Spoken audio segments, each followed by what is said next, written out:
He is known as the deadliest mercenary, forged through the most brutal training as a child. He has carried out countless dangerous operations, rescuing hostages and eliminating villains, and his family believed he had died there after a plane crash. But now, after all that, he finally returns to his homeland to end up in high school, a place where rich brats bully anyone less fortunate. They surely will try their hand at our MC, but it's going to be their problem.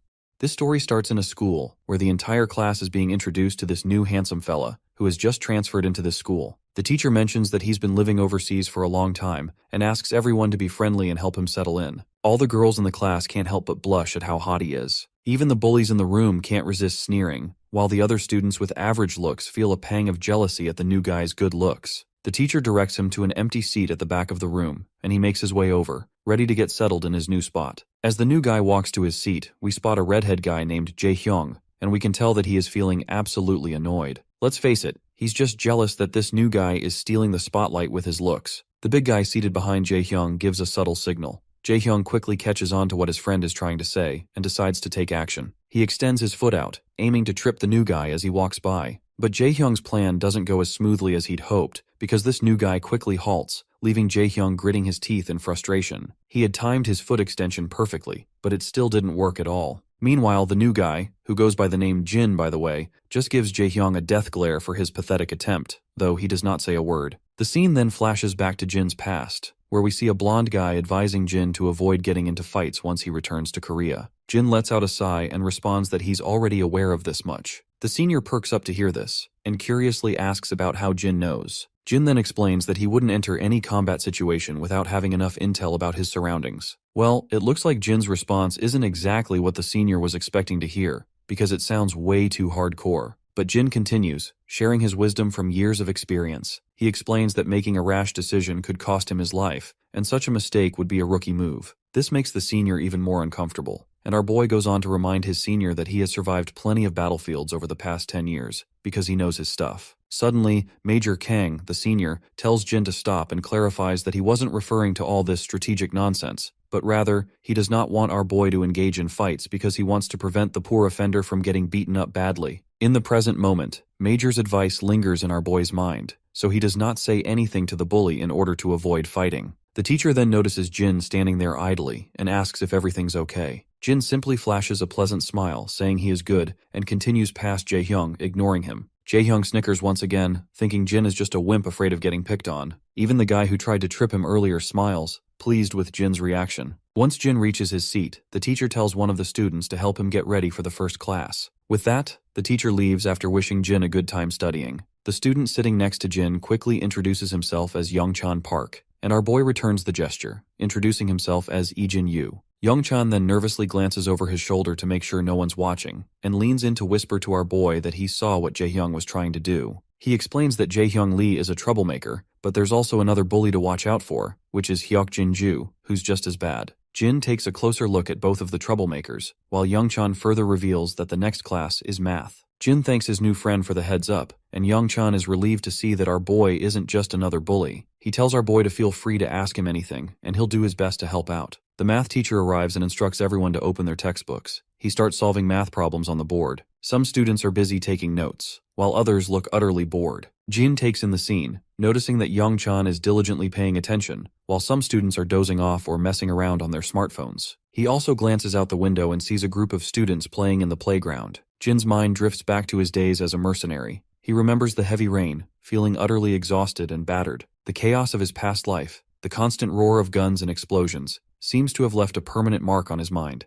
Yet, in the present moment, as he closes his eyes, there's no unpleasant noise. Everything feels unexpectedly peaceful and serene. As dawn approaches, students start heading home. Among them is Daeon, who spots her brother standing nearby. She's momentarily startled and asks if he's been waiting for her. He replies that yes, he was hoping to walk her home. However, he adds that if she has other plans, she's welcome to go on her own. Daeon quickly glances around and insists she has no other plans, but we can tell that she is still really anxious about walking with our boy. Jin then states that if she doesn't have anything pressing, they'll walk home together. Eventually, the girl agrees. Later on the street, the siblings walk side by side, both clearly feeling awkward. Jin tries to break the ice, and asks if she's feeling awkward too. Daeon is startled to hear this, and quickly insists she's not awkward at all, but Jin reassures her that it's okay, as he's feeling pretty awkward himself. Thankfully, this remark finally makes our girl relaxed a bit, Jin then reveals that he was only 9 at the time of the accident, so he doesn't remember much about his remaining family, including his sister. He points out that it must be pretty strange for her too, since she was only 7 and probably doesn't remember much either. Daeon stays silent, because this is in fact true. Just then, she suddenly hears some familiar voices around the corner, and her feet suddenly come to a halt. When Daeon looks at the source of the voice, she spots one of the girls who bullied her in class. She is apparently the friend of that blonde girl who slapped Daeon in the school today. The bully girl immediately notices Daeon and calls her out. Daeon breaks into a sweat, feeling uncertain about how she is going to handle the situation. One of the guys sitting with the bully girl asks who Daeon is. The bully girl reveals that Daeon is the girl Huijin dislikes, and Huijin is the same blonde girl who slapped her earlier. The bully girl also spots her brother walking along with Daeon and starts teasing her, asking if she's out with her boyfriend. She adds some colorful remarks, saying she didn't know bitches could date as well. Our girl quickly gets timid and frantically tries to reassure her that Jin is just her brother. Well, this comes as a surprise to the bully girl, who didn't know Daeon had a brother. After hearing the rude comments, Jin asks Daeon if this girl is a friend of hers. Daeon timidly agrees and admits they know each other from their homeroom. But the cocky girl doesn't let up, calling Daeon a bitch again and asks since when they became friends. Daeon trembles as the bully continues her rant. Jin then gives the girl a cold stare, one that's enough to freeze the hell itself. The guy sitting next to the bully girl doesn't appreciate Jin's sharp glare. He gets annoyed and warns Jin to watch himself if he doesn't want to get his ass yanked. Jin continues to glare, which only annoys the fatty more. The bully girl starts egging him on and provokes him to pick a fight with Jin. Eventually, the fatty's patience wears thin and he strides over to our boy, and Jin quickly shoves Daeon back and gets face to face with this stupid head. The fatty demands to know if Jin is trying to act tough in front of his sister. Jin notices how defenseless the fatty is, standing so close that all his vital points are wide open for attack. What's even more amusing is that the fatty isn't carrying any weapons. All he has is this giant ass of his. Jin can't help but feel that this guy is being rash and leaving himself wide open. But then, Major Kang's words echo in his mind once again, which reminds him to not pick fights with anyone. Jin lets out a sigh, averts his gaze, and decides to walk away quietly. But Fatty isn't letting Jin off the hook so easily. He grabs Jin by the collar and raises his hand, ready to deliver a sharp slap to Jin's face. Before he can make contact, Daeon rushes to intervene. She quickly bows down her head and explains to the bully that Jin has been living overseas for most of his life and isn't used to the way things work in Korea. On the other hand, the bully girl snickers to see her begging, while Daeon continues to tremble with fear. The fatty, however, snaps at Daeon, saying he doesn't care if Jin was living overseas or not. Seeing his sister so terrified and shaking in fear boils Jin's blood. Fueled by anger, he grabs Fatty's wrist and yanks it. Fatty squirms in pain, even though Jin hasn't done anything particularly aggressive. Jin throws his bag down and takes off his school coat. Calmly, he tells his sister to wait for him and covers her face with the coat, assuring her it won't take more than a minute. Just then, the rowdy thug charges at him from behind. Jin effortlessly twirls around and delivers a solid slap to the thug's face. The single slap sends the thug staggering, blood spilling from his mouth as he stumbles backward and crashes to the ground like a sack of potatoes. The cocky girl and the other goon feel a chill run down their spines, and I can tell they are about to crap their pants if our boy continues like this. Meanwhile, Jin lets out a sigh of disappointment, knowing he's broken his promise to Major Kang. But I guess this is not his fault entirely, as this fatty bastard had this coming. The other goon is so terrified that he has started to reconsider making any move against our boy. The next scene takes us to the countryside, where military soldiers are training tirelessly. Among them is Major Kang, overseeing the rigorous exercises. A fellow soldier approaches from behind and reminds Kang that today is Jin's first day at school. Hearing this, Major Kang gets concerned that despite 6 months of lessons on leading a normal life, Jin might struggle to adapt to his normal school life after so many years as a mercenary. But still, Kang feels a sense of pride, and he's confident that the lessons he imparted to Jin will help him thrive in his new life. Well, it turns out Major Kang's teachings didn't quite do the trick, because Jin is making these bullies look like yesterday's trash. The other bullies watch in shock as the injured fatty lies unconscious, eyes rolled back. The bully girl and her sidekick are shaking with fear as Jin strides toward them. In a flash, Jin lunges and lands a devastating punch right in the gut of the other thug, sending him flying and crashing to the ground. The cocky girl's jaw drops in disbelief. When Jin turns his attention to her, his death glare makes her tremble with fear. Daeon pulls the coat off her face, her hands trembling as she takes in the sight of the two thugs down for the count. Even though it's only been a minute since she was covered, Jin notices his sister watching him and, after giving the cocky girl one last intimidating look, he walks away from her. He turns to Daeon and apologizes for covering her face so abruptly. The apology only makes Daeon feel more awkward, so Jin tries to lighten the mood by suggesting they grab some snacks from her favorite store. Daeon stammers that it's okay and they don't need to, so Jin decides they should just head home. As Daeon and Jin cozy up, the bully girl is left terrified to see this. She's completely blown away by how this guy who was so terrifying with just a glare is now acting like a sweet, caring brother. As the siblings walk off together, Daeon gives her one last friendly wave before they head out, leaving the bully girl standing there, face frozen in terror. As they walk home, Daeon asks Jin if he was the one who knocked out those two guys earlier. Jin confirms it, and this only makes her curious about her brother, since he doesn't seem like the type to pick fights. She then explains that in Korea, staring at people like he did can be considered rude and might lead to uncomfortable situations. Jin agrees, adding that meeting someone's gaze can be risky depending on who you're staring at, which is similar to where he's from. Confused, Daeon asks why he stared at those thugs earlier. Jin simply replies that he noticed she was scared and he wanted to protect his sister. Daeon is startled by these unexpected responses, and she simply bows her head down while blushing. An awkward silence falls between them as they continue walking. It looks like Daeon will need to get used to having a caring brother around to look out for her. When they get back to the apartment, we see Grandpa is a bundle of nerves. He frantically tells Jin to just chill and enjoy some fruit, but our boy insists on taking care of the dishes himself. Grandpa's not sure how to handle this, so he eventually lets Jin take over. As Jin washes up the dishes with a steady hand, Grandpa asks if the dinner was okay, admitting he's not exactly a master chef. Jin, keeping it casual, tells Grandpa not to sweat it. He says the food has been great and he's loved every meal. The old man looks visibly relieved to hear that Jin enjoyed the food. You can even see the glimmer of satisfaction on his face. Grandpa then turns to Daeon, asking if she liked the food as well. She nods and agrees. Next, Grandpa shifts gears and asks Jin about his first day of school, and he is curious to know if anything interesting happened.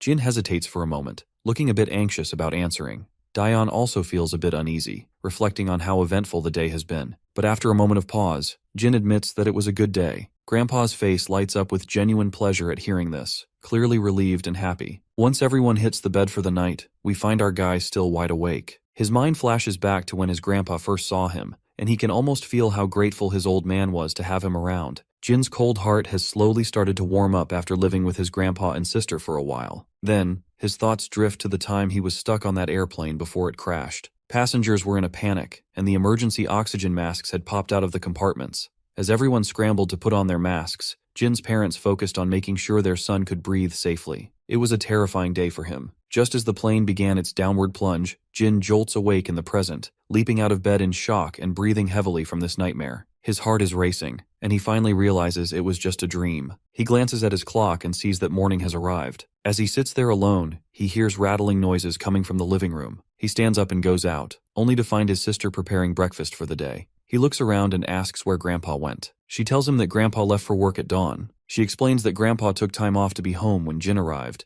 but now his paid holidays are over, so he's back to work. She also puts on her uniform, and once she's done, she decides to leave for the day. She tells Jin that breakfast is laid out on the table and reminds him to make sure he eats. With that, she heads out, and Jin glances back at the spread of food left for him. Back at school, we see the same bully girl and the blonde girl, Huijin. It turns out Huijin has discovered that the transfer student from yesterday is Daeon's brother. The bully girl anxiously confirms this. Her mind flashes back to their previous encounter with Jin, and she feels devastated remembering how he knocked out two of her friends with just one punch. Huijin tries to ask why the bully girl is so scared, but the bully girl remains frozen in fear, unable to speak. I have grown tired of calling her a bully girl, so let's just give her an appropriate name, and let's call her Chicken Shake from this point onward. Huijin continues to press Chicken Shake about what happened. Finally, Chicken Shake swallows her fear and says they should stop picking on Daeon from now on. The glare Jin gave her is still burned into her mind and she can't shake it off. Despite her fear, she tries to reassure herself that everything will be fine because Huijin and her brother are basically the top dogs, and everyone at school bows down to them. After a while, we see Daeon again. As usual, she gets brutally smacked on the head. When she turns around, she sees Huijin and Chicken Shake together, once again there to bully her. Daeon quickly asks what they both want now, to which Huijin tells her to come with her for a second. Our girl asks where they are going. The cocky blonde is clearly ticked off and snaps at Daeon, telling her not to get too big for her boots and to follow orders if she doesn't want to get beaten down. She adds that having a brother isn't going to change a thing. A little while later, we find ourselves at the school's recycling station, where Daeon is getting absolutely pummeled by the cocky blonde. After a few solid kicks, the blonde tells Daeon to keep her head down. Daeon, trying to catch her breath, asks why she's getting beaten up in the first place. That's when Huijin reminds her about her brother. She tells Daeon that her brother doesn't have to act like a tough guy and warns her to explain to her brother to stop getting so full of himself. She further makes it clear that they won't be responsible for Daeon's brother anymore because he's in for one hell of a ride. Daeon, still clueless, asks if that means they're targeting her brother from now on. Huijin quickly confirms, reminding her that the two bullies our boy took down were friends of her brother. Since Daeon and her brother dared to mess with them, they're not going to get off easy. It's like poking a lion and expecting not to get mauled. Daeon's face goes absolutely pale upon hearing this. She yells at the two thugs, demanding to know what they're planning to do with her brother. But all she gets in response is a solid slap across the face for speaking out of turn. The slap leaves a bruise on her cheek, but the sting of the physical pain is nothing compared to the ache she feels knowing her brother is in serious trouble. Daeon clenches her jaw, steels herself, and bolts out of the recycling station, leaving the two thug women behind. The scene cuts back to third year class 2. The atmosphere is thick with anxiety. Even the two average bullies in the class are unusually quiet. Everyone's on edge because the school's biggest bully is strolling into the classroom with his entourage, and it looks like the drama with Jin is about to kick off big time. But Jin just sits there cool as a cucumber. The two bullies who got knocked down yesterday are also strolling down with their boss. Behind them, the biggest bully of all, the top dog, looms large. Right on cue, Daeon bursts into the room like a tornado. She's panting heavily, her face is bruised, and her uniform is smeared with dirt. Jin abruptly stands up from his seat, and his eyes widening in shock as he takes in the sight of his sister's battered face and filthy uniform. The bully boss starts up with some banter, teasing how Jin's sister is worried sick about her brother. He points out how his own sister, Huijin, all she does is whine and nag at him to do things for her. Huijin also strolls into the scene and reminds her brother that she will only feel sorry when her brother actually gets his ass handed to him by someone. Meanwhile, Jin is left visibly petrified seeing his sister so bruised up. But before we can see his reaction, the scene cuts back a little to the past, when students were just starting to gather in the classroom early in the morning. We see the terrified face of Youngchan taking hits to the head from two rowdy individuals who are using his face for target practice. Jae-hyung is feeling pretty cocky about his direct headshot and brags to his friend about it. Hyokjin then gets ticked off and demands this nearby student to hand over his eraser. Once the timid student offers his eraser, Hyokjin quickly takes it. He swings his hand with all his might and delivers a precise headshot to Youngchan. He breaks into a happy dance after landing the perfect hit, but Jae-hyung tries to downplay it, saying this was just a lucky shot. The two friends go back and forth, trying to outdo each other with their headshot skills. Jae-hyung decides to take another shot, swinging his hand violently and throwing the eraser down at the poor Youngchan. But surprisingly, Jin steps in, and the eraser hits him in the waist instead. The two bullies are annoyed by this sudden interruption, and the eraser falls to the ground. Jin then takes his seat right next to the terrified Youngchan. The redhead is visibly ticked off, feeling Jin is finally getting on his nerves. Hyokjin decides to talk some sense into Jin for stepping in, and the redhead quickly agrees. Meanwhile, our boy simply puts his bag on the desk and asks Youngchan if he's alright. The poor fella mutters that he is fine, but we can tell by his pale face he is not fine at all. Youngchan simply leans toward our boy for avoiding any eye contact with those bullies, and asks our boy if they should hang out after school. Jin reveals that he has to walk home with his sister, so he can't hang out. The timid boy perks up at this, and asks if his sister transferred here with him. Jin shakes his head, saying she was already studying here before he arrived. When Youngchan asks her name, Jin tells him it's Daeon. Youngchan is startled to hear this, and Jin notices his sudden reaction, so he asks his friend if he knows her. At first, Youngchan feels reluctant to say anything, but admits that Daeon isn't having the best time at school lately. He explains that she was quite popular back in middle school for being smart and pretty, which attracted a lot of attention from the guys. But then a blonde girl named Huijin, who was jealous, started bullying her. Jin asks if no one stopped them from bullying Daeon. Youngchan reveals that the girl who used to bully her, Huijin, has a brother named Gisu Kim, who's one of the worst troublemakers at their school. What's even worse is that Daeon is stuck in the same homeroom as Huijin, and she gets bullied to the point where every student is amazed that she still has the courage to come to school. Jin puts two and two together and realizes that Huijin started bullying his sister just because someone liked Daeon, and that's the only reason she's being targeted. But Youngchan somberly reveals that this is just an excuse, because Huijin simply wanted a reason to bully someone. Jin's mind flashes back to several days before, when his grandpa hoped that Jin would have an easier time adjusting to his new school after living overseas for so long. The grandpa then turns to his granddaughter and asks if she's doing well in school too. At that time, little Daeon charmingly assures her grandpa that she's doing absolutely fine and never shows a hint of the grievances she faces at school on a daily basis. Her grandpa praises her, noting that Daeon is always a brilliant student, and even her teachers speak highly of her. In the present moment, Jin realizes that his sister was just putting on a brave face and hiding her struggles to keep their grandfather from worrying. Then, one of the rowdy bullies kicks the door open, and the entire gang of school bullies saunters into the classroom. Hyokjin quickly asks these rowdy bunch what they're doing in their class. Gisu Kim, one of the top dogs of the entire school, just says he's there to handle some business. Hyokjin's surprised to see Gisu and is not sure what to do. You see, Hyokjin is a small fry. While he can deal with the other bullies pretty fine, but he doesn't want to get tangled up with Gisu Kim. Meanwhile, Gisu's lackeys inform him about Jin. When Gisu sees Jin, he starts shouting at his lackeys, furious that they got their butts kicked by a scrawny little punk. He dismisses his lackeys and provocatively flicks his finger at Jin, telling him to come over. Jin stands up immediately, while the redhead and Hyokjin look totally confused about what Jin did to tick off Gisu, and they're pretty sure he is pretty much screwed now. Meanwhile, Jin stands his ground defiantly and asks if Gisu is actually the big shot here. Gisu sneers, and he finds it fascinating that our boy took his sweet time to figure out who is in charge here. He turns to his lackey and tells him not to just stand there like an idiot and to make a move. But we can clearly tell that the lackey is absolutely scared, but he eventually steps forward towards Jin. But before the showdown starts, Daeon also bursts into the classroom, breathing heavily. In the current time, this is how Jin finds himself looking at his bruised-up sister. Tears well up in Daeon's eyes as she starts apologizing to Jin for putting him into trouble. Meanwhile, Huijin scoffs after seeing those tears and calls her the biggest drama queen ever. Jin, however, tells his sister she has nothing to apologize for. Before she can say another word, he loses it and slaps this lackey across the face with such force that he hits the ground, knocked out cold.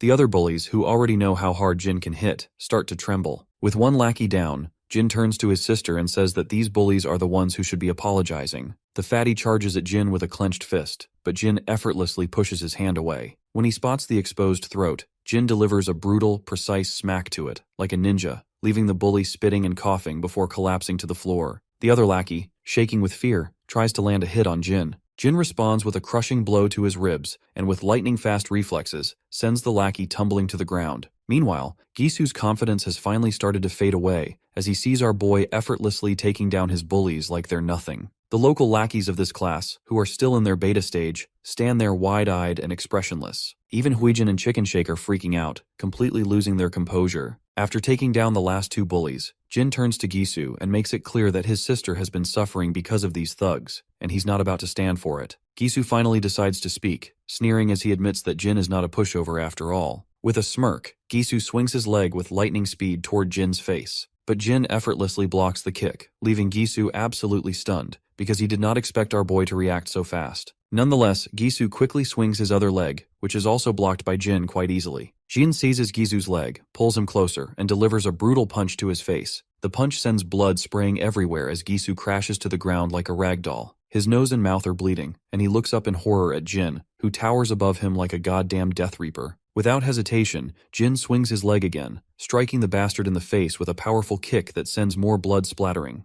The guy, who was once cocky and full of himself, finally hits the ground, defeated and humiliated. The entire class falls silent, eyes wide in shock as they watch Jin take down one of the biggest bullies in one fell swoop. The two beta bullies are slack-jawed as well, unable to believe that our boy just took down a major player like Gisu so effortlessly. The girls are equally horrified, with the blonde especially stunned, unable to fathom if Jin is really this formidable. Jin starts walking towards Huijin, who is feeling terrified because she does not want to get slapped and face the same brutal treatment. But before anything else can happen, Daeon rushes to stop her brother, pleading with him not to do anything anymore. Jin reminds her that Huijin and her crew have been bullying her for a long time, and he also knows that she was targeted by them yesterday as well. Daeon's face falls as she realizes her brother has uncovered the truth, and she bows her head in silence. She then suddenly realizes that Jin is fighting for her sake, so she quickly forces a smile, telling her brother that she's fine and he should stop. Her brother hesitates at first, but eventually agrees, deciding to walk her to class. As they leave, the students in the room erupt into murmurs, unable to believe that Gisu, the top dog, was taken down by a single boy. Even the beta bullies admit that Jin is hardcore, and they are feeling a wave of relief that they didn't try to take him on earlier. As the chatter continues, the blonde girl trembles in a mix of fear and humiliation,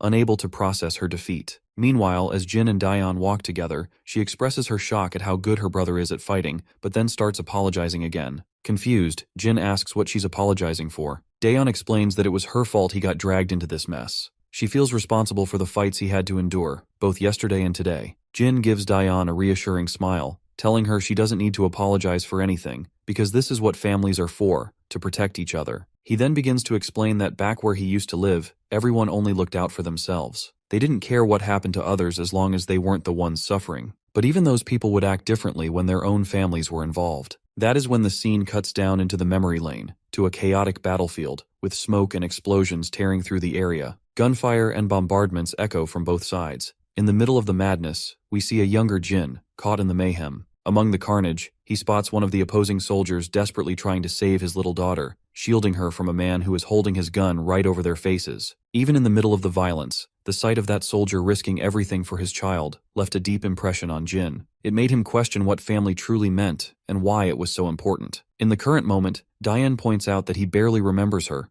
so why is he still going out of his way to help? The boy agrees, admitting it's true he doesn't remember her, but insists that doesn't change the fact that they're family. The girl just stands there in silence, but just as our boy's words sink inside her mind, she starts to feel a bit embarrassed. She quickly tells him she's fine and that he should head back to his class. She points out that they're already at her homeroom, so she waves a final goodbye and vanishes, leaving the boy with a faint smile on his face. Back in his room, Jin is still the hot topic of conversation, and he's feeling a bit awkward with all the attention he is getting. The beta bullies then flash him a thumbs up, cheerfully asking what kind of lessons he got overseas because he took those noobs down like they were yesterday's leftovers. They keep showering him with praise, but the boy just sinks into his seat, looking a bit overwhelmed. Even his friend Young Chun chimes in, saying he was actually pretty awesome, which brings a subtle smile to Jin's face. Meanwhile, we shift to the defeated goons, who are feeling pretty anxious after their embarrassing loss. Their boss, in particular, is still fuming, grumbling that there's something different about our boy, because he doesn't fight like your average third-rate thug.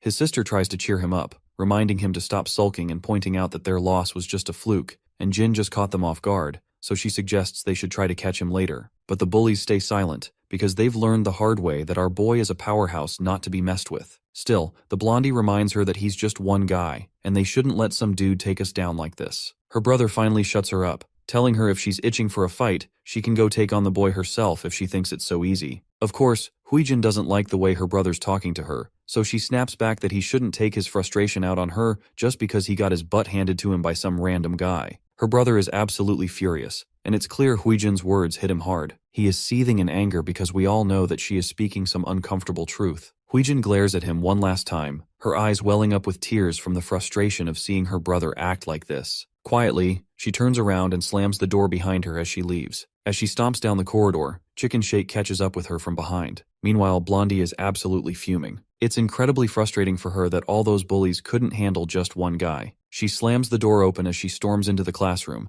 and when she sees Daeon sitting in the classroom, she asks our girl that she must be feeling pretty lucky to have a brother now. She reminds her how she now can go to school without a care in the world, and can just run to her big brother if she gets into trouble. Daeon doesn't say a word in response, which only makes Huijin more annoyed. She thinks Daeon is giving her the cold shoulder just because she has her brother around. She grits her teeth in frustration and makes it clear that she won't let Daeon do whatever she wants just because she has a brother. As dusk starts to settle, students begin heading home, and among the crowd is our girl, looking pretty dejected. She's lost in thought, recalling the scene where her brother stood up for her and fought those thugs. She remembers him saying they're a family, and wonders if this means she can finally go to school without worrying about getting bullied. Her mind drifts back to her miserable days under Huijin's rule, where she was constantly bossed around and obeyed every command like a faithful dog. Whenever she tried to speak up for herself, she'd get slapped down. Suddenly, her brother appears behind her and asks if something's bothering her. She is startled by this sudden call, but our boy reminds her that he'd called her a few times already, but she did not respond. The sister quickly says sorry, explaining she didn't hear him, and then asks if he was waiting for her again. The boy nods, saying he was because he still doesn't know his way back home. So, they start walking together, talking about how they should grab some groceries on the way, since Grandpa always gets super hungry when he's home late. As they walk side by side, that rowdy bitch stands behind them. She's looking utterly mad, and just can't handle seeing the smile on our girl's face. This bitch is biding her time, waiting for the perfect moment to make Daeon forget how to smile. In the next scene, we see our duo is shopping around the store. The girl seems to be having a tough time choosing what to get, while people around the store are looking at our duo. Girls in the store can't seem to take their eyes off our boy, and Daeon can't help but notice how much attention he's drawing from the ladies. She knew he was popular at school, but it seems he stands out even outside of it. Out of curiosity, Daeon finally asks her brother if he's ever had a girlfriend back when he was overseas. The sudden question takes him by surprise, and he looks like he's never even heard of the term girlfriend before. Seeing his confusion, Daeon clarifies, saying she means a girl he might be dating. He simply replies that he hasn't had any, which prompts his sister to suggest that he should consider having a girlfriend, especially since he's always attracting girls like a magnet wherever he goes. The boy stays silent for a moment before saying that he's always been too busy to have time for a girlfriend. Daeon understands where he's coming from, especially since he's been busy adjusting to a new country. That's when the boy turns the question back on her, asking if she's ever had a boyfriend. The question catches her off guard, and she quickly replies that she hasn't had one either. When he asks why not, she just says she's been busy as well. When they finally get home, we see our boy has been gifted a Samsung Galaxy phone by his grandpa. He's a bit disappointed because he wanted an iPhone instead. Grandpa quickly educates his grandson that iPhones have lousy battery life, so it's better to use a Samsung instead, especially since all the kids nowadays have iPhones. It's kind of a funny jab, suggesting that having a Samsung might actually make him stand out. Daeon, on the other hand, is pretty excited because she wanted a Galaxy phone for herself, and she can tell it's the latest model. The boy starts playing around with the phone, while Grandpa reveals that he's already saved Daeon's and his own number in it. Daeon is surprised to find out that Grandpa saved the phone numbers himself since she usually helps with stuff like that. Grandpa quickly clears it up, saying he got some help from the salesperson. He adds with a grin that he's heard how the younger crowd loves to unbox new things themselves, so he hoped our boy wouldn't mind that he opened the box to save their numbers. In response, Jin quickly says he's totally fine with it. Grandpa then apologizes to Daeon, saying the store only had one of those phones, so he couldn't get one for her too. Daeon reassures him it's no big deal, and they end up having a great dinner, chatting and enjoying their family time. Later that night, the boy is still playing around with his new phone, and he is really digging into the Galaxy experience. He starts to think maybe Samsung phones aren't so bad after all, and could be even better than iPhones. The scene cuts to Major Kang, who's busy working at his computer when his phone rings. He picks it up and sees it's Jin, who lets his senior know that he's got a new phone and this is his new number from now on. The senior is a bit surprised by this news, and even the junior standing behind him asks if Major Kang didn't already give Jin a phone. Major Kang confirms that he did. That's when the senior gets tomato red with anger, pointing out that he had given Jin the most expensive iPhone they had, so he is kind of furious that Jin has changed his phone already. The next morning arrives, and Jin comes out of a cozy shower and notices his sister rushing out in her uniform. Before she leaves, Jin asks why she's heading out so early. She tells him she's actually running late and bolts out without wasting any time. She also reminds him that dinner is already set up, so all he has to do is put the dishes in the sink. As she's rushing down the street, she glances at her phone and is relieved to see that she'll make it on time. She had gotten delayed because she wanted to make a delicious soup for Grandpa, and seeing him smile after eating it made it all worth it. She's just happy to do something nice for him. Her moment of happiness is abruptly cut short when she gets a solid kick to her ribs and crashes to the ground. Standing over her are 3 girls, all decked out in hoodies and masks to hide their identities. The one at the front tells Daeon to watch where she's running and accuses her of nearly breaking her ankle. It's clear these girls are just looking for trouble and making excuses to pick a fight. They demand that Daeon apologize for her so-called blunder. The poor girl quickly nods and says she's really sorry. But the rowdy leader isn't satisfied and slaps Daeon across the face and insists she apologize like a whimpering dog. That's when one of the girls with a ponytail suggests they all head to a karaoke spot to blow off some steam.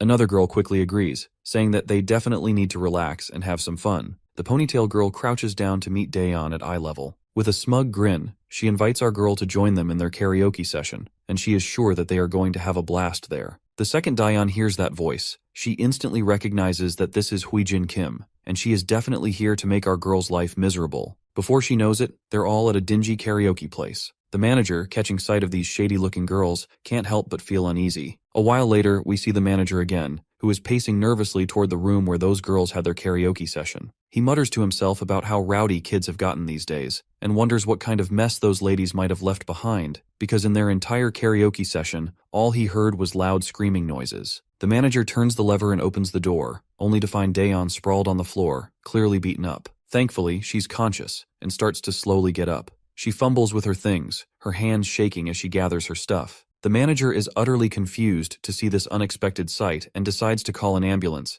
but Daeon flatly refuses and stumbles out the door. Meanwhile, back in the classroom, the teacher is taking attendance and notices that Daeon is still missing. When the students confirm she's not there, everyone is confused since Daeon wouldn't just skip school without letting anyone know. In the background, Huijin Kim is smirking, clearly pleased with herself. Chicken Shake turns to her friend and asks if she thinks Daeon will be okay. In response, Huijin simply tells her friend not to panic. She reminds her that Daeon missing school has nothing to do with them. Chicken Shake nervously agrees, playing along and affirming that it's indeed true and has nothing to do with them. Finally, the school bell rings, signaling the end of the day. As usual, the boy waits outside for his sister, but he can't seem to spot her in the crowd of students. The crowd begins to thin out, and soon there's hardly anyone around, but his sister is still nowhere in sight. He waits for a bit, then pulls out his phone and tries calling her, wondering if she might have gone home already. Meanwhile, she's already back home, and her phone rings endlessly as her brother keeps calling, but she doesn't bother to answer and lets it ring. Eventually, the boy heads back home. His eyes immediately spot the sneakers she wears sitting over the doorstep. He pulls off his bag from over his shoulder and goes to her door, giving it a gentle knock and asking if she's inside. The girl quickly responds, and the brother feels a wave of relief knowing she's indeed there. Daeon quickly asks if Jin waited outside the school today too. Jin no Diaz and mentions that he even tried calling her, but she didn't answer. The girl apologizes heartily, saying she must have been asleep. Jin picks up on the odd tone in her voice and asks if he can come in for a second. Daeon quickly comes up with an excuse, saying she's in bed because she's not feeling well. Worried, Jin asks if it's something serious. She reassures him that it's just a slight fever and that she'll be fine after some rest. Jin tells her to call him if she needs anything and decides to head out, planning to grab some medicine for her. But Jin suddenly stops at the door and notices that her sneakers are stained with blood. It doesn't take him long to realize something serious must have happened, since blood on her shoes isn't something you see every day. Once he pieces it together, he grabs the first aid kit and heads into her room to tend to her injuries. She winces as he applies bandages to her bruised face. It seems Jin still doesn't know the full story. Daeon tells him she fell down the stairs while trying to dodge a bicycle. However, Jin points out that her injuries seem quite severe for a simple accident and asks if she doesn't want to see a doctor. She hesitates for a moment before insisting she's totally fine. I guess her hesitation to visit the doctor is understandable, because if she goes to the hospital, they'll discover the bruises aren't from a fall down the stairs. The scene then cuts to Daeon's past, where we find ourselves in the principal's office. Daeon is telling the principal that she was beaten up by Huijin. However,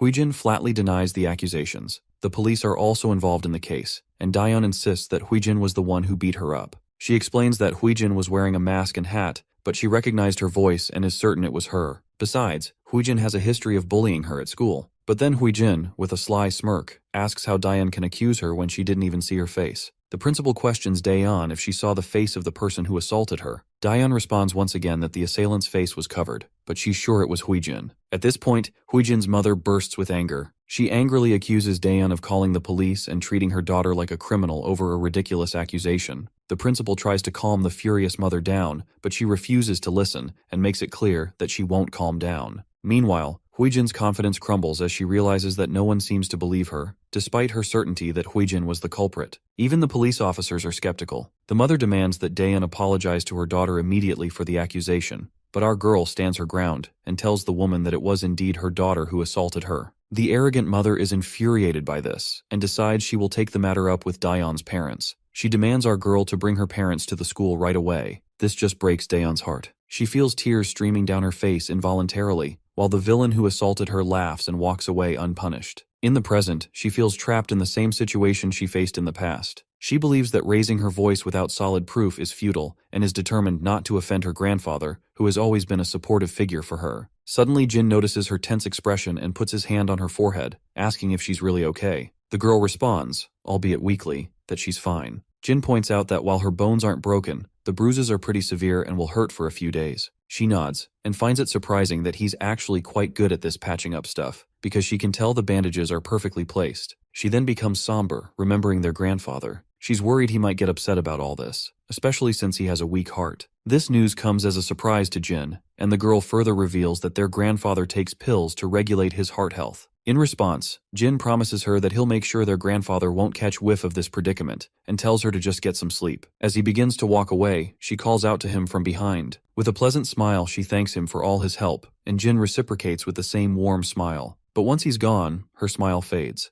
She wonders if she did the right thing by not telling him everything. She feels that there's nothing a couple of teenagers like her and her brother can really do about the situation. However, we all know that Jin isn't an ordinary teenager, and I wouldn't be surprised if he already knows who was behind her injuries. Later, we find ourselves in a club where the high-energy music is blasting and people are buzzing. In the middle of it all, we spot the boss bully, Gi-soo Kim. He's gritting his teeth as he drinks and laughs with his boys. They're all discussing Jin and wondering how a single brat could manage to mess things up for everyone. One thug speaks up, reminding everyone that their downfall was due to underestimating Jin. He insists that they can take him out easily if they plan ahead. Another goon agrees, emphasizing that they can't just let him get away with this. A third adds that Jin won't stand a chance against all of them. Despite their enthusiasm, their boss knows that taking Jin down won't be a walk in the park. He's still seething from the humiliating defeat, but doesn't want to let it slide. He puts his glass down in frustration and reluctantly agrees with his lackeys. He makes it clear that going one-on-one isn't their style, so they might think of a strategic plan to take our boy down with numbers. The lackeys grin like Cheshire cats, clearly excited about their plan.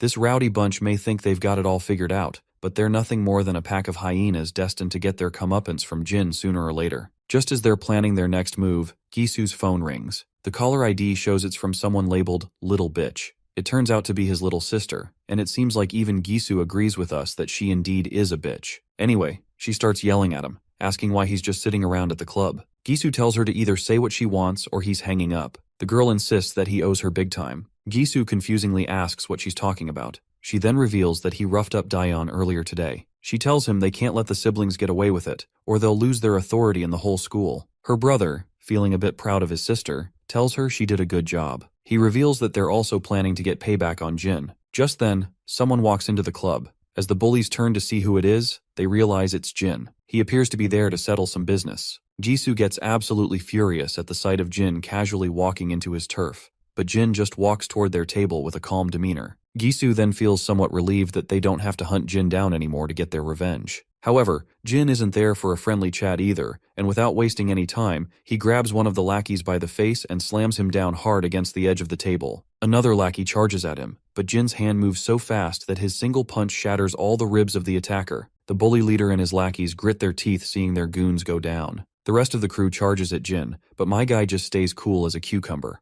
As they get close, he kicks one of them down effortlessly, like a true Sigma male. Next, he grabs this purple head and slams him down on the table with a brutal thud. While this purple head is cowering for his life, Jin doesn't stop there and slams this dude against the wall like a rag doll. Then he balls up his fist and delivers a devastating blow to the fatty's face. One of the thugs grabs a glass bottle and swings it at Jin, but my guy casually knocks the bottle from his hand and follows up with a brutal whack to his face, which leaves the thug bleeding his mouth out. Another bully charges from behind, but Jin ducks down, grabs his hand, twists it painfully, and then delivers a hard slap across his face. Jin throws the thug aside and then grabs another lackey by the face. He smashes the guy's ugly mug right into his knee, breaking the thug's nose with a sickening crunch. With all the thugs down for the count, Gisu is left speechless, unable to process what's happening. Meanwhile, his sister is still on the line, and she quickly asks what's going on, because she has been hearing the loud commotion and chaos. Jin turns to Gisu with a chill in his voice, making Gisu shiver. He asks if he needs to repeat himself, because as far as Jin remembers, he's already told Gisu to stay away from his sister. Gisu is absolutely boggled out of his mind to see how the tables have turned. It's kind of ironic that they tried to gang up on Jin, only to end up getting their own gang banged. Jin fought like a pro, and wiped the floor with everyone in just a few seconds. Meanwhile, Jin continues to question Gisu, asking what his sister ever did to him. Gisu plays dumb, pretending he knows nothing, while secretly reaching for a glass on the table. He throws the glass at Jin with lightning speed, but Jin just steps back casually, letting the glass shatter against the wall. As he stands there nonchalantly, Gisu grabs a bottle and swings it at him. Our boy steps back once again, avoiding the hit, but when Gisu swings the bottle once more, Jin knocks it out of his hand and counters with a punch, sending the contents of the bottle splattering everywhere. Gisu tries to swing his fist this time, but my guy responds with another brutal smack to the bastard's face, leaving his nose bleeding like crazy. Gisu stumbles backward, gasping for air after the hit, while Jin remains cool and composed, not even breaking a sweat. Jin then asks this bastard what twisted pleasure he gets from harassing a helpless girl. In a desperate move, Gisu grabs a bottle, shatters it, and aims the sharp pieces at Jin's chest. But our boy shows no fear, and he quickly slaps Gisu's hand hard, making the bottle drop. Then he grabs Gisu by the throat and squeezes, causing him to struggle for breath. Gisu's feet trip over themselves as he struggles helplessly, and Jin forcefully drives him to the ground. The bastard writhes and squirms, desperately trying to break free from Jin's iron grip, but my guy doesn't let up. His hand pressed firmly on Gisu's throat, ensuring the once cocky bully knows exactly who's in control now. Jin then leans in and asks Gisu what he should do with him. Gisu, barely clinging to consciousness after the brutal beating, can't muster a response. Jin delivers his final warning, making it clear this is the last time he'll spare him. He warns him to stay away from his sister and to keep Huijin, who is Gisu's sister, in check as well. He emphasizes that if he hears even a rumor about Gisu or Huijin bothering his sister again, he'll be back to finish what he started. To drive his point home, Jin tightens his grip on the bastard's throat even further, pushing him to the brink of unconsciousness. The bully is now desperate and on the edge, starts squirming and apologizing profusely. After that, Jin finally releases his grip, leaving Gisu gasping for air and coughing violently as Jin walks away. As Jin walks out of the club, the staff inside exchange nervous glances, unsure of what just went down. Meanwhile, Huijin and her friend Chicken Shake are strolling down the street. Huijin has got a bad vibe and starts worrying that her brother might be in trouble. When they reach the club, they hear footsteps coming up the stairs, and it's Jin, casually making his exit. Huijin is caught off guard and isn't sure what to do. She shouts for Jin to stop, thinking she can still play it cool because no one can pin the blame of what she did to Daeon. but Jin doesn't even slow down. Huijin, now really nervous, starts backing away, trips, and falls hard on her butt. While she's rubbing her sore shoulder, Jin's phone rings. He checks it and sees it's his grandpa calling. After a quick chat, he simply turns around and just heads home quietly, leaving them curious about what he is even thinking. When Huijin enters the clubroom, the scene is a mess. Her brother and his lackeys are all battered and bruised. She immediately starts shouting at him, demanding to know how he got whooped by Jin again. But her brother, too exhausted to argue, cuts her off and tells her to stay the hell away from Daeon from now on. Huijin, not grasping the seriousness of the situation, keeps pushing back, asking what the hell he's talking about. Her brother, visibly frustrated, finally loses it. He grits his teeth and yells at her to leave our boy's sister the fuck alone. But Huijin doesn't back down and keeps shouting, questioning why he's so afraid of that bastard. That's the breaking point, and her brother snaps with his eyes blazing with anger. He makes it crystal clear that if she doesn't steer clear of Daeon, he'll make sure to mess her up himself. Yikes, these siblings have a seriously twisted way of dealing with each other. It's wild how casually they talk about screwing each other over. Huijin is shaken by her brother's outburst, and she begins to tear up. We're back with our boy, who spots the grandfather once again. They sit down on a bench in the park. First off, Grandpa apologizes for pulling our boy away while he was having fun with his friends, but our boy says it's all good. The old man then gets a bit sad, mentioning that Daeon got injured, and our boy was the one who treated his injuries. Our boy confirms it, and the old man explains that her injuries are pretty serious, but she refuses to go to the hospital. He shares how tough it's been raising Daeon on his own. He never really knew how to raise a young girl and was always working hard to put food on the table, and he is just grateful she's come this far on her own. Grandpa reflects on all those years and says that looking back, Daeon has given him so much more than he's ever been able to give her. He lost everything in that accident, and Daeon was the only thing that kept him going after the plane crash took everything away from him. It breaks his heart to see her so hurt, and not even tell him the real reason behind it. He wonders if she thinks he's too old to understand. He mentions a saying about how kids become distant from their parents as they grow older, so it must be even harder for her to reach out to an old grandpa. But our boy quickly reassures the old man that he's just overthinking.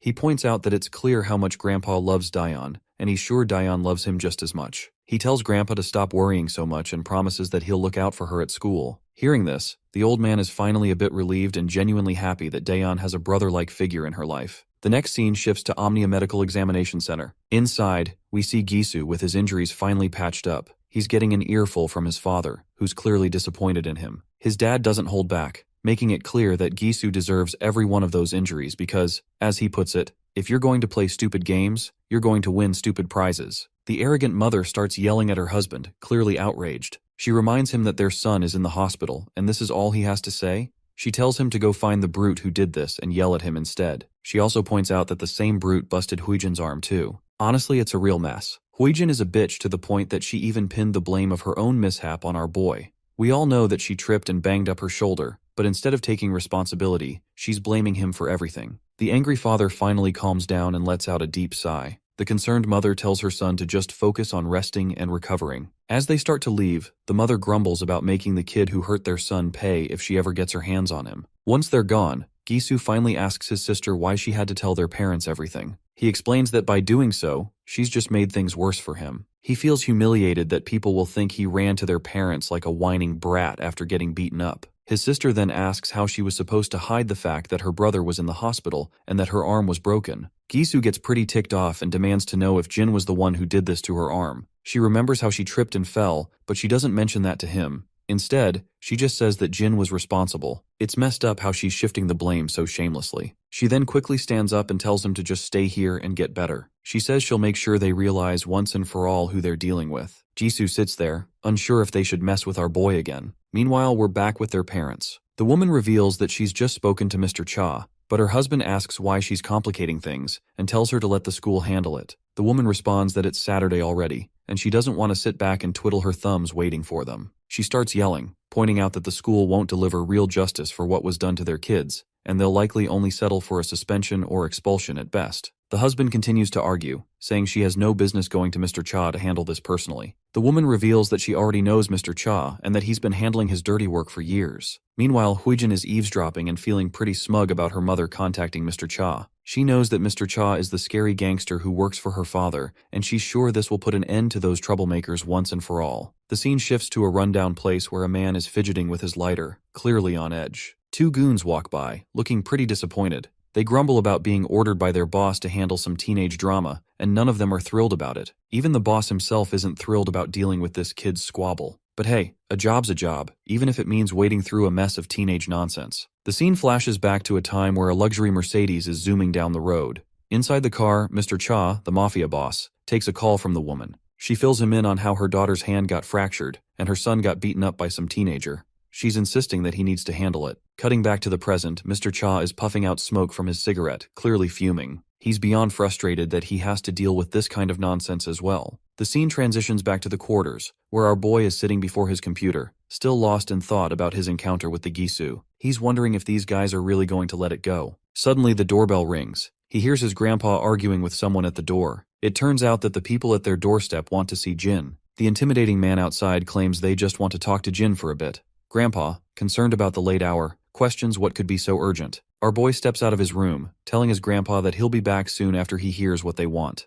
Despite Grandpa's reluctance and even his sister's protests, Jin flashes a pleasant smile. He reassures them that he knows these guys and that it's just a quick chat, nothing to worry about. With that, our boy leaves his concerned grandpa behind. The goons take him to an abandoned construction site, and he wonders who they might be taking him to meet. When they finally arrive, the lackeys report to their boss that they've brought the guy in question. The boss remains silent, puffing on his cigarette. The bald lackey reveals that the kid caught on quickly, didn't make a fuss, and just came along. The boss, a bit surprised and pleased, decides to make it quick. He snaps his fingers, and the lackeys immediately grab their iron bats. One lackey tells his friend to hold our boy's arm, as he'll be the one to dish out the beating. Meanwhile, the boss sighs and decides to text the mother, letting her know that he's taken care of the job. While the boss scrolls through his phone looking for that mother's number, the lackeys ask him why our boy had to mess with the kids of Kim family. As soon as our boy hears the mention of kids, he realizes this must be about Gisu Kim. The boss, feeling frustrated and annoyed, pauses his scrolling, deciding he shouldn't call her while our boy is present. However, he looks over at our boy and is intrigued by how unfazed and emotionless he appears. Just as the lackeys charge at him, Jin suddenly uses his ninja-like speed. He grabs the bald lackey's hand before he can swing at him and pushes the man toward him, delivering a brutal shoulder smash right to the lackey's face. The boss watches this with his wide-eyed eyes, as he witnesses this flawless execution of the move. Meanwhile, the other lackey, bat in hand, swings at our boy. He ducks, letting the bat swoosh harmlessly over his head. But the lackey tries another swing, but our boy charges at the bat as if it's no big deal, leaving the mafia boss utterly bewildered. With lightning speed, our boy locks the baseball bat in his arm and delivers a brutal punch right under the lackey's chin. Not stopping there, he follows up with a devastating blow to the lackey's chest. Then, with a fierce grip, he grabs the lackey by the neck and throws him down onto the bricks below. The boss watches in shock, clearly impressed and flabbergasted by the sheer skill and audacity of our boy's moves. The bald lackey grabs our boy from behind, threatening him with death. But our boy quickly jabs his shoulder into the lackey's ribs, and then delivers a solid shoulder smash to his face, sending him crashing to the ground. Mr. Cha realizes that this kid is no average teenager, because his combat skills are exceptional. He finally decides to step in himself. As he strolls forward, he scratches his head, snickering and commenting that he never thought he'd be fighting teenagers at his age. Meanwhile, our boy can tell that even though this man is a mafia boss, he still is a weak sauce, because my guy can clearly spot all of the weak spots of this man. As the boss swings a powerful fist at him, Jin effortlessly sidesteps it. The boss then starts a barrage of punches, but our boy dodges each one with ease, making it look like a walk in the park. As they continue their back and forth, our boy quickly sidesteps, but another punch comes straight at him. He blocks the hit, though the heavy force makes him skid backward.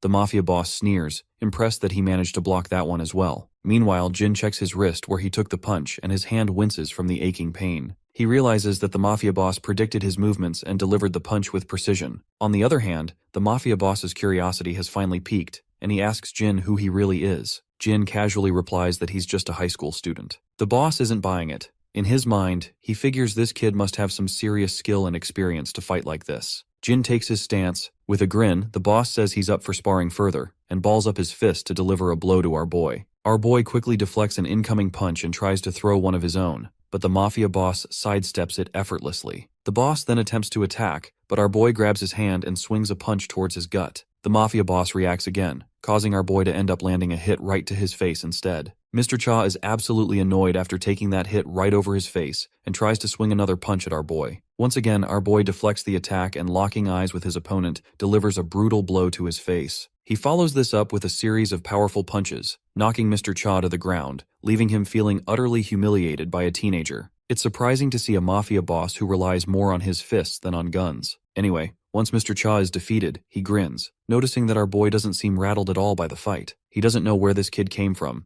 but he's sure that the Kim family definitely messed with the wrong person. The scene transitions to this agency, known as National Assembly Member In-bai Kim. Inside the building, 2 guards are stationed outside an office. Inside the office, we see Mrs. Kim and Mr. Kim. The woman asks her husband why Mr. Cha hasn't responded yet. She is growing impatient with every passing second, tells him to call Mr. Cha. Mr. Kim responds that she should just wait, as Mr. Cha will call back once he is done dealing with our boy. On the other hand, we also see their daughter, who lets out a sigh, and just then, the telephone begins to beep. The impatient lady quickly tells her husband to put the call on speaker so she can hear the news herself. Mr. Kim begins by apologizing to Mr. Cha, saying he's sorry for the ridiculous favor his wife asked him to fulfill. But the women, however, continue to argue loudly, insisting that their kids were attacked, so she doesn't understand how it can be called ridiculous. To everyone's surprise, Mr. Cha says that he's the one who should apologize. Mr. Kim asks for an explanation, and Mr. Cha reveals that it seems their children have meddled with the wrong person, because Cha himself also had been defeated by our boy. This news rattles Mr. Kim to the core. As far as he knows, Mr. Cha is the best enforcer in the business, and it's unfathomable that he lost to a high school kid. Just then, the office door starts rattling as someone tries to force it open. Both Mr. and Mrs. Kim look anxiously at the door. When it finally creaks open, they see soldiers sprawled on the ground, leaving the husband and wife utterly anxious and alarmed. Even their bratty daughter jumps out of her seat when they see Jin strolling into the room. The door behind him slams shut, leaving their unconscious bodyguards on the other side. Mr. Cha, still on the phone, quickly realizes that Jin has made it into their place. He leans back, letting out a defeated sigh. He's still trying to wrap his head around the fact that he got beaten by a single high school kid. He's now anxious about how to deal with this mess. Inside the room, Hui-jin jumps up from her seat as Mrs. Kim starts yelling at Jin, demanding to know if he's the kid who beat up her children. On the other side, the man at the desk demands to know how Jin managed to get into his office. That is when this stupid woman begins to grit her teeth in frustration, because she is pissed that her husband is not overreacting like her. The husband remains calm and composed, and asks again, more insistently, how Jin got past the security. Jin just shrugs and casually replies that he simply passed the guards blocking the entrance. Mr. Kim is even more shocked and confused, not understanding how Jin managed to beat Mr. Cha and all the security guards. What bothers him even more is how Jin even found out that he's living here. That shithead woman starts yelling again, telling Jin to stop giving them attitude. She quickly begins dialing the emergency hotline to report Jin for assaulting her kids and breaking into the office. Meanwhile, Hui-jin feels a sense of pride in her mother's actions. She believes that involving the police is a good move, thinking that even if Jin has impressive fighting skills, the law will take care of him. The arrogant mother tries to intimidate Jin with her threats, claiming she'll call the police or even the district attorney because she thinks Jin has no idea who he's dealing with. Jin, however, remains calm and responds that he has a pretty good idea. He points out that her husband is a second-term assembly member currently running for office. The woman scoffs,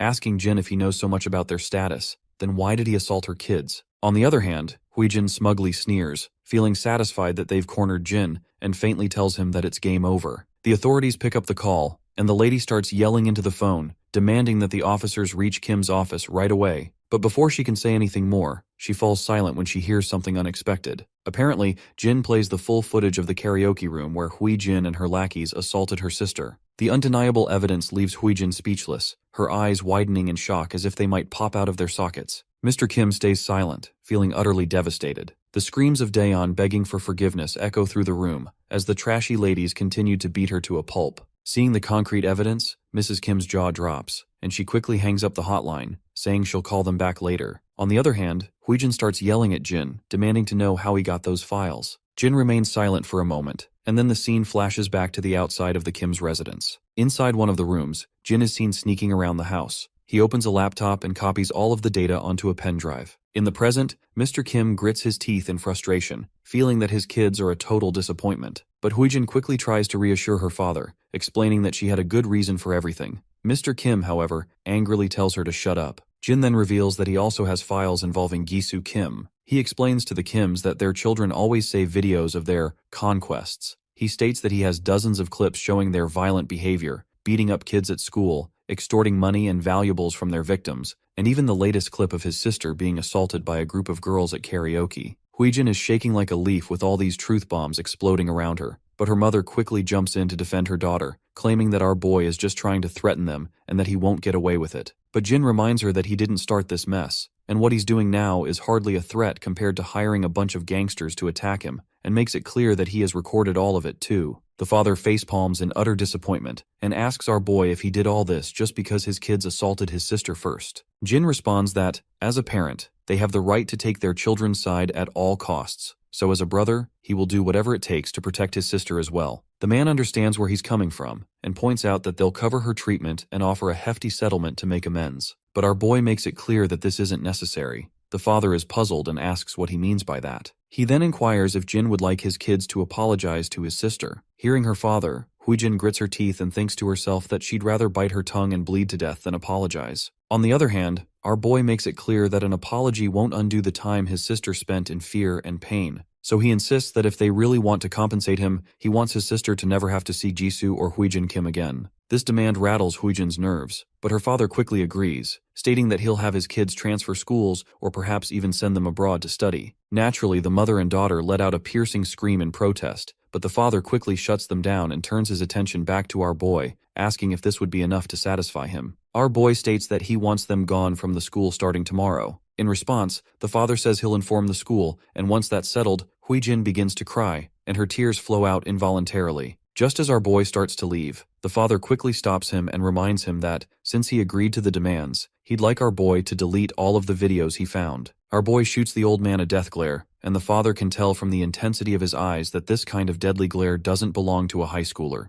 Jin makes it clear that he's not a fool, and then begins to walk away, slamming the office door behind him with a resounding thud. Once outside, he finally heads home. His grandpa rushes to open the door and asks if he's okay, while Daeon is seen crying in the background. Jin is startled to see them so worried about him, but he smiles and reassures them that no one hurt him. As he begins to enter the house, the old man points out that the people they encountered seemed dangerous. Jin replies that they just stopped by to talk, nothing more. The sister then mentions that something about those people didn't feel right, and that she and Grandpa were very worried. Jin quickly tells her not to worry about anything other than getting better. Jin then hints to his sister that, from now on, she'll never have to walk down the stairs again because he's taken care of it. Of course, this doesn't make much sense to her at the moment, but she'll likely figure out what he meant soon enough. The next morning, they head to the school. Once inside, they part ways to go to their respective classes. As Daeon enters her classroom, she tries to avoid making eye contact with Huijin. However, her steps falter when she hears students talking about how Huijin won't be coming to school anymore. The entire class buzzes with curiosity about what happened, and one of the girls explains that Huijin and her brother are both going to study abroad.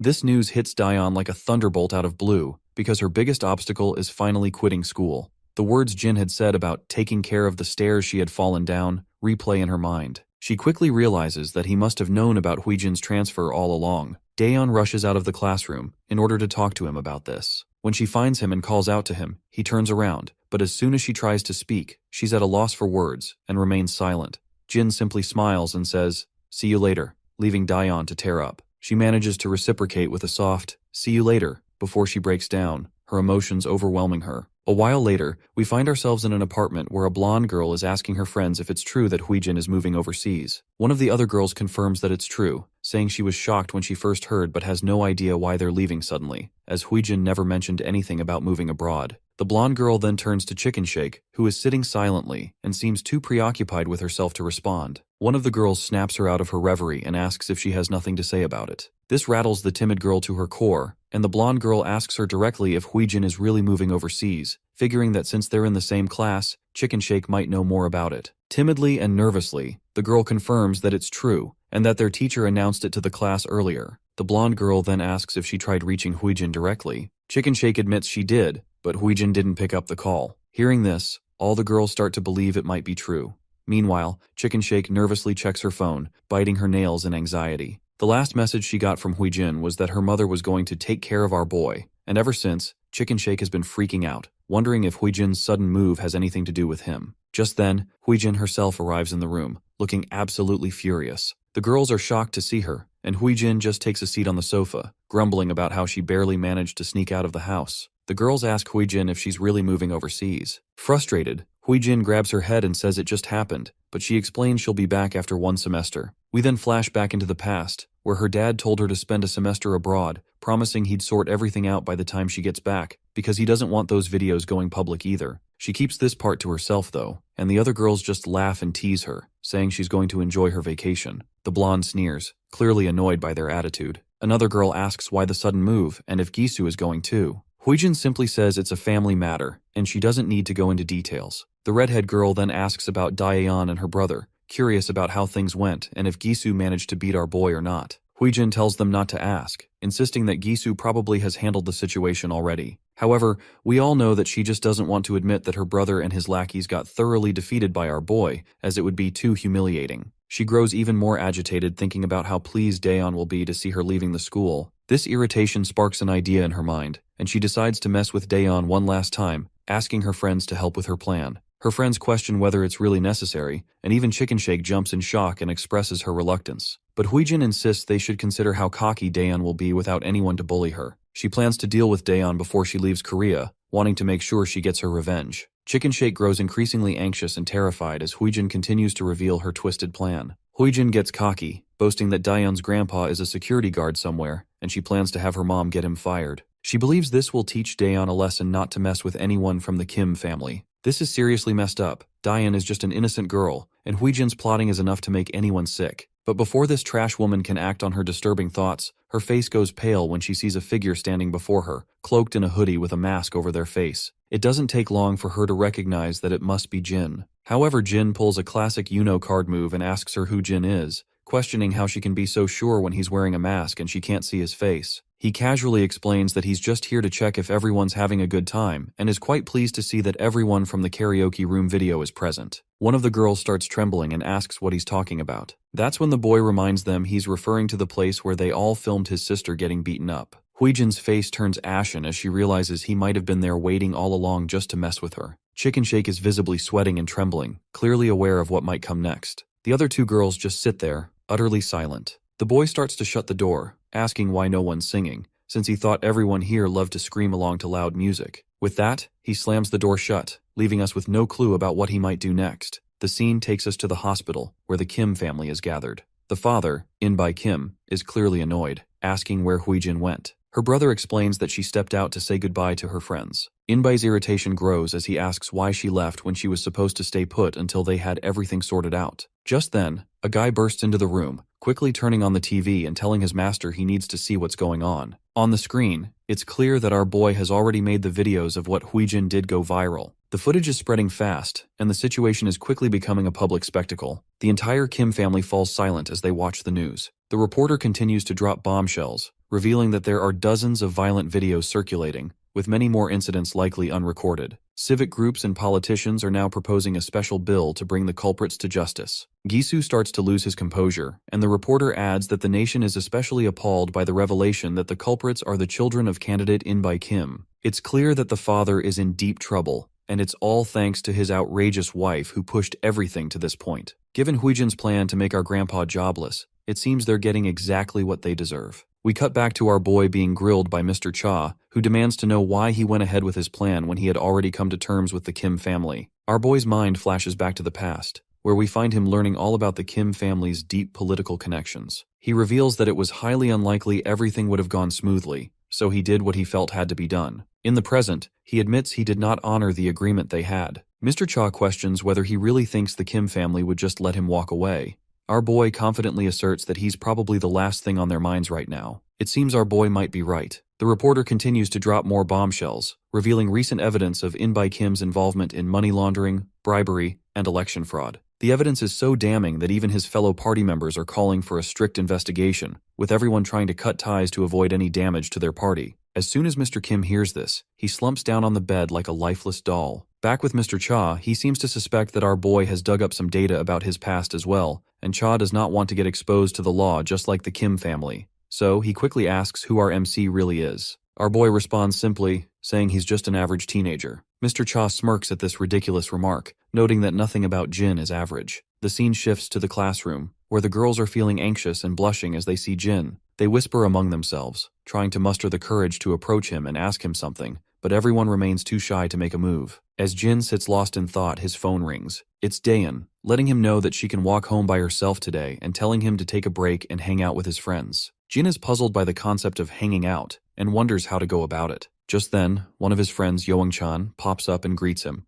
As Young-chan sits down, he asks if he is busy today. Our boy remains silent, which prompts Youngchan to remember that Jin always walks his little sister home, so he must be busy after school. But not surprisingly, Jin tells his friend that he's actually free today. Youngchan's face lights up with happiness, and they plan to hang out after school. However, Youngchan's enthusiasm quickly fades when he hears an unpleasant voice. As the scene zooms out, we see these two beta bullies of the class step forward. They both reveal that they've heard the news and know that Jin is the reason Gisu Kim is moving abroad. Youngchan is totally shocked by the news, and the other students lounging around are equally caught off guard. The bullies spill the beans that even though Gisu and his sister were all set to move abroad, they're stuck now because their whole family's in hot water after the info leak. Our boy jumps in to set things straight, telling the bullies they've got it all wrong. But Jae-hyung chimes in, saying there's no need for modesty because everyone knows our boy trashed Gisu and his crew at their hideout a couple of days ago. Hyokjin backs him up, explaining that Jin took them all out by himself, and now everyone's saying Gisu is too embarrassed to show his face at school. He's itching to hear just how badly our boy must have beaten Gisu to make him leave the country altogether. Youngchan is finally convinced that Jin is actually a skilled fighter, and that his performance that day wasn't just luck. Hyokjin leans in and says, now that they won't have to deal with that jerk anymore, he's itching to throw a party, so he invites our boy to celebrate after school today. Jae-hyung agrees, adding that they've been in the class for days without really spending time together, and he suggests they show our boy around the area, but our guy flatly turns them down, saying he already has plans for today. Naturally, the bullies are puzzled and ask what he's up to. With a pleasant smile, Jin replies that he's planning to hang out with Youngchan. That's when Jae-hyung starts creeping in with his disgusting grin, leaning toward Youngchan and saying he'll join their hangout. Hyokjin also leans closer to the terrified guy and expresses his desire to join in as well. After forcefully making Youngchan agree, they start to walk away, saying they'll meet up later. Our boy quickly asks his friend if he really wants to let these goons join in, and the poor guy stutters a positive response with a pale face. The teacher finally arrives in the classroom, and she's brought along 2 transfer students. One of them is a plain-looking guy, but the real standout is a stunning beauty with striking black hair. Youngchan's eyes immediately light up at the sight of her, and our boy quickly asks if he knows who they are. Youngchan explains that everyone knows this girl. She's Yeona Sin, and her grandpa owns SW Corporation, the biggest company in Korea. The guy next to her is Seokju Ko, and there are rumors that he's been with her since they were kids and is seen as her associate and bodyguard. The teacher notes that since everyone's familiar with these two, she won't waste time on introductions. She reveals that both of them have been studying in the US for the past 2 years and will be joining the class starting today. The beta lackeys don't seem too thrilled about these 2 newcomers in the classroom. With just Jin before, their chances to rule the classroom were slim to none, but now, with these 2 around, they're not so sure they can even think about bullying anyone. Meanwhile, Youngchan was curious about the 2 extra desks in the class, but it's clear now who they're for. He can't help but think Yeona looks even more stunning than he remembered. Even the students in the class can't keep their eyes off her. As Seokju behind the lady walks forward, he could not help but notice our boy, and their eyes lock for a moment. Yeona too can't resist but glances at him while she is walking past him. Once both of the newcomers take their seats, Seokju tells Yeona that our boy wasn't in the evaluation report he received a week ago, and he wants to double-check. Yeona is intrigued and glances at our boy once more, and we can tell she is clearly curious about him. Our boy notices Yeona glancing at him, and when he looks back, he finds her smiling. However, he just turns his gaze away again, which seems to irritate her since she didn't get a reciprocating smile. Meanwhile, Youngchan continues their conversation and asks if he has any particular place he wants to go. Jin says he's okay with anywhere, so Youngchan suggests hitting the game room. Well, it seems like the word gaming room triggers some memories for our boy, while his friends explain that it's nearby and just upgraded their PCs. That's when we flash back to the past, where we hear the authoritative tone of a senior telling a group of soldiers that they will begin today's portion of their practical life training program. He explains that there's one thing every Korean teenager must know, and that's the gaming room. This is the first time our boy has heard about the gaming room. The senior further explains that gaming rooms offer personal computers for a fee, and both students and adults can use them. Curious, our boy asks what people do there. The senior explains that while some users browse the internet or watch X-rated videos, most people are there to play games. For the average high school student, over 90% are playing some kind of computer game. The senior then introduces some of the most common games. First up is Legends of League, followed by Battle Royale. Back in the present, our boy reflects on how he can finally make use of the Major's intel. Meanwhile, Youngchan adds that they'll also grab some ramen at the game room and maybe check out Koinka afterward. Well, it seems like Koinka is yet another term our boy picked up during his military days while learning about practical life. The senior explains to him that high schoolers frequently visit coin karaoke, also known as Koinka. These establishments basically allow for sing-alongs with just a few coins. Major Kang tells our boy that he should prepare a few songs to sing in case he ends up going to one, and promises to send him a list of popular songs for kids his age to learn. As our guy starts brainstorming ideas and trying to remember some songs, his friend sits nervously nearby, wondering why Jin suddenly looks so serious. Once the bell rings, the students head out for the day, and that's when we see this hottie once again. And as usual, she is with her lackey. Apparently, they're discussing our boy, and discover that he transferred just a few days ago, is 18 years old, and happens to be Daeon Yu's older brother. Yona is surprised to learn that Daeon has a brother because she thought her only family was her grandpa. Seokju-ko agrees and explains that Daeon has been living with her paternal grandfather since her parents and brother died in a plane crash. Yona then asks how she still has a brother. Seokju-ko replies that it's hard to believe, but apparently, her deceased brother has suddenly come back to life just before they transferred to school. He suggests they should dig a little deeper into our boy's past. Meanwhile, it's gotten pretty late already, and we find our boy strolling alone. His phone keeps ringing with notifications from his friends, showing they had a blast at the gaming center. We flash back to the gaming club, where we see Hyokjin, our boy, Jaehyung, and Youngchan all hanging out. Everyone is amazed by how Youngchan carried them through the game. Jaehyung even asks about his rank, guessing it must be Diamond or Master. Their jaws drop when Youngchan timidly reveals that he's actually at Challenger rank. From that moment, their attitude toward Youngchan shifts completely. In the present moment, even our boy finds this sudden change odd as they keep chatting excitedly about Youngchan's impressive rank. As he's looking at his phone, his sister arrives. He quickly asks her what she's doing here. She explains that they ran out of garbage bags at home, so she went to get some, and she also picked up a few snacks. Our boy offers to carry the bags, but his sweet sister insists it's not necessary. She then asks if he was hanging out with his friends, and he confirms that he was. She feels a warm sense of relief, glad to see that he's made friends and that people aren't avoiding him because of the fight. When she asks where he went, he bluntly replies that he went to the game room. Well, it seems like this isn't exactly what she expected to hear, as she thought he might have developed different interests after living overseas for so long. Curious about her own experiences at school, he asks how things have been for her. She pauses for a moment before responding that school hasn't been this fun in years. She then asks if he also had something to eat. He nods, saying they had a blast at the game room, where every kind of snack was available. He then asks her about her plans, and she mentions that she's waiting for Grandpa to come home so they can eat together. Our boy then asks if he can join them, which confuses her since she thought he'd already eaten. He awkwardly admits that he's still a bit hungry. We already know that our boy just wants to have some quality family time. When they get home, there's a spread of delicious food laid out on the table, and they all seem to be having a great time eating together. It does seem odd that Grandpa only works a security job, yet they have such a variety of food every day. It's a bit of a mystery how they manage that. As they're having a good time eating together, our boy's thoughts drift back to his mercenary days. After a moment, he shakes off the nostalgia and is back to smiling. Just then his phone rings. It's Major Kang calling. The Major reminds him that he should just call him bro instead of using his rank. The Major asks how things are going, and our boy says he's doing well. But when the Major probes about his school life, there's an awkward silence on the line in response. Getting a bit anxious, the Major quickly asks if our boy has killed someone. Jin quickly says no, but admits he did run into some trouble that was quickly sorted out. The senior lets out a sigh of relief, and our boy reassures him that everything is fine now, and there's nothing to worry about. Kang is relieved and reminds our boy that they're always there for him. In response, Jin promises he won't forget that. The next day at school, we see the trio in class, but our boy is noticeably missing, and Youngchan seems a bit awkward among the two bullies. Jaehyung starts asking odd questions. Curiously, he asks who they think would win in a fight between Jin and Seokju-ko. Hyokjin points out that while Jin is good, he probably couldn't beat Seokju-ko, who's been training in combat since he was a kid. To him, our boy seems like an amateur in comparison. Jaehyung agrees, adding that Seokju-ko is one tough motherfudger.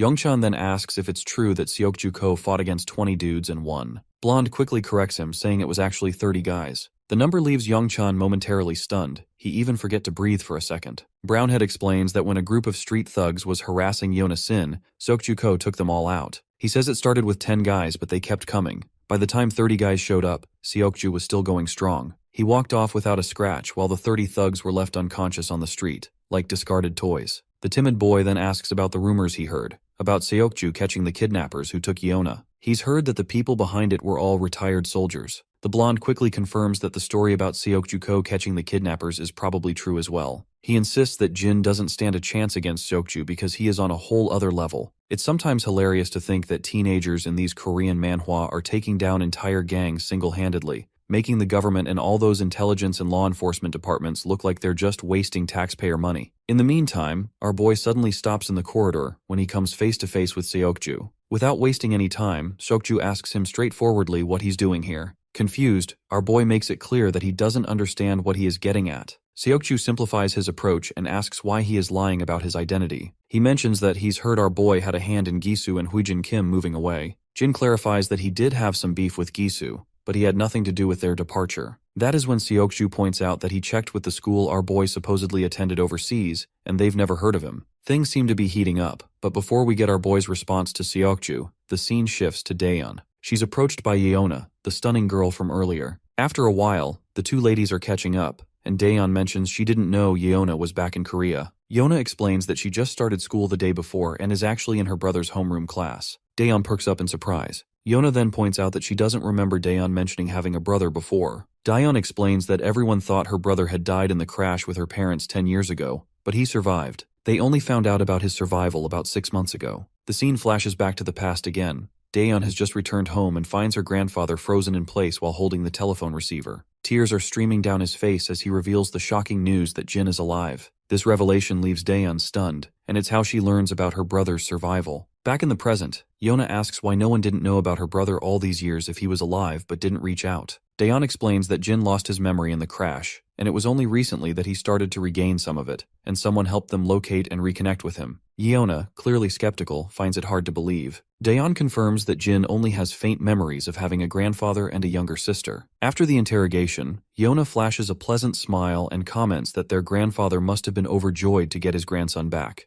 Yeona comments that their grandfather is indeed overjoyed, explaining that after receiving the call, he cried for hours and then took time off work to enroll in cooking classes. He wanted to improve his Korean cooking skills, thinking that Jin might not have had much of that growing up. Yeona comments that their grandpa must really love his grandkids, and Daeyeon smiles, agreeing that he definitely does. But then Yeona throws a serious question her way, asking, is she absolutely sure Jin is her brother? Daeyeon looks a bit surprised but quickly gives a positive response, saying Jin is definitely her brother, and they even took a DNA test to be sure. Our girl then asks why Yeona is so interested in her brother. This question clearly catches Yeona off guard. Since she is not sure what to say, she quickly asks, almost frantically, if her brother has a girlfriend. We then cut back to our boy, who asks Seokju what the hell he's talking about. Seokju repeats his question, asking what's so important about this school that our boy had to forge his records just to be here. Jin responds by asking if he's being accused of having fake records. Seokju confirms this, saying they must be fake because, according to his research, Jin never lived in that city, and the school he claims to have attended doesn't even have a record of him. Our boy then asks about the proof, and reminds Seokju that if he's claiming the records are fake, there must be some evidence to back up the claim. Seokju is momentarily at a loss for how to counter this question. He discovered the discrepancy by digging around and talking to people connected to the school overseas, but he has no tangible proof. He's amazed at how Jin handles the situation without flinching or showing any sign of being startled. Then, our boy finally asks why Seokju is running a background check on him. In response, the blackhead explains that he can't just sit around and watch a suspicious kid who might pose a threat to his mistress. A silence falls between them for a moment, but then our boy finally answers, saying he came back home. Seokju is baffled by this vague response, so our boy clarifies that he was asked what he came here for, and his answer is simply that he returned from overseas for his family. With that, our boy starts to leave. Seokju stares after him with skeptical eyes, thinking that since he already suspects our boy has forged his records, it won't be long before he figures out his true identity. Once the class begins, we see Jaehyung quietly immersed in playing video games, while the blondie scrolls through his phone idly. Our boy Jin notices that both Seokju and Yeona are absent from class. He's intrigued by how quickly these two, having just transferred yesterday, managed to gather so much information about him in less than a day. When the bell rings, the beta bullies approach Youngchan, inviting him to play games and push ranks.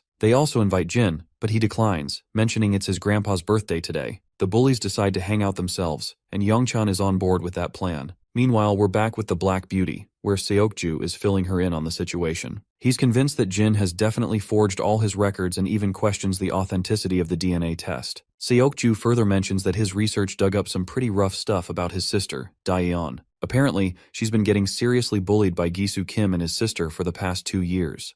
When Yeona asks just how bad it was, Seokju says it's enough to make anyone wonder how she endured the bullying all these years. He explains that the videos of her assault weren't exactly publicized, but he is pretty sure that the assault she faced was just as serious. Yeona's pretty blown away and can't help but think about how messed up kids these days can be. Seokju adds that Jin's already knocked out Gisu Kim and his crew twice, and saved her sister from the bullying. Yeona chuckles to herself, thinking it's kinda sweet that her long-lost brother comes back from the dead and takes out her bullies, while Yona's own siblings only ever seem to want to get rid of her. Yona's curiosity gets the best of her as she starts piecing things together. She points out that if Jin had really come to school with the intent to target her, it doesn't make sense that he'd be so upfront about it. A smart person would have stayed under the radar. Seokju agrees, noting that someone with a real plan would have kept a low profile. Yona's mind starts racing once again, and she asks if Jin might have some kind of ulterior motive related to Daeyeon's family. She brings up the insurance money from the plane crash. Seokju then reveals that the grandpa received it but hasn't used it,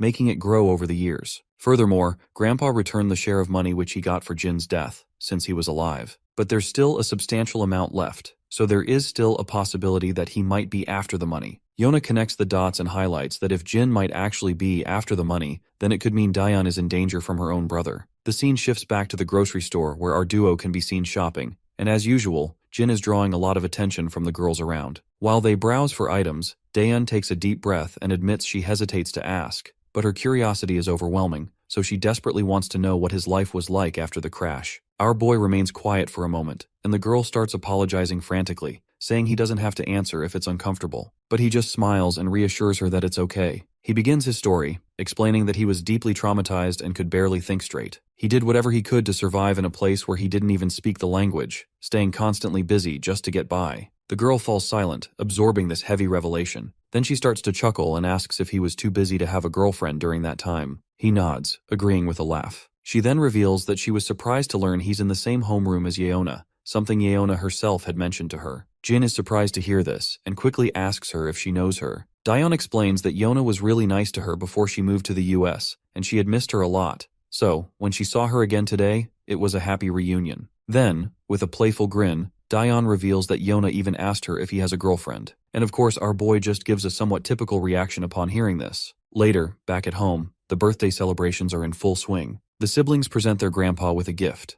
As he unwraps it, he discovers a high-quality wallet inside, and his face lights up with joy. He's genuinely touched and feels a bit guilty for the low pocket money they have, thinking they must have spent more than they could afford. But his granddaughter just smiles warmly and reassures him that they had more than enough to get him a gift, and besides, it wasn't too expensive. The old man's hands tremble with happiness as he holds the wallet. With his voice thick with emotion, he tells them that the biggest gift he could ever ask for was already given to him when Jin came back home safe and sound.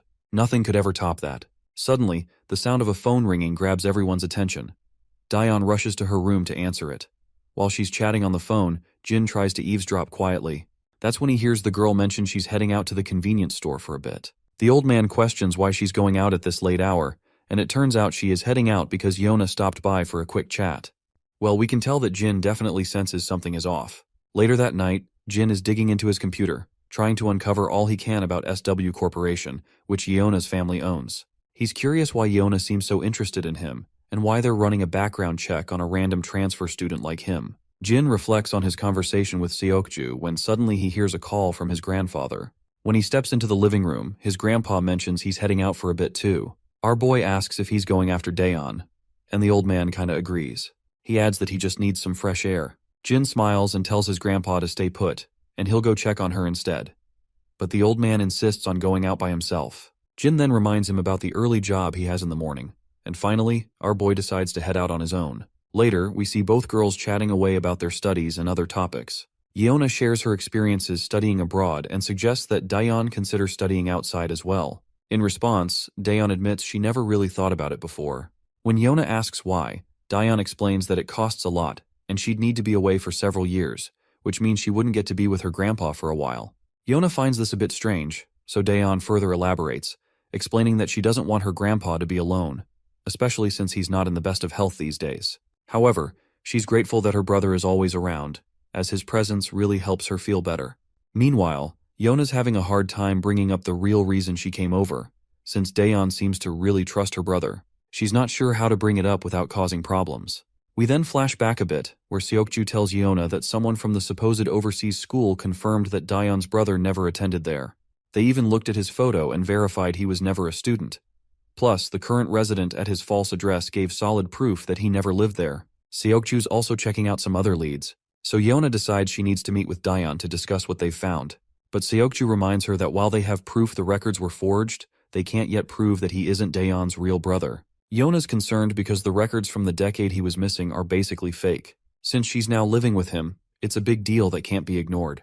She thinks Diane deserves to know the truth about the records and wants to at least fill her in on what they've found so far. In the present, Yona is struggling to bring up the main topic she came here to discuss, even though it's her primary reason for visiting. Just as Diane expresses how happy she is to be chatting like this after a long time, we also see our boy making his way toward the both of the girls. However, Seokju steps in front of him, but Jin simply tries to walk past him, but the newcomer quickly tells him to stay put. In Seokju's mind, he's sure Jin must be here because he's worried they're going to share everything with Dion. So he quickly blocks our boy's path and tells him that the both girls are just catching up and asks him to give them some time alone. Suddenly, a high-speed Volkswagen comes barreling toward them.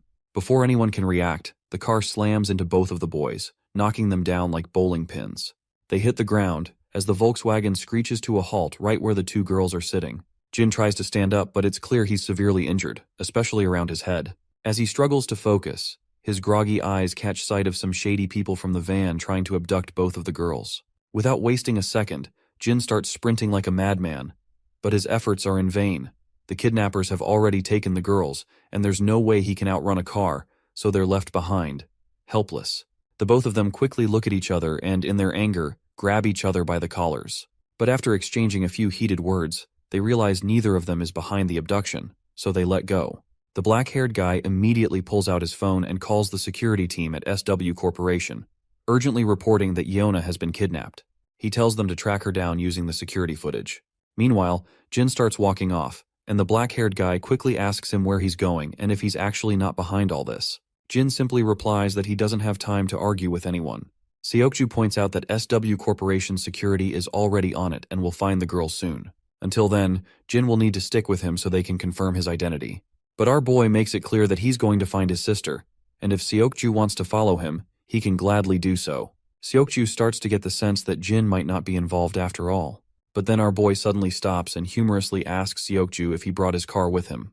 The scene shifts to the bustling heart of the city's entertainment district. Inside one of the pubs, Mr. Cha is sitting back, puffing on a cigarette and enjoying his laid-back time. Just then, his lackey informs him that someone is here to see him. When Mr. Cha turns around, he sees Jin standing there. The scene then shifts to Saw Corporation, where we see a regal-looking lady sitting in her chair. I can tell she's definitely Yeona's sister because she looks just as gorgeous, with her flowing black hair. Suddenly, an assistant bursts into the room. The woman looks a bit annoyed at this sudden intrusion, and wants to know why he didn't bother to ask for permission before barging in. The assistant quickly reports that Yona has been kidnapped. The news surprises the lady, but surprisingly, she doesn't seem too troubled by it. In fact, she starts to smile faintly and seems to think that the rumors must be true after all. Not entirely sure what she's referring to, but let's roll with it. She then asks if their grandfather is still planning to go after the company. The assistant states that he is not sure, so she leans back, hoping that if he continues to pursue them without backing down, Yuna will eventually die. It's definitely something she's looking forward to.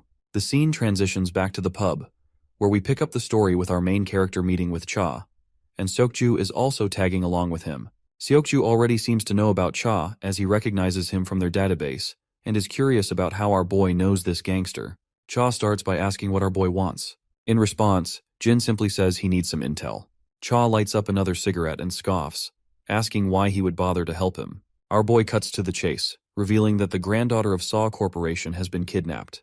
Well, that is something Cha definitely was not expecting to hear.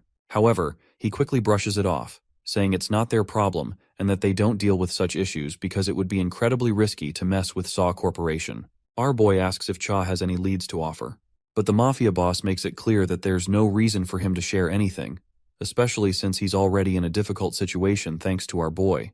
That's when our boy reveals that his younger sister was also taken along with Saw's granddaughter. Cha finally realizes he's in a tough spot now, as messing with our boy's sister is like messing with John Wick's dog. Both are equally dangerous. So he then starts explaining, and mentions that some people speaking broken Korean were asking around for untraceable warehouses, as well as for burners, cars, and a few extra hands. The offer was tempting, but he turned them down because dealing with this kind of trouble isn't something you can easily wash off. He adds that he's heard another crew took the job, and all he knows is they're working out of Incheon. That's all the info he's got. It wouldn't be surprising if Seokju had already figured out who's behind this mess. Meanwhile, our boy starts to walk away after giving a final thanks. But then, the mafia boss tosses his phone to our boy and tells him to save his number. Jin cluelessly looks at him, puzzled about why he'd need his number. The mafia boss gets a bit agitated and clarifies that he'll need it to contact him once he digs into the warehouse for more info. With that, our boy starts entering his digits. He also asks if the bike outside the door belongs to him. Cha knows exactly what our boy is planning to do with it, so he feels hesitant to respond. But eventually, my guy takes the heavy bike, and before leaving, he tells Seokju figure his own way out to get there, because he's taking the bike. Seokju questions whether he is going to trust this shady half-baked info and going to chase those kidnappers based on that. Our boy explains that he doesn't have time to waste, because Yeona will probably be safe until the kidnappers get what they want, but there's no telling what they might do with Daeon.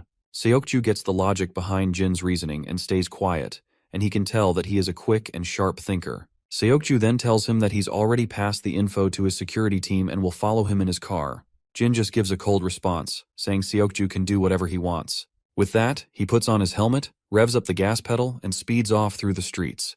The scene then switches back to the girls, where we see Daeon waking up with a headache and, as she becomes aware of her surroundings, Yeona quickly apologizes, saying it's probably her fault that Daeon got dragged into this. Daeon's mind starts to recall the recent event, and she is shocked to remember that they have been kidnapped, and Yeona sadly confirms it, adding that she didn't expect this to happen so soon after returning to Korea. Just then, the kidnappers arrive, and Yeona coldly asks them why they had been abducted. One of the kidnappers snaps at her to shut up and stay quiet, and it'll be over soon enough. Of course, it does not take her long to realize that these filthy people must be planning to use her as leverage against her grandfather. One of the lackeys then asks the boss what they should do with Daeon, who was kidnapped simply because she was with Yeona. Unsurprisingly, the boss decides she is useless to them and orders his lackeys to get rid of her. But Yeona immediately speaks up, insisting she won't let them harm Daeon. The boss asks what she can possibly do, and Yeona threatens that she'll bite her tongue and bleed to death, making it impossible for them to use her as a bargaining chip. The mafia boss finds it hilarious that she's willing to risk her life for someone she barely knows. He further taunts her, urging her to go ahead and try biting her tongue. Well, the mafia boss should have been more careful with his words because Yeona doesn't hesitate and bites her tongue, leaving blood pouring from her mouth. The boss yells in surprise, while the other lackey watches in silence, clearly startled to see her steel-like guts. The boss quickly stands up and tells her that her guts have bought her some time. The lackeys ask what the next order is. The boss tells them to get rid of Daeon later and instructs them to stuff her mouth shut so she can't make any noise. The scene then flashes back to our boy and Seokju. It looks like they've arrived at the location Mr. Cha mentioned. Seokju points out that the location seems legit because SW security tracked the minivan footage to this area. As our boy starts to move forward, Seokju tells him to stop and wait for backup, since he sent their coordinates to SW security and they should arrive soon. But our boy reminds him that Daeon doesn't have much time left, so he gotta make it quick. There's no room for argument, so they proceed forward and spot a bunch of goons patrolling the area. Suddenly, our boy leaps over one of the goons, grabs him by the throat, and starts choking him out. The lackey eventually loses consciousness, and our boy quietly drags him into the shadows, adding him to a pile of other goons he's already taken down. Seokju is also helping out, and he's blown away by Jin's ability to take down opponents silently. He's so impressed that he asks Jin who the heck he is. Jin just casually replies that he's an average student at the same school. The scene shifts to SW Corporation, where we finally meet the big boss, the grandpa of the company. He's getting a report from the black-suited guy about the kidnappers' demands. The guy explains that the kidnappers want SW Corp to cancel their recent contract. If SW Corp doesn't respond within an hour or refuses to comply, they'll kill Miss Yeona. The old man asks about the security details, and the black-suited guy says that SW security will reach the location where Yeona is being held within 50 minutes. Back at the shady location, we hear two lackeys chatting. They're curious about their client and why they're making them do this kidnapping. One of them says their boss has already made it clear that it's none of their business and they should just follow orders. Just then, one of the lackeys gets a smack right on the head and crumples to the ground. He turns around, wincing, to see Jin, who's already taken out the other guy. After they're done with the goons, Jin asks his fellow how many he's knocked out. Seokju says the guy he left behind makes it 5 in total. Jin then does a quick mental tally and realizes they've taken down 14 guys, meaning the enemy have got plenty of muscle and resources. Seokju is blown away that Jin managed to take down 9 guys while he struggled with just 5. Finally, Jin asks the black head who's pulling the strings. The guy lets out a heavy sigh and says they don't really know. Apparently, these kinds of incidents pop up now and then. This kind of thing also happened when they were in America. He never thought it would happen again so soon after coming back to Korea, and feels like he should have been more on the ball. Jin points out that the real mastermind must be with Yeona right now, so he decides to push deeper into the location. Before he moves on, Jin asks Seokju if he'll be okay. Seokju looks puzzled and asks, "Okay? About what?" Jin explains that he was pretty banged up when that van ran over him. The blackhead just shrugs it off, saying our boy should focus on his own injured leg instead. Suddenly, someone starts shouting, asking where all the lookouts went. Another one jokes that maybe everyone went to take a dump.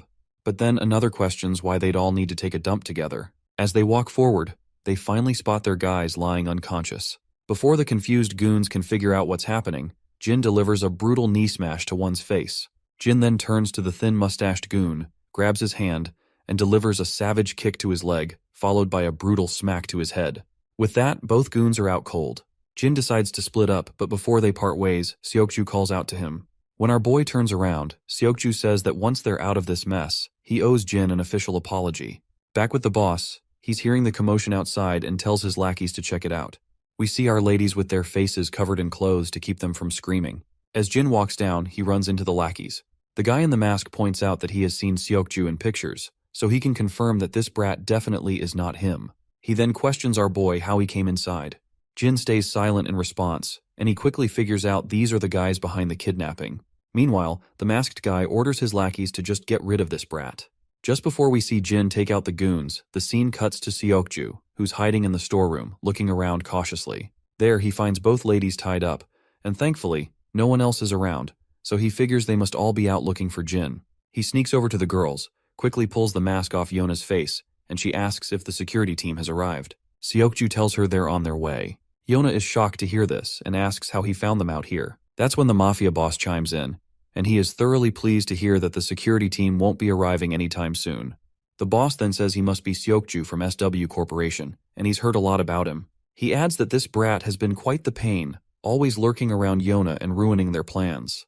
The mafia boss makes it clear he has no clue how Seokju found their hideout, but he's certain it wasn't smart to come here alone without backup. One of the lackeys suddenly lunges at Seokju, but my guy sidesteps the attack and throws a punch of his own. However, this lackey isn't a pushover. He dodges the punch and quickly retaliates. Seokju realizes this guy is tougher than the goons they took down outside, and he's having a hard time keeping up. But then, Seokju lands a brutal whack and follows up with a devastating punch to the lackey's gut, leaving him doubled over in pain. To finish things off, Seokju delivers a powerful leg swing, and the lackey finally looks like he's down for the count. Just when we think it's over, the thug tries to swing back in retaliation, but Seokju meets him with a devastating knee smash to the back, and the guy quickly starts to crumble. The scar-faced boss notes that he knew Seokju had been trained from a young age, but he didn't realize he was this impressive. Even the two girls are shocked by what they're witnessing. But the mafia boss isn't here for a duel of pride. With those words, the lackey pulls out a blade and starts slashing at Seokju, landing several brutal cuts across his body. The boss grins under his mask, saying he didn't expect this brat to fight empty-handed, which makes dealing with him a lot easier. The lackey charges at Seokju again with the dagger and begins swinging left and right like a madman. Seokju does his best to dodge, but he's still taking deep, painful cuts that leave him struggling to move. The boss pulls out his own dagger and starts juggling it in the air, clearly enjoying himself as he eyes the girls. As soon as Seokju sees this, he immediately knows Daeon is in serious trouble. The poor girl is already terrified, just imagining what's about to happen. Before Seokju can react, the bastard throws his dagger straight at her, aiming to end her life. But at the last second, Yona leaps in front of Daeon, and just as the dagger is about to hit, Seokju jumps in front of both girls, taking the blade straight into his back. The mafia boss scoffs at Seokju, mocking him as a pitiful bastard who's only good for the empty praises people give him. He then orders his lackeys to leave Yona alone and kill the other two. The lackeys quickly agree, and begin to walk forward to carry out the order. Suddenly, everyone hears the door creak open, and all eyes turn to see Jin making a badass entrance after taking down the goons and leaving them sprawled on the ground. Back at the club, Gangster Cha is there with his lackeys. They fill him in with the latest info, reporting that the Gosheng cartel is behind the abduction. Cha is stunned by the ridiculous mistake the Gosheng cartel made by getting involved with both Jin and SW Corporation. It was bound to backfire, considering how the cartel never digs into their clients before taking a job. One of the lackeys then asks Cha why he helped Jin. He further points out that Jin is the one who put them in a tight spot, and he's the one who exposed all the dirt on the Kim family they'd been keeping under wraps for years. Cha lets out a big sigh, saying he had no choice. He points out that he's just an old man who couldn't possibly take on a kid like Jin, and they can't just take revenge on him, especially since it was the Kim family who messed with him first. The lackeys then remarks that they don't have to help Jin either. Cha falls silent for a moment, then chuckles to himself, and further states that he had no choice but to help him since his sister was kidnapped. Back at the hideout, Jin makes his grand entrance.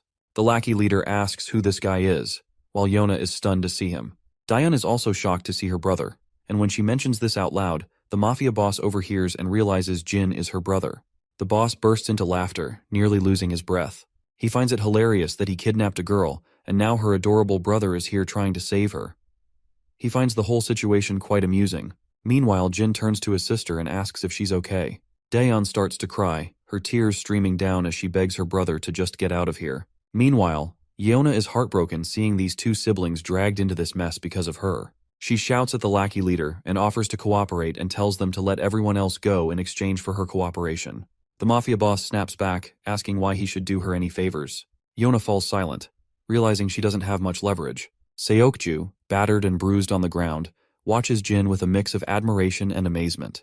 Despite the tense situation they are in, Jin doesn't seem to flinch. Finally, the lackey leader orders his goons to take Jin down.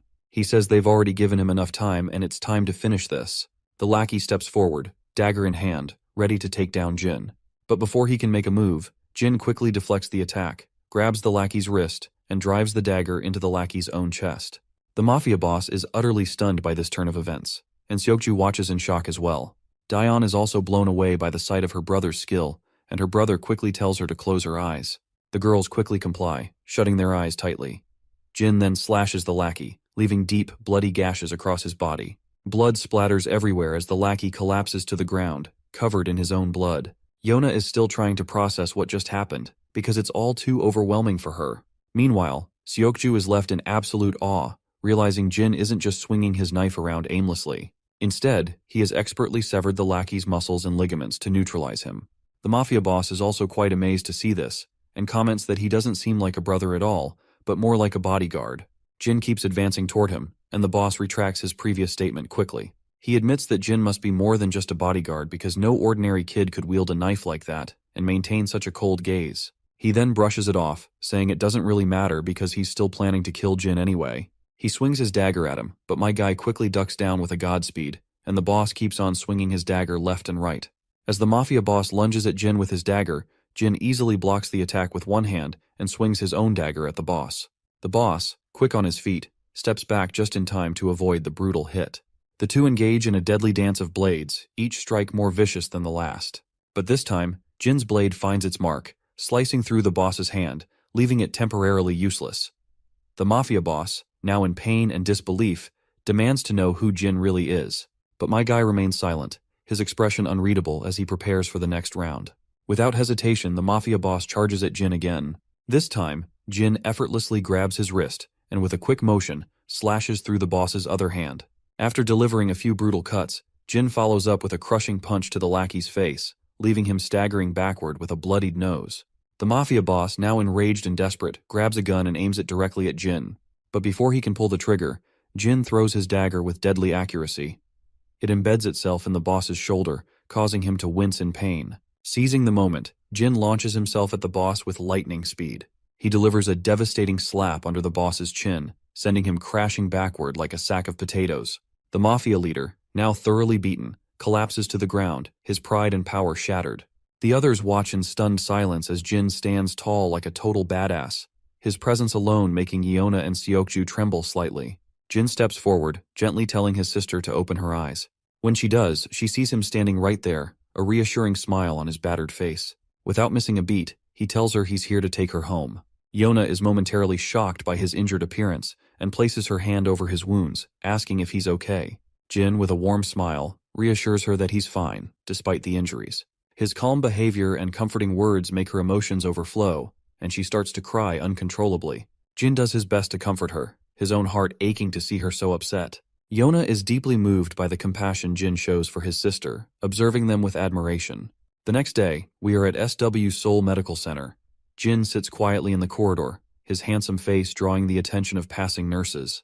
His phone buzzes with a message from Jae-hyung, who's curious why Jin isn't at school. Jin replies that he's got an errand, and as he checks his messages, he sees his friends excitedly discussing their hangout and teasing him for missing out. Jin smiles as he reads his friends' messages, feeling a warm connection despite missing out. He leans back in his seat, letting his gaze drift around the corridor. His eyes fall on the room across from him, marked with a sign that reads, Psychiatry Department. The scene transitions to later that night. After Jin's intense battle with those Goonies, the police and authorities arrive at the scene. They round up all the criminals present, and doctors begin tending to Jin's sister. Yona approaches Jin and tells him that he should take his sister to the hospital, and promises to take care of the bill. Jin looks puzzled and asks why, given that his sister seems to be unharmed. Yona explains that even though Daeyeon doesn't appear injured at the moment, she may have sustained unseen injuries. The trauma of the situation is significant, and she emphasizes that it's crucial to ensure Daeyeon gets thorough medical attention. She also mentions that she recently discovered Gisu and Huijin Kim had been harassing Daeyeon, and while she's relieved they've been penalized, the resolution for the victims is still incomplete. She further explains that speaking with a counselor could be beneficial for Daeyeon after the traumatic experience. This is why we are waiting outside a psychiatrist's office rather than an emergency ward. As Daeyeon exits the room, she approaches Jin and asks if he's been waiting long. Jin reassures her that he just came here a few minutes ago. He then inquires about what the doctor said. In response, she explains that there's nothing serious to worry about. She will need to attend sessions once a week for a while, but overall, she's fine. Jin also shares that his own injuries are minor, just a few light bruises. The girl also let out a sigh of relief. She is relieved that he's okay.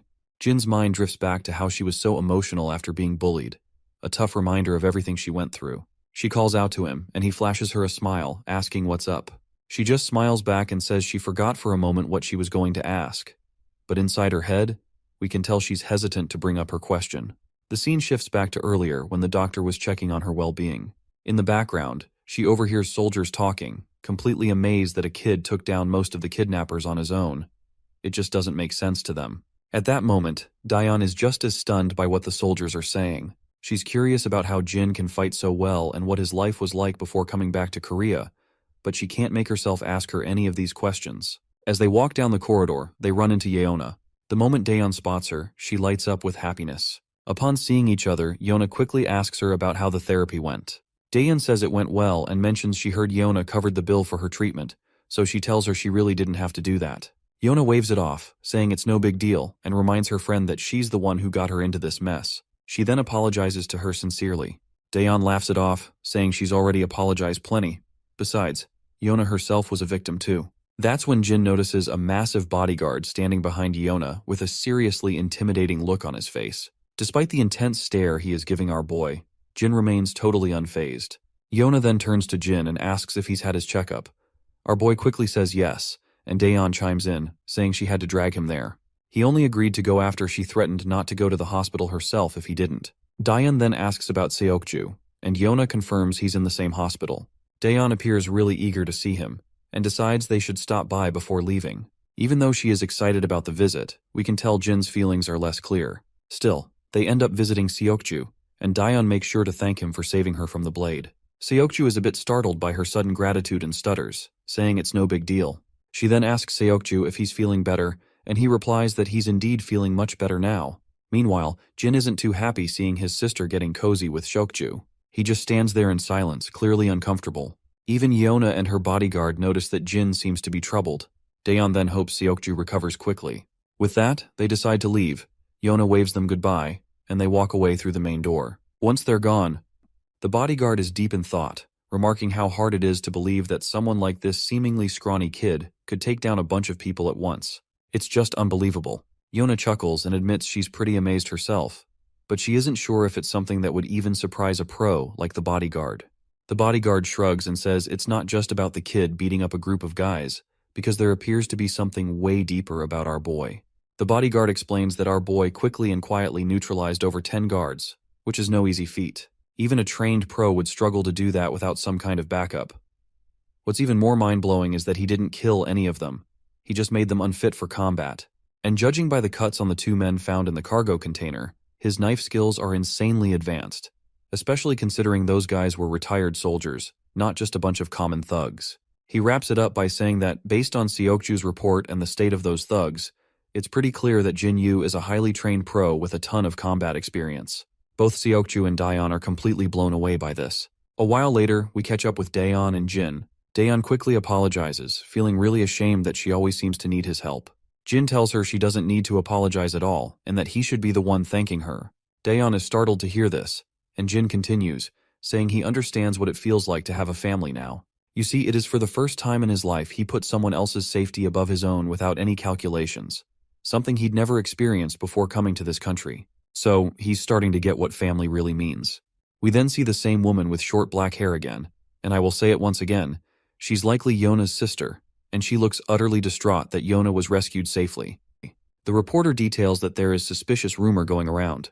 He elaborates that while Seokju played a key role in the rescue, the exploits of another student who accompanied him were even more extraordinary. She asks how that's possible, and the reporter responds that even the chairman has taken an interest in this student, and we already know that this student is our boy, of course. The woman is shocked and wonders if these rumors might actually be true. We see Jin once again doing some hardcore pull-ups. As he works out, his mind flashes with images of the people he fought that day. Just as he's lost in the intensity of the exercise, Daeon knocks on the door and mentions that she's brought some fruit. While Daeon munches on the delicious fruit, Jin arrives and quickly asks his sister how she's feeling. She responds that she's already answered that question 1,000 times, and she's fine. Once Jin sits down, he notices something on Daeon's mind, so he asks her what's up. That is when she assures him that she does not hate him just because she saw him fighting and beating those guys brutally. She claims that it doesn't change how she views him. After all, he did all this just to save her, and she won't ask him about his past either. Daeon then gets somber, saying she was never able to tell Grandpa about any of the bad things that happened at school. She just wasn't ready to share it with him. But now, she feels more relaxed, as if she can open up about anything. Suddenly her phone rings. It's Yona on the call, so she grabs the phone and heads to her room while still on the call. A while later, we see Yona sitting in front of Jin, who quickly tells him to take a seat as well. Jin sits down and asks why she wanted to see him.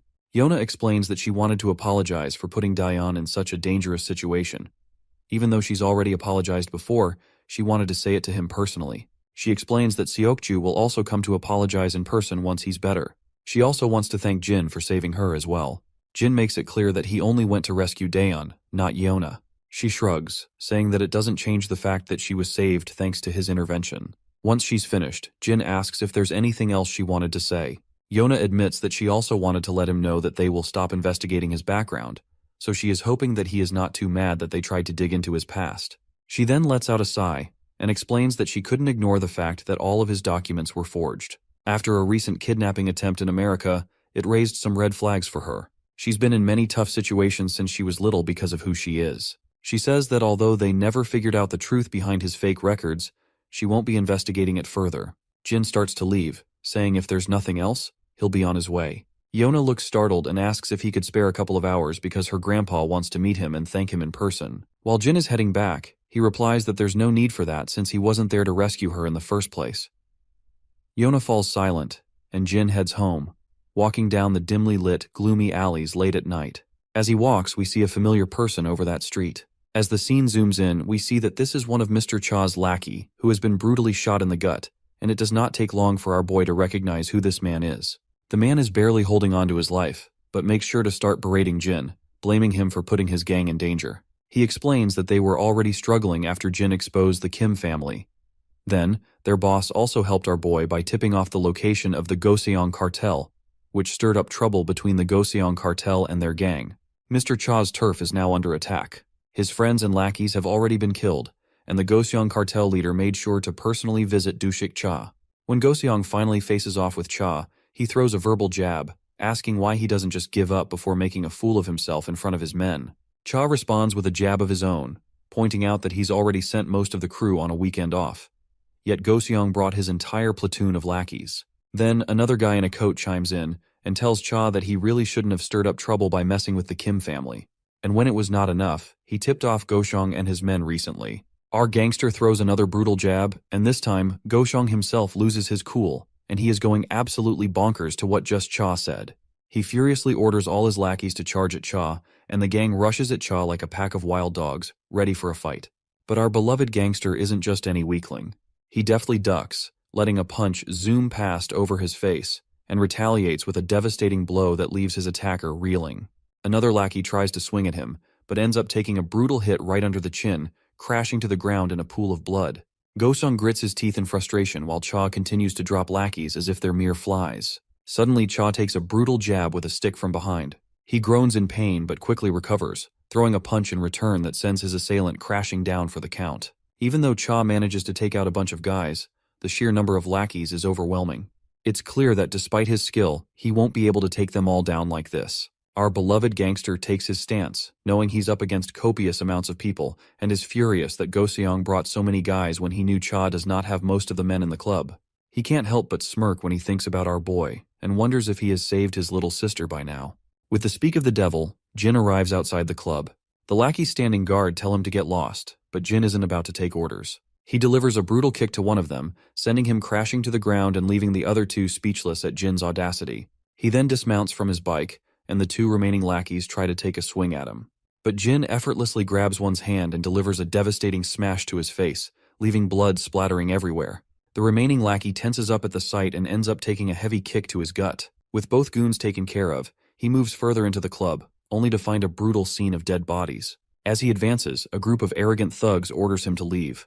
But our boy remains unfazed and keeps walking toward them. One of the thugs steps up, yammering some nonsense, but my guy quickly silences him with a single blow, sending him crashing to the ground and leaving the others utterly terrified. Despite their fear, the thugs recklessly charge at him, and our boy begins to deliver blows, taking them down one after another. The scene switches back to Gangster Cha, who is now exhausted after knocking out a bunch of thugs. Goshong is absolutely livid, unable to believe that Cha is holding his own for so long by himself. On the other hand, Go Seong's assistant feels a sense of relief that they only attacked Cha while he was alone. Otherwise, it would have been a massacre. More lackeys charge at our gangster, but he quickly takes out the one in front of him. Before he can fully move around, he receives a devastating punch to the face. Cha responds in kind, delivering a powerful punch back with equal force. At this point, Cha is barely hanging on. Even Goshong reluctantly admits that he is a tough nut to crack and deserves praise for his efforts. However, he makes it clear that Cha looks like he's at the end of his rope and should just give up now. They'll make it worth his while. Cha spits out a mouthful of blood and asks why he should do that.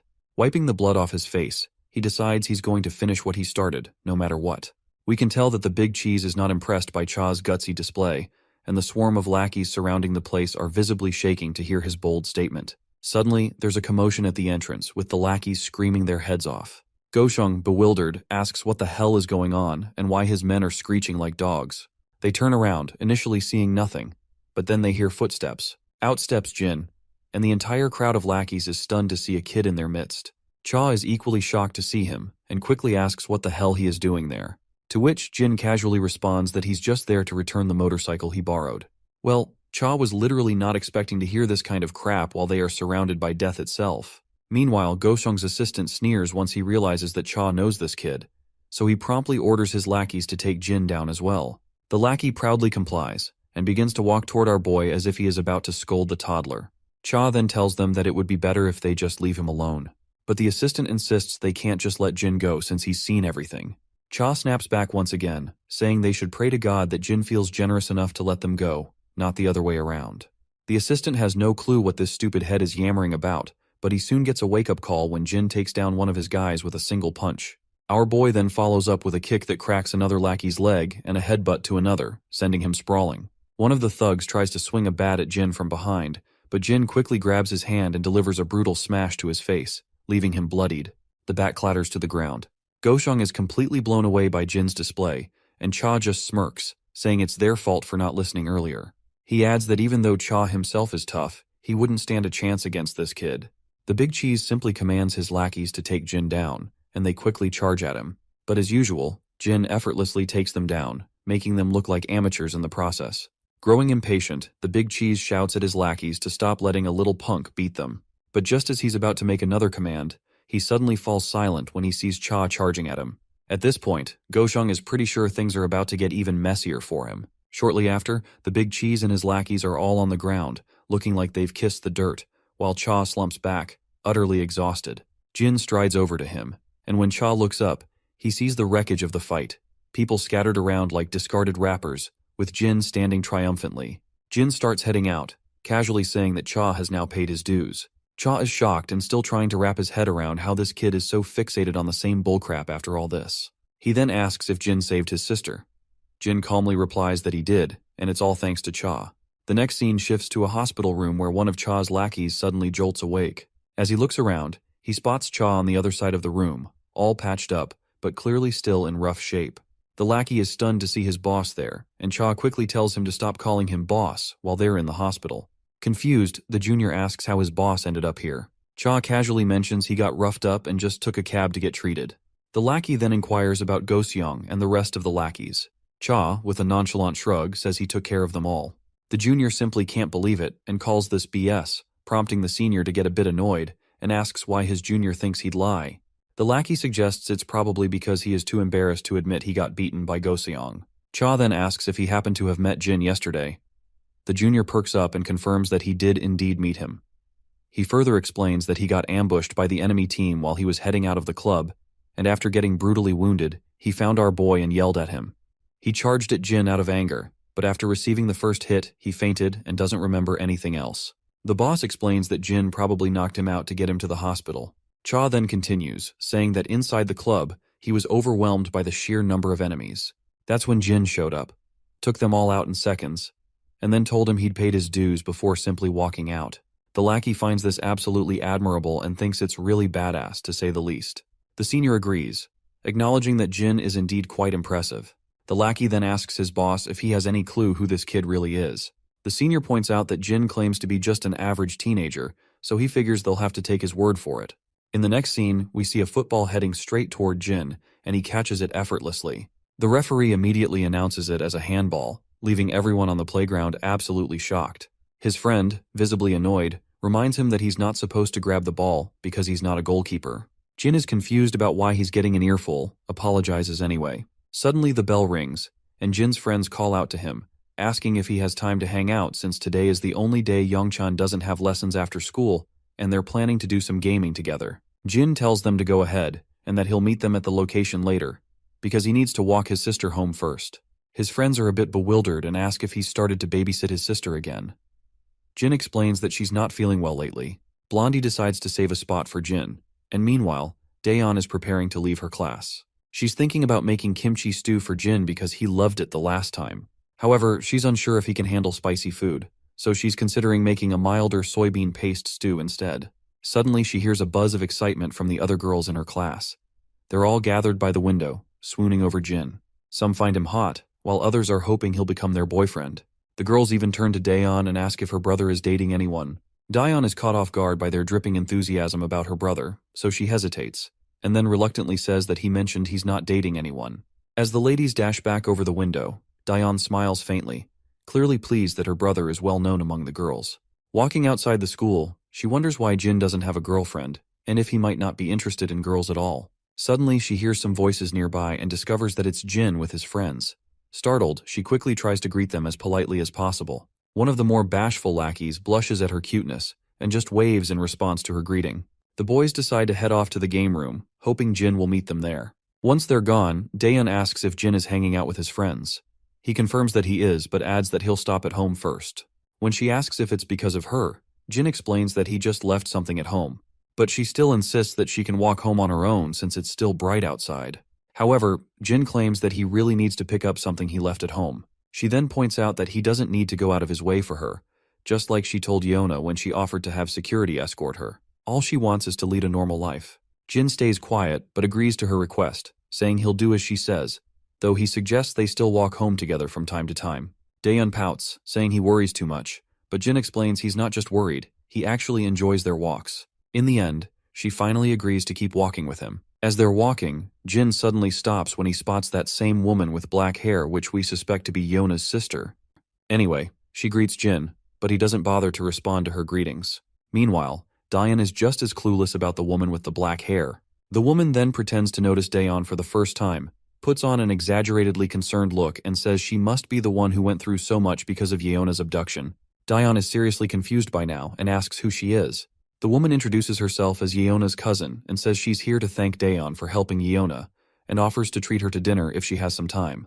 Jin flatly refuses, explaining that Yeona already thanked him personally, so there's no need for this stranger to go out of her way. The woman is bewildered by his bluntness but tries to continue the conversation, saying she also has a proposition that could benefit both of them. Once again, Jin firmly declines, saying he's not interested. He then just starts to walk away, leaving this arrogant woman absolutely fuming.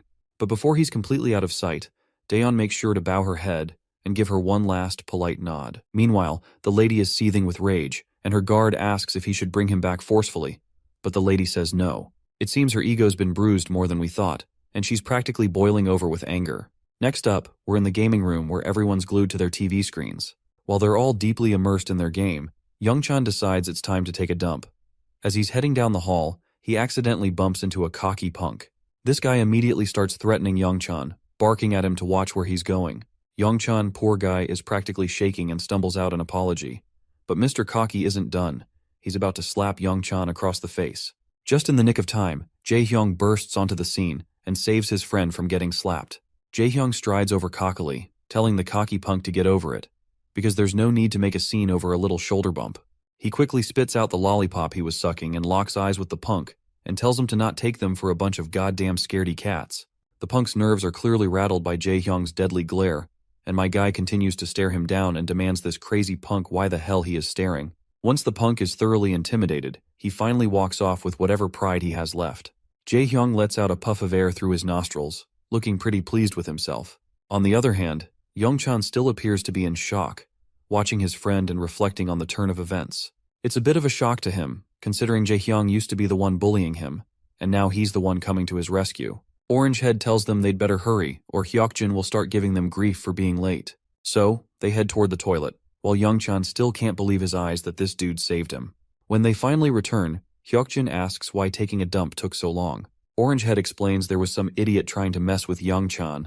Hyokjin's interest peaks, and he quickly asks who it was. Orangehead says the guy was wearing a Gosok Tech uniform. Blondie then turns to Youngchan, checking if he's okay.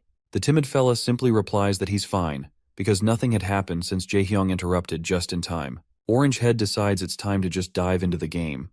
But then, a bunch of rowdy people burst into the gaming room. It's the same guy Jae-hyung bumped into earlier, and he's brought his lackeys to get revenge for the humiliation.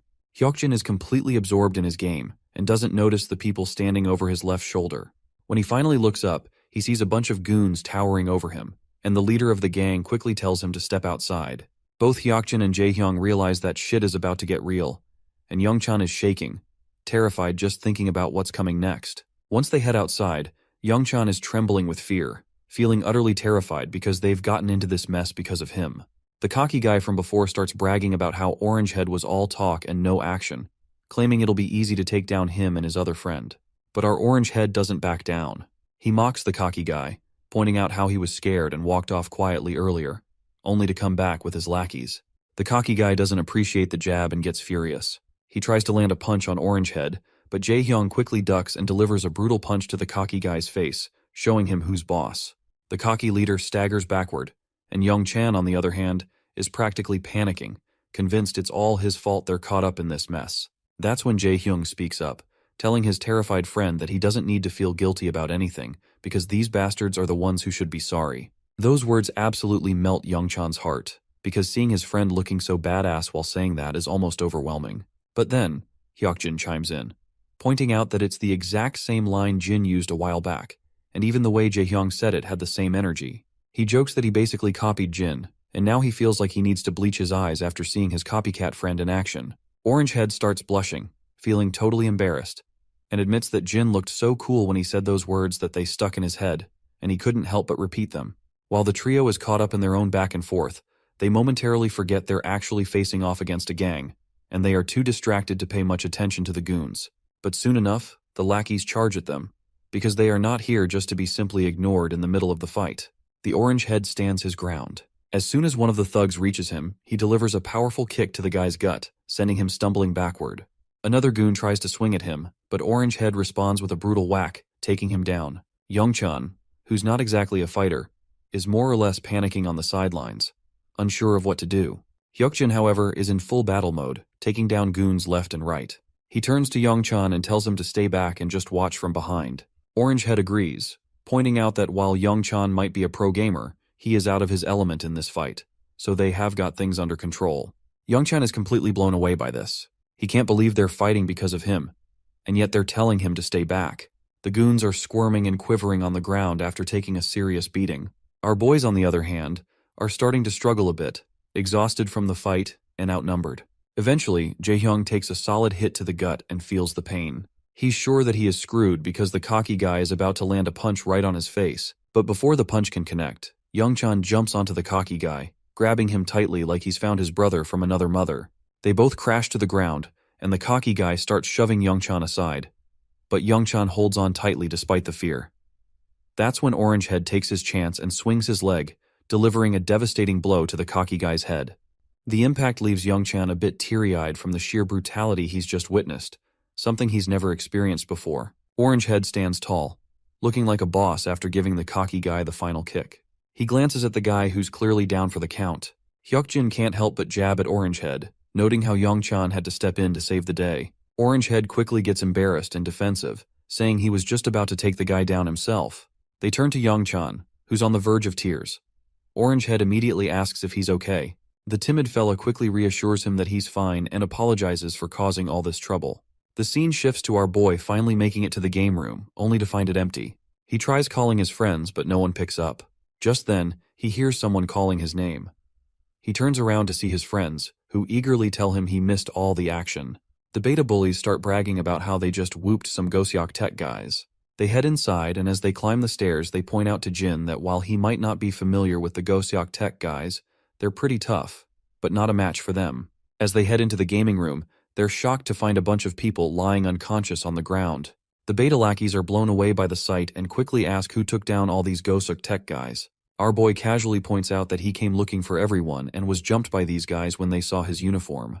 The three of them are absolutely stunned to realize that our boy took out all these men single-handedly. After their mindless fun at the arcade, the group heads out to grab some grub. The beta bullies have brought the same delicious food Youngchan usually eats, but Orangehead forgets to grab drinks and decides to go get some as soon as possible. Youngchan decides to go with him, but Orangehead opts to go himself. As they start eating, Hyukjin feels proud and laughs about how they took down the Goseok Tech goons. Orangehead agrees, saying the goons came in trying to act tough but ended up getting beaten like dogs. Meanwhile, our boy looks at the tuna mayo food with no clue how to proceed. He watches as Jaehyung tears off the seal and pops the snack out of its wrapper. He mimics Jaehyung and starts to take a bite. While eating, he asks his friends who started the fight. Jaehyung explains that one of the goons was messing with Youngchan outside the game room, which triggered the whole scene. Our boy checks in on his timid friend, asking if he's alright. The friend says he's good, because Jaehyung showed up to rescue him just in time. Orangehead then shares some advice, telling Youngchan that in situations like this, he should never back down. Youngchan looks a bit confused to hear this, so Orangehead explains that you shouldn't flinch in front of a bully. You need to make it clear you're ready for anything, or they'll just take advantage if they think you're scared. Hyukjin agrees, saying you've got to show you won't take any crap, or they'll just walk all over you. Youngchan asks what if they end up hitting him. Orangehead just shrugs and says they're going to try to hit him even if he's scared, but Youngchan worries they might hit him harder. Orangehead agrees, but he points out that if you don't stand up for yourself, you'll just be seen as a pushover, and that's worse than getting beaten up. Hyukjin also adds his 2 cents, saying he's seen this trick work before because no one wants to deal with trouble. Bullies usually pick on the quiet ones who never speak up. Youngchan stays quiet, probably realizing that he's always been picked on because he didn't stand up for himself. As they chat, our boy keeps munching on his delicious food. The scene then drifts to his past, where instead of fancy food, he was stuck with some mediocre curry and a piece of dry bread. At that time, he had no choice but to eat it. What made it worse was that there were always strong guys around him, bullying the weak and taking their food. One day, a cocky guy demanded our boy hand over his food, but Jin wasn't having any of it, so he fought back and left a gruesome mess behind. His memory makes him reflect on how the same pattern of the strong preying on the weak seems to repeat itself, both in his past and present situations. That's when Youngchan finally musters up his courage and says out loud that he doesn't like either of the beta bullies. The 2 bullies choke on their food, their breath caught in their throats at hearing this.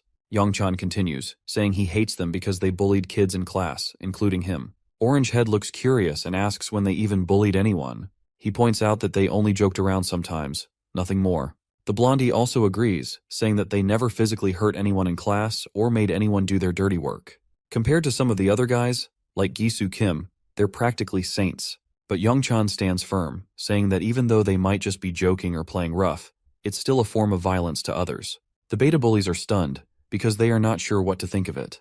Youngchan further continues, explaining that it's the same kind of violence no matter how big or small. He resents them for being so cruel without a shred of guilt. Once he is done speaking, he points out that since beta bullies told him to stand up for himself, he spilled everything he had in his mind to try it out. The beta bullies are completely thrown off by Youngchan's words. The blonde one is at a loss and says no one's ever told him anything like that before. He didn't realize people could see their actions that way and thought they were just joking around. The other bully also agrees, saying they figured it was okay since they weren't as bad as some of the others. Youngchan, still feeling nervous, explains that he was surprised by how nice the beta bullies seemed when he hung out with them. He guessed they didn't realize that what they were doing was a form of bullying. Feeling guilty, Orangehead quickly apologizes. The blonde also says sorry, admitting they're not sure how to fix things but at least want to offer an apology. On the other hand, our boy is still messing with his food. When he takes off the shell of his rice ball, it drops to the ground, and he's totally bummed out to see his meal ruined. His friends don't really know how to react, and they end up yelling at him when he tries to eat the rice ball after picking it up. In the bustling heart of the city, we find ourselves back at SW Corporation. There, we see that same woman who claimed to be Yona's cousin is sitting at her desk. Suddenly, Yona storms into the room, clearly fuming, and she yells this woman's name, Jie. The sassy lady looks up and smiles at Yona, but before she can say much, Yona cuts her off with a sharp tone, demanding to know if she met Jin recently. Jie tries to play it cool and reminds Yona that it was actually Yona who was tracking Jin's background because she was suspicious of him. Yona frustratingly admits that she did investigate Jin, but had promised him she wouldn't pursue it further. Now she is also telling Jie to stop nagging our boy as well. Jie raises an eyebrow and reminds her that she shouldn't forget the kind of world they live in, especially given the recent kidnapping event. So, she makes it clear that they are not taking any chances, and our boy's background is a major concern. Yona insists that Jin wasn't involved in any of the recent trouble, but Jie quickly interrupts, saying that just because Jin helped with a rescue doesn't make him trustworthy. Jie's manager also chimes in, pointing out that Jin's identity is a significant issue for the school. They emphasize that a school affiliated with SW Corporation shouldn't have accepted a student with fake records, and they make it clear that they won't overlook this matter. Yona frustratingly grits her teeth, while Jie just smiles with a hint of satisfaction. She explains that they might receive some good news soon. Curious, Yona asks what kind of news she is talking about. Jie's manager explains that Jin's records were restricted, so they had to consult higher-ups in their network to obtain more information. Jie looks at Yona with a challenging smile, asking if she's not curious about Jin's true identity. Yona firmly states that she doesn't care, emphasizing that Jin saved her, which is more than enough for her. Just then, the telephone rings, grabbing everyone's attention. Jie's smirk widens as she says it's time for them to hear the news together. She answers the call, and the caller announces that they have news to deliver. As Yona waits anxiously, Jie expresses hope that the caller will reveal information about Jin's identity. The caller responds that the higher-ups have decided that SW Corporation should refrain from any further inquiries into Jin's background. The announcement leaves Jie visibly pale, and the guard stunned as well. Her frustration boils over, and she starts yelling at the caller, demanding to know how they can simply let the matter slide. The caller makes it clear that, given the enduring relationship between SW Corporation and the government, they have decided to overlook the matter. The caller explains that Jin is estranged from his family due to an unfortunate plane crash and is essentially a young man who has found his way back home. They emphasize that it would be best to let him live his life without further scrutiny. The next day at school, Yona walks in with her escort, catching everyone's attention, including our boys who are curious to see them back after such a long time. Yona suddenly starts looking at them with a direct gaze, which makes Youngchan feel uneasy. She approaches him and simply asks if Jin isn't in school today. Youngchan, looking around for Jin, explains that he was just here, but Jaehyung explains that he just got called to the office a few minutes ago. As Yona and her escort, Seokju, settle into their seats, her escort reveals that the chairman is at the school right now. Yona is surprised to hear that her grandfather is at the school, and wonders why he didn't inform her of his visit, and if Jin might have gone to meet him in the office. In the office, we finally meet the old man we've been hearing so much about. He's thrilled to finally meet our boy in person, especially since our boy had previously turned down a meeting, so he came by himself to thank him for saving Yona. Our boy responds that there's no need for thanks. He was just trying to rescue his sister, and Yona happened to be there too. The old man acknowledges that he knows, but he still wanted to express his gratitude for saving his granddaughter and apologize for involving his sister. Our boy clears things up again, letting the old man know that he doesn't need to worry about that since Yona has already apologized. The old man stays silent after hearing this, and our boy starts to head into the classroom. That's when Grandpa finally asks if he will become Yona's bodyguard. Not surprisingly, he flatly refuses and makes it clear that this isn't something an average teenager like him can handle. The old man reminds our boy that an average teenager couldn't really handle a unit of kidnappers made up of former Special Forces soldiers either. Jin then points out that Yona already has an internal security team guarding her 24/7. The old man agrees but says that a security team can't be with her at school. And besides, she wouldn't be able to live normally with a team trailing her all the time. He explains that Seokju was in charge of her security, but the recent incident made him realize he isn't the right person to protect her, so he's thinking of giving the job to our boy. Jin starts to walk away again, saying he can't help. The old man goes quiet for a moment, and then says he wasn't just here to thank him for saving Yona. He also wanted to thank him for what he did 3 years ago. As soon as our boy hears this, he freezes and quickly turns back toward the old man. The old man keeps going with his thanks, saying he's wanted to express his gratitude for a long time, because without our boy's efforts, he wouldn't have had the chance to see his son before he passed away. It's clear that Jin remembers what the old man is talking about, but he stays nonchalant, saying it was just another job. The old man insists it was a dangerous job that no one else would take on. Thanks to our boy's success in the mission, he was able to see his son again, and his son spoke about Jin often. The old man reveals that his son was worried and asked him to find out why our boy had become a mercenary. So, the old man tried to track him down but couldn't find any leads. Now, as fate would have it, they're face to face, and he adds that Yona is his daughter. Jin's mind quickly flashes back to the past, recalling the man mentioning that he had a daughter around his age. Still, Jin makes it clear that he can't be Yona's bodyguard. However, he adds that he won't turn a blind eye if something happens to her. The old man is a bit taken aback but then smiles and says that would be more than enough. He then adds that there's one more thing he'd like to request. He points out that he would like to hear Jin's thoughts on the security team at SW. Jin asks what he means, and the old man explains that SW's security team is part of a long-standing and proud tradition, maybe too proud for their own good. They believe that Yona's recent kidnapping would have been contained even without Jin's help. However, as SW continues to expand, the threats are growing, and their security division is lacking in innovation. The old man wants Jin's honest assessment of their skills, and it will be a paid assignment, of course. Jin lets out a sigh, feeling like all of this is just a drag. He then finally heads back into his classroom. As soon as he enters, Yona greets him, but he clearly ignores her and walks to his seat as the teacher starts the class for the day. Jin sits quietly in his chair, thinking about the old man's words. He realizes that Yona's father must have died since the old man mentioned he'd seen his son before he passed away. The scene then cuts back to the past. We see Jin as a mercenary, with all the site workers gathered around eating. Jin is munching on some kind of food bar when a voice calls out to him, asking how a kid like him ended up working as a mercenary. It's clear this man is Yona's father, and after he sees our boy's face, he comments that he didn't realize Jin was so young. Jin quickly covers his face and starts to walk away, but the man offers him his platter full of delicious and appetizing food. He tells Jin to throw away his trash and eat this instead, saying that what he eats really matters at his age. Meanwhile, the other mercenaries chat about how their new client seems really wealthy and explain how they're building roads, a school, and a clinic in the town they're all stationed in. As they chat, Jin listens quietly. While he's on guard duty, the man walks up to him again, offering him a chocolate bar. Jin just looks away. Later that night, the man offers him food once more, but Jin turns away again. On a particularly rainy day, the man brings an umbrella and coat, but Jin refuses them as well. One day, as Jin is packing up his stuff to leave, the same man approaches him again. He says he'll miss having Jin around and invites him to stop by if he can since they'll be there for at least another month. The man then tosses a bag to Jin, explaining that he's packed some snacks and basic medical supplies inside. Finally, Jin speaks up and asks why he's giving him all this. The question catches the man off guard, and he's surprised to hear Jin speak Korean. He adds that he tried speaking in Jin's native language and in English before, but didn't get a response. The man explains that he's giving these things because he has a daughter around Jin's age, and he reminds him of her, so he can't help but worry. Later, we found ourselves in a rundown place where conflict is ongoing. We then see Jin with his fellow mercenary. His fellow informs him that the town where Jin was stationed as a guard has been taken over by a resistance group.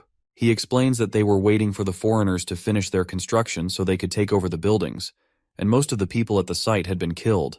Jin is jolted out of his flashback by the sudden ringing of the bell, and he notices Yona calling out to him, asking if he's free right now. A while later, they're in the lounging area, where Seokju is bowing his head in respect and offering a late apology in person. Jin tells him there's no need for that, as he understands the reason behind his actions. Yona then says she's pretty sure Jin will deny it, and explains that Grandpa asked her to invite him on his behalf. Jin agrees without hesitation, leaving Yona quite puzzled to see that he actually agrees without protest for the first time. The scene then shifts to Jie, who is gritting her teeth in frustration. She's fuming mad that the higher-ups aren't releasing Jin's true identity. Just then, her manager enters and mentions that the same student has arrived, which shocks Jie a little. In the SW Corporation's men's locker room, Jin is getting suited up in the company's dress code. Seokju asks how Jin ended up landing a job with SW Corporation. The scene transitions to the past, where Jin is reviewing the records of all the security personnel working for SW Corporation. The old man had told him to spend a few days with the team and share his thoughts since arrangements had been made to accommodate him. It should be fairly easy for Jin to get a sense of the program. Back in the present, Jin tells Seokju that he simply wanted to experience what being in the security team is like, so ended up here with a job. Seokju wonders if that means Jin wants to be a bodyguard. Jin then asks if Seokju isn't joining the training. In response, Seokju explains that today's session is for Team 2, and he is part of Team 3. He adds that Team 3 escorts Yona exclusively, while Team 2 escorts Ms. Jie and her parents. The scene transitions to a training hall where all the personnel are sitting on the ground. One of the instructors introduces Jin to everyone, explaining that Jin will be joining them for the next few days. He's in the same class as Seokju, and the chairman has allowed him to participate in their program to learn about their field. One of the men raises his hand and asks if Jin is the one who handled the kidnapping situation with Seokju. The senior confirms that he is indeed the same person. Jin introduces himself and thanks everyone for letting him participate. As the students begin their training, we see Yona standing above, observing our boy. Seokju reveals to her that our boy is here because he wanted to experience what it's like to be a bodyguard, or at least that is what Jin told him. Meanwhile, the guards are running down the halls, engaged in their training. As Yona watches our boy, she also notices someone else in the hall, and it's Jie along with her guard. Yona curiously wonders what she is doing there. Meanwhile, Jin is running across the hall with the other soldiers.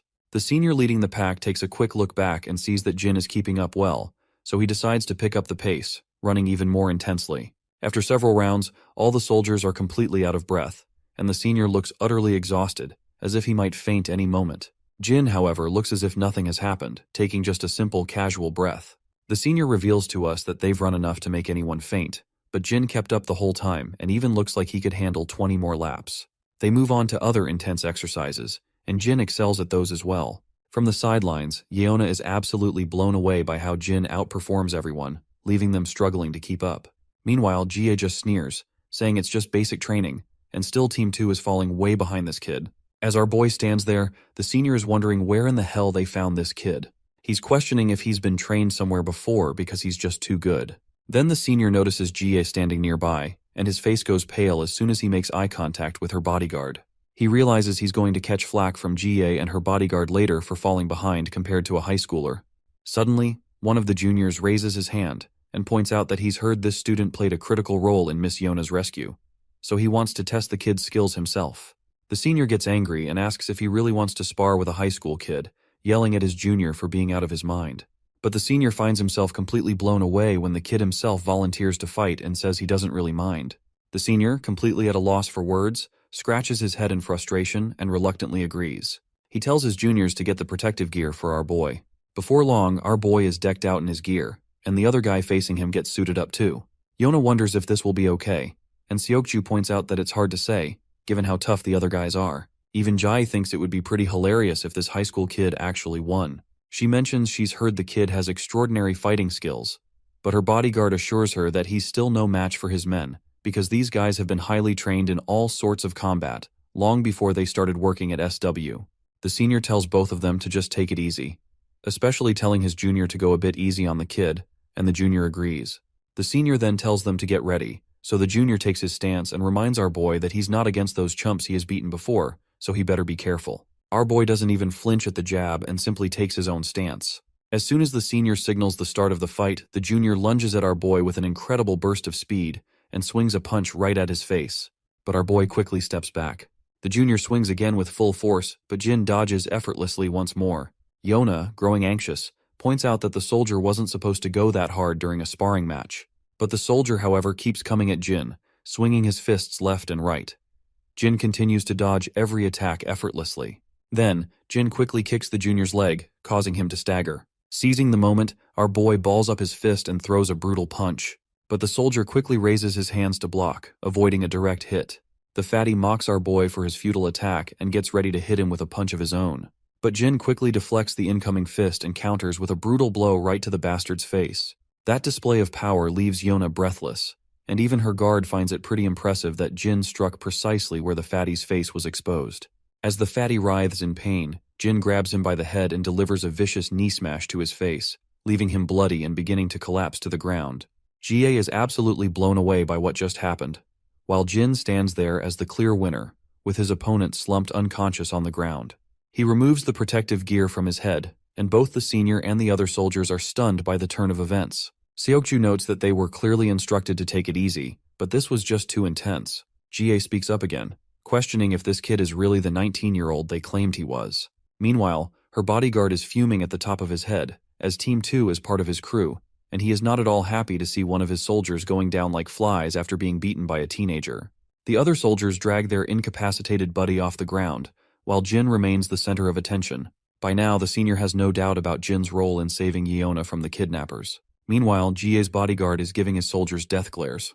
They're all panicking, especially the senior, who's sweating bullets because he's sure he's in big trouble. Then, another soldier, Beomseok Choi, raises his hand and volunteers to spar with Jin too. The senior reminds him that they've already lost to a kid once, and doesn't want to look foolish by losing again. But Beomseok, brimming with confidence, says he's really itching to fight Jin after seeing his impressive skills. The senior points out that they can't all just rush at Jin, but Jin says he's totally fine and not exhausted at all. He even adds that he hasn't moved around enough to be tired. This freaks everyone out a bit because after taking down one of their top soldiers, he's practically saying he hasn't even broken a sweat. Seokju lets out a sigh, clearly not surprised by our boy's antics. Beomseok finally steps into the ring, face to face with Jin. While stretching his muscles, he casually asks our boy where he learned to fight like that. Jin then asks if Beomseok isn't going to wear his headgear, to which the soldier confidently replies that he doesn't need it. He tells Jin to go ahead and use one if he wants to. But Jin was only asking for the guy's sake. He doesn't care about headgear either. So he just tosses it aside, surprising Beomseok and even Yeona. That's when Beomseok starts getting cocky, calling Jin a punk and saying he likes his spirit. Jie then curiously asks her bodyguard what he thinks will happen this time. In response, he admits they made the mistake of underestimating Jin earlier, but he's confident they can take him down now. He takes major pride in his men, who train tirelessly every single day. Not to mention, our boy is about to face the ace of the team this time. Jie cracks a smile, eagerly anticipating how Beomseok will handle Jin. Meanwhile, Yona's bodyguard is starting to think Jin might actually lose this round. In a weapon-free fight like this, it all boils down to physical strength, and Beomseok Choi is a jacked-up dude. There's no telling what kind of rigorous training Jin has had, but nothing can make up for the raw strength Beomseok is rocking. As the fight begins, Beomseok, full of bravado, takes his stance and swings at Jin, but our boy casually sidesteps the punch with ease. Jin tries to land a punch on Beomseok, but this dude isn't here to mess around. He dodges Jin's attack quickly and counters with a punch of his own. Jin also tilts to the side to save him and throws another punch, but Beomseok grabs Jin's fist and smirks. He acknowledges that Jin's punch is stronger than he expected based on his appearance. But Jin isn't interested in mid-fight chit-chat. He throws another punch, but Beomseok blocks it effortlessly. He gives Jin props for his great timing, but smirks and scoffs that no one can break his guard with pesky blows like that. But that's where he's dead wrong. Jin quickly swings his leg and lands a solid kick to Beomseok's thigh. The cocky guy is now totally stunned, and the senior's jaw practically hits the floor to see our boy making a hardcore comeback. Then Jin follows up with another brutal kick to Beomseok's leg. By now, Beomseok is absolutely fuming and throws a punch in a fit of frustration, but Jin calmly takes his stance and lands a nasty whack to Beomseok's chin, followed by a few more blows that leave the cocky guy clenching his teeth in frustration. Beomseok tries to swing at Jin again, but our boy deflects it with some slick ninja-like moves. Then, he delivers a solid slap to Beomseok's throat, making him cough up and spit. With a heavy thud, the once muscular guy drops to his knees. The first shocked face we see is Yeona's, quickly followed by Jie and her bodyguard. Meanwhile, Jin just stands there while the muscular guy coughs violently on the ground. Yeona's bodyguard is blown away by how strategically Jin broke Beomseok's upper guard. By striking his knee and then immediately going for the neck, he effectively narrowed the gap in their physical strength. Further attacks on vital points would have completely neutralized Beomseok's advantages. Jin then asks if anyone else is itching for a throwdown, but it's clear no one's eager to step forward. That's when the senior chimes in, telling Jin he shouldn't go for the neck or knees when sparring. Jin, looking genuinely puzzled, asks if there are rules to sparring and apologizes if he broke any since he wasn't aware. The senior quickly clarifies that there aren't really any specific rules, but it's just something he felt like mentioning. Well, deep down, the senior feels like he is just trying to save his sorry face after getting his butt handed over by a high schooler. After witnessing the entire battle, Jie is absolutely certain that it wasn't just a stroke of luck that Jin was able to rescue Yeona, and she wants her bodyguard's take on the matter. The man, clearly pissed off after seeing his soldiers drop like flies, reluctantly admits that from basic training to serious combat, Jin excels in every aspect. GA smiles thoroughly at this, and then quickly tells everyone to move on to the next course. Everyone is startled, especially Yeona, who has no clue what GA even means by that. GA then walks over to Jin and reminds him that since he's here to experience real security duties, it's finally time to see what it's like to be a real bodyguard. Jin listens intently as she explains that since he's paired with Team 2, he'll be escorting her, and she's looking forward to his service. Yeona, however, can tell from a mile away that this woman is cooking up something shady. The next scene takes us into one of the offices inside SW Corp, where we meet the grandpa, who's with a suited guy. This suited guy is amazed that Jin is in the same class as Yeona. He explains that he learned about Jin's background during their research, but it's still a shock to see that codename Jin is actually this young kid. The suited guy adds that Jin's name only came to light a few years ago, which means he was even younger when he first gained recognition. He just can't wrap his head around how this kid could be the same ruthless individual he's heard about. The scene then shifts back to the locker room, where Jin is finally suited up in a real bodyguard outfit, and he looks seriously badass. Evening has arrived, and we find Diane and her grandpa together. The old man asks her if Jin is still out with friends. In response, she explains that Jin had to take care of something and said he'd be a little late. The grandpa is concerned, saying Jin shouldn't stay out too late. He's sure Jin will be fine, but if he runs into any trouble with hooligans late at night, it could be a problem. The next scene shows the two defeated soldiers who were getting pretty cocky before fighting Jin. They're now getting an earful from their superior, and everyone is feeling ashamed after getting their butts kicked by Jin. The senior is so livid his veins are practically bulging, and he makes it crystal clear that they're about to face training like they've never seen before. The soldiers' faces fall when they hear this, and the senior lets out a sigh of relief that they didn't get chewed out by their boss today. Meanwhile, Yeona is absolutely blown away when she sees Jin stepping out in his bodyguard uniform, looking like he's about to hit the town for a date. Even GA is really pleased to see him, and those defeated soldiers can't help but feel a bit jealous of our boy. As we head outside the building, Jin and two other guards are escorting GA. There are several other guards as well, making sure she gets into her luxurious Bentley without any issues. Once she's inside, the guards follow, while Jin stands outside until the senior bodyguard tells him to just get in the car. With that command, Jin takes a seat in the back alongside Yeona. Once inside, he notices how two guards are always at GA's side. Out of the blue, GA asks our boy if he's ever thought about singing or acting as a career. She explains that one of the SW subsidiaries she runs is an entertainment agency, which is where they're headed right now. Jin, however, simply states that he's not interested. She then asks him why he's interested in becoming a bodyguard. As soon as our guy hears this, he realizes these folks probably don't know the real reason behind his involvement, so he just goes with the flow and says he wanted to experience life as a bodyguard. She then gives him props, saying he's pretty good at this job. Judging by how well he did in training today and how easily he beat the guards in Team 2, she's impressed. But when his bodyguard hears about his Team 2's defeat, he's absolutely livid, turning red with anger. He's embarrassed to get reminded that his team got trounced by a high schooler. On the other hand, Jin points out that he only won because Team 2 let their guard down. They had to hold back because he's just an inexperienced kid, so he had a greater advantage from the start. If they had taken him seriously as a real opponent, he's pretty sure he would have lost both duels. The woman acknowledges the situation, but deep down, she thought Jin would be more boastful about beating working guards. Turns out he's not like that at all. Meanwhile, the bodyguard is blown away by how our boy has thought through everything so well. A while later, they finally reach their destination. In that other SW Corporation building, we see she's sitting in her office, while our boy and the senior bodyguard are standing outside. The senior is amazed that after standing there for an hour, our boy hasn't even flinched. So out of curiosity, he asks where he received such intense training. Our boy simply looks at him and stays silent. The senior asks again where he picked up those moves from the sparring session, because this isn't something you can just pull off by luck. In response, Jin just says he learned on the streets where he grew up. This vague answer really ruffles the senior bodyguard's feathers, who wasn't expecting such a brush-off. Well, his answer wasn't too far from the truth. The scene then transitions to his past, showing how he really did learn these skills on the streets. We see him running alongside his buddy, while a hail of bullets rains down from behind. He's climbing ropes to reach the treetops in harsh weather and facing off against highly trained soldiers and killers. But he never flinches. Once they head out again, their car zooms down the highway. Jie asks if he's feeling alright since it's been a long day. He says he's fine, and she finds it odd because it's his first day on the job for this line of work. But he confirms once again that this is indeed his first time.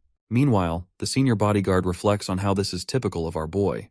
He hasn't asked a single question since they started the route, and hasn't shown any signs of being affected, even when they deliberately skipped dinner to test him. It's as if he's fully aware that these things can happen in security work. He never budged from his position until he was instructed to do so. Suddenly, Jin notices something serious up ahead. There's a truck coming, and the driver inside looks either drunk or sleepy. It's hard to tell. What is clear is that the truck veers out of its lane and heads straight for the car Jin and GA are in.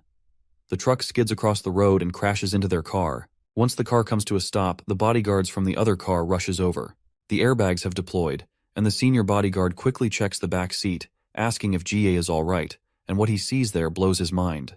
Jin has managed to hold Jae close, saving her just in time to avoid the worst of the crash. The bodyguard is amazed that Jin could react so quickly and protect her in that split second before impact. But then Jie yanks herself away from Jin and creates some distance. The other bodyguard rushes to her, asking if she's okay. The other guards quickly gather around to discuss what just happened. One of them reports that the truck driver was definitely drunk. The junior guard adds that the driver appears unconscious, and they're currently pulling him out of the vehicle. The senior guard tells everyone to call an ambulance, secure the driver, and make sure to get to the bottom of this incident. Meanwhile, inside the car, Jie looks at Jin, who's sitting quietly. She's startled and asks if he's okay. Jin simply nods in affirmation. But Jie points out that he might have been hurt and suggests he should come with them to the hospital to get checked out. Instead of responding to this, Jin reminds her that she should always wear her seatbelt, even when sitting in the back seat. Seems like this is not what she was expecting to hear at such a critical moment, so she has no clue how to respond to this brutal truth bomb. Back at home, Daeon is busy preparing some delicious food, and Jin also walks into the living room and asks if she's making lunch. She responds that she's cooking for Grandpa and will save some for him to have later too. Jin reminds her that Grandpa is already at work. Daeon explains she plans to take it to his workplace, just like she used to visit him there often, but hasn't ever since our boy came back home. Jin decides to tag along with her and seals the deal with a warm smile. Later, in the bustling city, we find Grandpa happily chatting with his fellow officer. The officer is teasing him, asking if he won the lottery or something, since he looks so cheerful since returning from vacation. Grandpa looks puzzled and asks what he means. The officer points out that he just looks unusually happy lately. Grandpa is confused by the teasing, and his friend further reveals that apartment 703 just gave them some snacks to share. He's told to drop by to grab him after his shift. Grandpa replies that he'll come by after he finishes sorting out the recycling. As the old man starts shoving down the trash into the bins, he reflects that he might have let himself get too excited about Jin's return, to the point where others have started to notice his happiness. Suddenly, Grandpa hears some commotion. He sees a thug slam on the brakes in the middle of the road and get out of his car. Another person behind him tells him to move his car instead of blocking the road. But this cocky guy just gets out of his sports car, holding 2 disposable glasses. With a smug attitude, he uses every name in the book to tell the other guy to shut up, saying he'll be back in a minute after tossing these glasses. The man in the car is visibly scared by the thug's attitude. The thug strides over to Grandpa and drops the 2 disposable glasses into the dustbin, but he's so careless that they just fall to the ground instead of making it into the bin, leaving Grandpa with extra work. The old promptly picks up the scattered trash.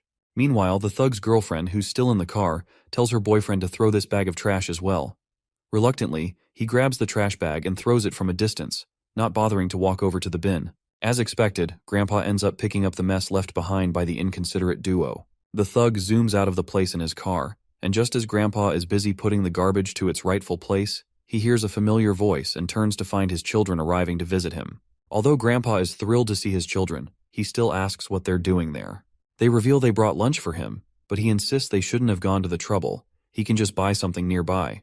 Daeon looks around and notices Grandpa is sorting out the recycling. He agrees, saying it's better to take care of it before it piles up and gets out of hand. The charming girl offers to help with the job, but Grandpa quickly tells her she doesn't need to get her clothes dirty. Daeon, however, has already made up her mind and brushes off his concern, saying she'll just wash them later. So they start sorting out the trash, with our hero quietly standing behind, beaming with happiness to be with the family. After a while, we see the girls blushing while looking in a certain direction. It wouldn't be surprising if they're admiring our boy's handsome face. In the background, we catch sight of Mr. Cha and his lackey, who have finally been discharged from the hospital and have been walking out from his apartment. Suddenly, Mr. Cha perks up when his eyes wanders at front and spots our boy sorting out some trash, and he has no clue what the hell he is doing there. Cha's lackey recognizes the old man and realizes he's the grandpa they saw when they went to get the kid. Hearing this, Cha quickly pieces it together and figures out that the girl must be our boy's sister. Seeing our boy smiling so warmly, Cha finds it fascinating that he knows how to smile after all, and he can finally see that he really does look like an average teenager. The lackey suggests they go over and say hello, but Cha decides against it, saying guys like them usually just end up ruining moments like that. Instead, he decides they should grab a bite to eat. We then see the sweet family having their lunch in the park. The three of them are enjoying themselves, eating and chatting away. Once they're done, Dayan waves goodbye, and they decide to head out. Once the evening strikes, the old grandpa is also done with his duty, and walks to his home while smiling pleasantly. Then, he notices that same Corvette he had seen in the noon when that thug came to throw that trash. The old man approaches the thug and reminds him that parking there isn't allowed because it blocks the entry and creates a hazard for children, so he suggests parking in the lot instead. The thug sneers and asks why he should listen to an old guy like him, making it clear he'll park his damn car wherever he wants. The old man tries to reason with him, but the blonde woman beside the thug threatens him, saying he's just a guard and wonders if he's trying to get fired. The old man keeps his smile and calmly explains that he knows he's paid by the residents, which is why he's asking them to park elsewhere to avoid causing trouble for others. The thug scoffs and says he won't park in the tiny parking lot because if another car scratches his, who's going to reimburse him for the damages? Grandpa is left without an answer, and the blonde woman sneers, doubting that Grandpa could cover the cost of the car. That's when Mr. Cha's lackey grabs the thug by the neck from behind. With a terrifying tone, he asks if this thug has no manners when speaking to his elders. The stupid head groans in pain and demands to know who's behind him. Cha's lackey leans in with a face that could scare ghosts and simply asks why he wants to know. The thug is absolutely terrified by the look Cha's lackey is giving him. The lackey yanks the thug away and tells him to shut up and move his car. He makes it clear that if he ever catches him giving this gentleman trouble again, he's going to make sure both of them get a serious beatdown. The disgusting couple quickly hops into their car and speeds away. Cha's lackey then smiles at the old man and asks if he's all right. Grandpa, unsure how to respond, simply says, "Thank you." The man then reminds Grandpa that Jin is his friend and that he saw Jin working with the old man earlier today. Grandpa's mind perks up and remembers that this man is the same guy who came to their home one day to meet Jin.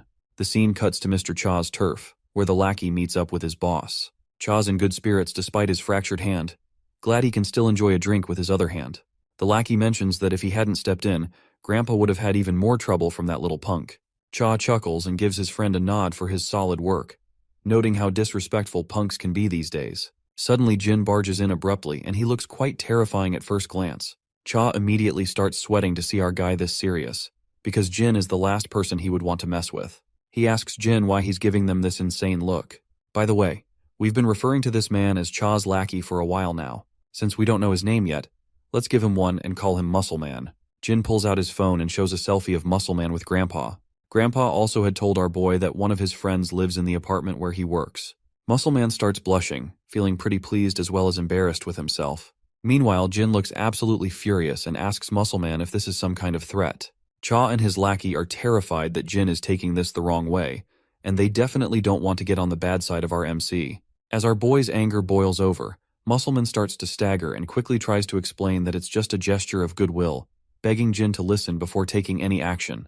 The scene then shifts to SW Corporation, where GA is asking her guard how the kid is doing.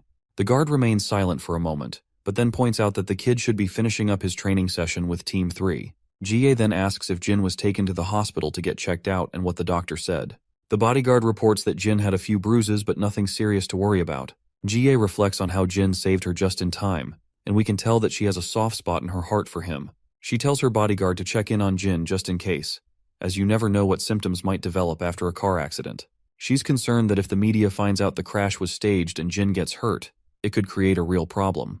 Well, I already had a hunch from the start that the accident was staged because they just wanted to assess Jin's caliber. We then see Jin again, donning his school uniform back. Seokju asks him what's going on, noting that Jin seemed to be holding back compared to his last session. Jin points out that he does not want to get on the bad side of everyone. He then asks Seokju why he's still hanging out with the security team, since he initially thought Seokju had already finished his security training and moved on. Seokju sighs and explains that, contrary to what Jin might have heard, he was never an official guard. He only started because of his family and because he grew up with Yeona. Since he was good at being a bodyguard, he stuck with it. He admits that after seeing how Jin rescued Yeona from kidnappers, he realized he's not as skilled as he thought he was and felt he needed to improve. Seokju mentions that he got all his training from SW but is curious about where Jin learned his moves, because he seems like a trained professional. Jin simply responds that he learned it on the streets where he used to live. Seokju senses that Jin isn't telling the full truth, but decides not to press him further. After they finish preparing in the men's locker room and head out, they find Yona standing outside, eavesdropping. Jin doesn't bother to engage with her and continues walking, but Yona quickly speaks up, asking if he's not planning to try more field work today. Jin looks confused, and Yona blushes as she explains that she thinks it would be a good opportunity to hang out, and it won't take too long. Jin remains silent, and both her guard and Seokju stay quiet as well after hearing her odd wish. Later, a bunch of guards are stationed outside while Yona and Jin stop by a stall to grab some food. Yona excitedly explains that she missed cup noodles and triangle kimbaps so much while she was in the US. As Jin looks at his triangle kimbaps, he has a flashback to an unpleasant memory where his food fell out of the wrapper and hit the ground. Seokju looks a bit bewildered by the rundown spot they've chosen for eating. Yona notices and asks Jin if he's not going to eat anything. Our boy then replies that he doesn't think he should eat with her since he's supposed to be guarding her. Yona is startled by this, and Seokju quickly explains that Team 3 is responsible for escorting Yona right now, and their job is to blend in as her companions while guarding her from close by. Yona charmingly agrees and tells everyone to just dig into the food. Meanwhile, Seokju reflects on how Yona picked the convenience store near his home on purpose because she knew he would decline if she took him somewhere nicer. Yona then brings up the accident that happened while Jin was escorting Jaye and asks if he's okay. Jin replies that he's fine, all while staring at his triangle kimbaps inside the packaging. Yona then asks if Jie gave him a hard time, noting that Jie is known for being super demanding and harsh. In response, Jin simply says everything went smoothly. Yona finds this hard to believe, as it doesn't sound like Jie at all. She comments that Jie only smiles when she's insulting others. As they chat, Jin looks at Yona's pleasant personality and finds himself drifting back into his memories. He remembers her father, utterly exhausted and injured, with Jin himself panting heavily, gun in hand, scanning for enemies. Her father tells him to leave him behind, saying that at least one of them should survive. He adds that he doesn't have much time left, and even if he's saved today, he won't live much longer. He reassures Jin not to feel bad about abandoning an injured man because he's just glad that Jin stayed to help when everyone else refused. The father's only regret is not being able to see his daughter's face one last time before he dies. Jin tells him to stop being sad about it and insists that since he is still alive, he should just stand up and go see his daughter. The father's face lights up at Jin's words, feeling a glimmer of hope even in this despairing situation. And as the flashback fades, Jin turns to Yona and asks if they can talk alone for a moment. The girl is startled to hear this and repeats his question, asking if he means just the two of them. Jin responds positively, so Seokju decides to step away, saying he'll give them some space. Once Seokju is out of earshot, Yona asks what's going on and why Jin suddenly wants to talk privately. In response, Jin drops this name, Inguk-sin. Yona quickly catches on that Inguk-sin is her father's name, and she is now even more confused why Jin is bringing this up out of the blue. Jin then asks Yona what her father was like. Yona looks puzzled because she is not quite sure where Jin is going with this. She eventually sighs and explains that her father was a busy man who spent a lot of time working overseas. They weren't very close because they barely saw each other. She goes on to tell him that her father fell ill, and the doctors told him he didn't have much time left. Despite the bad news, he kept working and ended up falling sick while abroad. She still doesn't understand why someone would choose to spend their last days working instead of being with loved ones. She was on her way to see him because he couldn't manage the flight back home, but he passed away before she arrived. She further continues, explaining that her father worked himself to death without ever having one last moment with his daughter, and if she's being honest, she admits that she still resents him for that. She is still not sure why Jin is asking about her father, but she claims that she would not have opened up if our boy had not saved her from the kidnappers back then. Once again, Jin's mind flashes back to a construction site. There, her father is talking to him again. He says he's doing all this because he wants to help, and as a parent himself, he felt compelled to do something for these children because it was the only way he could face his daughter. He admits he hadn't been a good father, and if he had known sooner, he would have spent more time with her. To him, family is more important than anything else in the world. Back in the present, Jin reveals to Yona that she was the reason her father worked until the very end. This news shocks the girl, and she asks him what on earth he's talking about. Jin then explains that he's here to deliver the final request of his client. He reveals that her father wanted to tell her that he wanted to see her one last time before he died, and that he's sorry he couldn't make it happen. These are the words her father wanted Jin to deliver to her. We flash back once again into the past, where her father tells Jin that this is an official job, and he must carry it out no matter what. He further says that whether he lives or dies, Jin will be the one to deliver this message to her. Yona is stunned to hear that Jin met her father before he passed away.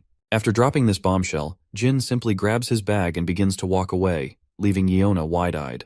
Tears start to well up in her eyes as she wonders if her father really did say those words. It seems like Jin is also going through his own development arc and has finally begun to understand something he didn't realize back then. He's starting to see the meaning behind the request he is signed to fulfill. You see, whenever Yona's father tried to offer anything to Jin, it wasn't about making himself feel better, but rather, it was simply because he wanted to protect Jin. The father simply made that request to get Jin away from the battlefield, because he was trying to do what he could to help him. The next scene takes us to Jin's apartment. The doorbell rings, and Jin quickly opens the door, only to find his senior, Major Kang, standing there.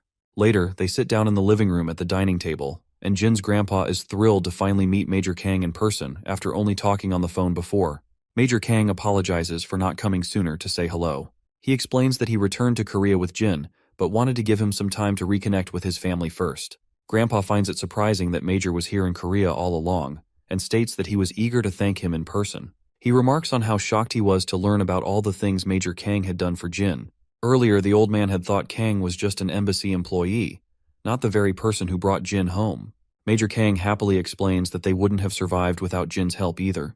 Well, it's actually true, and Kang reflects on how Jin essentially brought them back from hell, and he couldn't be more grateful about it. On the other hand, Grandpa nods in respect and says that Jin might never have made it back home if it weren't for Major Kang. He admits it's a bit late, but he thanks Kang again for everything he's done.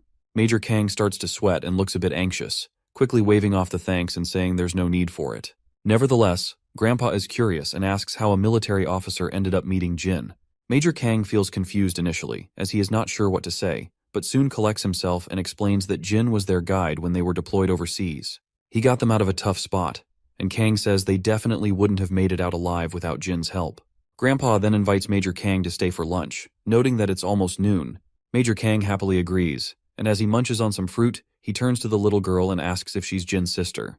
The girl gets a bit frantic but quickly confirms with a yes, and Kang gives her a warm smile and tells her that being Jin's younger sister makes her like a younger sister to him as well. So he jokingly adds that now she's got two stylish bros to hang out with. How cool is that? The little girl feels a bit awkward, but musters up a polite response. After all, she's just a 17-year-old trying her best to be courteous, while a 36-year-old man is trying a little too hard to be hip. As noon arrives, the table is loaded with food, all thanks to Grandpa's high-paying job as a security guard. Major Kang dives into the food with enthusiasm, eating so fast that Grandpa feels bewildered and tells him there's no need to rush. Major Kang apologizes and explains that he's just too excited because he can't remember the last time he had a nice home-cooked meal like this.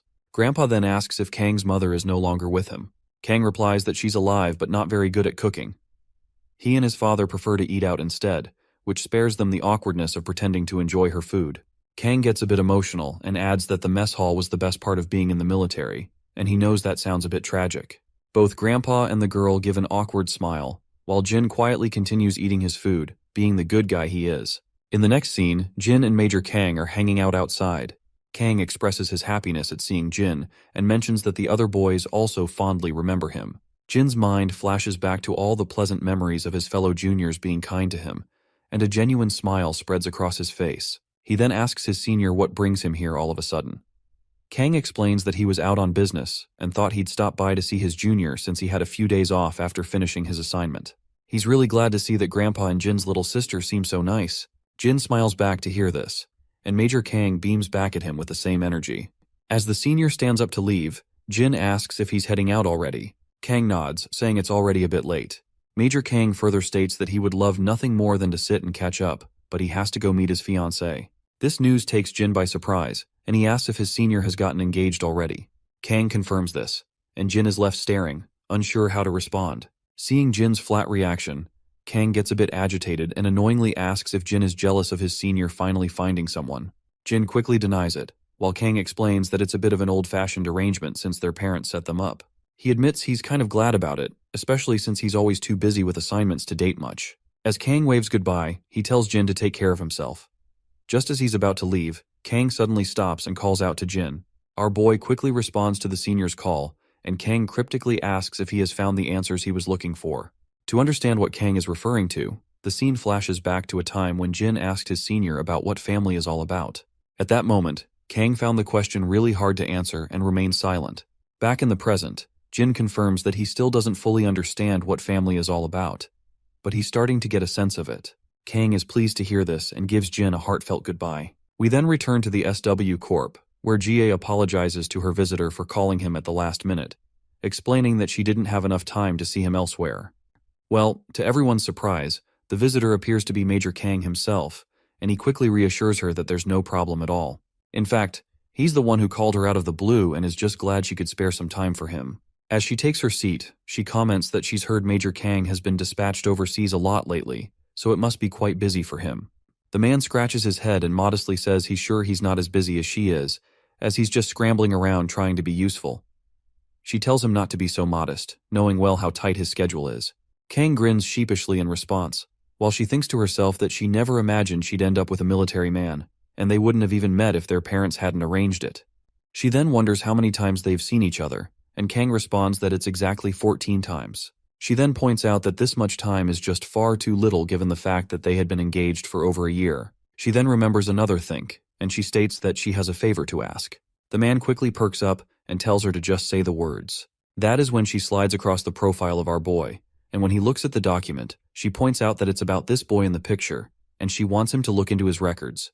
Of course, Kang doesn't need to look into anything since he already knows everything about Jin, but he remains silent about it. She then mentions that this boy is Yona's class fellow, and that they've discovered Jin's records are fake. She's been trying to investigate it herself, but the authorities won't let her, so she thought it might be better to leave it in Kang's hands. Kang, however, apologizes and makes it clear that he won't beat around the bush, and he can't help her with this. GA's eyes widen in surprise, and she remains silent for a moment. Then, she turns her head away, a bit annoyed, and tells him that if he doesn't want to tell her anything, he doesn't need to get all dramatic about it. The poor guy trembles with anxiety and nervousness, as he surely doesn't want to upset her. A few days later, Jin receives a phone call informing him that Major Kang and his men, who were on a mission, have now gone missing. The scene flashes to Major Kang and his soldiers, carefully treading their way with guns pointed. But then, we also see the enemy soldiers in the woods somewhere. One of the enemy soldiers reports that Kang and his team have been driven into the target zone. The boss flashes a big grin to hear this pleasant news, and he is looking forward to hunting them down. Back with Jin, he asks the caller if Major Kang is in danger. The caller confirms that Kang is indeed in danger. And by the way, the one who called our boy is Yeona's grandfather and SW Corporation's director. According to their sources, Major Kang and his men were ambushed by armed forces during their mission. They're being chased by the enemy and are forced to engage in combat. Meanwhile, the military is preparing to extricate Major Kang and his troops. The director further explains that he's sharing this information because he knows Jin has a close relationship with Major Kang. Jin quickly catches on and realizes that if the director felt the need to inform him, it likely means the chances of Kang's survival aren't very promising. The old man sadly agrees, saying he called Jin to prepare him for the worst. Jin remains silent, and the caller advises him not to jump to any rash conclusions and to leave the matter in the hands of the military. He reminds Jin to keep in mind that he has a family to think about now. At the end, our boy agrees and ends the call. As he stands there, his mind flashes back to memories with Major Kang. In the infirmary, Kang, with a big grin, reminds his fellow soldiers that he had already told them that Jin was Korean, and indeed, he is. The other injured soldiers happily chime in, and they all find it really hard to believe, and they wonder if Jin has actually gotten his memories back. Once Jin was sitting alone, Major Kang approached him and told him to take his time and not force himself to remember anything. He then asked Jin if Jin Yu was his real name, which Jin confirmed right away. In another memory, Jin and his colleagues are in the game room, struggling to win a single game. The atmosphere is lighthearted and filled with despair as they continue to lose one game after another. In one particularly vivid memory, Major Kang comes rushing in with excitement and hastily reveals to Jin that they have found his family. He explains that they discovered Jin has a grandfather and a younger sister. Our boy remains quiet and seemingly unshocked, but his other friends are overjoyed. They smile and congratulate him warmly, and they are happy for him that he will be now able to lead a normal life once again. In the present moment, Jin feels a pang of sadness from the news about Major Kang. He's lost in his thoughts when Daeon calls him for dinner, and Grandpa reminds him to hurry before the food gets cold. Jin finally exits his room and stands silently. The others are puzzled to see his unusual behavior, and ask if he's not going to take his seat. Jin snaps out of his contemplation and eagerly sits down next to his sister. As they settle in, Grandpa shares that the other guards are envious that his grandkids come to eat with him. Daeon finds it odd that anyone would be jealous about that and assumes all kids visit their grandparents. But sadly, the old man shares that's not the case, and none of the other grandkids visit as often as she does. Daeon is pleasantly surprised and excitedly declares that she'll visit again soon with lunchboxes. Meanwhile, Jin isn't quite in sync with the current mood. He suddenly calls out to Grandpa, who asks what's on his mind. Jin asks how Grandpa feels about helping someone who once helped him. The old man thinks for a moment and replies that there's no simple answer. It depends on the nature of the help he received and how he can offer assistance in return. What is clear is that the person who helped you had a lot more to lose and didn't expect anything in return while helping. He further explains that the true value of a kind deed is not measurable, and eventually Jin will find that there will come a time when he needs to repay someone for their kindness. All in all, if you can't help someone entirely, you should at least try his best to return the favor. Grandpa starts feeling a bit embarrassed after his heartfelt words, and apologizes if he rambled too much, because he's not the best at putting perspectives into words. Jin simply responds that he understands everything very well, and is genuinely glad to have met someone like Grandpa. The old man looks unsure from where all this flattery is coming from, but he thanks his grandson, and states that hearing Jin's words means a lot to him. Suddenly Daeon notices her brother looking at her, and Jin also tells her that he's also glad to have a sister like her.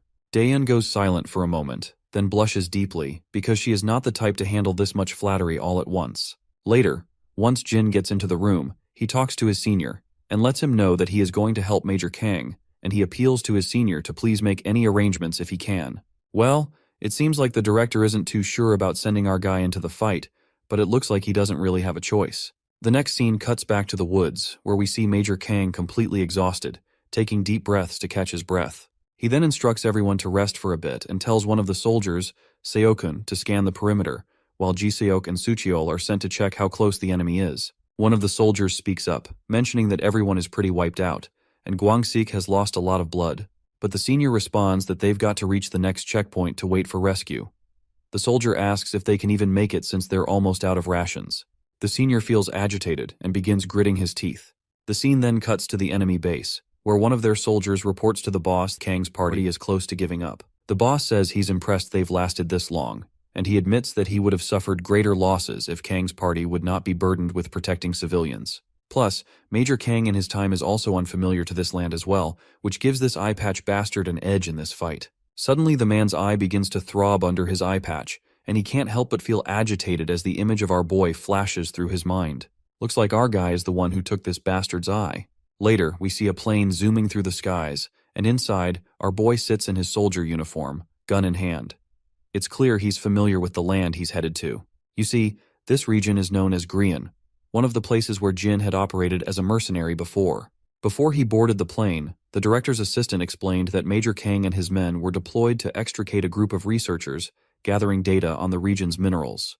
The rescue mission was successfully underway, but then the troops were ambushed by an unidentified armed force. The assistant also mentioned that they've prepared the list of items our boy requested, and the military forces of both nations have agreed to assist in securing his passage to the region. Lastly, the director himself asks our boy one final question, inquiring if he's absolutely sure about his decision, and Jin quickly replies that he is.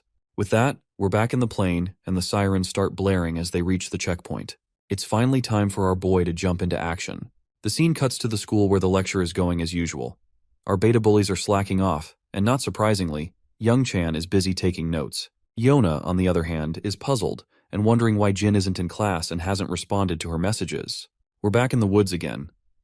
As our guy moves cautiously, he spots bullet cartridges scattered around.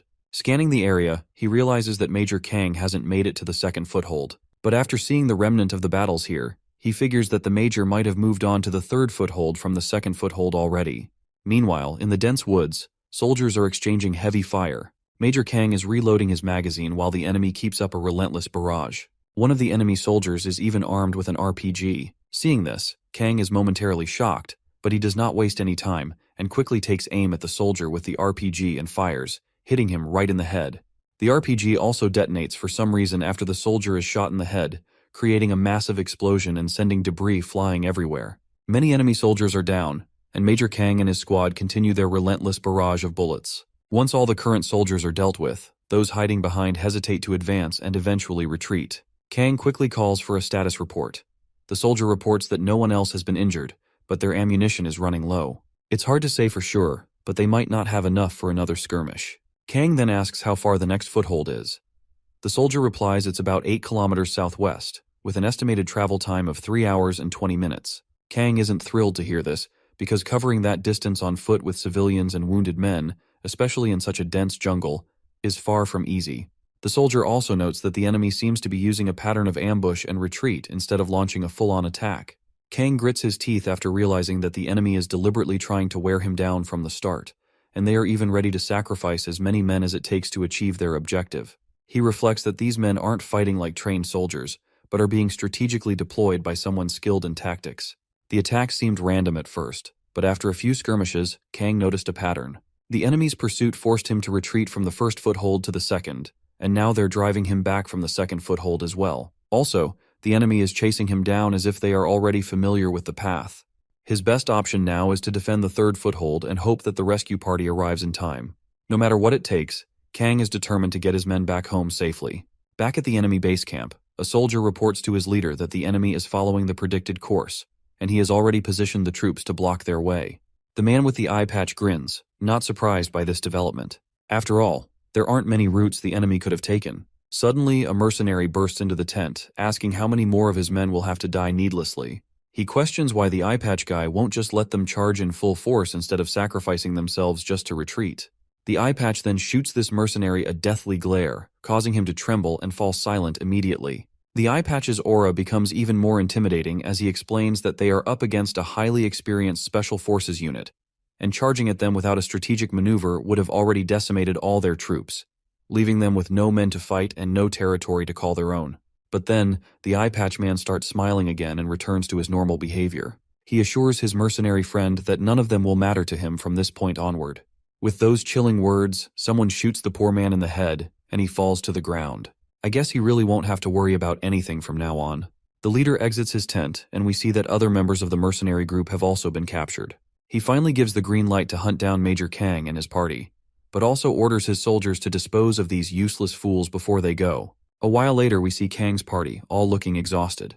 One of the soldiers comments that they've covered half the distance and will definitely reach the foothold on time if they keep this pace. Kang decides to stay on guard and slow their pace slightly. You see, the enemy knows this terrain well, but they don't, and they're aware of the exact path Kang's party is taking right now.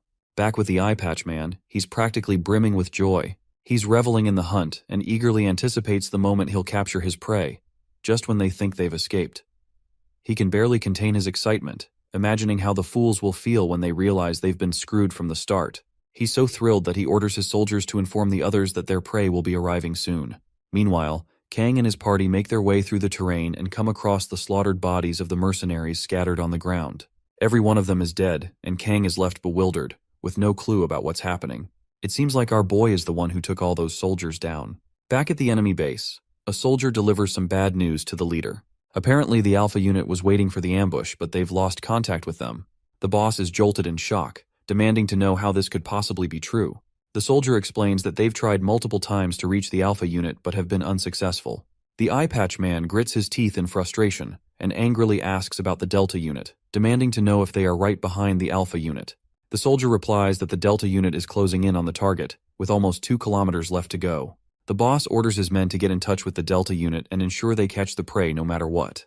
But then, he decides to contact them himself. Once the transmission is set up, he tells the Delta unit to report back. The man from the Delta unit reports back promptly, saying they're under heavy fire. The big boss is absolutely stunned to hear this, and demands to know what the hell he's talking about. In response, the man explains that they were ambushed while en route to the target. The big boss then asks who they're fighting, and the reporter responds that they have no clue about their enemy, but before he can say anything more, there's a loud bang, and the transmission abruptly ends. The big cheese is left gritting his teeth in utter frustration, absolutely annoyed by the fact that they're the ones being hunted. Meanwhile, we see our boy, and it's clear he is the one causing havoc among the enemy ranks. The soldiers from the enemy team are unleashing a barrage of bullets, but Jin is dodging them with such finesse that it's almost unbelievable. Jin knows it will take Major Kang about 30 minutes to reach the third foothold, so he plans to keep the enemy soldiers engaged until then, ensuring his friend and the rest of the team can escape safely. He then slides across the ground, swiftly aiming his gun at the enemy. He locks onto his target and takes the shot, dropping one of them instantly. Without missing a beat, he aims at the second soldier and takes him down as well. The soldiers quickly realize where the sniper fire is coming from, but before they can react, Jin unleashes a barrage of bullets, blowing them away. More soldiers appear, and they immediately start bombarding Jin with a new wave of bullets. He ducks down to shield himself, with the bullets flying everywhere except hitting him. Jin begins running, confident that the enemy won't be able to track his route in this terrain. He plans to take advantage of this and strike from another direction. Meanwhile, Kang and his soldiers hear the heavy firing from a distance. The soldier reports that the gunfire is coming from the route they just passed. Kang is baffled because the mercenaries were already dead before he arrived, and now there's intense fire coming from the direction they came from. He shares his confusion with his friend, saying he can't make sense of it yet, but they'll wait at their current position until the rescue party arrives. As they wait, the senior begins to hear loud bangs once again, and enemy soldiers are dropping dead left and right, all thanks to our boy. The enemy retaliates with gunfire, but my guy quickly ducks behind some rocks. He reveals to us that the enemy has figured out he's the only one attacking them, and he's been outnumbered from the start. However, they're starting to panic because their numbers have dwindled to half. He spots 3 more soldiers who don't seem to know his exact location. With quick precision, he takes aim and shoots them down immediately. He then glances at his watch and sees that there are still 14 minutes left until the rescue team arrives. As the sun begins to rise, our soldiers keep a close watch on the enemy. One of them announces that the rescue unit will be landing soon. The civilians let out a sigh of relief at this news, but Kang quickly reminds his relieved soldiers to stay alert until they're safely out of this mess, especially given his bad feeling about how the gunfire suddenly stopped. Suddenly, their transmitter crackles to life. From the other side, they hear a man reporting that this is Jin, and he is only 3 minutes away. The soldier notes that the name sounds familiar, and it doesn't take Major Kang long to connect the dots and realize who was behind all that gunfire which abruptly stopped. When he looks ahead, he sees our boy walking toward them with his hands raised in the air. Major Kang peers through his sniper rifle's scope and confirms that it's indeed Jin. The other soldiers can also confirm it's Jin, but they have no idea what he's doing here. Major Kang is still in utter disbelief, and he surely does not want to believe his eyes. Right on cue, the rescue helicopters arrive on the scene. Kang rushes over to Jin, grabbing him by his shirt, and sternly demands to know what the hell is doing here and why he came. Jin remains calm and simply says he knows this region better than anyone. Kang reminds him that he doesn't need to be here anymore since he's transitioned from a mercenary life. In response, Jin explains that this is exactly why he came, because he did not want to live a regretful life. You see, ever since our boy heard that Major Kang and his men were in danger, he knew that he would regret it for the rest of his life if he didn't come to their aid. Kang just gets even more furious, reminding Jin that he's just a kid. Despite his anger, he pulls Jin into a tight hug, tears streaming down his face once his emotions overflow his mind. Finally, the chopper lands, and the rescue team quickly spreads out to tend to the survivors and offer aid.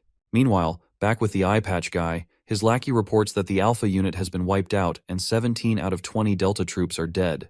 Although he's not completely certain, he's confident that Alpha was annihilated instantly and Delta was ambushed while on the move. The eye patch guy grits his teeth in utter frustration after hearing the report. I guess his anger is understandable, because everything was going according to his plan, and his prey was moving just as he expected, and there were no reinforcements nearby. All he had to do was wait for the moment to strike. But somehow, someone managed to destroy Alpha and nearly wipe out Delta as well. The only combat he's seen like this was from someone who messed up his eye. And as he remembers Jin, his eyes begin to throb once more, and it finally clicks into his mind that our boy must be behind all of this mess. His lackey quickly notices the eye patch guy's unusual behavior, and the eye patch points out that this is exactly the kind of combat that 001 was known for. The lackey reminds him that 01 was terminated years ago, but the boss tells him to check again. He orders his lackey to analyze the current situation, considering the possibility that 001 might still be alive. The scene then cuts to the SW Cooperation Training Area, where guards are diligently doing their daily routine exercise. Among them are Seokju and Jin, with Yona watching from the sidelines.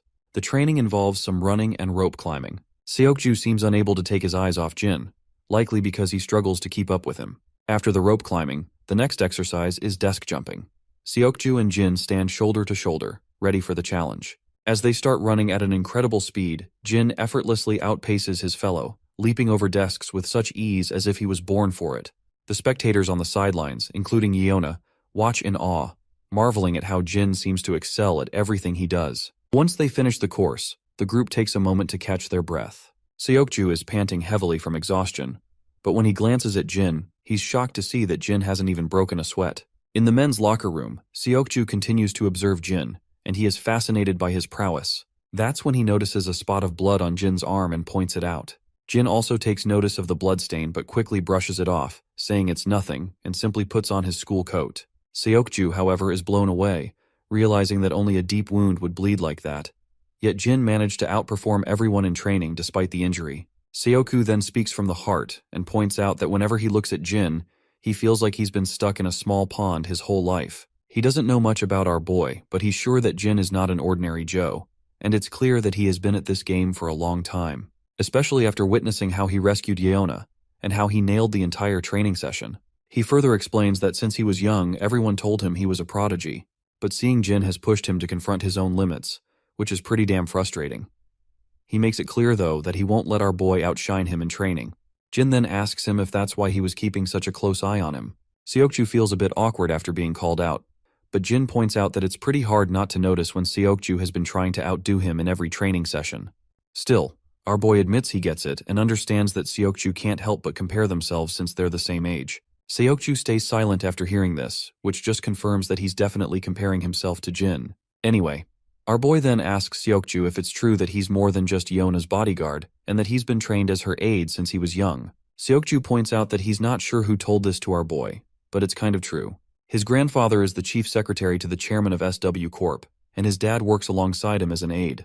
It was decided early on that Seokju would join SW Corp one day, and since he and Yeona grew up together, he was trained as her aide to assist her when the time came for her to take on a role at SW Corp. That's when our boy admits that he has no idea how to be an aide and wouldn't even know where to start. With that in mind, he states that they each have their own roles to play.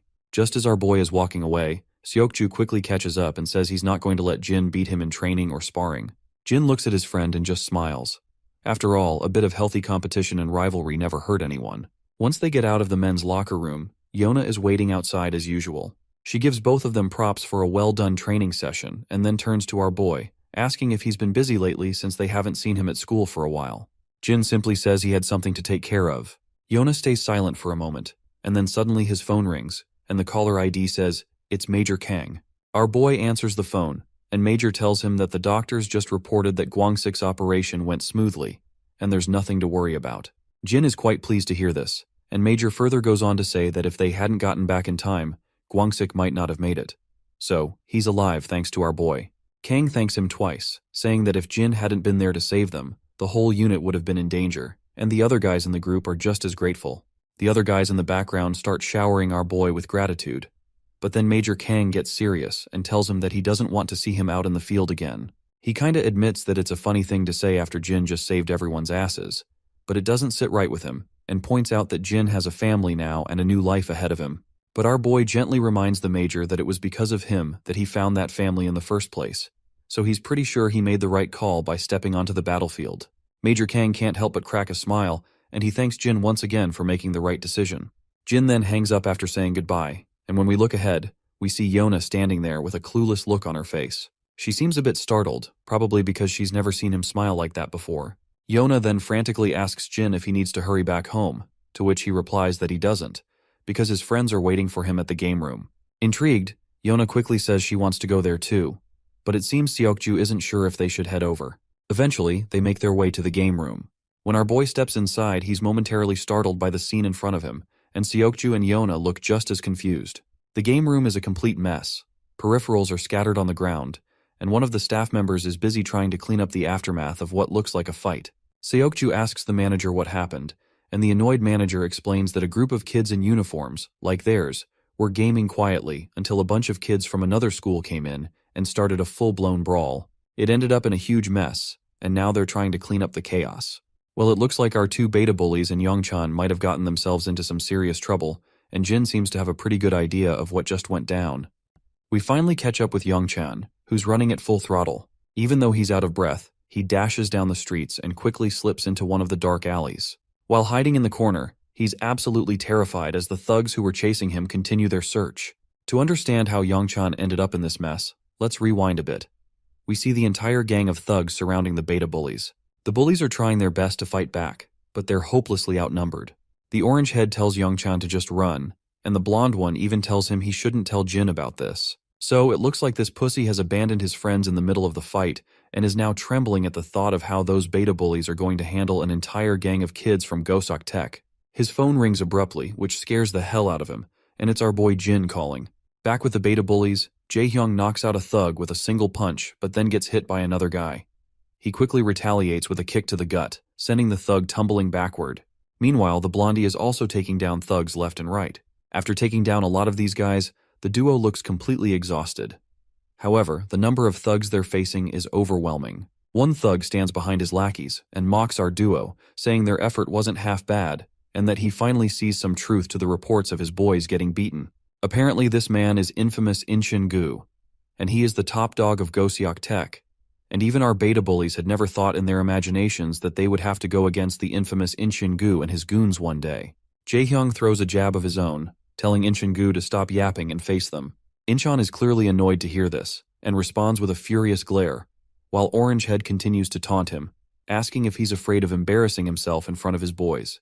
Incheon takes the bait and charges at them like a raging bull. As soon as he swings his fist with incredible speed, Orange Head sidesteps it effortlessly. He then balls up his own fist and delivers a devastating blow, but Incheon quickly blocks it. Orange Head then swings again, which only frustrates Incheon further. Inchin-gu swings back at Jaehyung, but he delivers a crushing whack to the thug's face. It looks like Jaehyung is too exhausted to land a solid hit anymore. Just then, he finds himself in shock as Inchin-gu grabs his leg mid-air, grinning ear to ear while taunting him that he's as good as dead now. With that, Inchin-gu delivers a brutal punch that leaves Jaehyung's face a bloody mess. But this bastard doesn't stop there. He follows up with a knee smash that sends Jaehyung sliding across the ground. Meanwhile, the blondie is also in trouble. He gets a skull-crushing blow from a thug behind him while he's distracted and worried about his friend. Once he's down, the thugs begin pounding on him relentlessly. Inchin-gu also continues to beat the hell out of Jaehyung, his shoes now covered in blood and grime. But he shows no mercy, crushing Orange Head's skull with vicious intent. Suddenly, another lackey arrives from behind and informs Incheon that Tae-soo wants these guys brought to him. The other lackey then asks what they should do about the one who got away. Incheon instructs him to tell everyone to gather at the club and start chasing that third guy. It seems like they're talking about Youngchan, and it looks like this scaredy cat has finally run into our boy. He fills everyone in on what happened, how the Goseok Tech guys came in and jumped them, and how they seemed pretty pissed off about what went down a few days ago. He further explains that they were caught off guard, but Jaehyung and Hyukjin quickly managed to fight back until Inchin-gu showed up. Jin has no clue who Inchin-gu is, so the scaredy cat explains that Tae-soo Ki rules Goseok Tech, and Inchin-gu is his right-hand man. They're notorious enough to have been recruited by the gangsters even before they graduated. He explains that there were 20 of them waiting to ambush them, and Jaehyung and Hyukjin told him to run away. 2 of them faced off against all 20 and made him promise not to tell anyone. The scaredy cat admits it's all his fault because Jaehyung helped him when the Goseok guys tried to mess with him. Jin finally asks where he last saw Jaehyung and Hyukjin. The scaredy cat quickly explains that he left them in an alley by the subway station, which is also the usual route to the game room. Jin begins to walk forward quietly without saying a word. Youngchan tries to ask where he's going to look for them, and this scaredy cat still looks afraid, convinced that even Jin couldn't handle 20 guys on his own. The Goseok guys are known for being tough, as most of them go straight into gangs. But then the scaredy cat's mind flashes back to all the pleasant times he spent with his friends. With those happy moments in mind, he steals his resolve, shakes off his worries, and confidently joins Jin in the cause. They both begin to walk away, while Yona is left unsure of what to do. Seokju, on the other hand, stands quietly. But then, the bodyguard asks him if he's not joining his friends. Seokju is startled to hear this, and the bodyguard repeats his question once more, asking if he's not going with them since they are his classmates. The bodyguard then flashes a grin and tells Seokju to snap out of it. He reminds Seokju that even though he might hang around suits like the guard himself, he's still a high school kid, just like those two. Seokju thinks for a moment, and then a smirk spreads across his face as he finally makes up his mind. He turns to Yeona and lets her know that he'll be back in a few minutes, and that it won't take him long. The girl is caught off guard by his unexpected behavior, and as he walks away, she thinks to herself that she has never seen a look like that on his face before. Suddenly, Yeona announces that she's tagging along too, but her guard quickly cuts her off, saying she can't get mixed up in any trouble, and he's sure those two will be able to handle it quite easily. Yeona is clearly annoyed by her guard's party-pooping attitude, and she quickly turns her gaze away to express her frustration, leaving the poor guard sweating profusely. Meanwhile, Youngchan is still worried because he knows Jin is a hardcore fighter, but he's not sure if he can handle 20 guys. His worries seem unwarranted when he sees Seokju joining them in their cause. Jin glances over his right shoulder, and Seokju simply states that he's joining as well since they are his classmates too. This makes Jin smile, and the trio struts down the path with full confidence. Once the trio finally arrives at the scene, they find nothing but broken sticks and blood splattered everywhere. Youngchan is freaking out, convinced they were just there. He wonders if maybe they managed to escape, but Seokju quickly spots 2 smartphones and picks them up, and explains that it's more likely the thugs took them away. Youngchan confirms that these phones belong to the beta bullies, and Seokju points out that the broken phones on the ground were left intentionally, and Jin is also pretty sure he knows whose blood is on the ground. Suddenly, some of the thugs stroll into the street. They spot our trio and quickly recognize that they are wearing a sign-on-high uniform. They also see Youngchan, who had run away earlier. The thugs begin to approach them, calling Youngchan every name in the book and saying they've been chasing him everywhere just to find this little bastard. While Youngchan is completely rattled, Seokju feels relieved that they don't have to chase around for answers, since they can just ask these thugs where their friends were taken. Jin strides confidently toward one of the thugs, but that bastard doesn't like our boy's attitude and tries to punch him, but Jin quickly deflects the punch and lands a solid hit to the thug's face. Another thug swings his fist, but Jin delivers a brutal whack to that one as well. He then grabs the thug by the head and smacks him with a knee to the face. Meanwhile, Seokju is not holding back either, and he is also taking down thugs with precision and skill. Before long, all the goons are down for the count, smeared in their own blood. Youngchan's face has now moved from scared to shocked as he watches Jin and Seokju take down the thugs in no time. One of the goons groans in pain, and Jin quickly approaches him, demanding to know where their friends were taken. The thug remains silent, looking both pissed and cocky even after his face is smashed up. He flashes Jin the middle finger, telling him to scram. To return the gesture, my guy slams the thug down to the ground with incredible speed, leaving him unconscious with his eyes rolled back. Youngchan looks absolutely anxious, unable to believe how Jin just bashed the thug's face into the concrete. Blackhead decides it's time for him to handle the questioning, figuring Jin is not the best person for interrogation. We finally arrive at the club where all the goons have been gathered, and it's packed with these guys. In the center of the chaos, we see the beta bullies being tossed around like trash. Youngchan tries to look up once he hears smashing sounds, and he is absolutely blown out of his mind when he sees this dude with tattoos swinging the bat like a madman, leaving the blood splattering everywhere. The guy going off with his bat is Taisugi, the big cheese of this joint. While he is busy pounding someone on the ground, his lackeys arrive saying they have brought both of the thugs back. The man finally stops after hearing this, and tosses his baseball bat and signals his lackey for a cigarette. The poor guy scrambles to get it for him while Tai-Su plops back down in his seat, and he is looking clearly pissed. He's angry because he had to deal with a lot of crap from his boss over the rumors that our beta bullies had beaten down 10 of his men. The scene flashes back to a tense meeting between Taisugi and his boss. Tai-Su is being grilled about the rumors that 10 of their guys got taken down by just 2 high schoolers. The boss is practically fuming and points out that most of their crew is made up of Goseok Tech grads, tough recruits who aren't supposed to be getting beaten by some random high schoolers. He's straight up threatening Tai-Su, saying if this is how he handles things, his position might be on the chopping block. In the present, Tai-Su is still fuming about the mess he's had to deal with because of these 2 beta bullies. He glares at them, asking if they're the ones who gave his guys such a hard time. The lackey nods, but then Tai-Su asks where the third one is. Incheon anxiously adds that one of them managed to escape, but he's sure they'll catch him soon enough. The boss is floored by this, clearly not expecting to hear that they haven't got all their targets yet. His reaction shows just how out of sync this situation is with what he had in mind. Incheon and his lackeys feel anxious, realizing that Tai-Su is in an unusually bad mood, likely because of what his boss said yesterday. So he decides to keep things smooth and just offers a hasty apology, hoping to defuse the situation. Tai-Su finally calms down and asks incredulously how he's supposed to believe that these flimsy little guys managed to take down 10 men. He demands to know where their other partners are.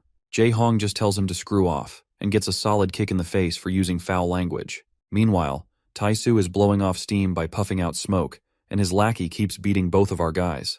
Tai-Su then puts out his cigarette and makes an arrangement, stating that the first one to spill all the information gets to walk free, but the other will have to stick around as their pawn for a while. He also gives them a chance to run, but makes it clear that his men will drag them out of their school, and he's willing to make their lives miserable. That is when our blonde bully snickers, and both of the beta bullies can't help but laugh so hard that it looks like they are about to lose their lungs. Well, that does it. Tai-Su is about to blow his lid, and his lackeys know things are about to get real. As expected, the cocky leader quickly starts charging at our boys with a bat in hand, swinging it down so hard that blood splatters everywhere on impact. Even the lackeys are getting concerned to see things spiral out of control. On the other hand, the bastard keeps beating the hell out of our beta bullies until he suddenly stops after sensing commotion nearby. When we look outside, the thugs who were loitering around the club are now sprawled on the ground. Inside, everyone falls silent as they hear the door creak open. All eyes turn toward the entrance, and in strolls our trio, confidently, without a care in the world. The boss is fuming at the sight of these high schoolers barging in and demands to know how these morons managed to take down the fools guarding the place outside. On the other hand, Youngchan is absolutely scared out of his mind when he sees both of his friends lying on the ground, covered in their own blood. Inchan quickly points out that this is the same guy who got away earlier. The other lackeys in the club start snickering, mocking Seokju and Jin, saying they're really scared if these two are supposed to be the backup Youngchan ran to get. Meanwhile, Youngchan is about to crap his pants, second-guessing whether infiltrating this place was a good idea after all. The boss drops his bat with a thud and says he's been in this business way too long, but he never thought he'd see the day when a bunch of scrawny-ass punks would come marching into his club looking for trouble. He then turns to his underling and asks what he plans to do with these fools. In response, Inchan quickly rallies his thugs, ordering them to bring our crew down to their knees. The lackeys charge at our boys, bats in hand, ready to finish this once and for all. At the same time, Inchan feels a bit relieved, thinking at least they'll be able to wrap this mess up today. He doesn't even want to imagine what would have happened if this dragged on for another day. But little does he know, he and his lackeys are in for one heck of a ride. As expected, Seokju and my guy have already started dropping these bastards left and right. Inchan and his crew go pale, and even the other fools standing around are trembling in fear. Our boys quickly shrug off their bags, and Inchan is absolutely boggled to see they've already taken down 4 of his guys. The rest of the lackeys rush toward them, but Seokju and Jin just take their stances, ready to rumble. They start smashing down these thugs like they're nothing more than trash in their way. My guy leaps into the air like a ninja and delivers a devastating blow right to one thug's face. Seokju isn't holding back either, taking down the filthy thugs with single punches, sending them flying. Youngchan can do nothing but watch in amazement as his friends absolutely wreck the place. They're both taking down these thugs like it's nobody's business. When the cocky leader sees his lackeys getting a thorough beating, his cigarette drops from his wide-open mouth in shock. The beatdown continues, and eventually all the thugs are down for the count. The big boss is in complete disbelief, wondering if this is even possible. He looks at our guys, and it's clear they've barely broken a sweat. Yet, they've just taken down 30 of his goons single-handedly. Our boy then starts to walk, and Inchan standing besides begins trembling. As Jin quietly walks past him, it seems like he's going to let this one dude slide, or at least that's what I thought, until Seokju steps in and delivers a brutal punch, knocking Inchan down for good. The boss, now in a panic, grabs his bat and takes a firm stance, but Jin just keeps walking toward him. Once they're finally face to face, the boss quickly swings his bat, but Jin responds with a smack of his own. Jin then slaps the boss across the throat, grabs his head, and in his usual style, smashes the bastard's face into his knee, causing blood to gush from his nose. But this cocky guy isn't ready to go down just yet. He knows if his boss finds out about this, he's getting kicked out of the clan for good. So he decides to play dirty and pulls out a dagger, swinging it at Jin. But Jin just grabs his hand and snaps it, leaving the guy whimpering in pain. To seal the deal, Jin slams the guy into the ground, finally putting the cocky boss down for the count, this time for good. Suddenly the beta bullies start to wake up. Youngchan quickly runs over, asking his friends if they are okay, but Blondie just points if they actually look good, given how their faces were smashed with that baseball bat. Orangehead looks up and notices our boy. Once he catches Jin's attention, Jae-hong flashes a thumbs up and says that in the game of life, he's truly at the challenger rank, even though he's still just a bronze rank in the game. It's a good jab, though Seokju has no clue what the heck he's talking about in this situation. In the next scene, we see both Taesu and his underling Incheon getting pummeled by the assistant of their boss, who's absolutely fuming. He reminds them that he told them to clean up their mess, but instead, they just made things worse. The two poor guys keep their heads down, and Taesu tries to slide out of it with a simple apology. Taesu takes a brutal smack to the face from the assistant, who continues to pummel him like a crazy bastard. He then reminds Taesu that there's no room for apologies, because they're supposed to be expanding the business while the Goshong and Seongsu boys are out of action, but instead, they're dealing with this mess Taesu dragged into their family. By the way, Goshong and Seongsu are the same guys whom our boy had defeated when they had attacked Mr. Cha's turf. The lackey watches in horror as his boss gets pummeled like a sack of potatoes. Just then, the big cheese arrives and tells his assistant to stop. Standing before Taesu, he reminds him that he made the mistake of thinking he actually had potential. Taesu clenches his teeth while lying on the ground. Meanwhile, the boss pulls out a cigarette while asking his assistant if he sent some men over. The assistant confirms that he has, and they've just set out, so it won't be long before they're back with those suckers who plummeted their men. The man makes it clear that they can't just sit around, especially not when these fools are already part of the family, and he can't stand someone messing with his family. So he tells his lackey to ensure that none of those bastards leave here in one piece. The assistant quickly assures his boss that he'll take care of it. Back on Cha's turf, we see Muscleman bursting into the club. He reports to Cha that he's figured out why the Hakwon Kim boys have been stirring up trouble. Cha asks for more details, and Muscleman anxiously reveals that it seems one of their new members got into some trouble with that kid. Looks like Cha already knows who that kid is, and wonders to himself why they had to pick on that guy. By the way, I just figured out that this Muscleman's name is Yongsu, so we will be calling him that. Yongsu then reveals that the kid decimated them, and now the rest of the family is out for blood. They don't want word getting out that their men got beat by some high school kid. Cha lets out a puff of smoke and tells Yongsu to round up some men because things are about to get real. It wouldn't be surprising if he wants to step in and aid our boy. Yongsu quickly states that he's already on it, and with a big smile adds that some of the boys have dropped by to say hello. He mentions that since Cha has already dealt with the Kim family and Gosheng, all the former lackeys are back in the game.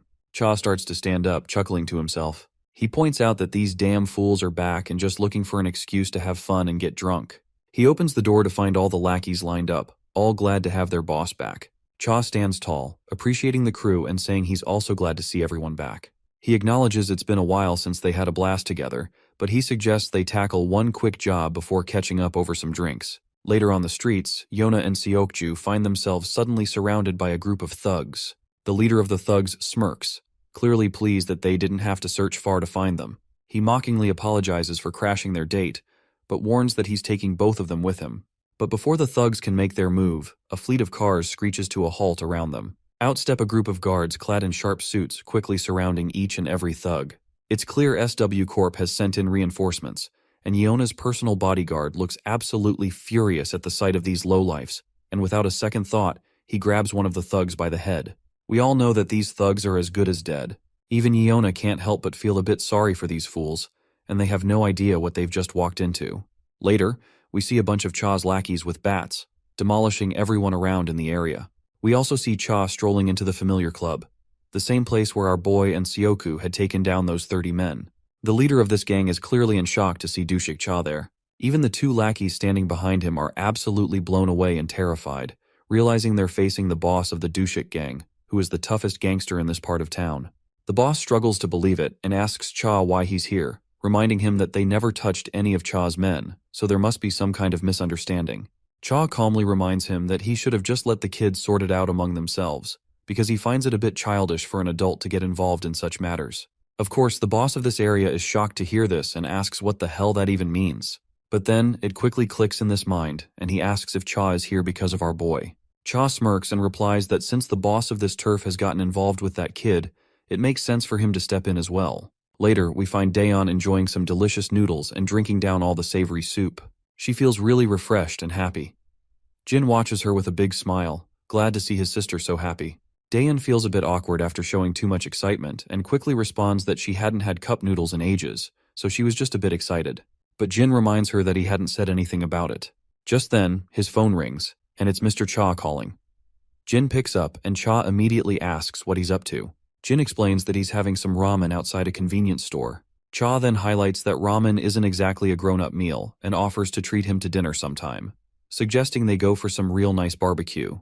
Jin replies that he doesn't think that's necessary. Cha teases him, asking if he's hesitant to have dinner with a gangster like him. Jin responds that he prefers ramen at a convenience store, especially since he doesn't like being treated to anything too expensive. I guess Cha has no room for any argument anymore, so he gives up and decides it's ramen then. Once he ends the call, we see that all of the Goseok tech has been dominated by Cha alone.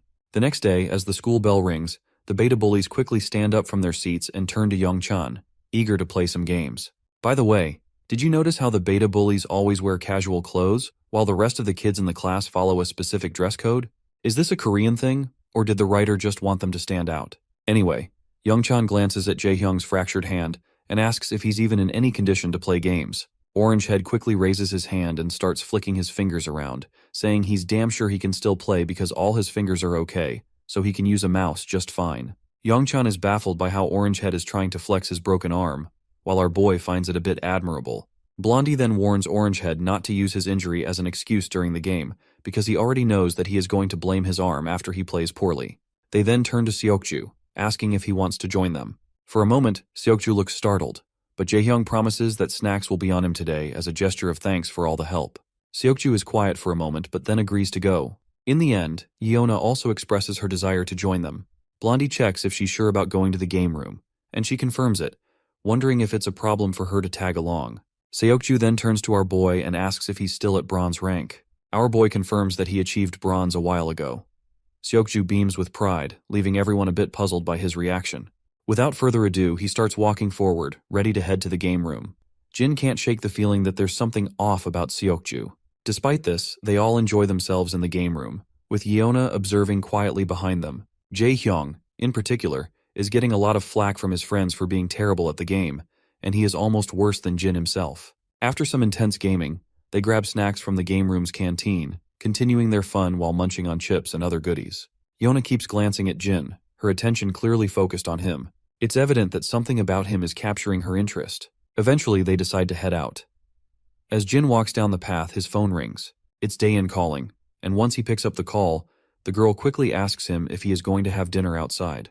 Jin tells her he's almost home, and just as he says this, he spots Grandpa and Daeon standing there in the distance. Jin asks where they're headed, and Daeon and the old man reveal they're off to pick up some groceries for dinner. Jin decides to join them, but the old man is concerned that he might be tired. Jin responds that he's fine, since he was just hanging out with friends. At the grocery store, they diligently pick out everything they need. Once they're done shopping, Jin volunteers to carry all the bags. As they walk out, Jin's attention is caught by a shady figure standing nearby. The person is wearing a hoodie and exudes a serious, intimidating aura. Jin quickly realizes who this man is, and the figure greets Jin and calls him 001, making Jin's heart skip a beat. The scene flashes back to the past, showing a younger Jin and the same man with long hair, who appears to be a fellow mercenary. In the present, Jin's reaction to seeing this man is immediate, and he starts walking toward him, leaving Grandpa and Daeon puzzled by his behavior. Grandpa then curiously asks if this man is someone Jin knows. In response, Jin explains that they were teammates from back when he used to live elsewhere. The old man then tries to make a good impression by introducing himself as Jin's grandpa. The man responds with a pleasant smile, though Daeon looks a bit startled and begins to step back. While the two exchange deadly glares to each other, Grandpa points out that the newcomer must be tired from traveling, so he invites him to join them for dinner. However, the man politely declines, saying he was just in the neighborhood and thought he'd drop by to see Jin. Grandpa then decides to give Jin and his friends some space, so they begin walking off to let them catch up. Once they are left alone, the man smirks and points out that Jin seems to be doing well for someone who was supposed to be dead. Jin then finally speaks up and addresses this man as 006, asking how he managed to track him down. That is when the long hair reveals that their camp has found out that Jin is still alive, and they are now searching for him. He reassures Jin that there's no immediate danger since they haven't discovered where he lives. He further explains that he was in the area on a mission and decided to drop by when he heard about how camp was already looking for him. However, he warns Jin that it won't be long before they catch up. It seems like the camp is preparing to send someone to deal with our boy once they have found out his location, and it's only a matter of time before they put 006 on the job. Jin gets alert to hear the threat, but 006 just smirks and brushes off the tension, telling Jin there's no need to get defensive since he's only here to catch up with an old friend. Jin stays quiet, with a mix of wariness and curiosity flickering across his face. 006, meanwhile, suggests taking a bite to eat, because he was so caught up in tracking Jin down that he nearly forgot to eat. After a while, we see the long-haired dude chowing down that bowl of ramen like it's no big deal, which even leaves our boy Jin a bit uncomfortable watching this guy eat like he hasn't seen food in days. After that hearty meal, the long hair lets out a satisfying burp and can't help but comment on how good it was. Jin agrees, saying not only is it delicious, but it's also convenient and high in calories. The long hair then points out how Jin still seems to pay so much attention to efficiency even after quitting as a mercenary. Nevertheless, Jin gets serious and asks his friend how he found him if the camp hasn't tracked him down yet.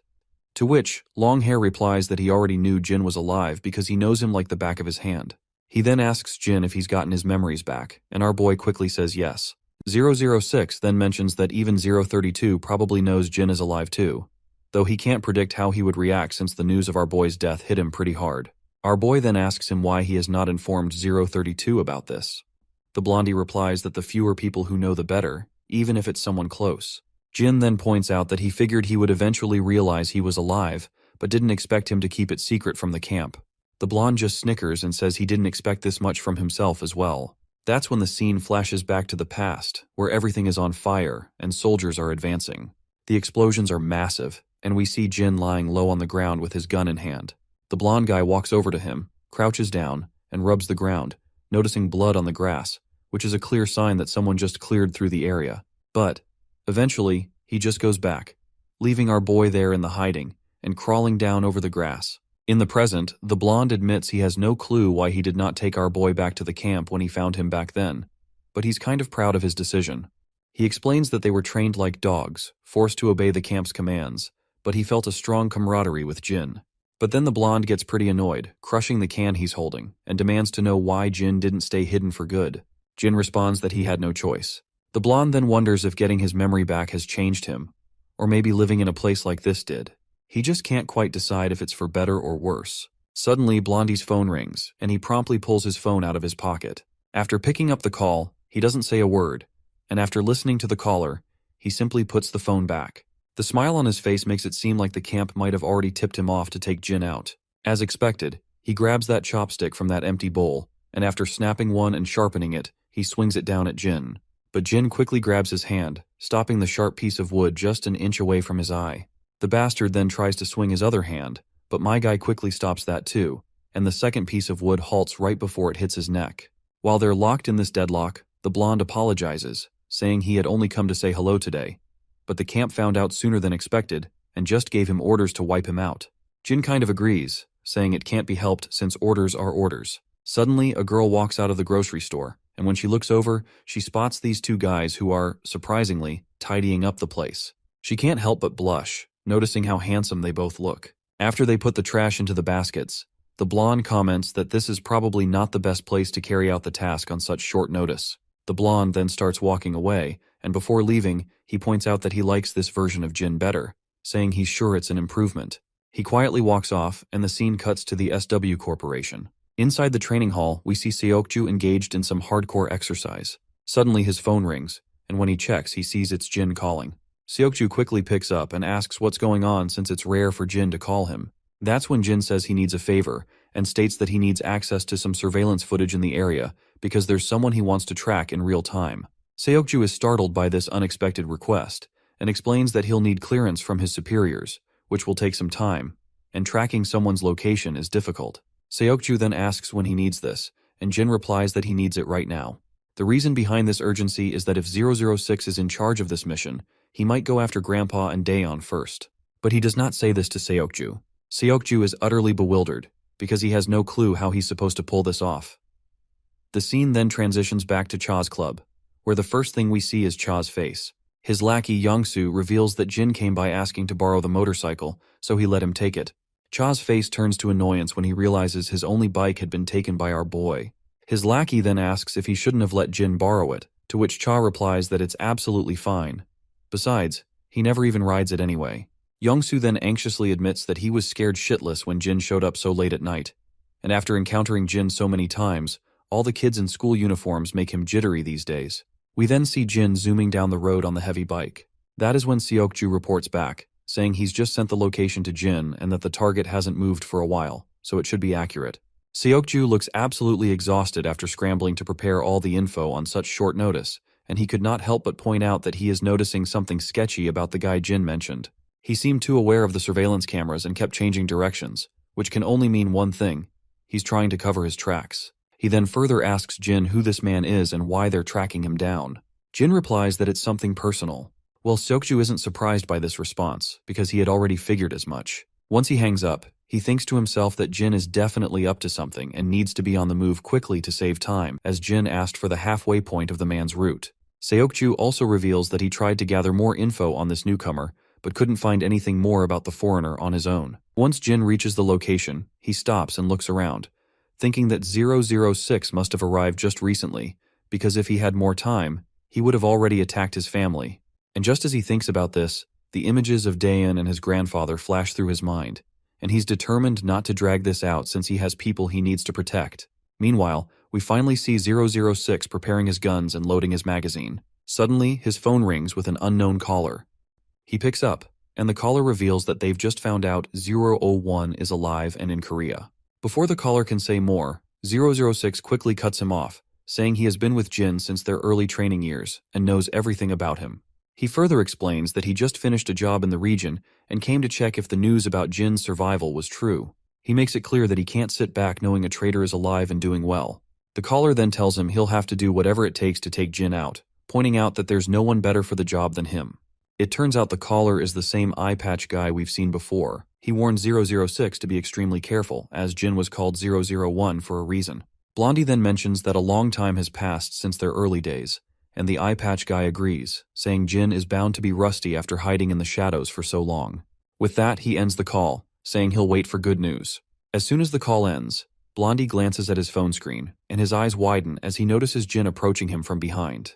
He scrambles to pick up his gun, but before he can do anything, Jin grabs him by the waist and slams him to the ground, leaving the gun out of reach. Both quickly get back on their feet. 006 feels clearly annoyed, and mutters that he made sure no one was following him, and wonders if it was those damn cameras that gave him away. As they face off, Blondie admits he knew Jin would come looking for him, but wants to know why he didn't waste any time, considering it hasn't been that long since they last said their goodbyes. Jin remains silent, and 06 assumes that the new version of 01 doesn't talk much either. Both then quickly dash at each other, exchanging blows with such speed that it's barely possible to see them landing. Jin finally deflects an incoming punch and throws one of his own, but Blondie sidesteps it effortlessly.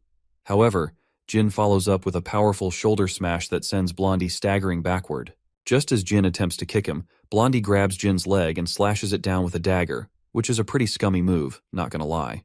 Blondie grins ear to ear, commenting that Jin's skills have actually improved even more since their last training. As Jin tends to his injured leg, Blondie lunges at him again. Jin quickly steps back, narrowly avoiding the dagger as it zooms past his throat.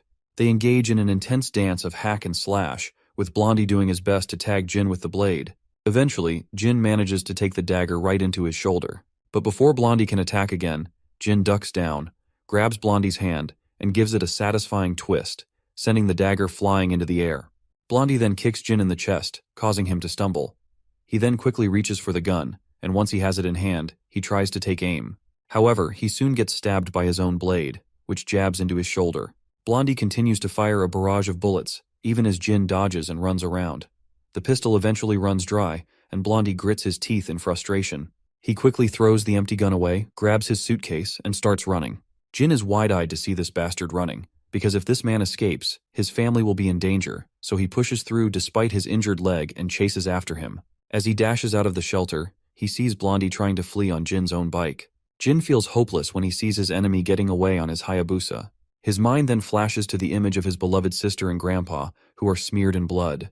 However, it looks like his worries are just unwarranted, because just as Blondie seems to be getting away, someone slams the bike with their car, sending Blondie rolling over the car's roof and crashing onto the asphalt road. The car quickly comes to a stop, and Seokju steps out, asking if he should have not intervened. Jin, however, replies that he did a fantastic job. Seokju gets back into his car, and as he drives away, he can't shake the feeling that something big is going on. We then flash back to the moment Seokju crashed into the bike. Once he steps out of the car, he checks on Jin, asking if he's alright. Jin assures him he's fine, despite the injuries to his shoulder and neck. Seokju, however, is concerned, noting that Jin definitely doesn't look okay. Seokju then looks at Blondie, who's sprawled out on the ground, bloodied and seemingly down for the count. Poor Seokju begins to worry that he might have hit him too hard. Jin then tells his friend to just go away. Seokju is initially bewildered by this request, but the serious look in Jin's eyes convinces him to comply. As he drives away, he can't shake the feeling that the man Jin is chasing seems like a typical tourist in SW Corp's database, but he doubts that's the whole story. He then suddenly remembers the wrecked car and starts to worry about how he's going to explain the damage. We return to the shelter, where 006 is tied to a chair, bloodied and looking disheveled. Jin stands over him, calm and collected, and tells him that he can look up now, because he knows he is awake. 006 starts to laugh, saying he never expected our boy to be working with a partner and should have known when he tracked him down so quickly. He admits he made a mistake in assuming he would never work with someone else. Our boy stays silent, and 006 then asks what he wants to know. Jin responds by asking who else received the order to execute him. In response, 006 says he can't be sure, but he probably is the only one because he was the closest to the region, and the timing was right. 006 further explains that the camp can't accept the reality of Jin being alive. They don't want anyone to know his death was faked, so they'll try to eliminate him as quietly as possible. He adds that they will never give up because Jin has caused a lot of damage to the camp, especially to the Mad Dog, who is going to make his best efforts to kill our boy. Blondie then ends the conversation, saying that's all he has to say, and is only giving Jin this information because they were once comrades. He then finally tells Jin to just kill him now. Jin grabs the dagger and begins walking forward. It seems Blondie isn't really afraid of dying, because he'd rather be killed by our boy than by some random enemy. He begins to close his eyes, bracing himself for death. But to his surprise, Jin starts untying him. Blondie asks what the hell Jin is doing, and our boy simply responds that he's freeing his legs. Blondie then rephrases his question, asking why he isn't killing him. Jin then responds by asking why he should. He then goes on to remind Blondie of the reason he should stay alive, which is the same reason he can't escape the camp. Jin explains that he understands what that means because he has lived with a family and knows how it feels, so he suggests Blondie do the same. He also points out that since Blondie has failed his mission, he's as good as dead now, so he better lay low somewhere the camp can't find him. As 006 begins to walk off, he reveals to Jin that his family will be in constant danger, and the camp will ensure any attempts to terminate him. Jin responds that he's already aware of this. He adds that things would have ended differently today if he had targeted his family first, but he plans to guard this life as best as he can. Blondie smiles and says he'll try to throw the camp off his tail as much as he can before disappearing. He then asks one final question, which is the real name of our boy. Jin remains silent for a moment before finally revealing his name. Blondie smirks and also gives out his own name, which is Liam. He then jokes how it took them 10 years to learn each other's names. With this heartfelt exchange, 06 begins walking away, and the next scene takes us to our boy's apartment. Once he arrives home, he quietly opens the door and slips inside, trying not to make a sound. But before he can reach his room, he hears the creak of another door opening. His heart skips a beat as he realizes he's been caught sneaking in. It's his grandpa, standing there with a surprised look on his face, seeing Jin return at such a late hour. Jin gives a warm smile, while carefully hiding the wound on his shoulder, and asks why Grandpa is still awake. The old man explains that he had trouble falling asleep, which is probably because of the coffee he had earlier. With a pleasant smile, he tells Jin to go and rest, pointing out that Jin must be tired as well. With that, Grandpa retrieves back into his room. As Jin is about to head to his own room, he hears his sister calling him. Once he looks at her, she quietly reassures him, saying not to worry too much about Grandpa. He was just waiting up because he's still concerned about whether Jin is having a hard time settling back into life in Korea. She then reminds him that she had left dinner on the table for him, knowing how much he enjoys home-cooked meals. After that little chat, she heads back to her room quietly. Jin moves over to the delicious spread laid out on the table and smiles broadly at the sight. The scene then shifts to Seokju, and when his phone rings, he picks it up and sees a message from Jin. The message is a thank you note for slamming 006 with his car and for providing the pinpoint location. Seeing this, Seokju can't help but feel a bit embarrassed by the compliment from his friend. The next day at school, Yona and Seokju are walking side by side as usual when Seokju spots Jin standing outside the classroom. They call out to him, and he promptly looks up. Both of them ask why he's standing there, to which Jin replies that he needs to talk to Seokju about something. Yona is startled by this and starts wondering what it could be about. Once they get inside the lounge room, Seokju inquires about the incident from the previous night. Jin, seemingly prepared to explain, states that he thought it was time to tell what happened. Seokju braces himself, and Jin finally reveals that the man he hit with the car last night was someone he used to work with and who had come to see him. A silence follows, with Seokju expecting more details. When he asks if that's all, Jin simply says that's pretty much it because it's better if he doesn't know anymore. Seokju feels a bit bummed out, not expecting Jin to keep things so low-key. Jin, however, is convinced Seokju must have looked into the guy he tracked down last night. He tells his friend that it's best not to dig any deeper into the man's past, and that he's sharing this because of his help. Seokju feels proud after being acknowledged by our boy, and tells him that he doesn't want to dig any further either, especially since this guy is tied to Jin's past. After their little chat, the both boys head back to class. Yona then curiously asks Seokju what they talked about. When Seokju doesn't answer right away, she tries to guilt trip him, asking if he can't even share that much. Seokju caught off guard and quickly improvises and says he was just asking Jin how to level up in a game. Yona lights up, thinking this means Jin is really into video games. But then she remembers Youngchan is way more into gaming, and Hyokjin and Jaehyung are also much better players. She wonders why Jin would ask Seokju for advice when those guys are pros, or maybe Jin just wanted to chat with someone on his own level. Well, this little banter really hits the poor guy right in the gut, while our boy seems to be busy minding his own business. Once school ends, we see Yona outside.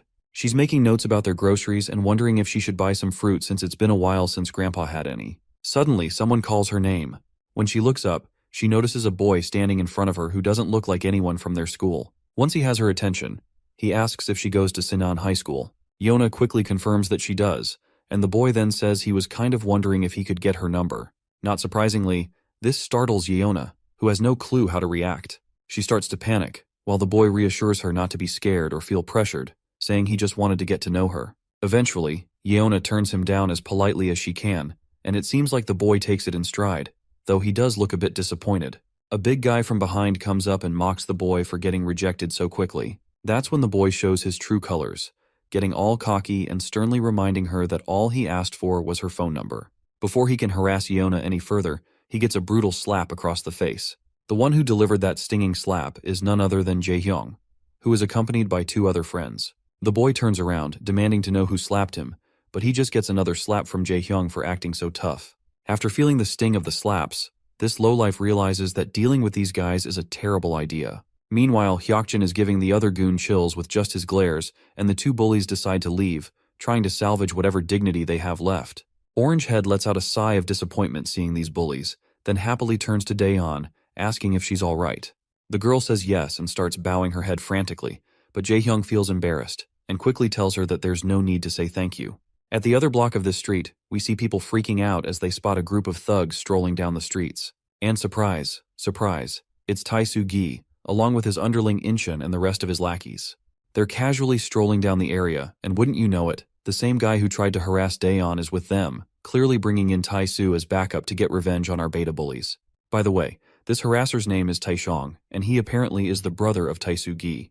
Meanwhile, Tae-soo is feeling absolutely annoyed, grumbling about how every wannabe tough guy in town seems to think they can mess with them these days. That is when his lackey reminds him that word of their defeat by the bunch of high schoolers is getting around, and they might need to do some damage control. So, they decide to start spreading their terror by taking out the thugs who dared to mess with Tae-song. A creepy smile spreads across Tae-soo's face as he agrees with his lackey, saying they're going to show these guys what Gosok Tech is really made of. Suddenly, his little brother points his finger at Daeon and states, "That is the girl who got me smacked by a bunch of guys." Well, it looks like these punks are in for one hell of a ride again because our boy is strolling down the street with his sister. The harasser quickly points out that the guy walking beside her isn't the one who slapped him earlier. Tae-soo, on the other hand, feels like he's seen this person before. When he takes a closer look at our boy, he's absolutely devastated to recognize who it is. His lackeys also start trembling as they remember that this is the same guy who beat them up after infiltrating their turf. While Tae-soo is trembling in fear, his little brother asks, "What's the matter?" Tae-soo asks if the girl next to that guy over there is the one he was trying to hit on. His little brother nods, only to receive a devastating slap across the face. Tae-soo angrily asks his brother if he's trying to get them all killed. The poor kid is in absolute tears, clueless about why his brother is coming down so hard on him, but he ends up getting even more of a beating. Later, we find ourselves back at the apartment, and Daeon is really amazed at how good Jin is at peeling fruits. The brother smiles and asks if she thinks so. She nods, saying she could never get them this smooth and round, no matter how hard she tries. Suddenly the phone rings, and the sound echoes through the living room. The voice seems to be coming from Jin's room, so he heads over and finds his phone on the table. When he checks it, he notices it's an unknown caller, but he answers anyway, and it turns out to be 06 on the line. 006 reveals that he has left a trail for the camp to follow, as far away from Jin as possible, and that's where he'll be for the next few days. Once he's out of the country, he plans to leave more traces in other countries to throw them off, which should be quite helpful in confusing them. Jin agrees and adds that he'll set up a separate trail as well. Blondie then strikes a banter, pointing out how Jin was supposed to be a dead man, and now they are trading places, so he doubts that they will ever be able to cross paths. So he wishes him best future before ending the call, and our boy wishes him as well, and with that sweet note, their call ends. The next day at school, Jin hears about his sister getting harassed after school yesterday, but his friends quickly reassure him that Jae-hyung handled it, with Orangehead confirming that he knocked the guy in the head a couple of times and sent him on his way. Suddenly, Seokju pops into the scene and quickly asks what the harasser looked like. Yongchan explains that he was in a Gosok Tech uniform. As soon as they hear this, Seokju perks up, and Jin points out that it's the same school they had trouble with a while back. My guy then gets absolutely furious, realizing that someone harassing his sister from Gosok seems way too coincidental. Seokju agrees, saying they can't just overlook this. Meanwhile, the beta bullies, who are usually eager to pick fights, are feeling unusually anxious about the situation. Even they think that jumping to conclusions might be premature. Right on cue, Yeona jumps into the scene and breaks up the tension. She asks what they're talking about and reminds them that every guy just wants to hit on Daeon because she's always been popular with guys since she's undeniably pretty. Her brother does not understand any of this, while Yongchan agrees, saying Daeon has already been asked out a bunch of times before. It seems like Jin is still having a hard time stomaching the fact but Youngchan adds that she's indeed popular. You see, no one was able to approach her when Gisu Kim and his sister started picking on her, and she looked unhappy for a while. Jaehyung also confirms that his sister is indeed pretty, and even Blondie chimes in, saying he knows a bunch of guys who had a crush on her. Jin still has no clue how to react to this, and looks more thoughtful. Meanwhile, the beta bullies are left wondering if this is such a hard concept for Jin to understand. But then Seokju speaks up again, saying they should still get to the bottom of this. Jin responds positively, and Seokju decides they can go right after school since there's no training. Meanwhile, the others standing around are utterly clueless about what these two are up to, and Yona even asks if they were paying any attention to what they had just said. The scene then cuts to Goshok's turf, where Taisu is sitting in a chair, looking pretty annoyed. His lackey is filling him in on how everyone is treating them like trash. Recently, Seongsuk High even gave them a beating, and all the nearby schools are treating them badly these days. Taisu reflects on how just a few days ago, he was yelled at by his seniors, and everything seems to have fallen apart since he messed with our boy. His lackey quickly gathers all the boys and tells his boss that they need to do some damage control before things get out of hand. The boss stays quiet, letting his cigarette fall and squashing it under his foot. He decides to go along with the plan, and his lackeys crack smiles, seeing their boss in better spirits. That's when Jin bursts into the room with Seokju. The boss's face turns terrified at the sight of these familiar faces, and even the lackeys who were smiling a moment ago now look scared.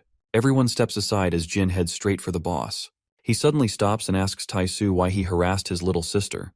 Taisu's mind flashes back to when he saw the siblings walking down together, and quickly explains that he had no clue she was Jin's sister.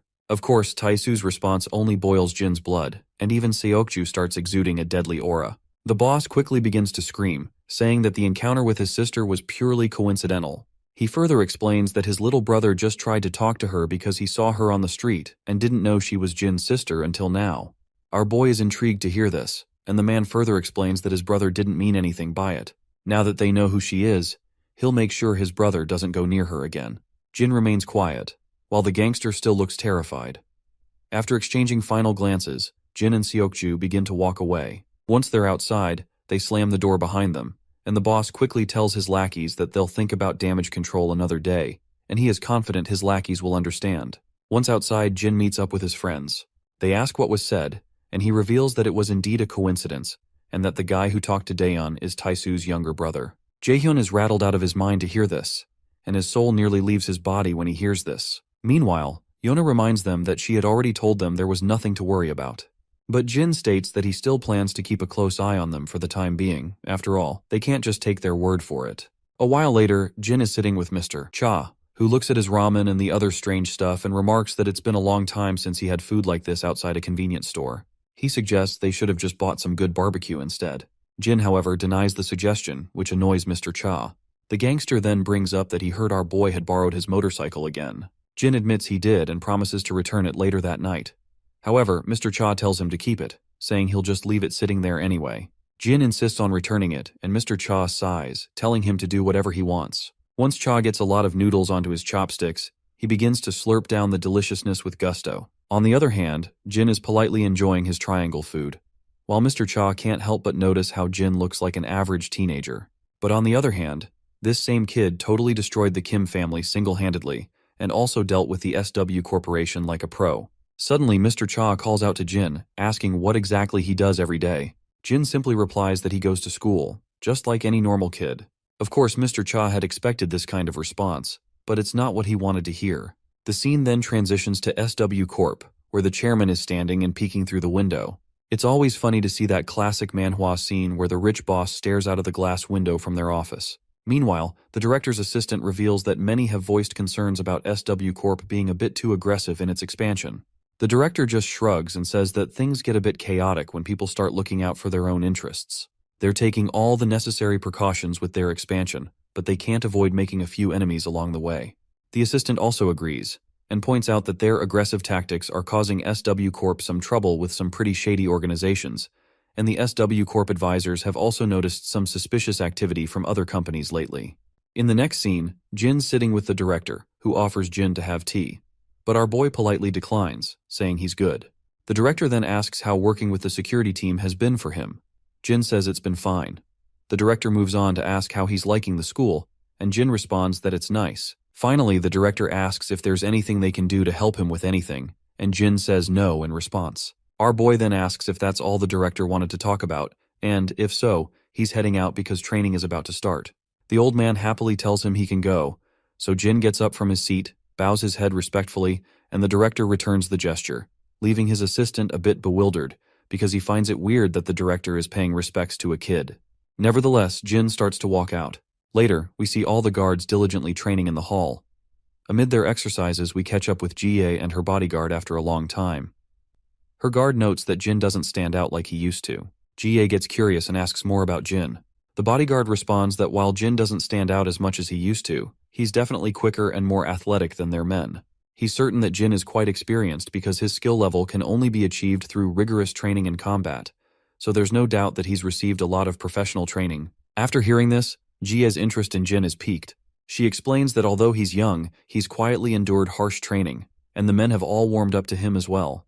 The scene then flashes back to the past, where we see Major Kang meeting with Jie once again. As they're chatting, she advises him to try not to overwork himself and get hurt, and Kang responds that he won't. Then he asks her if she's still looking into that student she asked about. At first, she has no idea what he's talking about, but then a bell rings in her mind. She pretends to be uninterested and asks if he means that kid named Jin. But in her thoughts, she is blown away to see how Kang still remembers Jin's name from that day, and she also can't shake off how he looks so anxious after asking about Jin. Eventually, Jie smiles and says she's no longer interested in Jin, which visibly brightens Major Kang's mood. Jie notices this shift in his mood, and she can definitely see there's more to the story. In the present moment, when she looks at our boy, she wonders if Jin might actually know her fiancé. After a while, we see her car zooming down the road, and Jin is also sitting beside her. She casually brings up the idea of Jin joining their talent agency, and suggests that he could benefit from their top-notch training programs in acting or singing. Jin, however, promptly declines, saying he's simply not interested. Jie can't help but be intrigued by his immediate and firm response. She wonders if he could at least pretend to consider it, finding his lack of hesitation a bit puzzling. She then finally asks him if he happens to know Major Kang, and then further reveals that he's her fiancé. Of course, this news surprises Jin, and his mind flashes back to the past when Kang mentioned he had to meet his fiancé. Jin has absolutely no doubts that she definitely knows Major Kang. When she looks at him, she finds herself bewildered, as Jin just sits there, looking clearly untroubled by this unexpected bombshell. Well, my guy just looks way too untroubled to the point that he looks weird, because this is definitely not his style. Even she senses something different about him, and she can't quite put her finger on it. A while later, once they reach their destination, Jie heads into the corporate building. On the other hand, Jin and his senior get inside the staff-only room to freshen themselves up. Meanwhile, Jin's mind is still stuck on the fact that Jie is Major Kang's fiancé. He can't quite believe it. While the guards wait outside the ladies' restroom, we see Jie inside, doing some makeover to her face. We then noticed someone else also entering the restroom, and not gonna lie, this woman who just entered looks kinda shady at first glance. The woman then also begins using one of the sinks, located over Jie's right shoulder. Just as Jie is standing quietly there, that shady woman quickly puts a chloroform rag right over Jie's face. After Jie finally slumps down after losing her consciousness, we see that the guards outside have also been taken down. The woman with black hair then quickly instructs her lackeys to hurry and transport the goods. Suddenly, the senior bodyguard gets a shocking report. Mr. Sin has vanished, and Jinsu and Kaeyoungwoo, who were supposed to be escorting him, have been found unconscious on the ground. Wasting no time, the senior orders his soldiers to seal all exits and secure the surveillance footage immediately. Our guy bursts out of the restroom the moment he hears the news and races through the corridor, thinking that the intruders have disarmed security and secured their target, so it's only a matter of time before they make their getaway via car. After rushing down the stairs, he finally reaches the parking lot. He spots a man getting into a car and quickly moves to block its path, only to realize it's just some clueless guy inside. Meanwhile, the real criminals are speeding off in their getaway car from the other side. Jin takes off after them, sprinting at full speed. Without hesitation, he jumps in front of their car, but those bastards don't even slow down, and they try to run him over instead. As those bastards make their getaway, our boy quickly radios in that he's spotted the suspect's vehicle, which is a black minivan. Jin does not waste any time and leaps over those parked cars and tries to grab the minivan. Meanwhile, the other guards swarm the exit and they're ready with puncturing tools to stop the van. But it's too late, because the driver floors the gas pedal, running over the guards and everything in front of the car, and they zoom out without a hitch, while our boy is still hanging onto that van. The minivan swerves wildly, and Jin is struggling to hold on as the vehicle juggles around. Just as he's fighting to keep his grip, his mind flashes back to a conversation with Major Kang. In the memory, Jin is sitting with Kang, who's explaining what family means. Kang says that while family is different for everyone, it's something truly precious. Jin's still not quite getting it, so Kang gives him an example. His dedication to serving his country might be so strong because it's also where his family lives. Innocently, Jin asks if someone would give their lives for their family as well. Kang is caught off guard and doesn't know how to respond at first. Then he smiles and says that if it came to that, he'd gladly do it. Back in the present, as Jin clings to the minivan, he grits his teeth and tightens his grip. He slams the minivan so hard that the glass begins to shatter. The driver, distracted by the commotion, doesn't notice an oncoming car in the intersection. The two vehicles collide, and Jin is violently flung off, crashing down about 10 meters away. Right at that moment, the minivan guy takes its chance, slams the gas pedal, and speeds away. Jin then also starts running after the car. Inside, a woman with black hair glances back at him, giving him a mischievous twinkle with her eye. As Jin runs after the van, he starts to fall further behind until the vehicle disappears from view. Once he is exhausted, he comes to a halt. But just then, the senior guard arrives, and he quickly asks which way the van went. Jin doesn't answer. Instead, he hops into the car, which annoys the senior, who sternly tells him to get out. But Jin tells him to just hit the gas pedal and gives him the precise direction of where the van went. Reluctantly, the senior guard hits the gas. He then also reports to his subordinates that the kidnappers took a side road to the right and instructs them to coordinate with the police and dispatch their units. He then also reminds Jin that he should just drop off on the way home since he's just a kid and not part of the security team. He adds that his involvement in this mess wasn't his responsibility. But Jin counters, saying he's currently in practical training and chose to be here tonight, so he's the only one responsible for his presence. He also reports that he saw one male and one female in the vehicle, both of whom were Asian, but he didn't notice any other accomplices with them. As the senior guard looks at Jin, ready to berate him further, he notices Jin's injured face and hands. Concerned, he quickly asks if Jin is all right. Jin replies that he is fine. The senior is struggling to come to terms with the fact that Jin was reported to be hanging onto the vehicle and was the first to track down the kidnappers. He also managed to hang on as long as he could, identified their route, and even saved Miss Yona once. The senior realizes that Jin has proven himself in this situation, and he can't think of anyone more reliable right now. Meanwhile, Yona receives news that Madame Jie has been kidnapped. Her guard explains that they've left the security to a minimum and sent out all units to find her. Team 2 and NGU are currently in pursuit of the kidnappers. Yona perks up at the mention of Jin, and the bodyguard further explains that Jin had been on duty with them when the incident happened. A while later, Jin and his senior guard make their way to a rundown factory, because this is the last place kidnappers have been spotted. Right on cue, they also spot the same minivan, and the kidnappers are carrying Miss Jai in the wheelchair with them.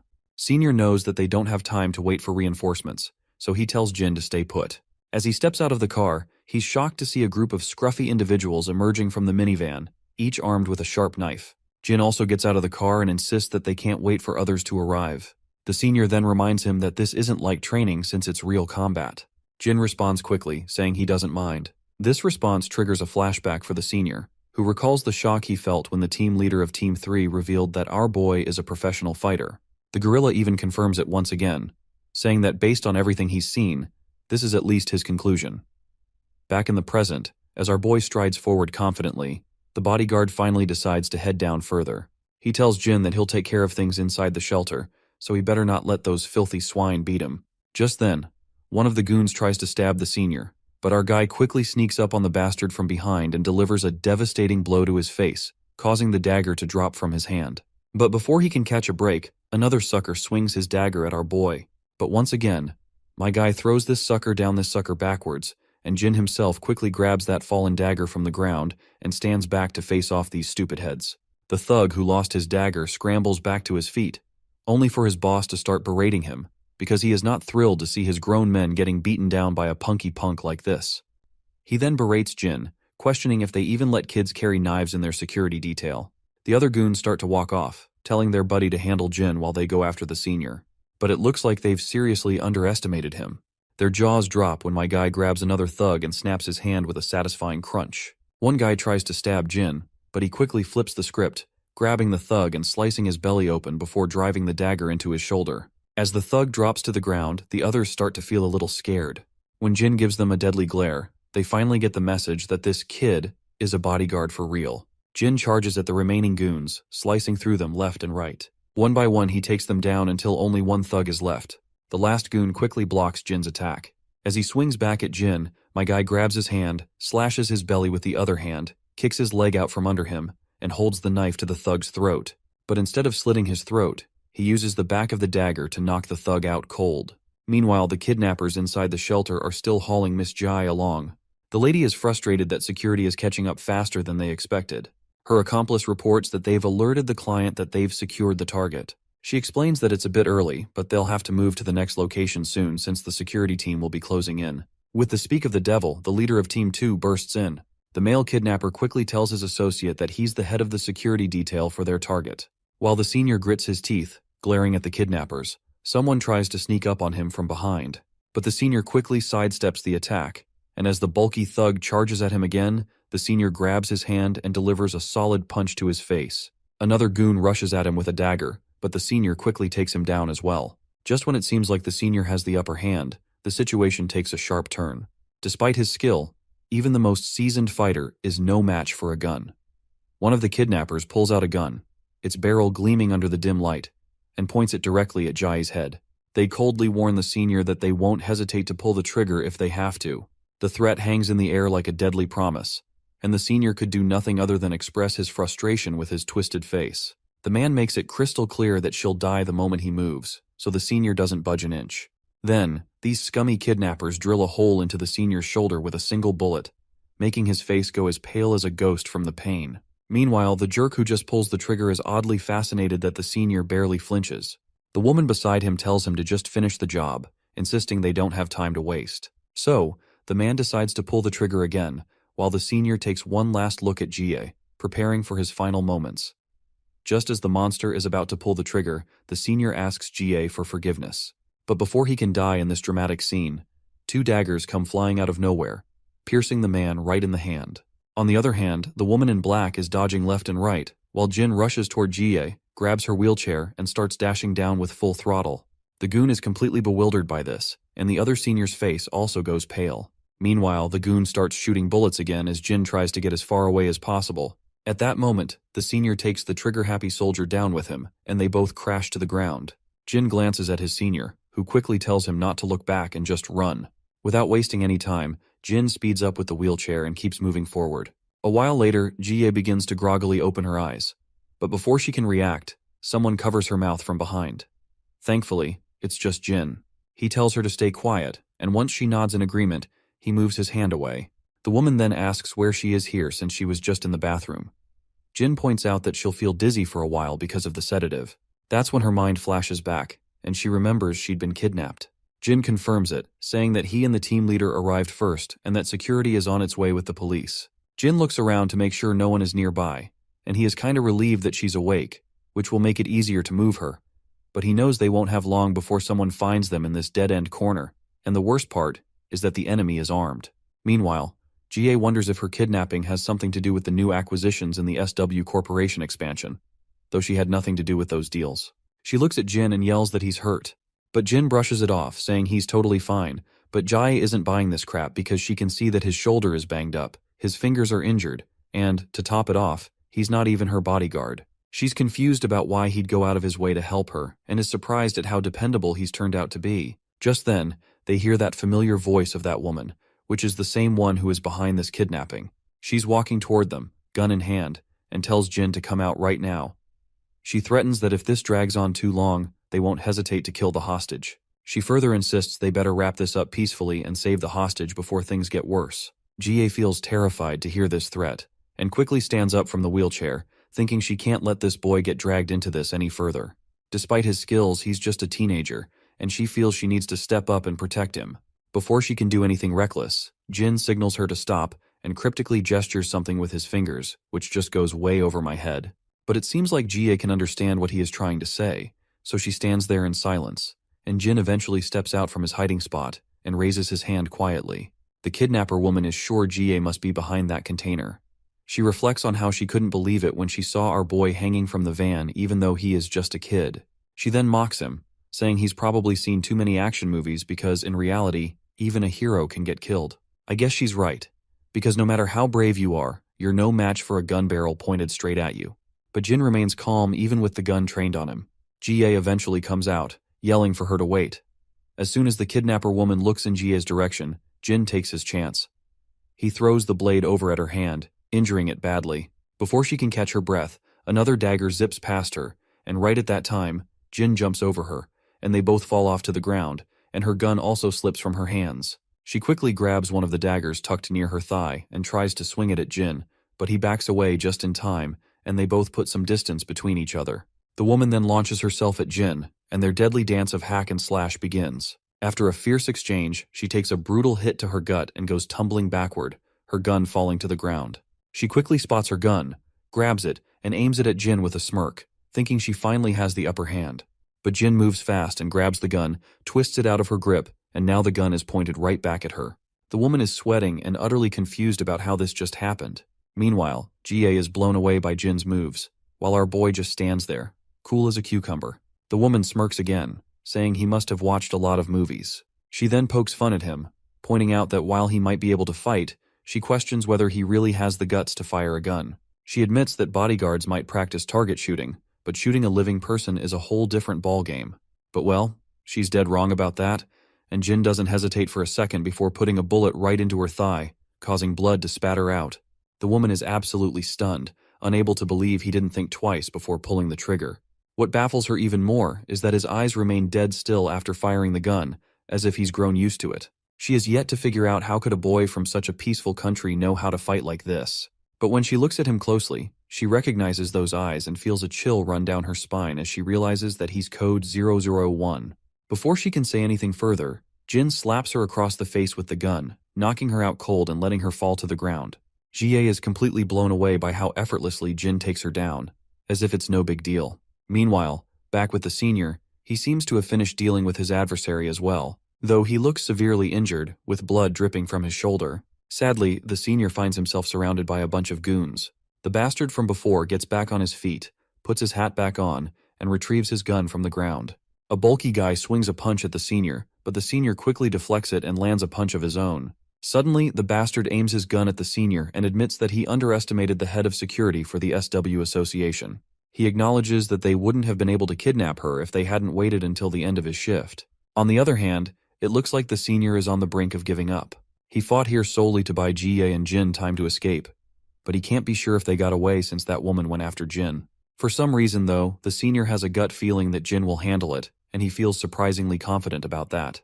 He's so confident that even the dude standing over there can't help but notice the smile spreading across the senior's face. He finally asks the reason behind the senior's smile, but the bodyguard doesn't say a word, just keeps that smile on his face. The cap guy warns that if the senior thinks Jin is safe just because a woman went after him, then he is underestimating that woman gravely. He claims that no man here can defeat that woman, and now that she's angry, Jin will soon be begging for her to put him out of his misery. The senior's smile finally fades, and he grits his teeth out of frustration. The kidnappers also states that he did not send any men after Jin because she'll be done with him before they even get there.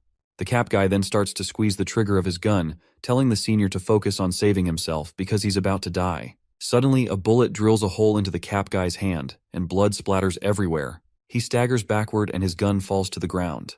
The senior quickly turns into the direction to see where the shot came from, and is shocked to find Jin standing there, gun in hand. The cap guy is sweating profusely, his blood pouring out, and he's furious, trying to figure out what the hell Jin is doing here. He's also panicked, wondering what might have happened to his friend Priscilla, who went after Jin earlier. I guess he was just way too confident about her.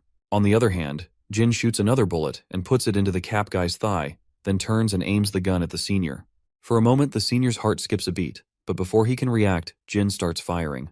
But to the senior's surprise, the bullets whiz past him, taking out the lackeys surrounding him from all directions. Once Jin's gun runs dry, the senior looks around, only to find every man down on the ground, groaning in pain. What fascinates the senior the most is that Jin didn't even hesitate while drilling holes into those bastards, and he disarmed them with just a bullet for each man. In the background, Jie stands with her ears covered, and once the shooting stops, she looks up. Meanwhile, the senior bodyguard's mind flashes back to what the leader of Team 3 said, which is Jin is definitely a professional. Right on cue, reinforcements arrive and cover the entire area. The police quickly start their work, handcuffing all the goons. Meanwhile, a few soldiers walk over to Jie, asking if she is all right. In response, the lady quickly assures them that she's absolutely fine. She then notices our boy talking to the officers. Once Jin confirms he's with the security team leader, the soldiers quickly start tending to his injuries. GA walks over to him asking if he's alright. He replies that he is fine, but GA questions how he can call himself fine in his condition. Our boy simply says that he has no problem with mobility so far, so he's mostly okay. He further adds that a few bruises for saving a VIP from kidnapping is a favorable outcome. Then Jin says he has a favor to ask. GA looks startled and quickly asks what it is. Jin reveals that he doesn't want to worry his family until his injuries are treated, so he needs to tell them that he'll be attending a security team workshop. GA is a bit confused, wondering if this is all he wanted to talk about. She then simply walks away, telling him to go get those wounds treated. But before leaving, she doesn't forget to thank Jin for his help. Shortly after, the senior also arrives and places a hand on Jin's shoulder. He flashes a warm smile and tells Jin that they'll see each other next time. With that, GA and her bodyguard walk off. The scene then cuts to an unknown location, where a mysterious man sits behind a desk in a dimly lit office. An unknown lackey stands behind him, delivering the sad news that their attempt to kidnap GA has failed. The boss smiles to hear this, and explains that success in kidnapping her was never the real objective, because it was merely a way to deliver a message to SW Corporation. He elaborates that they will start to watch their steps more carefully once they realize the trouble their expansion can cause, and that's all he's after. The scene then cuts to a chamber where that same woman from the kidnapping is sitting. She appears annoyed while saying she never expected a beast like Jin to be on their payroll, and she's talking about the mercenary who's really a force to be reckoned with. The man just stays quiet, so the woman goes on, saying if she'd known he was working with SW Corporation, she would have handled things a lot differently. In fact, she probably wouldn't have taken the gig at all. The man acts all clueless, but the woman tells him not to play dumb. She points out that Jin, the mercenary, always keeps his face covered, but she recognized his eyes because she'd crossed paths with him before. She mentions that about 6 months ago, Jin vanished off the radar, and there were all sorts of rumors about him retiring or even being dead. She never thought he'd end up working for SW Corp. The man's response remains the same, and he further states that he can't make sense of any of it. You see, he's heard a thing or two about that mercenary and thinks it's pretty hilarious to imagine one of their guards being a top-notch mercenary. The woman eventually just stops arguing because, let's be real, talking to this guy is like trying to reason with a brick wall. A bit later, we're at the SW Corporation's medical center, and the first person we see is Lady G chilling in one of the wards. I used to think she was a total villain, but it turns out she's not that bad, but just super curious about our guy. We also spot her guard hanging around. When GA asks what he's doing here since he took a bullet, he casually says he can handle simple stuff just fine. GA's not having any of that and tells him to head home and rest up, because one less guy on duty isn't going to make a huge difference anyway. The guard states that he just can't rest, feeling responsible since the whole mess happened while he was off shift. He further explains that the mercenaries were working from abroad, and they still haven't figured out who they were working for. Even the mercenaries themselves don't know their client, since multiple middlemen were involved. GA's mode turns sad as she reflects on how first Yeona was targeted, and now she's been kidnapped as well. She asks him if it's all just a coincidence. The guard shakes his head, saying it's definitely not a coincidence. Well, this just makes GA even more down. GA then thinks about how our guy handled the whole situation like a total badass, and he was looking even more impressive than during training. She reminds her guard that he's really not just an average teenager after all. The man agrees, acknowledging that he's definitely not an average guy. In her mind, she thinks to herself that Grandpa must know Jin's real identity since he put the kid on their security team. She then recalls that Jin had multiple fractured ribs and detached fingernails from fighting off the kidnappers, not to mention a deep cut on his shoulder from a missed bullet. The guard then points out that Jin had been clinging to their vehicle during the attack and must have gotten those injuries when he fell off. GA's face goes pale as she realizes that Jin managed to fight off all those thugs even with all those injuries, and even took on 5 men with knives while she was unconscious. Well, that just adds another layer to the situation, and her face looks even more shocked than before. The guard agrees that it doesn't make much sense, but it's surprisingly true that Jin was able to pull all that off. GA quickly stands up from her bed, rushing toward the door and heading straight to the ward where Jin is admitted. As soon as she bursts into the room, she finds him getting suited up again in SW uniform. When Jin looks around, he spots GA and her guard. The lady doesn't waste any time and immediately asks him what the heck he's doing getting dressed. Jin explains that he's going home since he hasn't been there for 2 days. GA reminds him that he has serious injuries and can't leave until they're done treating him. Jin explains that he'd rather rest and heal at home. GA starts shouting, telling him not to be ridiculous, and asking who gave him permission to do something so rash. In response, our boy simply says it was the doctor who told him. Despite all of Jae's protests, Jin simply packs his bag, and the lady further asks him how he plans to explain this to his family. Jin in response points out that the bruises on his face can easily be explained by saying he got hurt during training.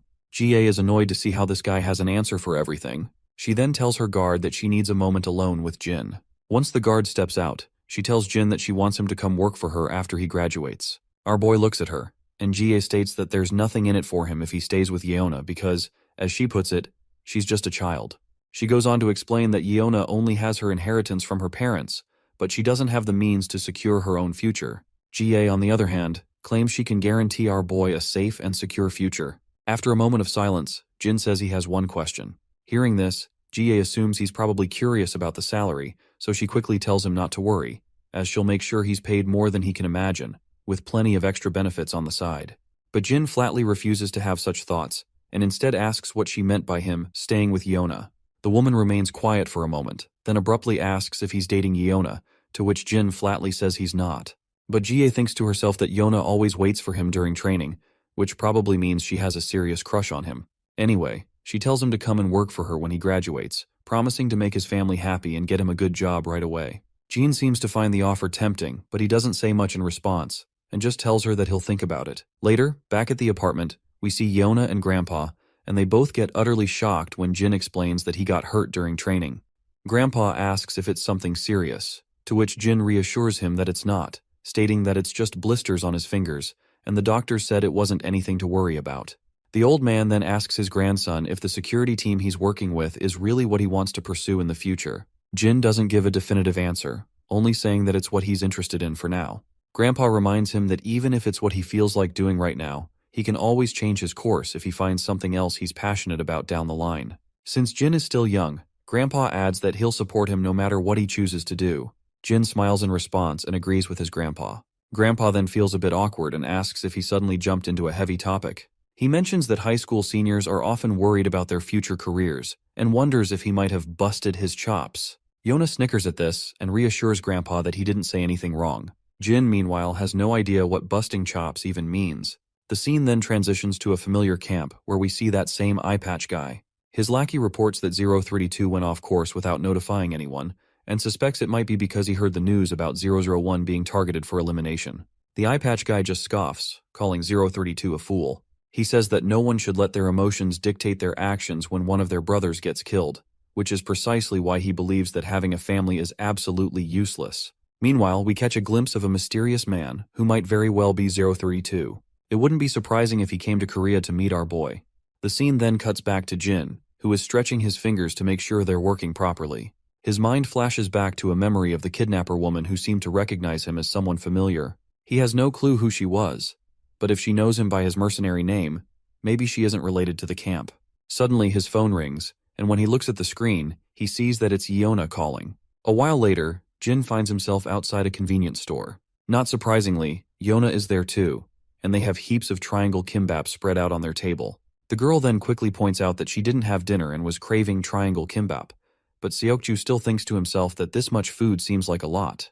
Nonetheless, she also invites him to dig into the meal, since she is sure that he also did not have dinner either. She quickly opens one of the kimbaps, while mentioning that she heard he got hurt pretty badly, and asks if he's okay now. He replies that he is. She then explains that she went to see him at the hospital, but they said he couldn't have visitors and wouldn't let her in, and GA also told her not to visit him right now. She admits she was really worried since he was absent from school yesterday. Jin explains that Grandpa told him to take the day off. Yeona finds it touching how he really listens to his grandpa, but then she gets a bit dejected while mentioning how he had to rescue GA single-handedly from the life-threatening danger. In response, Jin says that's not entirely true, and clarifies that the leader of Security Team 2 was the one who did everything. Team 2's leader tracked them down, acted as a liaison with the police and SW security team, and even created a diversion when he was shot so that Jin could escape. The leader stayed behind until the very end to ensure Jin could get to safety.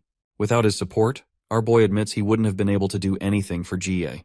Yeona looks a bit awkward hearing the truth, probably because she wasn't expecting our boy to explain everything thoroughly. Seokju agrees that if what Jin says is true, then the team leader was indeed the one who carried out the rescue. Jin quickly agrees with his friend, but Seokju points out that the team leader wouldn't have been able to pull this rescue mission alone as well, and the report clearly shows how much Jin contributed to rescuing GA. Our boy then highlights that they're essentially a team, and the goal is to ensure the VIP's safety, not to figure out who made the greatest contribution. Seokju nods, saying that's absolutely right. Yona feels a bit out of place, probably because this isn't the kind of talk she's used to. Just then, Jin's phone rings, and when he checks it, Yona asks what's up and if something's wrong. Jin sheepishly admits that they need him at the game room, because Jaehyun just texted him that they need an extra person and that he should hurry over. But Yona reminds him that he's still injured and questions how he's going to play with his hand like that. Jin clarifies that it doesn't really matter because he's pretty awful anyway. Yona is once again a bit unsettled by his bluntness. The scene then transitions to Daeun walking down the footpath, thinking about getting something to eat for Jin. Her thoughts drift back to a past memory where a bunch of girls surrounded Yona, asking why Jin hadn't been in school for the past few days. Yona explained that he was away on a trip and had injured his hands a bit. The girls were startled and asked if it was anything serious. Yona reassured them that it wasn't. The girls quickly become cheerful, saying they're glad it's nothing serious, and that it wasn't his face that got injured because they can't let a face like his get scarred. Yona quietly agrees while thinking about how it seems like Jin has become more and more popular lately. Suddenly, Daeun hears some voices nearby. When she looks in the direction of the commotion, she sees a group of thugs. She begins to panic when she realizes there's no one around to ask for help. But when she takes a closer look, she recognizes one of the thugs as the same guy who tried to ask her for her number earlier. Her mind flashes back to that encounter, and she remembers that he didn't seem like a mean person, so he might listen to her. So, she musters up the courage, approaches the group, and nervously stutters out an excuse to grab their attention. At first, the harasser responds sharply and cockily, asking who the hell it is. However, his face goes pale with anxiety when he realizes it's the same girl he tried to harass. He then frantically starts explaining to her that this isn't what it looks like, and claims that this dude had a run-in with them first while they were just passing by, and this dude just started demanding for some food. Daeun apologizes on this dude's behalf and asks if they can let him go. The harasser clearly isn't thrilled about doing what she's demanding, but eventually they start to walk away. She then turns to the hoodie guy, asking if he's alright. The hoodie guy is startled at first, but then quickly asks if she could buy him some food. Shortly after, they're sitting outside, and it's clear the man has devoured a lot of triangle kimbap like a hungry hound, and he still can be seen chomping down over the last remaining he has left. After that, he gulps down a bottle of water, and once his belly is full, he feels as if he is swimming over the clouds. Daeun watches him with curiosity, while the guy quickly apologizes, explaining that he didn't mean to bother her, but he was just so hungry that he couldn't resist asking for some food. Daeun reassures him it's no big deal, and the guy explains that he lost his wallet as soon as he got into the country, so he hasn't eaten for a few days. She then reminds him that he should have asked the embassy for help, and the boy feels kind of an idiot for simply not doing that. The girl then checks her phone and realizes it's gotten late, and Jin must be waiting for her to get home. So she quickly offers this boy some money, saying it's just a little something in case he gets hungry again. With that, she starts running off in a hurry, leaving the guy curious about her. We can clearly see this dude is 032 we've been hearing about, and by the way, he looks quite feminine, so don't be surprised if he turns out to be a girl later in the story. The scene then shifts back to the past, where we see Jin bursting into one of the rooms with his gun in hand. Inside, he finds this lady protecting a girl. Jin doesn't open fire immediately, but his transmission tells him to eliminate the target and return to base immediately. The girl in the ponytail's arms trembles in fear, and that is when Jin hears someone calling, and he finds himself jolting awake from this unpleasant dream. He quickly sits down over his bed, and he can literally feel his pulse pound. He then starts hearing the clattering of dishes from the living room.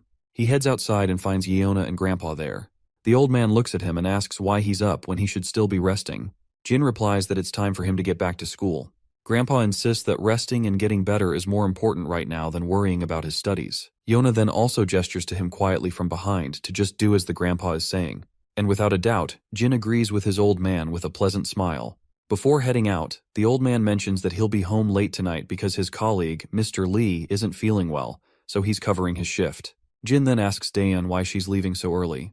She replies that she got up early and plans to study a bit before school starts. As usual, she reminds him that breakfast is on the table, so he better eat up. Jin gives her a quick smile, and she quietly heads out, leaving behind a delicious spread of food for him.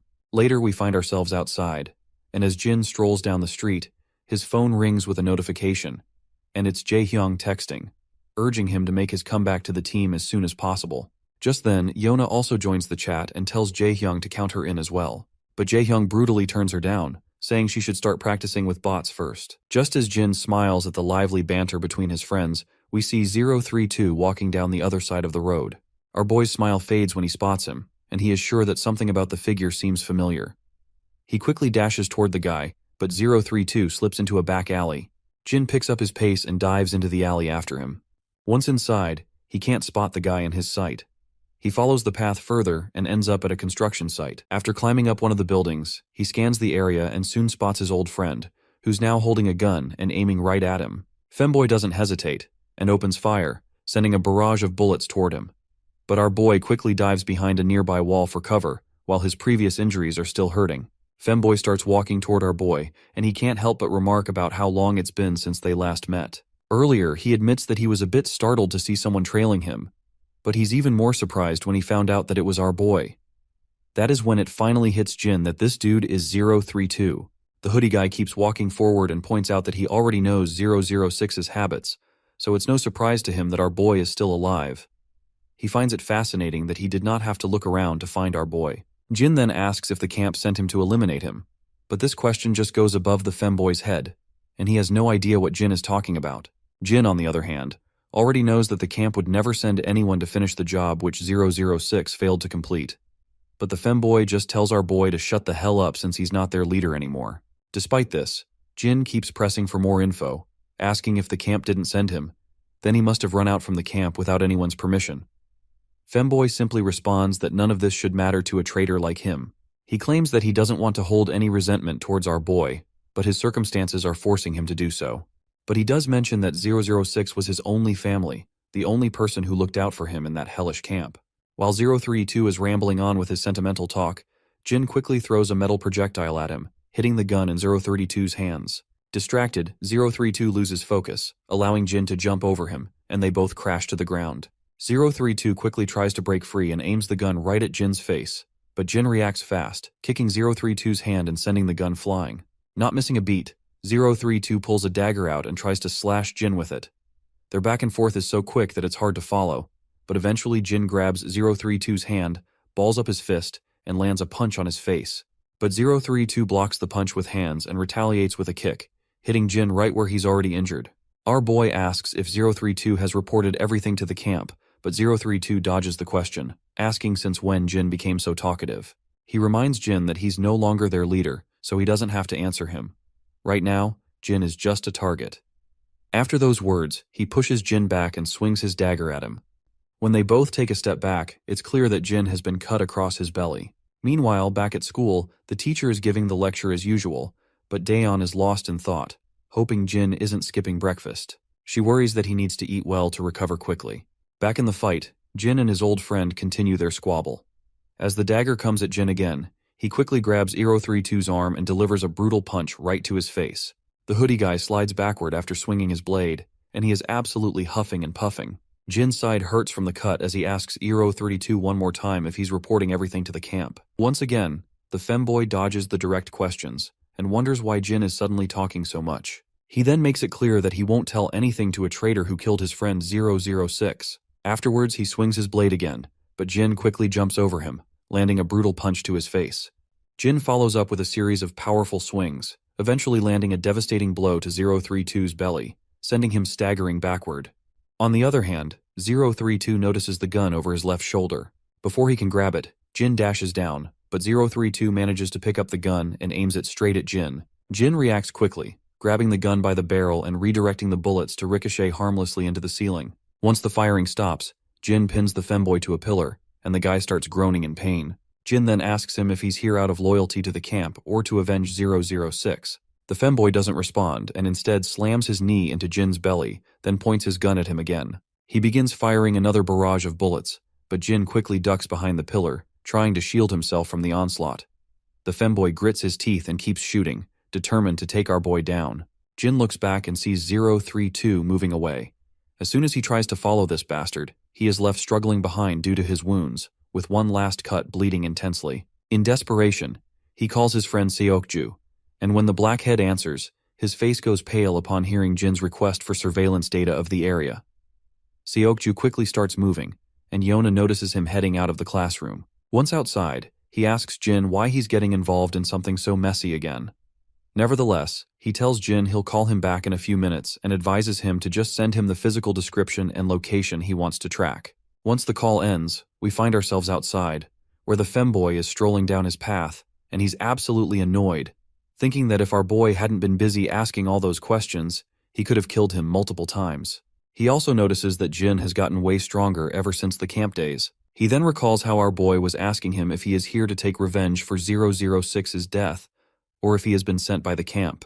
He has no clue why he was asking him those questions, or why Jin just did not kill him right away. While 032 is walking, the same harasser and his goons spot him again. A creepy smile spreads across the harasser's face as he decides to pick on him once more. 032 spots the goons too, and he's definitely not thrilled to waste time with these idiots, and he simply ignores them and keeps walking forward. Suddenly, a few more thugs block 032's path, towering over him as if they're about to devour him alive. But in the blink of an eye, all of these thugs are piled up on the ground like discarded toys. As 032 walks on, he notices Daeon standing nearby.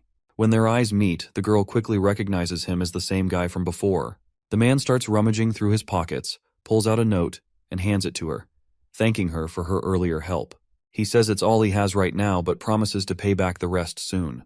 Daeon then tells him he doesn't have to do this and worries that he might not have anything left for himself. She bows her head and assures him it will be all right. Later they stop by a restaurant. Daeon comments that he shouldn't have returned the money until he had more saved up. The guy simply replies that not everyone should wait until they have extra to repay someone for their help. She then asks him how old he is, and he replies that he's 17. Yona finds it fascinating that they're the same age, and 032 is also surprised to hear this. With that in mind, Yona quickly decides to become buddies since they're the same age, and 032 agrees to the idea.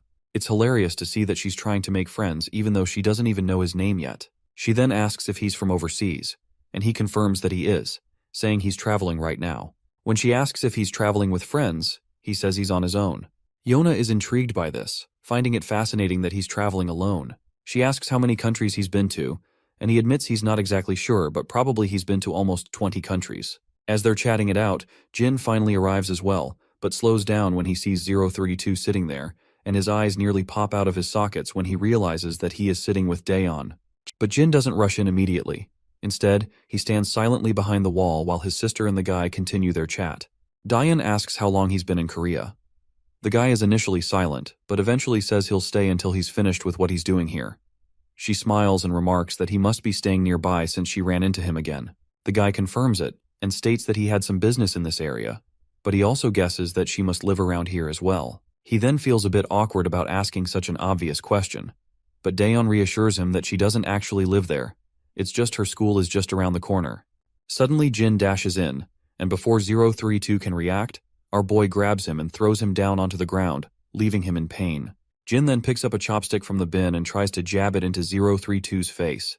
However, 032 quickly grabs Jin's hand, but Jin responds by swinging a punch instead. After their brief exchange of blows, both of them finally take a step back for a moment of respite. Jin feels guilty for dragging his sister into this mess and stands there, frustrated with himself. Daeon, on the other hand, is bewildered by what's happening. 032, clenching his jaw, tells Jin they should take this somewhere else because Daeon has nothing to do with this. Jin is surprised that 032 wasn't targeting his sister. When Daeon calls out Jin's name, 032 is also shocked to see that she knows him. She yells at her brother and demands to know what's going on and why he's here. But instead of responding to her, Jin tells her to get out of there immediately. The girl then asks him once again what he is doing here, but she suddenly feels a chill running down her spine by the serious look in his eyes, which is the same look she's seen before. She then points out that he's severely hurt. On the other hand, Femboy finally asks her if she knows Jin, and she responds that he's her brother, her older brother in fact. She also apologizes for Jin's behavior, explaining that he's not usually like this. The guy is initially shocked, but then smiles, seeing how big of a coincidence this is. Jin tells his sister to give them a moment, and Daeon quickly agrees. As 032 and Jin face each other, 032 comments on how he didn't think Jin was actually her brother, and questions why he's suddenly using this disguise. Jin makes it clear that he'll only answer if 032 answers him first. With that said, our boy asks him if the camp sent him here, or he just wants to take revenge out of loyalty just because our boy betrayed the camp. 032 is clearly frustrated by Jin's relentless questioning and eventually snaps at him, asking why he keeps asking the same useless questions and what good it does now. But when he looks into our boy's eyes, he eventually reveals that he left the camp as soon as he heard Jin had killed his friend 006. He further admits that he's not here because of the camp, but he's here because he wanted to avenge 006's death, because he was the only family he had. Jin reminds him that he and 006 weren't even close, so why is he actually feeling a great urge to avenge? The femboy kinda agrees, and points out that they never spent time together outside of training or missions, and he's not even sure if revenge is what he is really after. He is now not even sure why he just ran away from the camp. After a moment of silence, Jin reveals that his friend 006 is actually not dead. Not surprisingly, this revelation nearly makes the femboy's eyes pop out of his sockets. Jin further drops truth bombs that 006 faked his death and disappeared to avoid being found by anyone, and he does not want to even let his friends find him out. The guy is officially shocked, and he asks once again if 006 is really alive, and Jin confirms it without a shred of doubt. The realization hits the femboy hard, and he starts feeling pangs of guilt when he understands why Jin had been asking him the same questions repeatedly. Jin explains that he needed to know his true intentions before revealing anything. If femboy had been working with the camp, he would have immediately reported everything back to camp, so Jin just did not want to reveal anything without confirming if femboy is working with the camp or not. After getting overwhelmed by the news, the hoodie guy slumps into a chair and starts to snicker. He then asks Jin why the hell he's here. Jin, unsure how to respond, simply says he just came back home. The guy is shocked and asks if he is saying that the girl is really his sister, because as far as he knows, our boy had lost all of his memories. Jin replies that his memories have come back recently, though they're still a bit hazy. 032 asks if he betrayed the camp just because he got his memories back. Jin shakes his head and says it was because he couldn't follow their orders anymore. Then Jin remembers Dayan and gives 032 a serious look, demanding to know how he met her. 032, clearly freaked out by Jin's intense stare, is pretty sure that if he doesn't spill the beans, Jin might actually kill him. He nervously admits that Dayan helped him out a while back. Jin expects more details, but 032 just turns away and says that's all there is to it. Jin finally chills out, and 032 is relieved to see him calm down, though he's still a bit rattled by how Jin looks even way more deadlier than he looked while fighting. Despite everything, Jin starts cleaning up the mess, and his friend also lends his hand in cleaning the area. While they're cleaning up the mess, femboy asks if 006 is okay. This question triggers a flashback for Jin, and he remembers the brutal hit 006 took from the car and how he was tossed around afterward. Keeping that in mind, he doesn't go into details and just says his friend is kinda okay. Femboy shrugs and says it doesn't matter as long as his friend is still alive. After all, he did try to kill Jin, so it's expected that he might be hurt. Jin then turns to him, asking how he can trust someone like our boy, especially since he is a traitor to the camp. Femboy replies that it's because Jin has never lied to any of them. Even though he betrayed the camp, 032 believes Jin wouldn't betray his friends. He mentions that 006 had the same opinion about our boy as well. Upon hearing this, Jin then says that he understands everything. His friend gets curious to hear this vague line, so he asks what he means by that. Jin reminds him that on the day the entire camp was mobilized to track him down, 006 intentionally let him run away from the camp, otherwise he wouldn't have made it out alive. Femboy smirks at this and points out that they probably hated the camp even more than he did. Jin smirks in return, and then his friend asks if there's any way to reach 006. Jin says no, not until 006 makes contact first. Jin then reassures him that he will tell 006 to reach out to Femboy when he does get in touch. He then starts berating himself up for lashing out at Jin for no reason and almost getting himself killed in the process. He then also highlights how 006 had gone into hiding just to protect his friend. Jin then also reveals an interesting tidbit, and explains that if the camp had known that 006 has a close relationship with the 032, then they would have used this to their advantage, so 006 did not tell anyone before vanishing. Femboy gets sad to think about how his friend is sacrificing himself to keep his friends safe. That is when the hoodie guy also reveals some interesting news, which is that the camp is making sure that no one finds out that our boy is still alive. Jin asks if they are actually covering this up, and his friend confirms it, saying it's true. He adds that only a few high-ranking officials know that Jin is still alive, which is why the camp can't conduct a full-scale search for him. Hoodie guy notes how strange it is that Jin, being the top soldier, is being kept hidden like this. Jin then asks him how he found out that 006 had been supposedly killed by Jin's hands if this information was kept secret. His friend in response explains it's because of Dog, the guy with the eye patch. After that, 032 decides to head out, saying he needs to make a few stops on his way back to the camp to scatter some trails and make sure they don't track Jin. But as he's about to leave, he notices Dayan peeking out from behind a pillar. Jin smiles when he sees his sister, which leaves the femboy completely stunned, because this is the first time he has ever seen Jin smile like that before. His friend then asks if Dayan is actually his sister, and Jin nods with confidence. But his pleasant expression fades as he gets angry when 032 asks if he can say a final goodbye to her. 032 starts to tremble under Jin's intense gaze. Eventually, the poor guy just waves his goodbye from a distance, and the girl reciprocates with the gesture. She then quickly turns to Jin, asking if he knew 032, and Jin responds with a simple, yes. She then questions why he was so harsh if he knew him. Well, Jin has no clue how to counter this question. But then he remembers Yona mentioning that Daeon has always been popular with guys, and is pretty. Keeping this in mind, Jin makes an excuse, saying he thought some weirdo was trying to hit on her because she's pretty. Daeon is startled to hear his explanation, and a cold silence settles between them after Jin's awkward comment. Later that night, Jin is back at the apartment, secretly tending to the wounds he got from the fight. Once he's patched up, he sits quietly, reflecting on how the camp is covering up the fact that he's still alive, and wondering what their next move might be.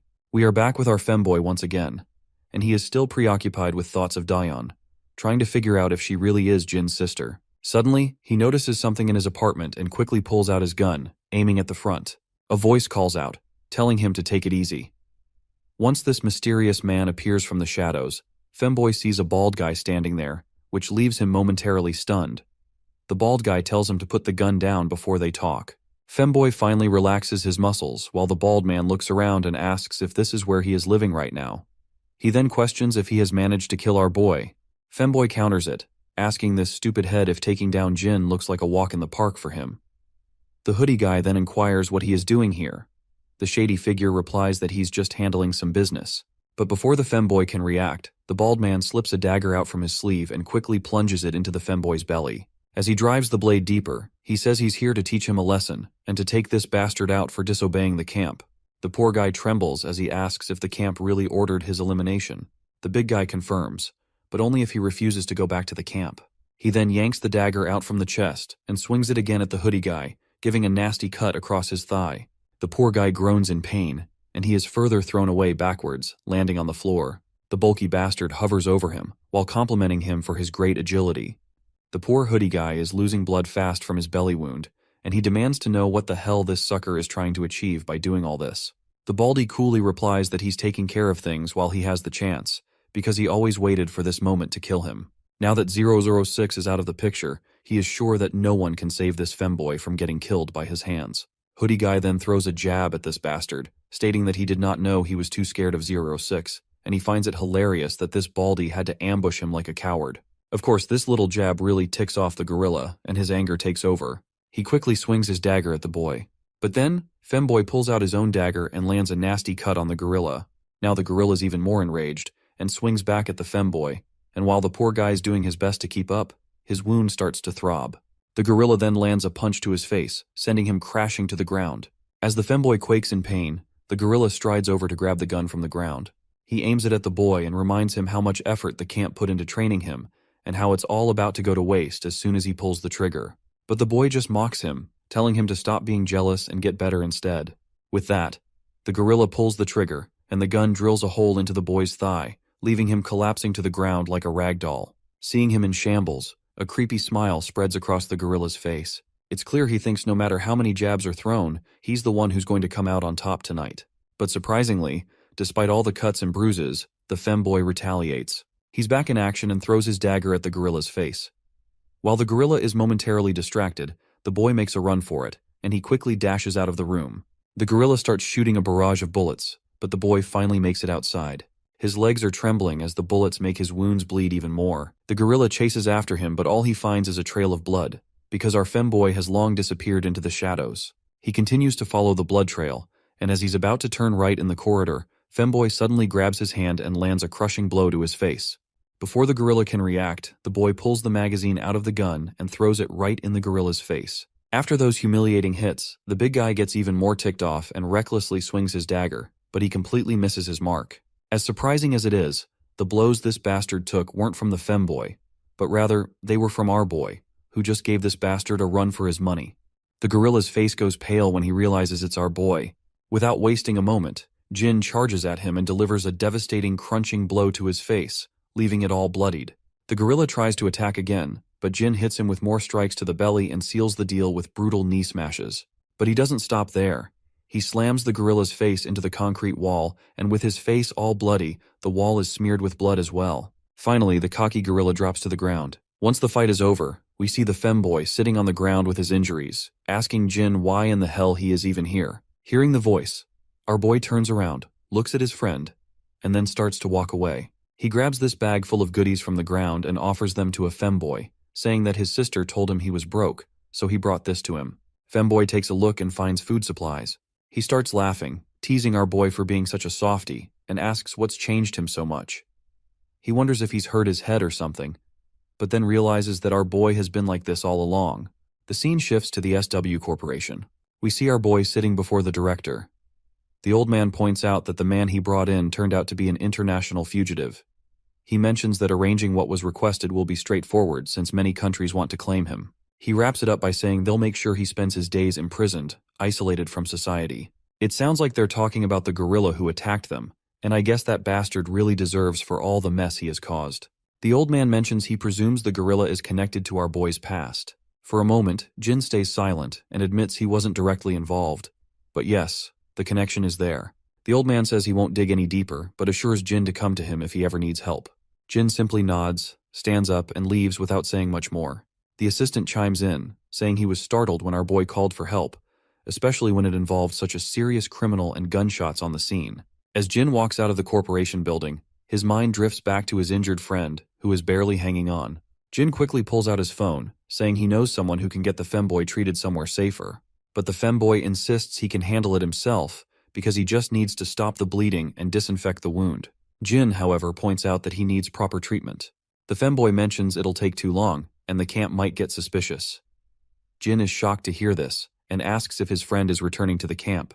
The femboy confirms he is, but Jin reminds him that the camp gave orders to eliminate him. In response, femboy explains that the gorilla did mention that he was tasked to bring femboy back, but since this gorilla doesn't like 006 or any of the numbered guys, he just went ahead and tried to assassinate. Jin quickly points out that going back to camp is still risky.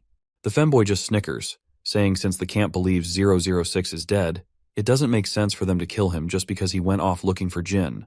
Besides, the femboy says he sees no other way either, because they will come after him if he go into hidings, and that could risk exposing 006 as well. Femboy further adds that if his plan works, he'll make sure they can't track Jin down. It's the least he can do after Jin saved his life. With all the traces 006 left behind, it should keep the camp busy for a long time.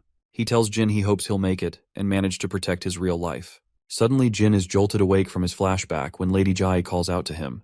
She asks what brings him here, and he responds that he was just running an errand. She then asks if it's really okay for him to be out like this, since he still has not recovered from his injuries. As soon as she mentions his injuries, Jin's mind flashes back to the past, where he remembers getting kicked and beaten by femboy, which only made his previous injuries worse. But instead of admitting that, he smiles and says he's doing great.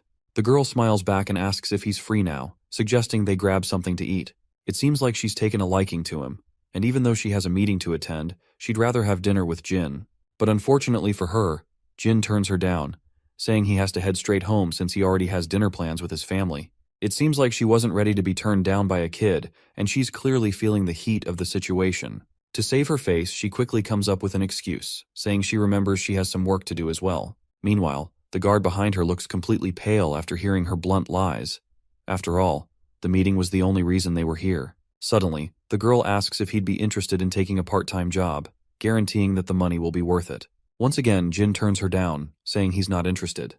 She sighs and finally asks if he wants a ride home. Jin replies with a simple no. As Jin starts to head out, Lady Jai's guard tells him to get well soon so they can train together again, mentioning that the other boys have been asking about him. On the other hand, Lady Jie secretly smirks, thinking Jin is fitting in better with the guys than she expected, and even her picky bodyguard seems to like him. Once our boy is out of the picture, the guard asks if Lady Jai plans to put him in Seohacha's security detail. She says yes, pointing out the recent stalker incident happened with Seohacha, and noting that it wouldn't be too dangerous since he'd just be escorting her. She asks what he thinks about it, and he replies it should be fine. While Jin's heading down the street, he notices his grandpa standing nearby. He calls out to him, asking what he's doing there, and Grandpa just says he's out for some fresh air. The old man then reveals that Dion's birthday is coming up in a few days, and Jin looks quite surprised. The old man admits that he doesn't know much about Gen Z preferences these days since he's a boomer himself. He asks Jin if he can suggest what kids his age might like as a gift and what her hobbies might be. It turns out, Jin is just as clueless as his boomer grandpa, and there's an awkward silence as they both realize they've fallen into the boomer category. Suddenly, GA's phone rings while she is sitting in her office. When she checks it, a creepy smile spreads across her face. She picks up the call, clearly surprised that it's Jin himself returning her call, which is quite a big deal in itself. Our boy then asks her about the offer she had made earlier, and wonders if that is still valid. The girl smiles, thinking Jin must be calling about the dinner offer, so she acts all nonchalant, saying she's pretty busy but will check her calendar. However, her pleasant smile fades when Jin tells her he's actually calling about the part-time job she offered him. She looks annoyed when she hears Jin is actually calling about the part-time job, not the dinner. Our boy then asks again if the offer is still valid, and the girl asks if he's interested. Jin confirms he is, so she tells him to come to her studio tomorrow at 4 p.m. The scene cuts to the game room, where Jin and the other boys are lounging around, having fun while gaming and chatting. Jae-hyung, who's been reading an article on Seo Ha-cha, tells his other friends about it. The other boys perk up and start staring at his monitor. Jae-hyung explains that she's starring in a new TV series based on a webtoon, and will be the lead in the Mercenary teenager series. The blondie then adds that he's seen her in person, and she looks smoking hot. His orange head friend nearly chokes on his drink hearing this, while Blondie continues, saying he saw her while working part-time at his cousin's ad company, where they were shooting a commercial with her. Jae-hyung is blown away by this news, as he's been a hardcore fan of Seo Ha-cha ever since her first show, which has been almost 8 years of following and loving her work. Youngchan asks Blondie how she was in real life. Blondie responds that she's pretty in person and admits he's never seen someone so beautiful. The other guys can't help but blush and call Blondie a lucky bastard. Jae-hyung even asks Blondie to let them know if his cousin's company needs anyone again. The scene cuts to the ad shoot set, where everyone is preparing for the next advertisement. They're eagerly waiting for Seo Ha-cha to come out of her room. Inside, Seo Ha-cha hears the news that a bodyguard is coming to escort her. One of the crew confirms it, but Seo Ha-cha replies that they already have someone from the agency handling it. But the guy reminds Seo-ha that the guard coming this time is from SW Corporation. He mentions that he had already told the corporation that there is nothing to worry about, but they were still worried because of the stalking by some stalkers. He assures her it's just one guy who will be tagging along with her, so it won't be much of a hassle. The gorilla-like guard standing nearby then confirms that the new guy is just a trainee. Of course, this doesn't sit well with the actress. She wonders why they would send a trainee for something like this. As everything gets ready for the shoot, everyone's attention is suddenly caught by the crisp sound of shoes thudding on the floor. When they turn around, they're blown away by the elegance this man exudes. Even though we don't get the chance to see this elegant man, I can confidently state that it's our boy crashing the party here. Back in Seo Ha-cha's dressing room, the gorilla-like guard mentions that SW sent the trainee to get some experience, and he assures her that he will keep an eye on him to make sure he stays out of her way. Seoha's assistant thanks the guard for his help and apologizes for the extra trouble, saying this whole situation is way above his paycheck. The guard reassures them, saying there's nothing to worry about. He adds it's SW's fault for sending a rookie, and he personally finds it rather humiliating to work with someone below his level. Suddenly, there's a knock on the door. When the guard cracks it open, he finds Jin standing there, and our absolute handsome boy in his suit looks totally lady killer, and he quickly states that he's from SW. The assistant is totally bewildered, wondering if he's really a bodyguard or just trying to pull a fast one on them. Jin formally introduces himself and confirms he's indeed the guard sent by SW. The man finally acknowledges it, though he almost thought Jin was some kind of celebrity in disguise, because he just looks too hot to be some random bodyguard. On the other hand, the gorilla perks up to see our boy, and he finds this nothing short of a joke that they have sent a literal kid. Nevertheless, Jin asks if he can come inside, and the assistant gives him the green light to enter. Once Jin is inside, Seo Ha-cha takes one look at him and is absolutely blown away, finding it ridiculous that this handsome kid is a bodyguard. Jin introduces himself personally and tells her he'll be her bodyguard from now on. Seo-ha quickly reciprocates with the gesture and says it's nice to meet him. Jin starts looking around, trying to get a feel for things, while Seo Ha-cha is still wondering if this guy is really a trainee bodyguard. He looks more like a boy band trainee that SW is trying to debut, and she suspects they probably sent him here to get some exposure. Meanwhile, our boy wants to confirm if this is her first day on set. The assistant confirms this, and once the formalities are out of the way, our boy quickly points out the elephant in the room and asks if the stalking began 2 weeks ago with letters. The woman clarifies that it's been going on for longer than that. She explains that the stalker somehow knows her address and keeps leaving strange letters in her mailbox.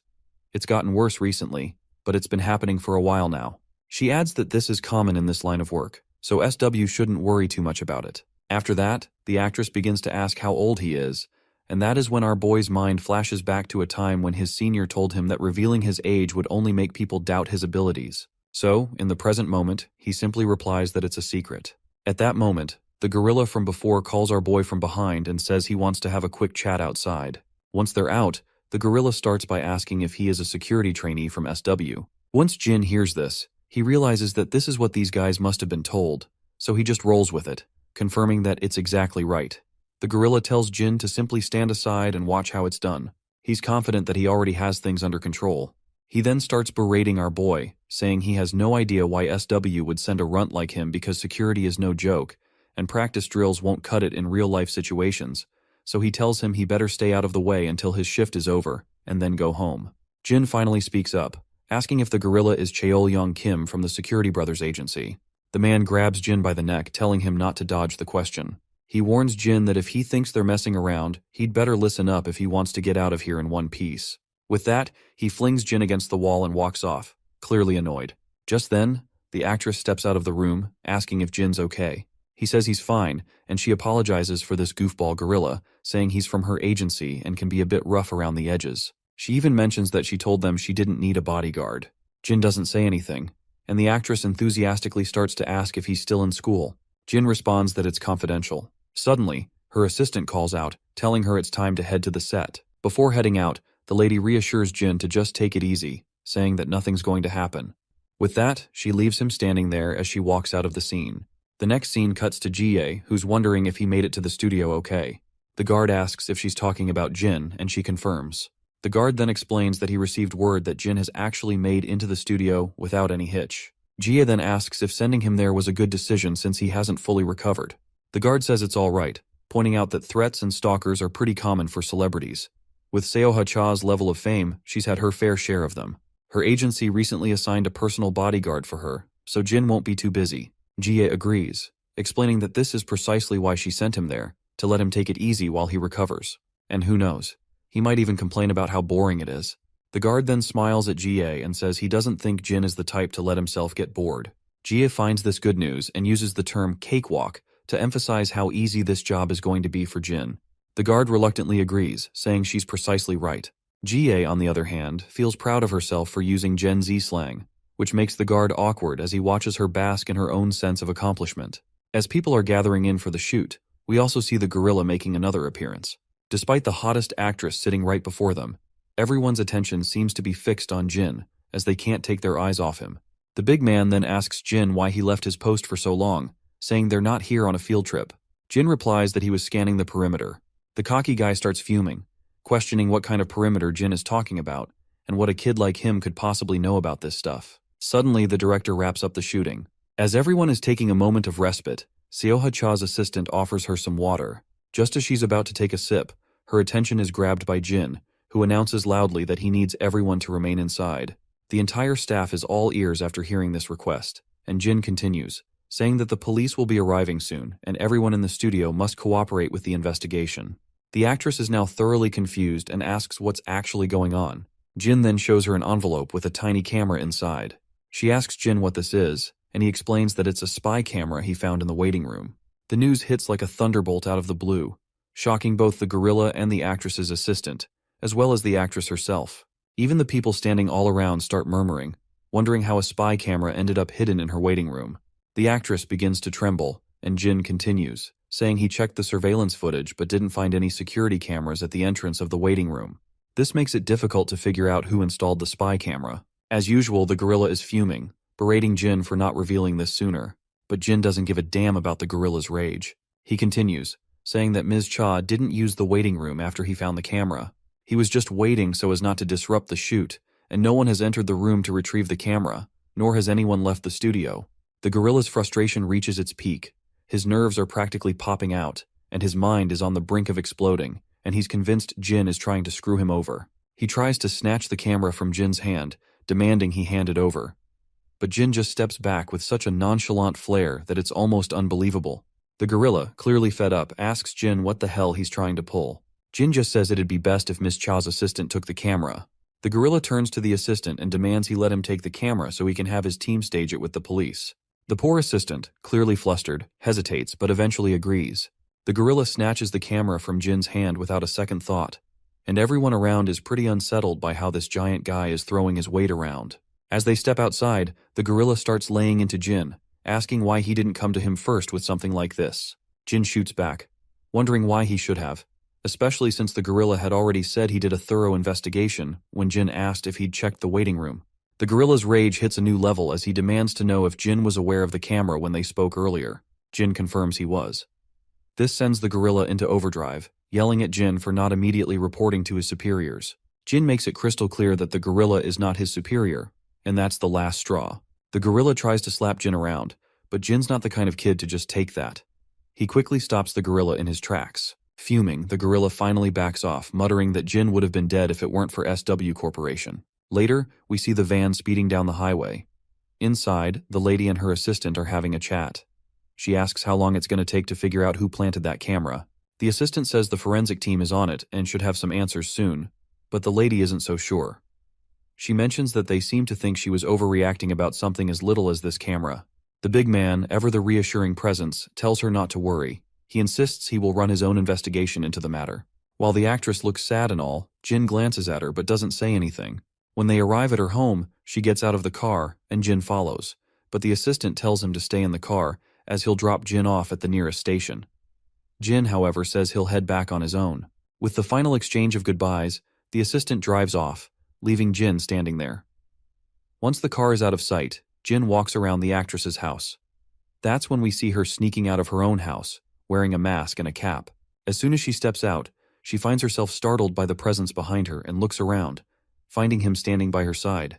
She quickly asks how he's still there, and Jin simply responds that he was just scanning the area. She gets a bit embarrassed and tells Jin that he can go home since she's just heading to the convenience store around the corner, and asks if she's not allowed to do that.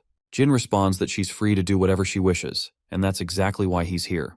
The girl lights up at this, and later, we see her enjoying some delicious noodles outside the convenience store. She tells Jin not to just sit there but to dig in too. She mentions that she was going to take the noodles home but decided to eat them outside since he's here. She looks down and admits that when she's really stressed, she likes to unwind and stroll around the neighborhood. She's been in the business for so long that it's hard to walk around anywhere freely, and she hasn't had time for friends either. She then asks Jin what he does for fun with his friends. He replies that he sometimes goes to the game room after school. She then asks Jin again if he actually mentioned a game room. Jin confirms that he did, which leaves her shocked, because it suddenly feels like she's talking to a teenager again. While Jin is sitting there, he spots some familiar faces, and they are his friends, who are absolutely blown away to see him hanging out with the infamous actress. Jin stands quietly in the background while the lady waves to them with a pleasant smile. After a while, all of Jin's friends join her at the table, and it turns out they all ended up at the game room together. Jae-hyung points out that he never imagined he'd be gaming with her today. The actress smiles and says she didn't think she'd end up at the game room either, as she usually just games at home. Jae-hyung gets a chill when the actress smiles and talks, because she looks even more attractive in person. She thanks him for the compliment and also points out that she won't forget how they told her she sucked at games. Youngchan, with a deadpan expression, confirms this, saying there's no doubt she actually sucked. Surprisingly, as much as Jae-hyung likes her, he adds there's no mercy for noobs. Blondie agrees, and he looks totally worn out, exhausted from playing with noobs like Jin and Seoha. Jae-hyung tells her not to take it personally, but advises her not to tell people she's a gamer, as it will be just insulting in itself. The actress erupts in a smile and a cheerful laugh after their little banter. Eventually, they decide to part ways. After a final wave, Jin and Seoha head off together, while the boys stand behind, still unable to take their eyes off her. Youngchan even remarks that he can't believe he grilled Seoha-cha about her gaming skills. Jae-hyung agrees, and he feels like it's all just one big dream. As they walk out, they carry the sweet autographs of Seoha-cha, signed over their uniforms. Later, we see a Mini Cooper zooming down the road. Inside, Seoha is still in disbelief that her bodyguard is actually a high school student. Jin feels a bit awkward, seeing her so chatty and enthusiastic, while Seoha continues to gush about how much fun she had with him, admitting she never thought she'd be hanging out at a game room like that. She usually just plays games alone at home. Jin suggests that if she finds gaming in public difficult, she could invite her friends over to play. Seoha explains that she's been a trainee since middle school, so she honestly doesn't have any friends. Once she debuted, she was too busy with work to make any real connections. She sometimes hangs out with people she meets through work, but she wouldn't really call them friends. Seoha then asks him about his life, because she is curious why he's working as a bodyguard while still in school. Jin explains that he's doing it to buy his little sister a birthday present. Seoha is startled and touched by his reason, finding him to be a really sweet brother. She comments that he must be pretty close to his sister, but she can't really relate to be honest, since she is the only child of her parents. She then offers to drop him off, but Jin states that it's unnecessary and that he'll get home himself after he's escorted her. By the way, throughout their conversation, Jin has kept a formal tone, addressing her as Miss Cha, but she tells him to just call her Seoha. When they finally reach their destination, Jin gets out of the car. As he turns around, he spots another figure approaching. This man looks furious, and Seoha quickly reassures Jin that it's okay since she knows him. The man cryptically hints to her that the particular person she knows would like to see her, who is sitting in the car right now, but Seoha stays silent. As the man moves toward them, Seoha also walks forward as well, but Jin quickly steps in front of this new guy. The dude in glasses, however, immediately tells our boy to simply step aside. Seoha then tells Jin he can go home and that she'll be home after this.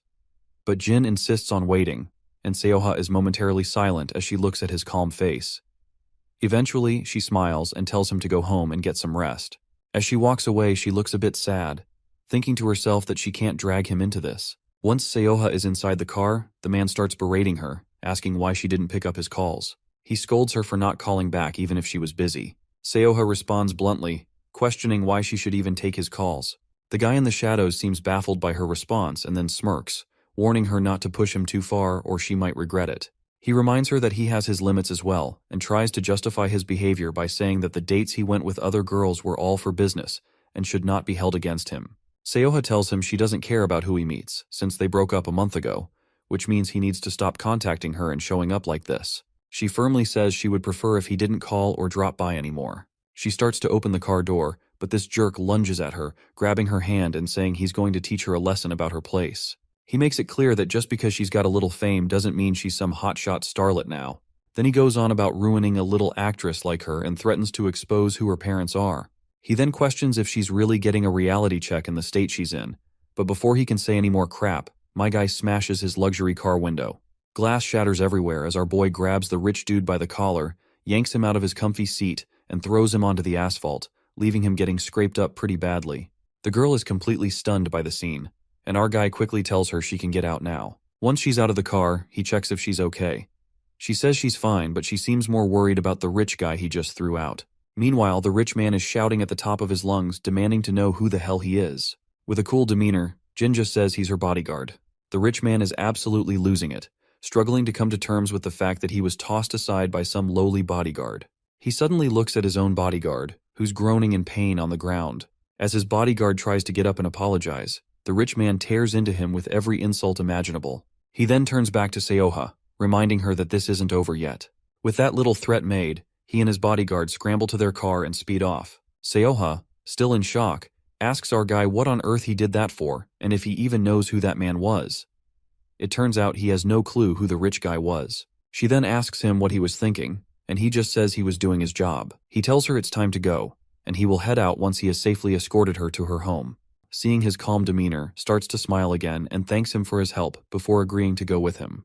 The next day we're back at the ad agency, and once again this gorilla of a guard is glaring at our guy. He's fuming, saying he's heard about the little fiasco from yesterday. Jin stays silent as the guard rants, asking if he even knows who he's just messed with.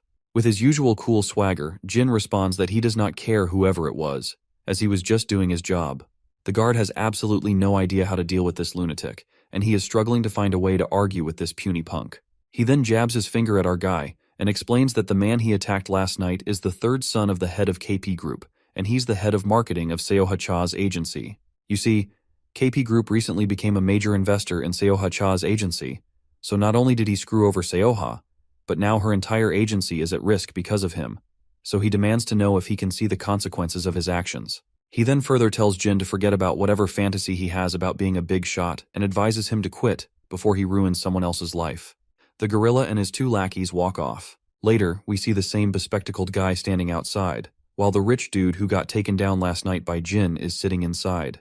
It looks like the head of the agency is telling Seoha to apologize to Mr. Kai for speaking out of turn. Seoha is visibly irritated by this, and reminds the fat man that she has a shoot today and has been dragged in early for this nonsense. Besides, she insists she's not the one who should be apologizing.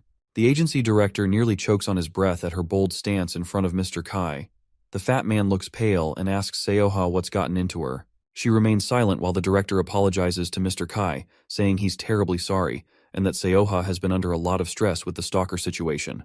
Mr. Kai then pretends to understand her predicament, saying she is going through a lot of stress, so he can forgive her. He then throws the contract papers onto the table, explaining that the contract was another reason he came here, since he heard she hasn't signed it yet. Seoha's frustration is off the charts, and the director reminds her that she had plenty of time to think it over, and he is sure that she will cooperate with the agency, since she has been with them since her trainee days. He also notes that he adjusted the conditions in her favor as well. Seoha quickly realizes that they're trying to corner her again and will team up to force her into signing. Mr. Kai then recalls the bodyguard from yesterday and tells the director to get rid of him as well, saying he can't stand the idea of such a violent person being around Seoha all the time. The greedy fatty quickly agrees to send that other guard back, who is our boy by the way. But as expected, Seoha tries to protest, but the fatty shuts her down and states that it's not just about what happened with Mr. Kai last night. He's also heard from the head of security that our boy is a problematic person. It seems like that bastard gorilla-like guard has reported about our boy as well. Anyway, Yoena quickly tries to defend Jin, stating that he did nothing wrong and what happened last night wasn't his fault. But suddenly her words catch in her throat as she realizes she's accidentally mentioned Jin's name. As soon as this rich bastard hears his name out of her mouth, he asks her if she's gotten that close to him, and if that's why she was being so rude last night. Seoha is clearly fed up with his constant suspicion and the way he's always digging into her personal life. She tries to explain that he's got it all wrong, saying Jin is just a bodyguard, and she's tired of this arrogant guy hounding her long after their breakup. The jerk smirks again and hints about getting rid of our boy who is working as a bodyguard for her currently. This twisted question catches the poor girl off guard. On the other hand, he goes on to say that someone who's so violent shouldn't be protecting people at all. Seoha quickly catches on to what this man is trying to imply, and she finds revolting how he is trying to take his revenge on an innocent boy. Her mind quickly flashes back to Jin's image, who's as harmless as they come, and asks if he really needs to take things this far. She wonders if he's just upset about the contract renewal and is taking it out on an innocent bystander. The jerk just sneers and says he's not upset about that since he knows she'll sign the contract. He's just worried about our boy endangering others. Seoha can clearly see that he's lying, so she tells him that he can feel happy as she is about to fire our boy off. But then the rich guy says he's not letting Jin off the hook just by firing him from his job. Seoha starts trembling as she worries about what worse things this man might do to him. Despite her fears, the rich guy tells her to just sign the damn contract so they can go out and celebrate. He then also orders his lackey to bring Jin in. Seoha knows that this guy just wants revenge for the humiliation Jin caused him last night. And when this rich guy flashes his smirk, he only gets on her nerves more, and all she can think about is getting the hell out of there as fast as possible. When Jin finally walks into the room, he just stands there while the cocky guy sneers at him, saying he's just a kid, and he now finally understands why he was so violent. The agency director then informs Jin that he won't be on Seoha's security detail anymore, and he'll be sending word to SW Corp as well, so he should just leave. After that, the cocky guy smirks and says Jin's life is about to get a lot harder. But Jin doesn't even bother with the threats and just stays silent. He looks at the lady and can tell she's not too thrilled to be here, so Jin calls out to her, reminding her they should get going before she's late for her next engagement. She quickly turns to look at him, and he asks if they should head out. That's when the rich man bursts into maniacal laughter and asks Jin if he really thinks he can take her with him. Jin just stands there silently, ignoring the mockery, while the rich bastard tells him to go ahead and try to take her with him. At that moment, the gorilla barges into the office with his lackeys. Once inside, he apologizes to his boss and says he'll handle Jin from now on. The woman looks completely shocked to see them, and the big guy just tells Jin not to make a scene and to step outside. But our boy just stands there, and Seoha quickly yells at him to go home, saying she doesn't need him as her bodyguard anymore and that he's fired. Well, even though he has already been fired from the job, my guy doesn't budge from his place, and just stands there firmly. That's when one of the guards lunges at him, calling him a little shithead. Jin quickly kicks the guard away like he's just a stray dog, which leaves Seoha absolutely shocked. The guard, on the other hand, goes down hard, bleeding everywhere. Everyone in the room is stunned by the scene, with the rich guy and the fatty's jaws dropping in shock. Meanwhile, the big guy looks even more frustrated. Jin then breaks the ice by pointing out that there's a misunderstanding because Miss Seoha Cha isn't his employer, and this unexpected news completely shocks Seoha. Everyone takes a moment to process the news, while the rich, cocky guy just grits his teeth, convinced that Jin has no idea what he's getting into. But our boy makes it clear that he's already assessed the situation. He reveals that this greedy rich bastard fabricated the stalker story to force Seoha into signing the contract.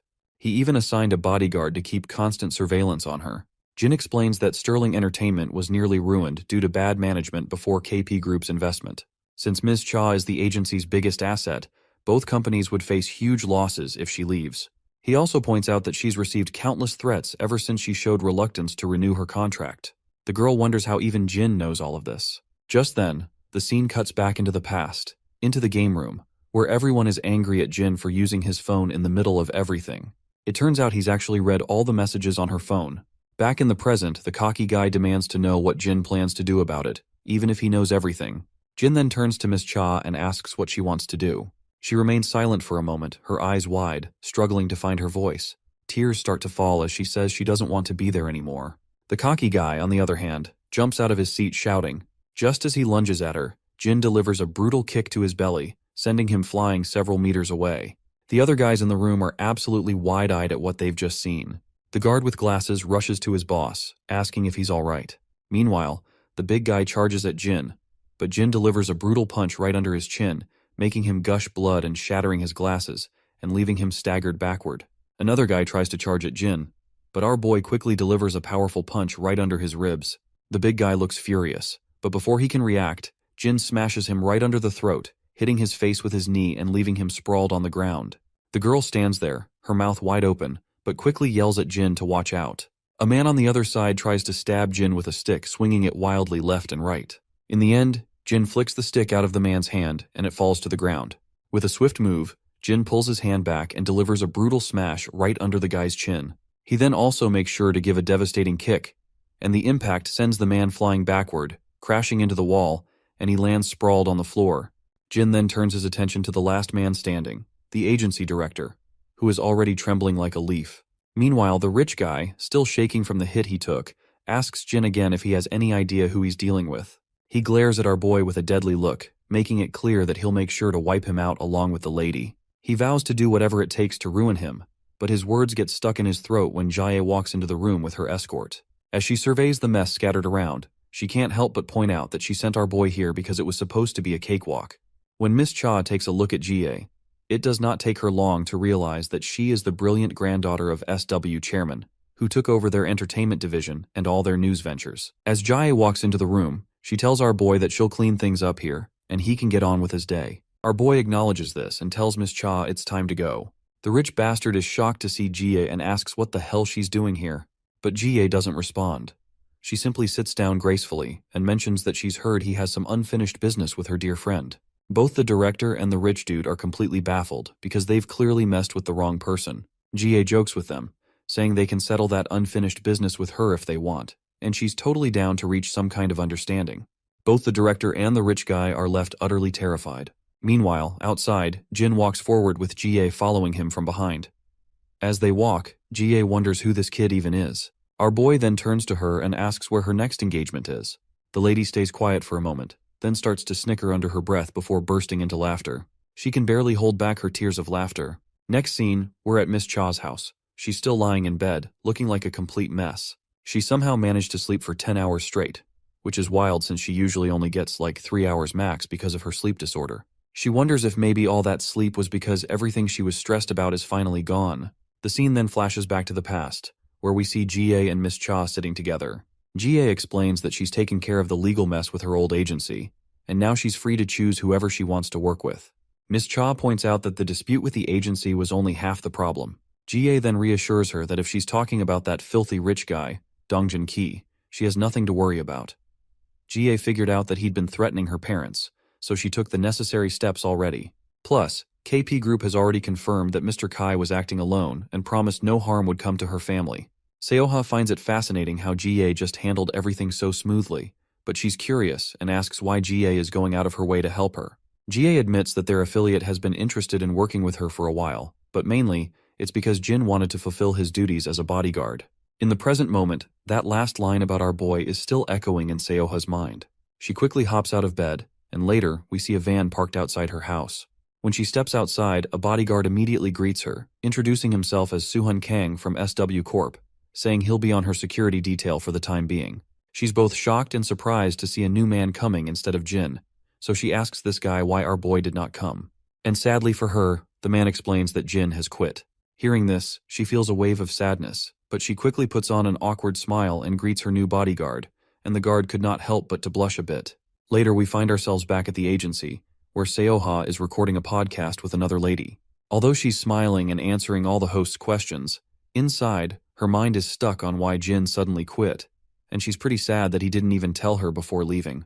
The scene cuts back to our boy, who's now in Jie's office. She tells him that Seoha-cha will be signing with SW's entertainment division and that her old agency and Donggun Ki have been dealt with. She explains that they've been playing fast and loose with the law for a while, and they've got plenty of dirt on them to keep them quiet. Our boy thanks her, but she reminds him that he's the one who asked her to handle it since protecting Seoha is SW Corp's duty. After that short visit, Jin heads out to leave, and as he walks down the empty corridors, his phone suddenly rings. He checks it and sees it's Daeon texting him. Apparently, she is asking if he was a bodyguard for Seoha because Jaehyung and Youngchan mentioned this morning that he even went to the game room with her. Jin responds positively in his text message and explains it was part of a field assignment for the security training program. Daeon quickly gets excited and points out that if she had known this sooner, she would have requested him to get an autograph or something from her. Looks like Jin has finally found out what gift he might get to his sister after all. Anyway, while he's chatting with her, his steps slow to a stop when he sees Seoha right in front of him. She quickly plays it off like it's such a huge coincidence that they ran into each other here. Her guard in the background thinks to himself that she literally came out just because she heard Jin was around. Anyway, she mentions that she's here for a meeting and then asks if they can chat for a minute once they're outside. When they step out, she begins the conversation by thanking him for everything. But he quickly replies that there's no need for thanks since he was just doing his job. She looks a bit down while asking why he suddenly quit. He explains that he strained himself and felt some pain around his wound, so he decided he wasn't fit to continue working in those conditions. She's surprised and asks if he got injured while working for her, but he quietly states that it's just an old injury from his past. When she inquires if it's serious, he says it's just a broken rib. Then she extends her hand and asks for his phone. Jin looks confused by her sudden request, but she insists until he hands it over. Once she has the phone, she starts saving her personal number, which is something only her parents have, so she tells him he better consider himself lucky. After saving her number, she hands the phone back and asks if there's anything he wants. At first, Jin doesn't get what she's saying, but she quickly clarifies that she'd be happy to fulfill any request as a gesture of goodwill since he helped her so much. Jin stays quiet for a moment and then asks if she's sure he can ask for anything. She confidently assures him that he can. The next scene then picks up at the school. Inside the classroom, everyone's jaws hit the floor at the unexpected sight before them. Meanwhile, Daeon is packing up her bag, planning to swing by the store later to grab some beef for dinner. Out of nowhere, a bouquet of flowers appears in front of her face. When she looks up, she sees Seoha standing there with a bunch of beautiful blooms, looking just as stunning as the flowers. Daeon is totally stunned, having no idea why Seoha is there. The woman lights up with a smile, excitedly says she must be Daeon, and wishes her a happy birthday while handing over the bouquet. After that, the lady decides to snap a selfie with our girl, and once again, the whole class is in shock when Seoha invites Daeon out for dinner later that day. The scene then cuts to our boys' class, where everyone is blown away to find out that Soeha is currently in the school. We then also see our three idiots making a beeline to catch up with her. Meanwhile, our boy starts packing up his bag, thinking about how he only asked for an autograph, but she's doing so much more. For those who want to see the magic, here's the cute selfie of the two of them in one frame. Later that night, our boy is running down the empty streets carrying a bag. Shortly after, he spots his grandpa standing there with what looks like a birthday cake. After that, we find Daeon blowing out the candles on her birthday cake with a single breath. Grandpa quickly cheers, shouting happy birthday to her. Grandpa then slides a Samsung Galaxy phone box toward Daeon. She's absolutely amazed by the new phone. The old man reminds her that he'd promised to get her a new one. Daeon feels a bit guilty, saying her old phone still works fine and there was no need for a new one. Anyway, it's finally Jin's turn to present his gift, and he promptly pulls out a big box. When Daeon takes a look at it, she discovers it's a Samsung notebook, which leaves her completely blown away because this shit costs a fortune to acquire. She starts to panic a little, saying it's all too much. Even Grandpa is baffled by how Jin could afford such an expensive notebook. But our boy casually explains he took on a part-time job to cover it. Grandpa keeps insisting that laptops are expensive, especially this new model that just came out this year. But Jin reassures him not to worry about it, saying he knows how inconvenient it can be without a computer in the room. Daeon quickly says thank you and promises her brother she'll put it to good use. After the pleasantries, Grandpa starts cutting the cake. Jin smiles at Daeon, but then his phone rings. It's Seoha-cha. He heads to his room to answer the call. Seoha explains that she's on a break and just wanted to check in. She asks if Diane had a nice birthday celebration. In response, Jin states that they are celebrating it currently, and he thanks her for everything she did. But Seoha brushes it off, saying all she did was just stop by, have a chat, and she is actually really glad to meet such a lovely girl. She then asks him if he's busy tomorrow. Jin replies that he plans on going to security training since it's been a while, but she reminds him he's injured and questions if he'll be okay. He assures her he'll keep it light so he doesn't aggravate his wounds. With that, she asks if he's free the day after tomorrow. Jin says he'll be training that day as well. The lady gets frustrated by his constant excuses and, in irritation, asks if he's going to have fun during his training. He replies that he wouldn't call it fun, which only annoys her more. There's a persistent knock on her door, so she tells him she's heading back on set and will call him again another time. Suddenly Jin's phone rings, and it's an unknown caller. He quickly answers, and it turns out to be his friend 006, who says he's just entered the city today and wants to meet up. Under the dim moonlight, the two friends meet for a reunion. The blondie wastes no time and tells Jin that he wasn't planning to contact him, but there's something he needs to confirm. He says he heard that 032 came to eliminate our boy. Jin confirms it quickly, adding that Femboy has already returned to the camp once he learned Blondie is still alive. But the blondie sighs deeply and facepalms in frustration while explaining that the Femboy never showed up at the camp. This news catches Jin off guard, who then explains that the Femboy had said going back to camp would be the only way to keep them off the trail. But Blonde highlights that according to his sources, he hasn't returned to the camp since he first disappeared. Jin then points out that 032 was also ambushed by a camp mercenary after he came to Korea to see him. This revelation makes Blondie even more frustrated, while Jin continues explaining, saying the camp probably sent the mercenary to bring 032 back, but the mercenary attacked him without proper authorization from the camp. Blondie then points out that the camp has always had a mix of mercenaries, those with numbers and those without. The numbered mercenaries were despised by the unnumbered ones, and shit only got worse after Jin left, especially with the camp bringing in more recruits. Jin asks his friend if he's sure they've taken 032. As much as he hates to admit it, Blondie says yes. Just then, the scene cuts to 032, who's tied to a chair and smeared with his own blood. A group of goons hovers over him, demanding he stop playing hard to get and start dishing out the details. They grill him about why he bolted without authorization, what Aiden's orders were, and where Aiden is now. By the way, this Aiden guy is probably the same gorilla who has been handed over to SW Corp already. Anyway, the femboy just smirks and throws back a sarcastic comment, asking if they're treating him like a cheating spouse or something. Of course, the cocky goon isn't happy with femboy's response. He quickly slaps him across the face, causing blood to drip down. The goon warns him to watch his tongue if he knows what's good for him, promising that if he answers the questions, he'll be allowed to live. But 032, despite taking copious amounts of beating, makes it clear he'll stay tight-lipped. He further throws a jab at them, asking if they really think he's afraid of dying. The scene then cuts to Grandpa and Dayan watching Seoha's latest show on TV. Meanwhile, Jin is alone in his room, probably thinking about his next move after his recent meeting with Blondie. The scene cuts back a little earlier to when he was talking with his friend. There, Blondie mentions he tried to track down 032, and he actually has a hunch about where he might be. Jin warns him that the camp will soon realize he's still alive, but Blondie states that he has no choice but to risk it, because 032 is the only family he has left. The next day at school, Seokju and Yona walk into the classroom after being away for a long time. Jae-hyung and the others are delighted to see their friends again after the extended break they took. But Yona quickly reminds them that it wasn't a vacation, it was a business trip. She then asks about Jin's whereabouts, so Youngchan reveals that Jin has been gone since yesterday due to something urgent. Hearing this, Seokju immediately senses that something isn't right. The scene shifts to the dead of night. Deep in the woods, Jin and 006 sprint through the darkness, fully equipped.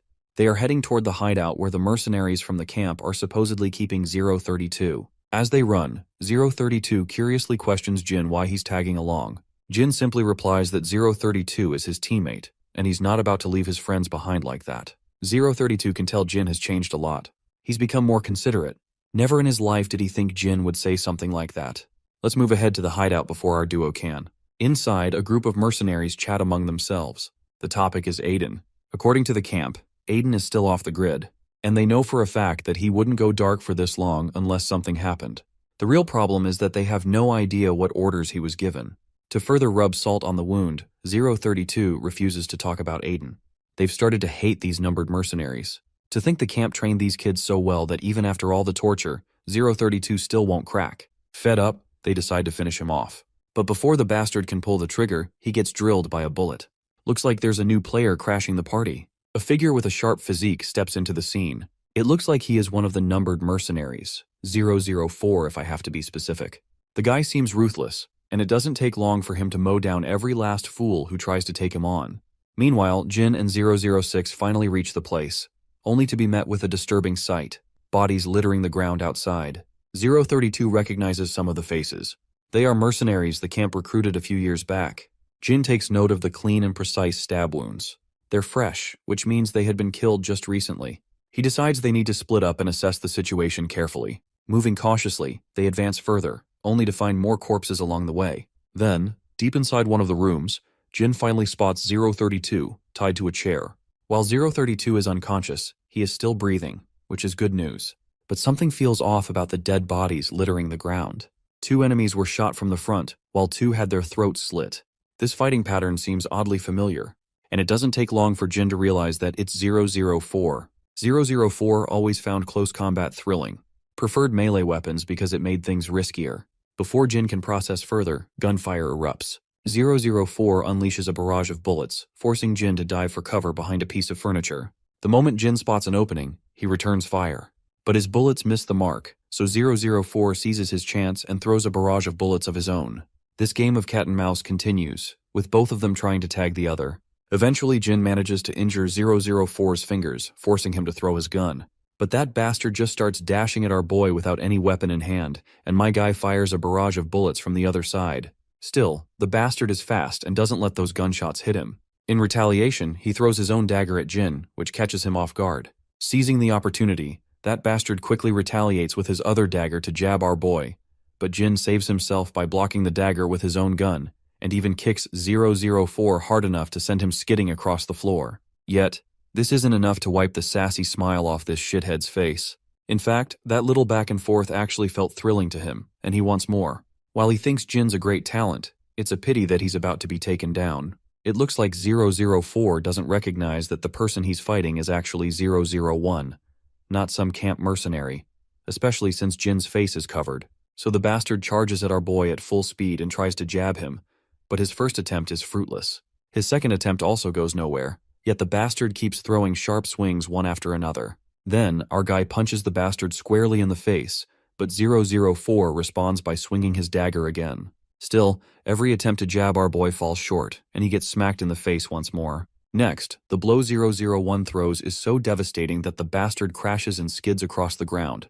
Luckily, he stops right near his rifle, quickly picks it back up, and throws a barrage of bullets. Jin is a quick guy too. He runs for his own gun, and after equipping himself, aims its barrel straight at 004. The two have each other locked in their sights.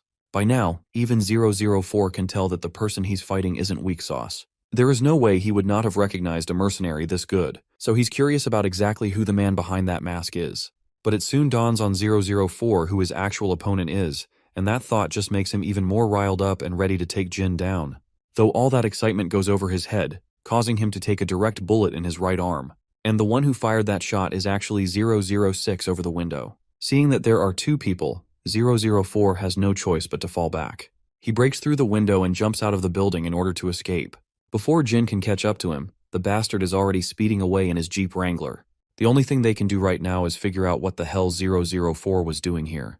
Given how he killed everyone here, it's clear that he wasn't with the mercenaries. But Jin is currently more worried about 032, because his condition doesn't look good at all. Without further ado, they put 032 in the car they came in. Though 006 isn't sure where to take him for treatment since taking him to a hospital is a no-go. That's when Jin suggests he knows a place where they can take him. But 006 reminds him that 032 is in very bad shape, so he won't be able to survive the boat journey without dying. They'll have to get him treated in this country before they can leave. Well, Jin is on board and ready to go wherever he wants. But 006 won't let Jin come with him. He's already grateful to Jin for coming here, but he doesn't want to risk dragging Jin into the mess, especially since Jin's life has finally started to get back on track. So 006 decides to part ways here. After a moment's pause, Jin finally shakes hands, and they go their separate ways. The scene then cuts to injured 004, who's done patching his wounds. His mind is fixated on the recent fight he had. He's pretty darn sure that it was Jin, especially since those eyes are exactly the ones he remembers. And this thought excites him like no end. It's dead of night, around 2 a.m., and Jin quietly enters the apartment to avoid disturbing anyone. But it looks like his sister is already awake, and she mentions that Grandpa had been up all night waiting for Jin, though he finally went to bed. She happily explains how Grandpa was worried sick about him, feeling very alone and hollow after not seeing him for so long. Anyhow, she's hoping that her brother took care of the matters he needed to. Before heading back to her room, she points out the sandwich she left for him. So after having that sandwich, Jin retires back to his bedroom. But before he can catch any Z's, his phone rings. It's Seo Ha-cha calling him. She apologizes for calling so late, but she needs to ask something. She wants to meet him tomorrow, as there is something she wants to talk about. Only if he's free. She doesn't mind joining him at his training place, as it won't take long. Eventually, Jin agrees to meet her. The next day, he goes to meet her. He gets into her Mini Cooper, and once he does, she curiously asks if he skipped his training today, since it's time for his session. She even thinks he might have lied about training at all. But he quickly tries to ease her doubts by explaining that he's just taking a few days off for some personal matters. Hearing that, she relaxes a bit, glad she isn't actually bothering him by inviting him along. She then offers him a can of carbonated drink. The reason she didn't meet him in the morning was that she was worried people might recognize her during the day. She suddenly asked him to meet because she wants some advice, and maybe a little help. It's actually about her brother. You see, she has a younger brother who's in high school as well, a bit younger than Jin.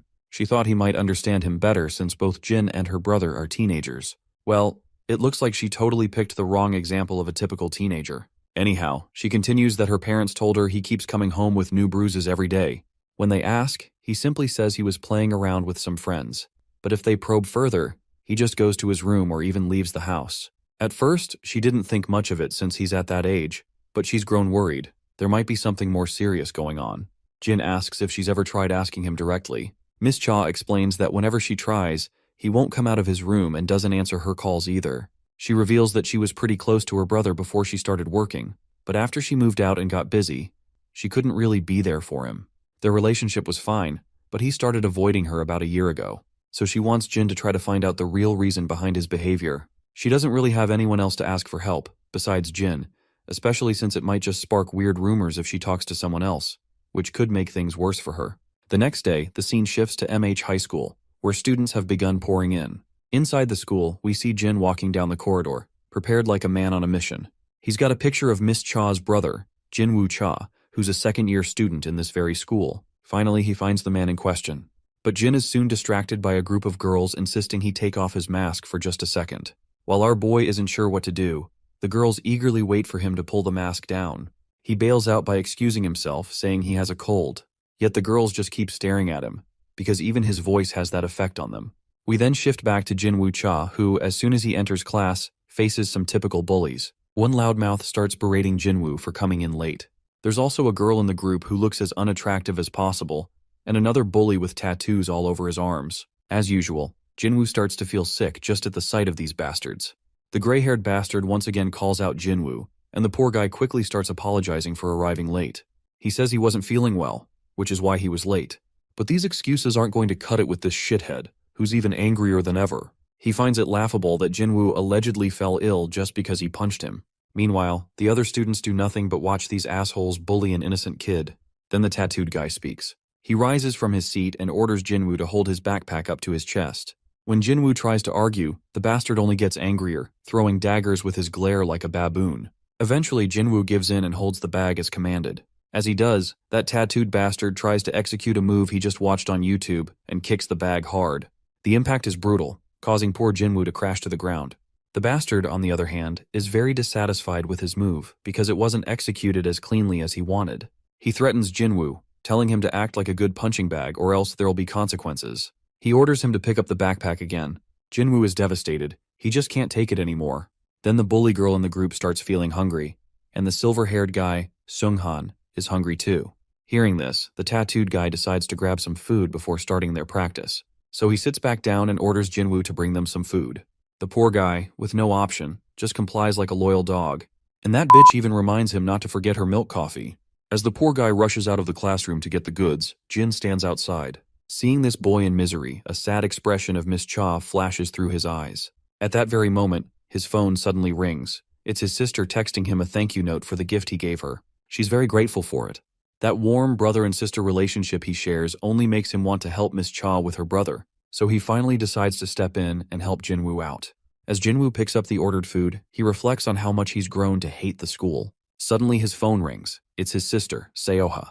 She actually wants to meet him on Saturday and is looking forward to having dinner with him.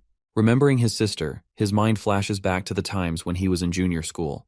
Back then, the entire class always expressed their disapproval over his sister's performance. That's why his attitude changed, and he started believing she was just a bad actor. So he always berated her to do better because everyone at school kept talking shit about how bad she performs. It was only so much humiliation he could endure. Now, as he reflects, he feels pathetic for how he treated his sister. Meanwhile, our boy keeps a close eye on him from a distance.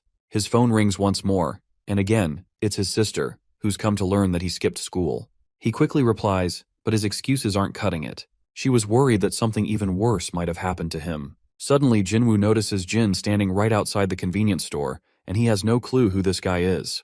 Although Jinwoo can't see his face clearly, he can tell that the guy is very handsome. As Jinwoo walks, distracted, he trips and falls, causing more embarrassment. But to his surprise, Jin helps him pick up his stuff from the ground. As he hands it back, Jinwoo offers him one of the snacks, and Jin gladly takes it. As he eats with his mask down, Jinwoo's eyes widen in shock after seeing how handsome this dude is. Well, my guy is just so handsome that even the boys are starting to feel something for him. Anyway, they sit together and start catching up. When asked, Jin shares that he's a third-year student. In this case, Jinwoo assumes Jin is his sunbai, but Jin immediately corrects him, saying he's not his sunbai since they don't go to the same school. Well, this bewilders Jinwoo because, as far as he can see, Jin is clearly wearing his school uniform. Jin finally clears up the confusion by revealing that he's just visiting the school briefly. But we all know the truth. He only wore this uniform so he could infiltrate the school. Suddenly, Jinwoo gets a text from those bastards, and it terrifies him. He quickly picks up his stuff and leaves after exchanging goodbyes. Later, he dumps all the stuff in front of those bullies, who, while eating, look annoyed that he took so long. Insult after insult, Jinwoo can only endure so much. It's weighing him down, and he's not sure how long he can keep up with this shit. There's still a lot of the school year left until he finally graduates. As he's lamenting his fate, that bully girl suddenly accuses him of looking at her thighs, but Jinwoo immediately denies it, for obvious reasons. His face goes pale as he keeps assuring them he wasn't looking at their legs. By the way, I don't know this bully girl's name, so let's give her an appropriate one. From now on, we'll call her Cheeky Witch. Cheeky Witch keeps accusing Jinwoo, while the tattoo guy just munches on his food, casually watching the WWE Championship. Then, out of nowhere, he suddenly stands up. Without any prior warning, the bastard lands a hard hit on Jinwoo's leg. He follows up with a perfectly executed next attack, grabbing Jinwoo and choking the life out of him. The bastard looks very pleased with himself, as if he just perfected some twisted technique he learned from a livestream. As Jinwoo lies defeated on the ground, his mind flashes back to the past. Back then, those guys used to tease his sister, throwing disgusting comments about her, calling her ugly. They were sure she was a dirty woman who had already been with dozens of men. But every time Jinwoo tried to stand up for her, those bastards just beat the crap out of him. Also, for clarity, these guys do not know that he is the brother of Seoha, and that they are unintentionally insulting his sister in front of him. He finally wakes up in the infirmary, and it looks like Jin is the one who brought him here. Jin questions why he's been enduring all this and never told his sister about it. Jinwoo is caught off guard by the question, but Jin simply repeats himself, asking again, why hasn't he told his sister Seoha about this? Jinwoo is now 100% sure that this guy already knows about the relationship he shares with Seoha. In this case, he finally speaks. He fears that if people find out that Seoha's brother is a runt, it'll cause her a lot of trouble. You see, celebrities have to take care of their image more than anything. Not just them, but their families too. If people find out that her brother is a pathetic bread shuttle, it'll be a perfect excuse for them to look down on her.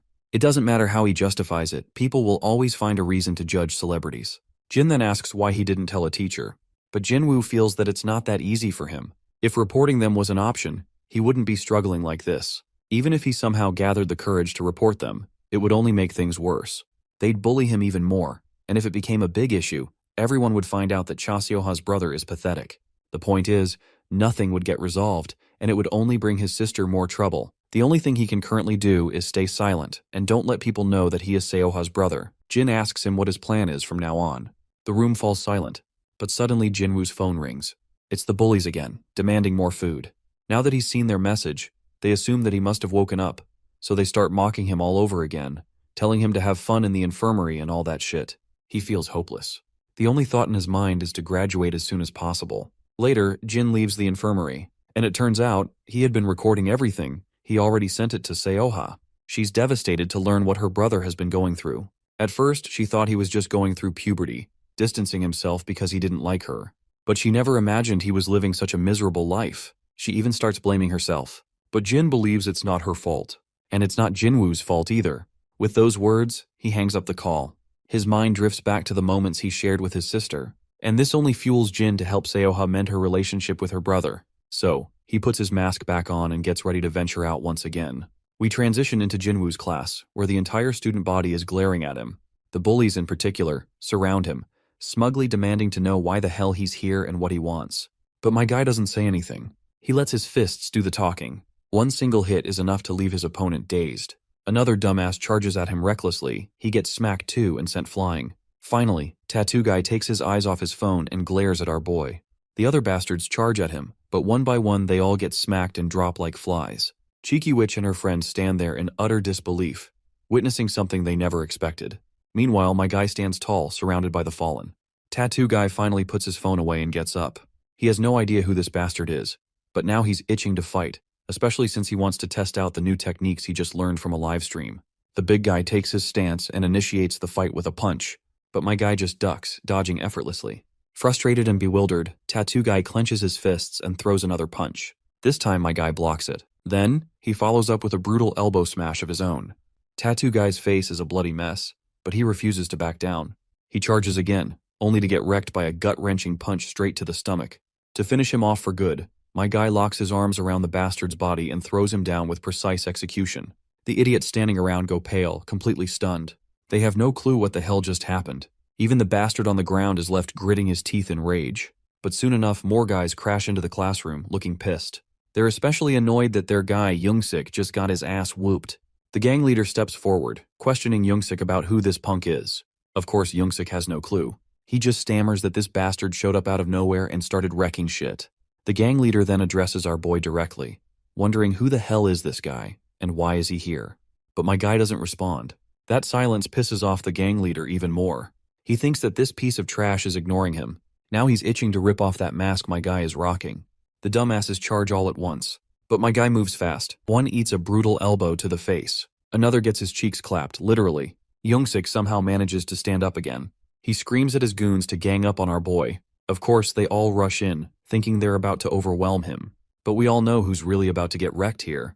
Meanwhile, Jinwoo walks down the corridor, sulking. His mind keeps circling back to that guy, the one he met earlier. He's not sure why he showed up, only to disappear just as mysteriously. But right now, he's more concerned about his own life, and he's sure there's no hope for him. Suddenly, his attention is grabbed by a crowd of students gathering outside his classroom. He has no idea what's going on. Then, out of nowhere, a bastard gets thrown straight out of the classroom, shocking everyone. Jinwoo's curiosity spikes. He seriously wants to know what the hell is happening. When he steps inside, he sees absolute carnage. The guy he met earlier is in there, wreaking havoc on all those bullies.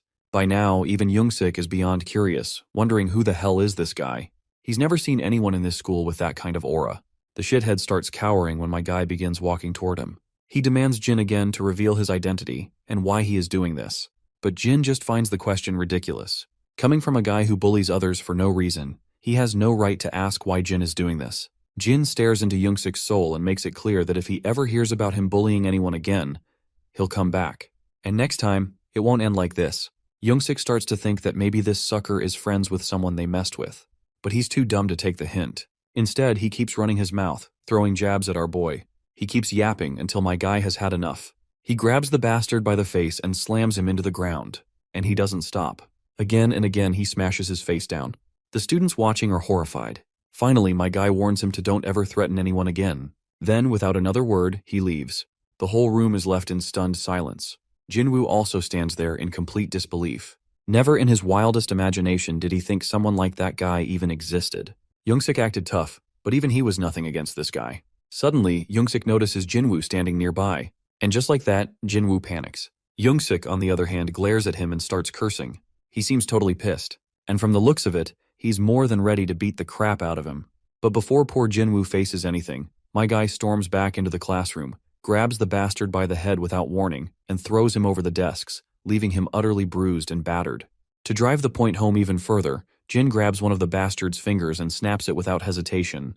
The others just stand there, their faces pale, while my guy asks this shithead if the previous warning wasn't enough. He demands that this bastard answer. Does he still want to mess around? Youngsik finally manages to choke out a response in his struggling voice, promising that he won't mess with anyone again, and this time, he means it. But my guy isn't worried about that. If this bastard pulls anything funny again, he fully intends to come back and beat the crap out of him. With that, my guy heads out of the classroom again. As he leaves, he assures Jinwoo that this was just payback for the food. Later, Jinwoo calls Seowa and explains the entire situation. He also reassures her that there was a small problem, but it's been taken care of. Meanwhile, Cheeky Witch is hanging out with her friends, talking about how everyone who got injured was sent to the hospital, and Youngsik got it the worst out of all of them. They still have no idea who that sucker was. Rumor has it that the mysterious guy wasn't even from their school, which is why they can't find him anywhere. Among all the murmurs and chatter, Jinwoo just sits quietly. But deep down, he's curious too. He wants to know exactly who the man under that mask was. Suddenly, someone approaches Jinwoo. It's his sister Seowa. Cheeky Witch is absolutely stunned to see Seowa standing there in the flesh. All the students immediately pull out their phones, eager to capture the moment. Jinwoo's eyes nearly pop out of their sockets. This is the last thing he wanted to happen. He had been trying his best to keep his identity hidden, not wanting any unnecessary attention or rumors. Cheeky Witch is bewildered to realize that Seowa is Jinwoo's sister. Seowa, on the other hand, gets straight to the point. She's here because he kept ignoring her messages. She tells him to grab his bag because he's coming with her. Jinwoo is reluctant as he is not sure where they're going. His reluctance annoys Seowa, so she repeats herself. Grab your bag. Without further argument, Jinwoo quickly picks up his bag. Seowa then turns her attention to Cheeky Witch and calls her out for bullying her brother. She lets everyone know that she's already aware of what they did to him. And for that, she fully intends to sue them all. She wants to expose all these bullies to the law and show everyone just how pathetic Cheeky Witch and her friends really are. With that, she walks out of the classroom, dragging her brother along with her. Jinwoo quickly catches up to his sister and nervously asks what she plans to do now. He's worried that people will spread nasty rumors online or send her hate just for being associated with someone as pathetic as him. His sister stops him right there and questions why he even thinks that way. Jinwoo mutters that he was involved in school violence, and if that gets out, nothing good will come her way. But Seowa doesn't give a damn. She doesn't believe any of this is his fault. It's the bullies who were in the wrong. She makes it clear that she doesn't care if rumors spread or if it causes her trouble. She just wants her brother to stop thinking he's pathetic. Jinwoo is overwhelmed by all of this, and before he knows it, tears start falling. In the crowd of students, Seowa suddenly notices Jin standing there. Without a word, he quietly walks away. The next day, Jin arrives at his own school and takes his seat in class. His friends immediately start bugging him, saying they want to play games with Seowa again and asking him to contact her. As they chat, the focus shifts to Seokju and Yona. Seokju makes a wild guess that while they were in America, Jin was actually busy escorting Seowa. Well, Yona is already aware of this. For some reason, that fact doesn't sit well with Yona. It wouldn't be surprising if she had a massive crush on Jin. The scene shifts back to the past, where Yeona meets her cousin, Jie. As usual, Jie is being cheeky, throwing playful remarks left and right. She claims she's heard something interesting. Apparently, Yona got herself a boyfriend while she was in America, and according to Jie, that so-called boyfriend is now coming to Korea. In the present, Yona is totally frustrated just thinking about everything that's happened. Her frustration is so obvious that even Seokju can't help but notice. Suddenly, she stands up abruptly, walks toward the group, and expresses her desire to have a little discussion with Jin. She asks them to give her some alone time with him. Of course, everyone is left clueless, and they all start to get the wrong idea, which only makes the atmosphere more awkward. Eventually, they leave. She asks Jin if he has some free time, but he flatly responds with a no. He doesn't catch the hint and says that he promised his sister Daeon that he'd go grocery shopping with her. Feeling a little embarrassed but still determined, Yona asks if she can tag along. She'll make sure to ask Daeon for permission first, and if she agrees, she'll go. Later, we see both Daeon and Yona grocery shopping, with Seokju tagging along. Seokju is quite intrigued to learn that Jin has been busy lately, despite being severely injured. Not only that, but he even escorted Cha Seowa. Seokju follows up with another question. Maybe Jin saw other celebrities. But Jin denies it, especially since he had only spent a little time with Seowa. As the guys continue chatting, the girls are engaged in their own conversation, but Yona still isn't able to get any alone time with Jin. Just then, Daeon invites her to dinner at their place that night. Yona is more than happy to accept, eager to spend time with them. Daeon adds that her brother is surprisingly good at cooking, so they can ask him to make dinner. A little while later, we cut to the apartments where the food is already ready.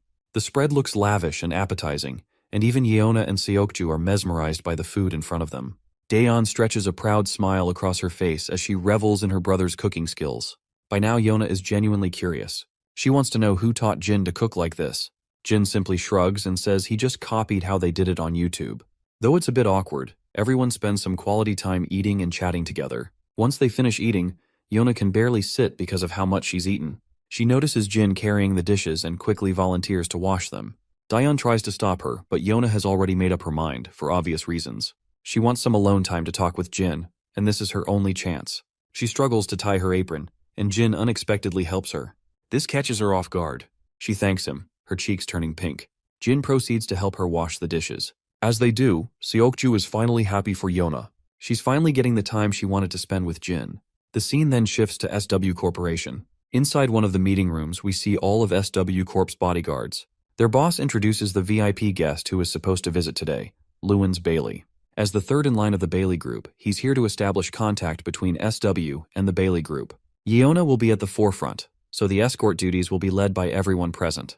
He specifically mentions Seokju and Jin, telling them they need to pay close attention since they'll be working alongside Miss Yona. Later, as all the bodyguards follow Yona, she finally meets that loud bastard coming from the other side. He hugs her tightly without warning. This leaves Yona embarrassed, and she quickly distances herself. She doesn't want him getting too close, especially because she doesn't want Jin to get the wrong idea. Lewins asks why she's so embarrassed, but he quickly assumes it's because they're in a public place. He then questions why she should be mindful of what bodyguards and escorts think. After all, it's their job to pretend they don't see anything their masters do and keep quiet. Not wanting to deal with him any longer, Yona decides to cut the conversation short and tells him they should move on. Later, both Yona and Lewins sit in a lounge facing each other. As they have lunch, Lewins questions her if she's considered his proposal of engagement. He's sure it wouldn't be a bad offer for her. Yona, however, decides to talk about it later. Lewins presses her, reminding her that he came all this way to hear her answer directly from her. He's not happy that she's avoiding the topic.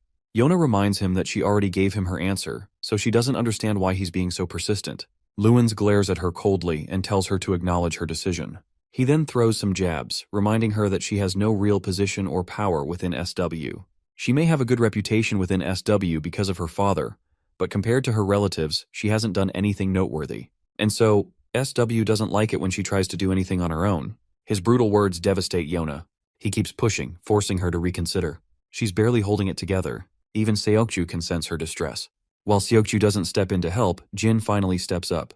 He raises his voice to tell them that it's time to move to the next location. At first, this catches everyone off guard, but Yona quickly understands what Jin is trying to do. She smiles warmly, ready to move ahead. Lewins, however, glares menacingly, clearly annoyed that he interrupted their conversation. He confronts Yona, asking if this is how SW Corp produces their bodyguards. Yona quickly takes the blame, saying she gave Jin permission to interrupt. They can't afford any delays in the schedule for such an important process. Lewins continues to glare at her but eventually brushes off his aggressive expression. He asks her to send her guard outside so they can talk privately. Eventually, Yona gestures for both boys to wait outside for a moment. Since they seem reluctant to leave, she assures them she'll be fine and that it's okay if they give her some space. With that, both Jin and Seokju head outside. Lewins tells his own guards to leave as well. The lounge is now empty, except for the two of them. Lewins has clearly caught on that Yona rejected his proposal because of Jin. Yona reacts strongly to his accusation. Seeing how worked up she is only confirms Lewins' suspicions. He lets her know he's not a fool who overlooks things like this. He assures her he doesn't mind if she's in a relationship with her guard. He's willing to grant her permission to do as she pleases, but all he wants is a formal engagement. That's it. He understands she's still a student, and in the corporate world, people often marry for political reasons. He doesn't want to take away her teenage life. She can date anyone she wants. With that, he decides to leave. He's tired from jet lag, so he reschedules their meeting for tomorrow. He tells her to think it over and give her reply before he leaves for America. As Lewins leaves the room, he glares at Jin and pats him on the shoulder, smugly threatening him to mind his business. Later we see Jie and Yona together. Jie seems to be grilling the poor girl for blowing it up with Lewins. She reminds Yona that Lewins is an important figure working alongside them on this project, so she's not sure how they're supposed to manage if Yona can't even handle things properly with someone that important. She also reminds Yona that she dislikes her. While they don't have a reason to get along, Jie makes it clear that her dislike is personal. The reason is that Jie worked hard to reach her position in SW Corp. She had to compete with her father, who wanted as much control over SW as possible. She also had to shake off attacks from her brother and other relatives. She has been struggling ever since she was Yona's age, but she finally climbed to where she wanted to be. Yona, on the other hand, had it easy. She simply inherited everything from her father without lifting a finger. Their grandfather took special care of her since she was alone early on, protecting her from other family members. Their grandfather personally watched over everything, making sure his granddaughters grew into strong, respected executives who could withstand attacks from competitors. Yona is expected to use what she inherited to gain tremendous influence and even establish her own business within SW. But if she fails, the employees under her will suffer, and GA wants her to take responsibility. We then cut to Luins, who questions his guard about our boy. The guard explains that his name is Yu E-jin, 19 years old, in the same class as Yona, and currently training as an SW bodyguard. Of course, this doesn't sit well with Luins. For a moment, he even thinks his bodyguard's facts might be incorrect.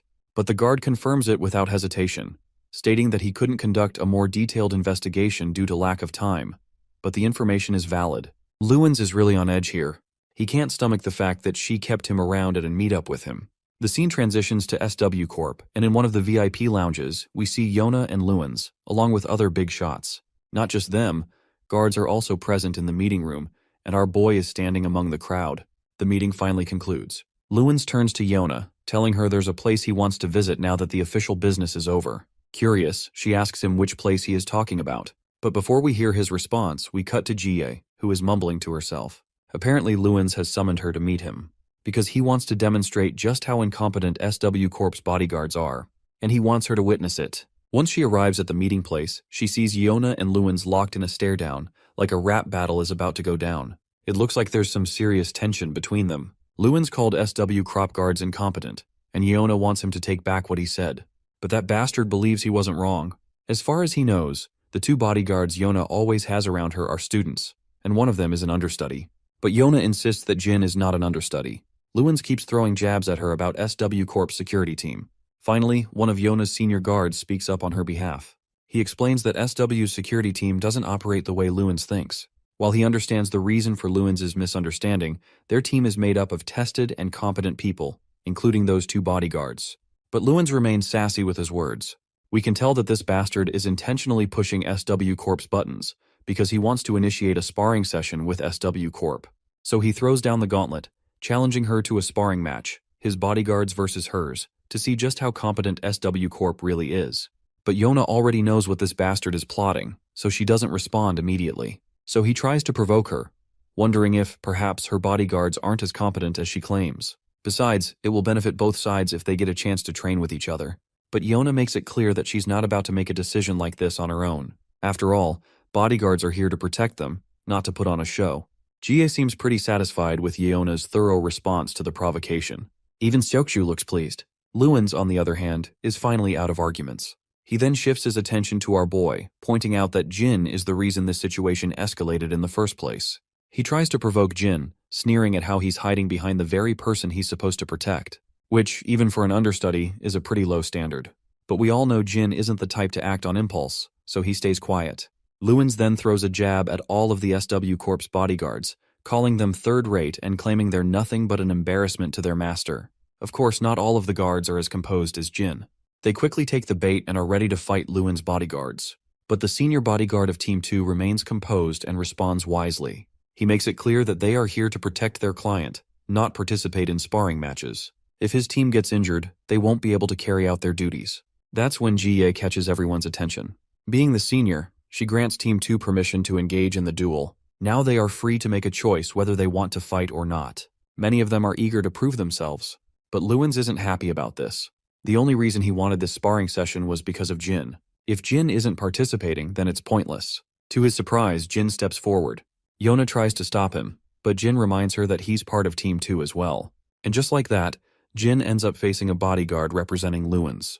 Luins is thoroughly satisfied to see this. He's sure Jin will learn his place once he loses an arm or a leg. Meanwhile, GA knows Jin is skilled, but she's still worried. He's young. But her bodyguard assures her there's nothing to worry about. Out of all the sparring matches they've had, not a single person has beaten Jin yet. As soon as the referee signals the start of the match, my guy moves with the speed of light and delivers a brutal knee smash, knocking his opponent out on the spot. Luins, who was smug just moments ago, is now utterly baffled. Meanwhile, Seokju and the others are beyond pleased to see these scumbags getting their asses whooped. Even GA cracks a smile, realizing she was worried for nothing. One of Team 2's members steps up, ready for the next fight. But Jin isn't done yet. He challenges Luins to send the next person. This, of course, rattles the hell out of Luins. In his eyes, the audacity of this lowly guard to provoke him is beyond infuriating. But eventually, he sends one of his best men. Luins' guard assures him that they won't lose this time. The battle starts. The opponent lunges at Jin, only to get punched hard in the face. Jin follows up with an elbow smash. Despite the brutal hits, the guy lunges again, only to get slammed across the face once more. And that final knee smash is enough to knock him down cold. This is just another humiliating slap to Luins' pride. Meanwhile, Jin asks for the next challenger. Luins turns red like a tomato. This humiliation is getting too much to endure. Still in denial, he refuses to believe Jin is actually that strong. Instead, he convinces himself that his guards must have let their guard down. But his escort guard corrects him. While the first guard was caught off guard, the second was fully prepared. It's a hard pill to swallow, but even Luins' senior guard admits that Jin is simply skilled. Still, Luins refuses to entertain the idea that a random high schooler is capable of taking down 2 of his elite guards. But the senior guard just shrugs. No matter how much Luins denies it, the truth doesn't change. The next opponent steps in, way more alert and prepared than the previous 2. Even Seokju can tell this guy has figured out how to handle Jin. As soon as the opponent throws his first punch, my guy dodges effortlessly, tilting to the left. The opponent keeps throwing punches, one after another, but every single one is dodged. Left, right, again and again. And the moment Jin sees an opening, he throws a punch of his own. The opponent tries to counter with his own punch, but my guy grabs him by the head and tosses him aside like he's nothing but a trash bag. Then, locking his arms around the guy's neck, Jin starts suffocating him. Eventually, the opponent completely loses his will to fight. Luins' men can't help but be fascinated, no matter how many times they see it. Meanwhile, Jin is already demanding the next opponent. Luins grits his teeth. After taking so many brutal hits to his pride, he's barely holding himself together. His senior guard even suggests surrendering, because at this point, he's figured it out that they won't be able to beat this monster with the people they have. But Luins refuses to back down. Instead, he suggests that his senior guard fight next. Meanwhile, Jia's escort guard also thinks that Luins is going to stop here. But Jie believes they'll be rushing into fight since their fragile egos have already been bruised. She can tell that this is the only thing going through Luins' mind right now. However, her escort guard thinks it would be difficult to beat Jin, even with more people. And even if Luins won, it wouldn't mean much. No one would praise them for finally beating someone who had already taken down 3 of their men. Besides, the whole reason they provoked SW Corp was to embarrass Jin. But since the opposite happened, they have no choice but to surrender. Eventually the enemy concedes, and the sparring session comes to an end. SW Corp's bodyguards burst into cheers and laughter, celebrating their victory. Everyone starts surrounding Jin in admiration. Even Jie can't help but chuckle at the sight. While he doesn't talk much and always wears a blank expression, he's surprisingly popular. Her escort agrees, feeling proud of how Jin lets his fists speak for him, something far more important than words. Jin then turns to Yona and asks how she's doing. This makes her smile, suddenly feeling much better. Jin is also glad to hear that. Once again, he's surrounded by the other guards who want to celebrate with him. Meanwhile, Luins and his goons can't help but feel the sting of defeat. Later, Yona meets her grandfather, whose name escapes me, so we'll just call him the director of SW Corp. The director seems to have caught wind of the sparring session. His left-hand man reveals that, from what he's heard, Luins' group was the one who provoked SW Corp. SW Corp didn't want to engage in the spar, but those guys insisted. So instead of Team 3, Team 2 decided to take them on. The director then asks about the results, and Yona gladly reveals that Jin beat them all by himself. That gets a smile out of the old man. Later, we see Luins trying to recruit our boy into his group. He's ready to hire Jin officially, not just as a trainee or intern. He promises to treat him much better than SW Corp does. But my guy refuses without a shred of hesitation. Luins assures him again that he'll be treated well. He doesn't know how much SW Corp is paying him, but he's willing to double it, triple it if necessary. But Jin refuses again. Luins tries to guilt-trip him, reminding him that opportunities like this don't come often. But since Jin is rejecting him so adamantly, Luins decides not to press further. On a different note, he warns Jin to stay away from Yona. She's not someone a guy like him should be hanging around with. Jin, however, sees it differently. He's simply doing his job as a bodyguard. Luins is willing to pay him if that's all it is, just so he can stay away from Yona. But Jin isn't in the mood to talk. If Luins has nothing else to say, he's leaving. And so, my guy just walks away, leaving that shithead gritting his teeth, frustrated that Jin won't listen even to the end. Luins then shifts the blame onto his incompetent bodyguards for leading him into this humiliation. but his senior guard reminds him that Jin was just too strong. Even he doesn't think he could beat him in hand-to-hand combat. The guard further argues that the bodyguards they brought here are ranked among the top in the Bailey group.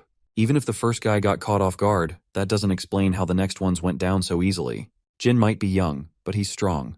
The escort guard further points out that hand-to-hand combat isn't everything for a bodyguard. If fighting was all that mattered, martial artists would make the best bodyguards. But a bodyguard's job goes beyond just fighting. Lewins acknowledges this. Anyway, he asks his guard if the business is proceeding as planned. The guard affirms with a positive response, saying nothing has changed and that their guests should arrive tomorrow as scheduled. Lewins is looking forward to it. He's certain Hyung's weakness will soon be in his hands. We don't know who Hyung is, but it looks like Lewins has beef with this person, and he wants to expose him badly. Later, we see Yona and Lewins together again. After some small talk about daily responsibilities, he finally gets to the real reason they're here. He wants to know if she's made up her mind. She was supposed to give him her answer today. But Yona reminds him that he originally wanted her response before he left for America. Since he's staying until tomorrow, she wants to postpone her answer until tomorrow. This crazy sucker has no issue with that. Internally, Yeona just wants to get rid of him, and she's relieved that she only has to endure him until tomorrow. Lewins then brings up Jin, remarking that the guy has some serious riz and aura. He says he can understand why Yeona would be interested in him. Of course, Yeona's face instantly turns tomato red at the embarrassing remark. She's annoyed. She wasn't expecting him to say something so unprofessional. While Lewins acknowledges what she's saying, he clearly sees how flustered she is, which just proves his point. Yeona keeps pretending like she has no feelings for Jin. But Lewins doesn't beat around the bush. He outright tells her that even after they marry, she'll be free to see Jin. Yeona questions why he even wants to marry her in the first place. The answer should have been obvious from the start. This is just a deal. That being said, there won't be any restrictions if they want to see other people. With that, he leaves, reminding her that she has until tomorrow. Later, as Yeona gets into her car, her mind is still stuck on what that shithead said about their marriage being just a deal. As she sits quietly, even Jin notices the distress on her face. She suddenly realizes that Jin is sitting right beside her. She takes a moment to express her gratitude for everything he's done for her up until now, but she's sure it'll all be over after today. Jin, however, reminds her that it's not over until tomorrow. Suddenly, he spots a guy with a spider tattoo on his face walking along the sidewalk. The sight absolutely shocks him, and he immediately goes on high alert. He turns his head, looking at the guy more closely. Then he asks Seokju to drop him off here. He's got business to take care of. Seokju agrees, since there's nothing urgent left on the schedule. With that, Jin leaves the car and begins dashing through the footpath, his mind racing as he thinks about that spider-tattooed guy. He wonders why the man is even here. The spider-tattooed guy is staring at the JS Hotel in front of him, the place where Lewins is staying. Meanwhile, Lewins' guest arrives. He's a nerdy-looking guy carrying some sort of top-secret data.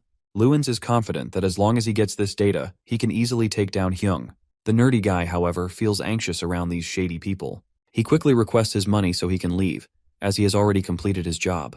Lewins is willing to pay him, but only after checking the data inside the flash drive. Suddenly, the front gate creaks open, and in bursts a masked man, none other than the spider-tattooed guy. Without hesitation, he opens fire. Lewins' guard reacts quickly, managing to get his boss out of the line of fire. Frustrated, Lewins clenches his teeth. He has no doubt in his mind that Hyung sent this hitman. Lewins' escort guard gets severely injured while protecting him. The assassin, however, doesn't relent, continuing his ruthless barrage of bullets. The escort guard attempts to use a taser, but the wires fail to connect. This gives the tattoo guy an opportunity to fire again. Feeling cornered, the escort guard curses his luck. If only he had a gun, he could turn the tide in his favor. But unfortunately, he doesn't. That's when Jin crashes the party and swiftly takes down the shooter. The escort guard watches Jin's charge, finding it reckless. After all, the enemy has a gun. But we all know Jin isn't weak sauce. He quickly yanks the gun out of the assassin's hands and aims the barrel straight at him. The assassin, unfazed, pulls out a dagger and charges at Jin despite being at gunpoint. Jin doesn't hesitate.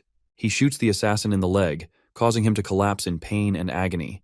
The way Jin turned the tide of the situation is nothing short of breathtaking. Even Lewins and his escort guard are left completely boggled by his performance. Later, the director of SW Corp hears all the juicy details of the recent event. Jin claims he followed the masked man because he recognized him as an assassin from his mercenary days, and the assassin's target was Lewins. But what makes this situation truly messy is that Lewins had been trying to stain the name of the second son of the Bailey family. One of Lewins' employees had brought important documents to his location, documents Lewins planned to use against the Bailey family's second son. Since there's bad blood between the two, it's obvious who's behind this assassination attempt. However, the director's escort points out that there's no concrete evidence to support this claim, though it makes the most sense. The director reveals that he has heard rumors about inner turmoil within the Bailey family due to succession disputes. That alone makes it highly possible that this situation arose from those tensions. In any case, the director is glad it's all over. Both the Bailey family and Lewins himself have expressed their deepest gratitude. So basically, Lewins wants his brother dead, while his brother wants the same. The next day arrives, and we find ourselves at the airport. Yona is here to give her response to Lewins' marriage proposal, and as expected, she rejects him. Her reasoning is simple. She doesn't want a marriage without love. Lewins doesn't try to persuade her. Instead, he reminds her that while she may have rejected him now, a political marriage is inevitable. Sooner or later, she'll have to make a decision. Another reason he doesn't push further is that her boyfriend was the one who saved her. Of course, Yona immediately turns red with embarrassment, insisting that Jin is not her boyfriend. But let's be real. While she clearly has feelings for Jin, our guy is a true Sigma with zero love hormones. It doesn't take long for Lewins to recognize that Yona is living through a one-sided crush. Regardless, as promised, he won't bother her again. Before leaving, he questions Jin one last time. Does he want to work for him? Jin's response remains unchanged. Lewins, being the asshole he is, doesn't bother to thank Jin for saving him. After all, Jin was simply doing his job as a bodyguard. That being said, the offer to work for him remains open, should Jin ever change his mind. As they part ways, Lewins' escort tells Jin that they are in his debt. And with that, this arc comes to an end. Later, we see Daeon spotting Seokju in the distance. But before she can call out to him, Seokju quickly silences her. He doesn't want her to interrupt the alone time Jin and Yona are having together. Yona is here to express her gratitude to Jin for everything he has done for her so far. She was shocked when she heard what happened yesterday, and thanks to him, SW Corp is in a much better position for negotiations with Lewins now. But Jin just shrugs it off, saying he was just doing his job. It wasn't just him. Everyone in the Team 3 worked hard. Yona doesn't deny that, and she's happy about it. While she seems in a fine mood, one thing keeps haunting her over and over. She recalls how Lewin said she would eventually have to agree to a marriage deal in the future. She then asks Jin about his aspirations for the future.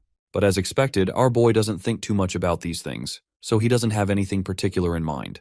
She then asks him how he wishes to live in the future. This question makes Jin remember his mercenary days, where every day was a brutal battle for survival, far away from his family. So he responds simply, he just wants to be with his family. What matters to him is the present, so he doesn't want to think too much about the future. This response gives Yeona something to think about. Later we see Jie and Yeona pays her a visit. Jie is still working hard despite the late hour, so she tells Yeona to get to the point of what she wants to say. And so, Yeona finally admits that she doesn't want to take on the responsibilities of the company. She has no plans to lead it. As Jie mentioned before, Yeona believes she doesn't have the ability to govern the company, nor does she think she ever will. And if she's being honest, she has no interest in it either. That's why if she ever inherits the company from her father or grandfather, she wants Jie to take care of it. She can't erase herself from the family position, especially since it was given to her by her father, but she still wants Jie to lead the company in her place. Jie finds this ridiculous because what Yeona is asking isn't that simple. But Yeona admits she's just a naive teenager. She doesn't know if things will turn out the way she wants. She even admits she doesn't fully understand what she's saying, but she just wanted to express what was on her mind. And to make this happen, she needs Jie's help. But Jie has no motivation to help her. In response, Yeona reminds her that it's not a bad deal for Jie if things go as she wants. It would even be advantageous for Jie when she goes up against her older brother. Now that she's said everything she wanted, Yeona leaves. Afterwards, she calls Jin and asks him for his company. In the Radiant City, we transition to Cha's turf. Inside the club, we find Cha, deep in thought about our boy. He's considering calling Jin to hang out, eat, and just chill. That's when Cha's left-hand man appears and reports that Gilsoo Hyungnim is here. This name completely shocks the hell out of Cha. And then, in steps the man himself. And judging by the look on his face, it's clear that he means business. The scene shifts to a certain fat sucker, one of the gangsters who got his ass whooped by our boy and Mr. Cha. Since his name isn't worth remembering, let's just call him Fat Sucker. He looks as pissed off as a baboon when his men report that they saw Gilsoo visiting Cha's turf. Fat Sucker's fellow gangster is also here. Let's call him Vampire. Vampire reports that Gilsoo was supposedly in Russia, so he's curious why the guy suddenly showed up. Fat Sucker has no clue either. But one thing's for sure, Gilsoo is going to be a huge pain in the ass. And him joining forces with Cha is the last thing this Fat Sucker wants. Mr. Cha used to work under Gilsoo, so there's a chance they might collaborate. But even then, Fatty is sure they're different. While Cha is skilled, he prefers to stay under the radar and doesn't want much. Meanwhile, Gilsu is greedy as hell and he'll do whatever it takes to get what he wants. The scene transitions back to Cha and Gilsu. Gilsu says he's heard rumors about Cha living a quiet life, which is weird. I mean, why would someone as skilled as Cha stay under the radar? Well, Cha just admits he's lazy. Maybe he's getting old because he feels even lazier. Gilsu doesn't like that response, especially since he's the old one here. Anyway, Gilsu expresses his desire to join forces with Cha. He's sure that if they work together, they could take over the entire country. But Cha politely declines. He doesn't have what it takes for something like that. He believes that brute strength alone won't cut it. To pull something this big off, they need strong connections with higher-ups and solid business sense. And honestly, Cha doesn't think he's capable of either. Like he said, he's too lazy now. He's getting old. A while later, Cha and his boys see Gilsu off, and the guy speeds away. Cha's left-hand man asks why Gilsu came here. Cha just replies that he came here for work. Whatever that work is, his left-hand man knows one thing. They better stay the hell away from Gilsu's mess. Meanwhile, we transition to Gilsu. He's not happy at all about being turned down by Dusuk Cha. So he contacts someone else and strikes a deal with them. Though he has one condition in that deal. Now it's anyone's guess what that condition is. We then transition to Jin's apartment, where Yona walks into his room with some food. Upon entering, she notices her brother working out, doing pull-ups. And for some obvious reason, she finds it fascinating. She starts wondering if all the guys do pull-ups this well. This remark causes Jin to flash back to his past, where, during his mercenary days, he used to go through rigorous strength-building exercises along with his fellow mercenaries. So he gives Yona a positive response. Looks like bro doesn't know the difference between hardcore mercenaries and average teenagers who sit around all day in their dimly lit rooms. Suddenly his phone rings. It's Cha Dusuk inviting him for a late-night noodle spree. Later, he finally meets Cha outside, and they eventually sit down to have some food. Cha has heard that Jin is training with the SW bodyguards, to which our boy responds passively. Cha then follows up with another question, wondering why someone of Jin's skill is just a trainee and not an official employee. He wonders if they're paying him well enough. Jin responds positively without saying much. Cha then further questions if he is satisfied with his job. Once again, Jin responds positively. Cha then asks if his sister is doing well, and Jin's response remains straightforwardly positive. Seeing this, Cha just breaks into a smile. The next day arrives, and we find Grandpa doing his job diligently. And then, Cha and his left-hand man begin helping the old man clean the place. Even with Grandpa's persistence that they don't need to, both Sigma males start sorting out the scattered stuff and then go on their way. Grandpa's coworker is also surprised to see these guys. They might look like gangsters, but they sure don't act like it. Meanwhile, we meet Cha and his left-hand man again, and they seem to be looking for a kimchi soup restaurant in the area. Suddenly, the left-hand man gets a call, and what the caller tells him is quite shocking. He turns to his boss and drops the devastating news that their store has been attacked. Cha rushes back to his turf, only to see wreckage and the blood of his men. The left-hand man has received word that the security camera data is gone. Given this, the enemy had been thoroughly prepared for this fight. 6 people sustained heavy injuries, 5 are unconscious, and 1 just woke up. But all he remembers is that they were attacked by 2 people. It looks like Cha has figured out who is behind this, and it doesn't take long for his left-hand man to realize it as well. Right at that moment, Cha gets a phone call. It's Gilsu calling. Gilsu plays dumb, claiming to have just heard that Cha's store got attacked.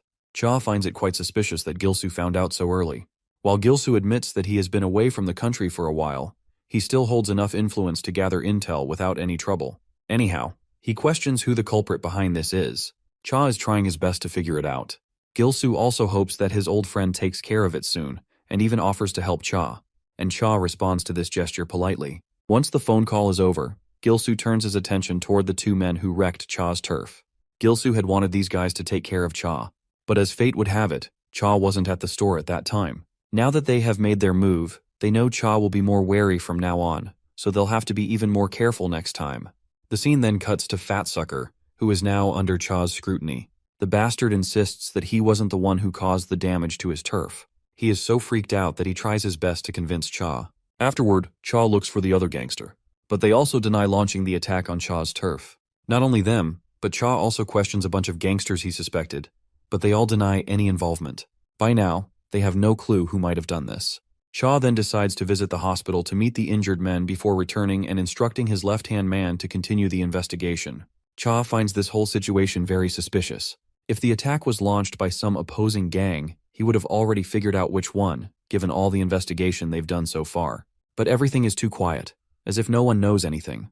We then switch to Jin's apartment, where he is checking his phone. It's his friend Jae-hyung who is throwing jabs at him for performing poorly at the gaming center, And it looks like Iona is also there, and she tries to back Jin up, claiming that he wasn't that bad. Suddenly, Jin's sister calls him, asking if he's planning to meet Dusik Cha. Because if he is, she wants him to deliver something to Cha. She has heard from Grandpa that Dusik helps him out a lot, along with his associate. They always show up out of nowhere to help with garbage disposal and heavy lifting. They also give Grandpa leftover drinks and other supplies. So, she wanted to make something for them and give it to them as soon as possible. Seeing how much effort Daeon has put in, Jin takes the responsibility of delivering the food. Later that night, he arrives at Cha's apartment and offers him the food, telling him that his sister asked him to deliver it. Cha takes the bag and takes note of the food inside. Now that the mission has been accomplished, Jin proceeds to leave. Seeing this, Cha quickly calls him out and invites him for a drink. The scene transitions to Cha's left-hand man, who is in the car along with the other members. They are still trying to figure out who did this, and this time, they are suspecting Gilsoo as well. While they did send some men to spy on Gilsoo, they still can't figure out where he is located. And if they want to do it without Gilsoo finding out, it's going to be a much harder investigation. The moment their car reaches the intersection, another vehicle slams into them with brutal force. It's clear this crash is deliberate. Cha's left-hand man, Hyung-suk, is badly wounded. Dazed and struggling to process what just happened, he barely registers the hands that grab him before he is violently thrown out of the car. Back at Cha's apartment, he looks down at the food in front of him, noting just how much has been prepared. He can't even remember the last time he received something like this. Given how appetizing it looks, he assumes Jin's mother must be an excellent cook. However, Jin clarifies that it was actually his younger sister who made it. The revelation stuns Cha. To think that a little girl prepared all this food on her own, it just doesn't sit right with him. He can't help but wonder why she would take on such a responsibility when it should clearly be the job of her parents. Jin then reveals that he and his sister have not seen their parents since they were children. Because of this, his sister had to cook for herself for years, and over time, she grew to enjoy it. Now it all makes sense to Cha. Still, he can't help but feel a pang of sympathy for the siblings. After a brief moment of awkward silence, Cha shakes off the tension by offering Jin a drink. However, when he opens his refrigerator, it's completely stocked with alcohol. Not exactly appropriate for a 19-year-old. Jin decides to take his leave, but before he can step out, Cha's phone rings. The moment he hears the news, his expression darkens with devastation. Hyung-suk has gone missing. Jin immediately notices the drastic shift in Cha's demeanor, but Cha doesn't voice his concerns. Instead, he apologizes to Jin, explaining that an emergency just came up. Later that night, Cha arrives at his turf, where his men report that 2 more of their stores were attacked the previous night. The attack on Hyung-suk's car happened around the same time, and they have been unable to locate him ever since. The others who were with him are currently in the hospital, but Hyung-suk is missing, and he hasn't been admitted to any medical facility in the area. Cha quickly orders his men to prioritize finding Hyung-suk over figuring out who orchestrated the attack. His phone rings again, and this time, it's Gilsoo on the other end. As before, Gilsoo pretends to have just heard about the incident, feigning sympathy over Cha's misfortune. But Cha is done playing games. He directly demands to know why this shithead is attacking them so suddenly. Gilsoo sounds amused, seemingly surprised that Cha has finally put the pieces together. Cha had suspected him from the start. There's no way opposing gangs would remain completely silent while his group was being targeted so systematically. Now that his suspicions are confirmed, he wants Gilsoo to cut the act. Cha knows exactly why Gilsoo is doing this. This is all happening simply because Cha refused to shake hands with him back then. Gilsoo doesn't deny it. Instead, he reminds Cha of the time he exposed the dirty secrets of politicians he had worked for in the past. To Gilsoo, this was one of the most foolish things Cha could have done. By going against powerful figures, Cha painted a target on his back. Now those same people want him dead, and they will keep coming until they succeed. If they don't make an example out of him, others will start barking at their masters. Gilsoo then lets Cha hear Hyung-suk's agonized screams in the background. The bastards are electrocuting him, torturing him mercilessly. They captured him because he planted spies to follow Gilsoo, and they want to remind him of his place by making him suffer. Gilsoo further reveals that the higher-ups are pleased. They're even offering extra money if he wipes out every single person affiliated with Cha. That only confirms just how much they want him erased. Before hanging up, Gilsoo lets Hyung-suk hear Cha one last time. But Cha remains silent, unable to bring himself to speak. Through strained breaths, Hyung-suk apologizes for disappointing him. After this brief exchange, Gilsoo takes the phone away from Hyung-suk. That's when Cha issues his own threat. He warns Gilsoo that if Hyung-suk dies, then Gilsoo's death will be inevitable as well. But Gilsoo merely chuckles, dismissing the threat as an empty promise. Cha then roars at the top of his lungs, making it crystal clear that the won't rest until this bastard is dead. Before Gilsoo can respond, something slams against the front door with such force that it flies off its hinges. Shock spreads across the room, and standing at the entrance, the one responsible for the destruction, is none other than Jin. The one who helped Jin locate this hideout is Seokju. It does not take Hyung-suk long to recognize this guy. The mask covering Jin's face does nothing to hide his identity. There is no doubt in Hyung-suk's mind Jin is here to save him. Gil-soo, on the other hand, assumes Cha must have sent him. But what truly baffles him is the fact that Cha sent a kid to fight. He then orders his men to take the kid down and bring Cha to him. Then he steps aside to light a cigarette, while commenting on the absurdity of the situation. One of Gil-soo's goons charges at Jin, but Jin retaliates with a devastating punch, sending the man flying. He swiftly takes down the next opponent as well. A third thug tries to stab him with a dagger, but Jin dodges and counters, dropping him instantly. One by one, he massacres these so-called gangsters, treating them like mere dummies left for him to practice on. In a matter of seconds, every single one of Gil-soo's men is sprawled on the ground. Gil-soo stands frozen, cigarette hanging loosely from his lips in utter disbelief. Meanwhile, Hyung-suk isn't surprised in the slightest. After all, this is Jin we're talking about. It looks like there is still one man remains standing, ready to engage Jin in combat. He throws the first punch, but Jin blocks it with precision and counters with a brutal kick to the man's leg, followed by another aimed at his face. However, the opponent manages to guard himself at the last moment and retaliates with an attack on Jin's legs. Jin swiftly delivers a solid strike to the bastard's head, forcing him to stagger back.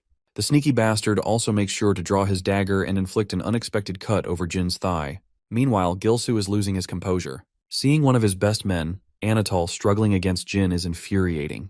The fact that Anatol had to resort to drawing a knife says enough about Jin's overwhelming skill. Jin delivers a crushing kick to Anatol's stomach, then grabs his wrist, forcefully disarming him. With a final blow to the head, Anatol collapses, defeated. This is then another goon charges at Jin, but my guy retaliates ruthlessly. He slashes multiple times, leaving deep wounds across the bastard's arm. Gil-soo is in utter bewilderment and demands to know who he is, as no one had ever heard of someone like him working under Cha. Ignoring them, Jin strides toward Hyung-suk, who looks up at him in confusion. When asked why he saved him, Jin responds that what happened here is connected to him as well. Even without that, there were plenty of reasons to step in, and we all know that one of them being how Cha and Hyung-suk have always treated the old man with kindness. Gil-soo then makes a failed attempt to recruit Jin. He doesn't want talent like Jin's to be wasted in a country like this. If Jin joins him, he promises the freedom to go as wild as he wants. But Jin remains silent. Taking the silence as a rejection, Gil-soo pulls out a gun, intending to kill Jin on the spot. He finds it ironic that being a good person means nothing when a single bullet can end a life. He reminisces about his time in Russia, where he had struggled a lot to adapt to firearms, and assumes Jin must be just as unfamiliar. But to his shock, Jin moves with inhuman agility, weaving past every bullet. Gil-soo, overly reliant on his gun, lets his guard down. Seizing the opportunity, Jin throws a dagger straight into Gil-soo's chest. Jin follows up and drives the blade even deeper. While our boy is not a fan of throwing jabs, he takes a moment to mock Gil-soo's poor gunmanship. Anyone with true experience wouldn't attempt to shoot a moving target while holding the gun one-handed. This proves Gil-soo has never used a gun in real combat. Gil-soo is in utter disbelief. To think that a man of his stature is about to be taken down by a high schooler. He refuses to accept it. Summoning his remaining strength, he pushes Jin back and yanks the dagger from his chest. Now opting for hand-to-hand combat, he throws a punch, but Jin dodges effortlessly and counters with a devastating blow of his own. Despite his pride, Gil-soo continues to fight, though he is getting beaten mercilessly. Eventually, after a long, grueling exchange, Jin ends the battle with a final knee smash to Gil-soo's face. Throughout it all, Hyung-suk remains the sole witness to Jin's sheer dominance. He watches in awe, barely believing what he just saw. One high schooler took down Gil-soo's entire gang alone, an absolutely insane feat. Cha finally arrives with his men, only to find the battle already over. The only thing left standing is Jin, surrounded by unconscious bodies. This is then Cha realizes something crucial. The text he had gotten earlier must have come from Jin, who tipped him off about the Gil-soo's hideout location. So, he expresses his gratitude to Jin. But as always, our boy says nothing and simply walks out. Cha then turns to Gil-soo, who is barely clinging to life. Despite his injuries, the man still manages a smirk. He refuses to believe that someone like Jin would ever work under Cha's command. Cha questions why his senior had to escalate the situation unnecessarily, but Gil-soo sharply disagrees. In his mind, nothing he did was unnecessary. This is simply how delinquents handle business. His goal was to reclaim his position as top dog, and that meant taking down Cha. He scoffs at the idea of living a life like Cha's. He also hates the fact that a so-called gangster like Cha suddenly started preaching about honor and peace. The scene shifts to the past. Gilsu once overheard his men discussing how, ever since Cha split from him, many of them wanted to follow Cha instead. His work ethic and loyalty were far superior. Now, in the present, Gilsu hates how Cha prioritizes ethics and honor over raw power.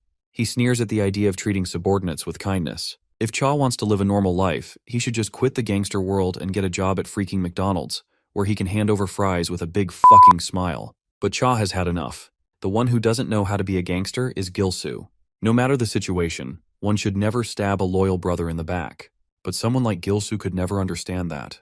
Cha's men step forward, ready to finish the job. Seeing this, Gilsu begins to panic, realizing Cha has no intention of fighting him one-on-one. He calls out Cha for not honoring his senior by not fighting one-on-one, but Cha simply responds that his honor is his own business. Those were the last words Gilsu heard before a bat struck him down for good. Later, Jin sneaks quietly into the apartment to avoid drawing any attention, but his sister still notices him and immediately asks where he's been all this time. She's mad that he's been playing too many games lately and coming home late every day. She advises him not to get addicted to it, but our boy just responds with a smile. Then Daeun asks if Jin delivered the food to Mr. Cha like he was supposed to. She's sure Jin doesn't have any issues with those guys, but she still tells him to treat them well. Jin smiles again.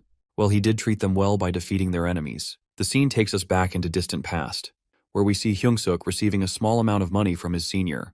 This money could help pay for his grandmother's surgery, but Hyung-suk doesn't feel like he deserves it. Cha believes that everyone should prioritize their parents over everything else, so after a lot of discussion, Hyung-suk finally takes the money. Sadly, Hyung-suk's grandmother passes away, but thanks to that money, she passes peacefully.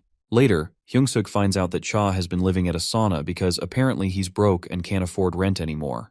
It does not take him any time to realize just how much Cha sacrificed just to help him. He goes to find Cha at the sauna, and when he sees him, tears involuntarily start to flow down his face.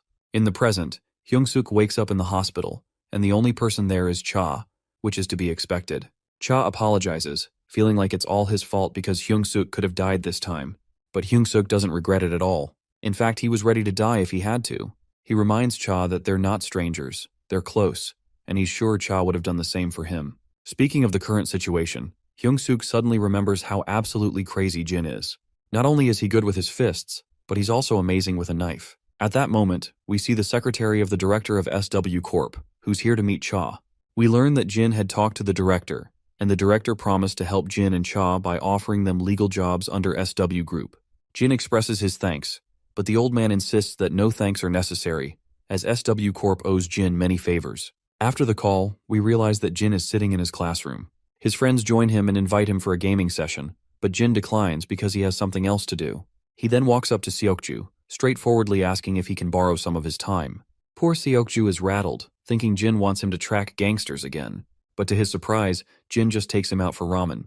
Seokju is even more confused and asks if Jin really brought him here just to buy him food. Jin responds with a simple yes, explaining it's just his way of thanking Seokju for helping him recently. Seokju still can't wrap his head around it. Jin bought him food just for this? But Jin confirms once again. Seokju isn't sure why it had to be instant ramen and triangle gimbap. Jin points out that not only is it cheap, but it's also packed with nutrients. Reluctantly, Seokju starts eating. He got worked up when Jin asked for his time so seriously, but I guess it's nothing worrisome. Later, two girls show up and immediately ask for their phone numbers. Seokju isn't happy about it, but Jin casually asks if they're asking for their smartphone numbers. The girls get a little creeped out by how specific Jin is. They confirm they want his phone number, and Jin asks why they want it. His bluntness makes the girls even more uncomfortable, and even Seokju is a little freaked out. He quickly steps in to apologize on Jin's behalf, explaining that Jin's been living abroad and isn't used to this sort of thing. The creeped out girls back off and run away. Seokju sits back down, clearly disappointed. He tells Jin that if he didn't like the girls, he could have politely refused instead of acting the way he did. But Jin doesn't understand. Someone he doesn't know wanted his contact information, and he doesn't take that lightly. Then, Jin's friends and Yona show up and they end up overhearing the conversation. They want clarification about who asked for Jin's contact info. Seokju explains that it was some girls from Jinny Girls High. Jae-hyung is completely shocked and asks if they're talking about the same girls who just passed by. One of them was Chae Isul, a famous idol trainee. He's freaking out that she asked for Jin's contact info. They then inquire with Seokju if he gave her the number. Seokju says no. Yona then turns to Jin, wondering if Jin gave her his number, but Jin says he didn't. His friends are angry with him, but Yona seems relieved. The three disappointed boys leave, and Yona stays with Jin and Seokju. She asks if he's free after school tomorrow. Jin tells her he's planning to talk to the teacher and take time off for training with Team 2. Seokju quickly clarifies that there are no training sessions in the afternoon, meaning Jin is free. In this case, Jin agrees to give her some of his time. Later, Daeun joins Jaehyung and the others, and they talk about the girls from Jinny Girls High. Daeun is equally confused when she learns that both Seokju and Jin refuse to give them their phone numbers. Cut to the girls from Jinny Girls High. Chae-sol, still clearly disappointed after being rejected, is embarrassed in front of her friends. Her friends suggest that maybe Jin was flustered because it was his first time in that situation. But Chae-sol takes it personally and isn't willing to accept how easily she was turned down. The next day, Jaehyung and his friends walk together. Jaehyung feels jealous of Jin's looks and wishes he could be as popular with girls. Their wish comes true when Chae-sol calls them out. The three boys are confused and look around to see if she's calling someone else. When they realize she's talking to them, they cautiously asks if she is indeed addressing them. Chae-sol admits she is. The boys can't believe it, but they gather themselves and politely ask why she's talking to them. She invites them to join her and her friends for coin karaoke. The boys are shocked and double-check if they heard right. Chae-sol smiles and confirms that she has 2 friends with her. The boys start losing it because this is their chance to hang out with girls. But we know the real reason she invited them. She's seen Seokju and Jin hanging out with them, and she's sure they'll follow if she invites these 3. To her surprise, the boys reject her invitation. They explain that there's a serious rank promotion match they don't want to miss. Chae-sol is devastated. She can't believe she was rejected over a game. The scene transitions to SW Corp, where the director thanks Jin for his help. Jin's actions allowed SW Corp to make favorable contracts with businesses that Lewins runs, which boosted their profits. The director wants to reward Jin for this, but Jin insists there's no need. He just did his job as SW's bodyguard. The director has heard this response before, but he insists that the company has made too much profit to not give proper compensation. Jin reminds him that he's only a trainee on the bodyguard team, and the team did most of the work. He just resolved the situation in the end. If anyone deserves a reward, it's the whole team. The director reveals he's already planned a special bonus for the team, but he still wants to give Jin something personal. Jin has saved Yeona and Jie as well, and even though Jin downplays his actions, the director can't ignore it anymore. But Jin still denies the offer. The director understands but reminds Jin that this money could greatly benefit his family. It's not an illegal payout, just fair compensation. The director gives Jin time to think about it and make a final decision. Later, Jin leaves. The director recalls how Jin sent a large sum of money to a town, likely the one where he lived during his mercenary days. Jin kept it a secret, but he donated nearly a few billion won for the area's reconstruction. With that amount, he must have given most of what he earned as a mercenary. Though the secretary doesn't understand why Jin would use the money he risked his life for in that way, the director reminds him that Jin isn't the type to do anything for financial gain. As Jin walks down the corridor, he runs into Jae, who's also learned that he just met with the director. She has a strong guess as to why Jin was called, so she advises him to take the opportunity, since the company made serious profits all thanks to him. But Jin reveals that he refused. Of course, his blunt response leaves Jie in shock. She questions why he would refuse something like that. She tries to argue with him, but then remembers that it's pointless. She simply tells him not to miss out on the opportunity, and that she's even willing to talk to the director again. She's utterly disappointed. How could he let such an opportunity slip? While she considers him skillful and mature, it seems like he's still a kid after all. Later we see Jin and Seokju in the training grounds, doing their usual drills. Just as they're wrapping up, their senior calls them over, saying they're heading out for dinner tonight. But no alcohol would be allowed since Seokju and Jin are still minors. Later, they all arrive at the restaurant, where Jin feels a little out of place. Jin becomes the highlight of the dinner, since it's all because of him that they've gotten huge bonuses. Everyone's throwing a party to celebrate. While they're having dinner, we see Jie outside the restaurant. She can't help but comment on how someone like Jin, who barely talks, is so popular with the guys. Later, Jin returns to his apartment, where his sister greets him and asks if he had dinner. Jin replies positively, revealing that he ate with his co-workers. He notices that their grandfather hasn't come back from work yet. Daeun explains that Grandpa had something important to do and would be late.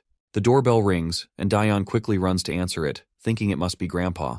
They're startled to find him bent over in pain. It looks like he hurt his back while helping a resident carry something and twisted it. The grandchildren support their elderly grandfather and get him to bed. They also make sure to place an electric heating pad over his back. Jin decides to stay with Grandpa while Daeun go take rest. Grandpa apologizes for causing them unnecessary worry. Seeing his grandfather in such pain, Jin remembers the director's words about how the money could greatly benefit his family. He starts to see how it could help them. He asks Grandpa if it's getting difficult to keep working. Grandpa doesn't beat around the bush and admits that it's hard. Jin then asks if Grandpa wants to quit the job. Grandpa says it's not bad enough for him to quit. After all, what job isn't difficult? He's just happy he can still work at his age. Grandpa is curious about why Jin is asking. He wonders if Jin is worried that if Grandpa quits, they'll have money problems. He assures Jin not to worry about money. Grandpa has worked hard and saved enough to send Jin and Daeon to college and to give Daeon money when she gets married. He also plans to take care of Jin until he moves out on his own. Besides, there's also the insurance money from his parents' death. Grandpa plans to use that after Jin and Daeon move out. Grandpa wants to raise them with the money he earned himself, so Jin doesn't need to worry about anything. A few days later, Jin meets with the director again. And once again, Jin refuses to take the money. Seeing how stubborn Jin is, the director lets out a tired sigh. He points out that his gratitude could mean great financial help for Jin's family, so there's no need to refuse it like that. The director knows how hard their grandfather is working to make ends meet. But Jin reveals that it's his grandfather's wish to take care of his grandchildren on his own. Jin wants to respect his grandfather's wishes. The director reluctantly admits that Jin has a great-grandfather. Hearing this, Jin smiles and agrees. It's the first time the director has seen Jin smile like this, and it leaves him a little bewildered. As Jin walks down the hallway, he comes across a couple who stare at him. The guy is curious about why Jin just came out of the president's room.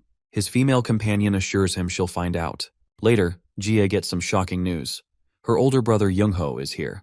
Her escort reveals that he suddenly changed his plans and came here out of the blue. He's currently talking with the president. Jie is visibly upset to hear this. She begins to remember the deal Yona had offered her, where Yona wanted her to take care of her part of the business, as it would be more advantageous for Jie when she faces her older brother. Meanwhile, Young-ho is meeting with the director. The director is surprised to see him since he was supposed to leave for Japan. But Young-ho reveals that everything was resolved well, so he didn't feel the need to go. He figured he'd stop by since he had some time in business here. He asked the director how the new businesses are going, mentioning he's heard there were quite a few disturbances. The director reminds him that every business has its ups and downs, especially new ones, so it's expected things won't always go smoothly. Young-ho then mentions the crazy story about how Yeona and Jie had been kidnapped at one point. He questions if the bodyguards have started slacking off, and if things keep going this way, he's not sure how the business will survive. The director's secretary quickly apologizes to Young-ho, as he knows the comment was aimed at him.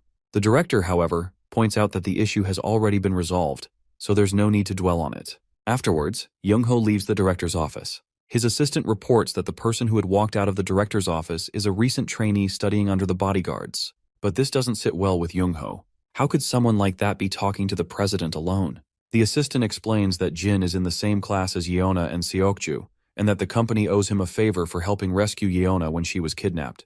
Despite this, Young-ho is annoyed that the director put Jin in the same position as SW's bodyguards. In his eyes, Jin is nothing more than a high schooler. But his assistant points out that Jin is quite skilled.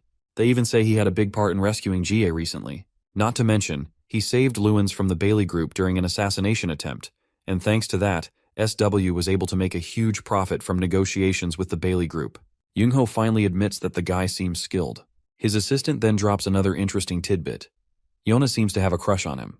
This catches Young-ho off guard, and he's clearly not thrilled to hear this.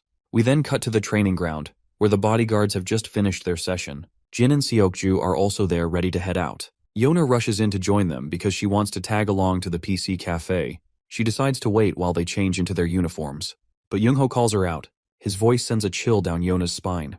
He greets her, and Yeona looks absolutely anxious. Young-ho also sneaks a glance at Jin while Seokju greets his senior respectfully. He then throws a cold glare at Seokju and interrogates him about how he could let Yeona get kidnapped when he was right next to her.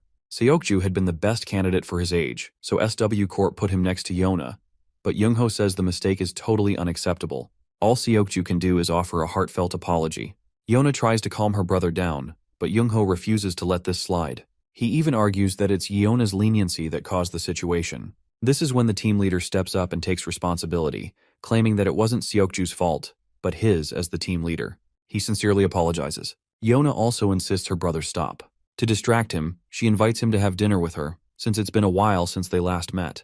Her big brother is more than happy to agree, and so they head off. As they leave, Seokju fills in Jin that Young-ho is Yeona's cousin and Jie's older brother. He's actually in charge of SW's subsidiary overseas, so he lives there. Seokju adds that Young-ho is the person Yeona fears the most.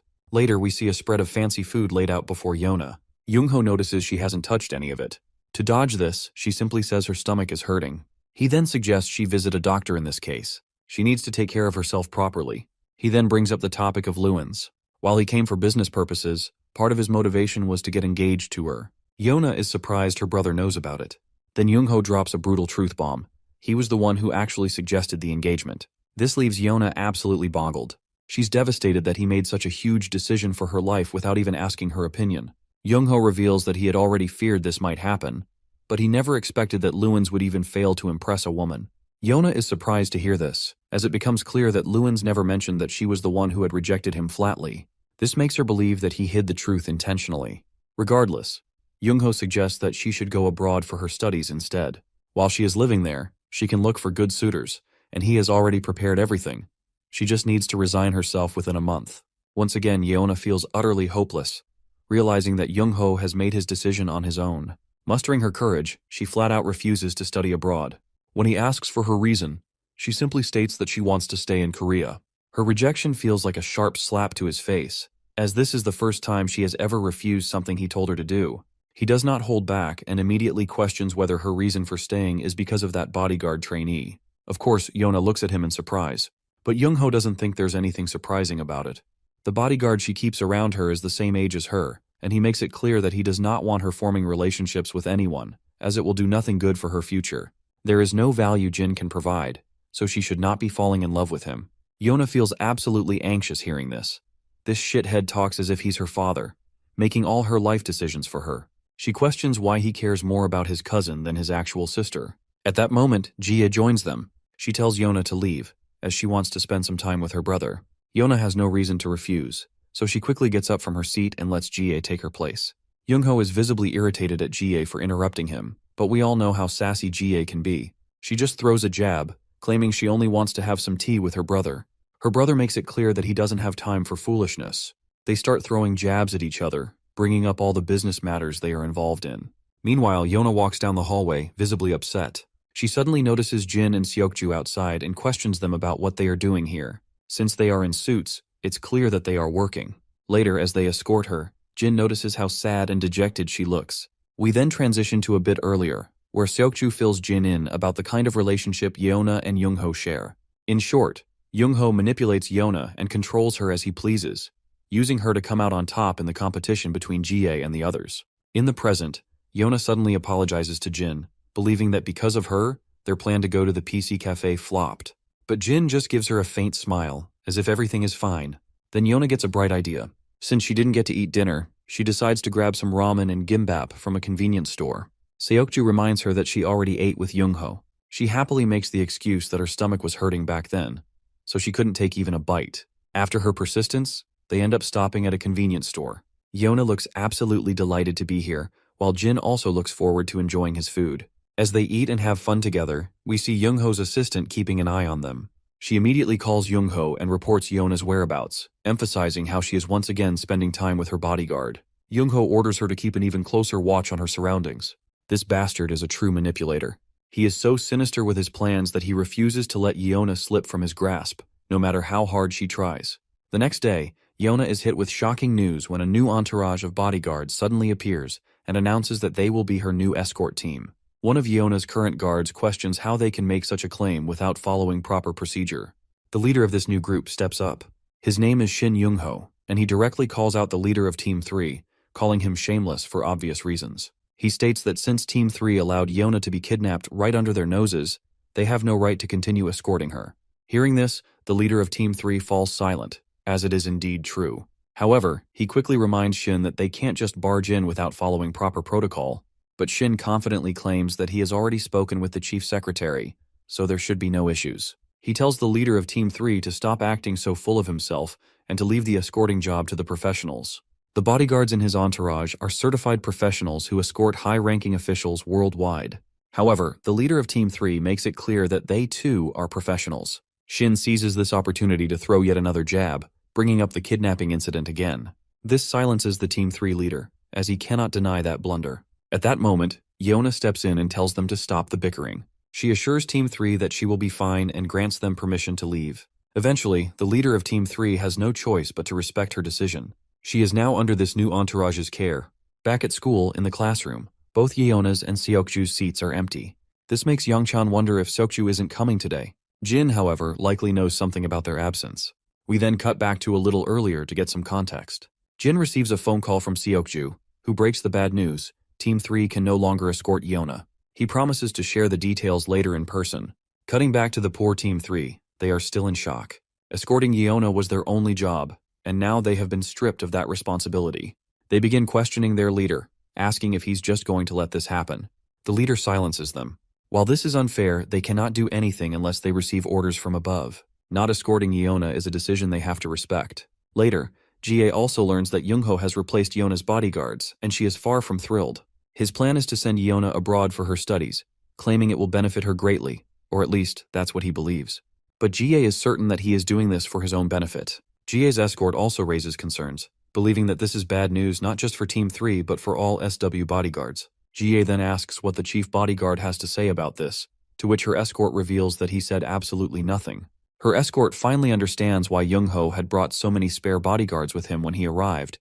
He must have been planning this from the beginning. Jie then asks whether these new bodyguards are impressive. After all, she is sure that her brother wouldn't just assign anyone to protect Yona. Her escort reveals that they are from a private military company, PMC, called Iron. They are recognized worldwide for their skills and are a large organization. Youngho formed a contract with them early on and has been hiring bodyguards from them for a long time. Jie then asks how they compare to the guards at SW Corp. Her escort responds that, considering Iron is a PMC that operates in multiple fields, SW Corp's guards don't even begin to compare. While SW Corp's guards specialize in national security, these PMC operatives are recognized on an international level. Since they handle specialized operations, they possess extensive data, intelligence, and experience, making them much faster in handling worst-case scenarios. Jie realizes that if her escort is talking about them with such high regard, they must be quite impressive. Her escort figures that the only reason Youngho has this specialized team is because he operates overseas. But Jie believes that's not the only reason he hired these people. Since her brother doesn't trust anyone and only relies on relationships strictly outlined by contracts, exactly as they're written, he must have thought there was an enemy spy among SW's bodyguards. Jin also joins Jie, and she questions him about what he plans to do about the current situation. To which Jin simply states that he intends to follow the commands he's been instructed to follow. After this brief exchange, they part ways. While Jin heads to the PC room to play games with his friends, Yona is holed up in her room, looking dejected. Youngho's secretary reports that Yona has canceled all plans for the day and is just sitting in her room. Youngho doesn't give much attention to this and asks her about the important task he had assigned her. The lady claims she's completed everything. In that case, he gives her permission to leave. He then pulls out his phone and calls his business partner, informing him that Iron and SW will soon be working together. The man is glad to hear the news and says he's willing to provide any help necessary, especially since Youngho is his important client. It seems like Youngho is planning to expand his business to compete against Jie, and he's absolutely looking forward to crushing her.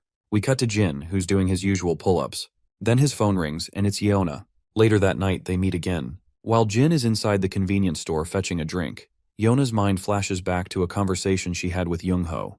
He had given her short notice that she'd be leaving for abroad in 2 days. Even though he's supplying the basics for her, she needs to prepare. She has a lot of people to greet, so if she wants to keep up with the schedule, even a week from now would be too late. So he simply tells her to settle whatever business she has in 2 days. The poor girl can do nothing but sulk even deeper. Seeing her face, Youngho reminds her that she now has a responsibility to carry out. Responsibility to take action that benefits the company in exchange for a life others can't have. He does not want her to make the same mistake as before. This sends a chill down her spine, but she acknowledges what he's saying. Jin arrives back with milkshakes. She apologizes for calling him so late, but he assures her that he was awake and exercising. Yona is surprised to learn that he also exercises on his own, which explains why he performs so well during training.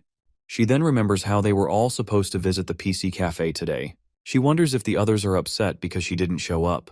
Jin claims that while they weren't upset, they were curious as to why she didn't come. Even Yona feels sad for missing out, as she was looking forward to showing how much better she had gotten. She confides in him, revealing her secret.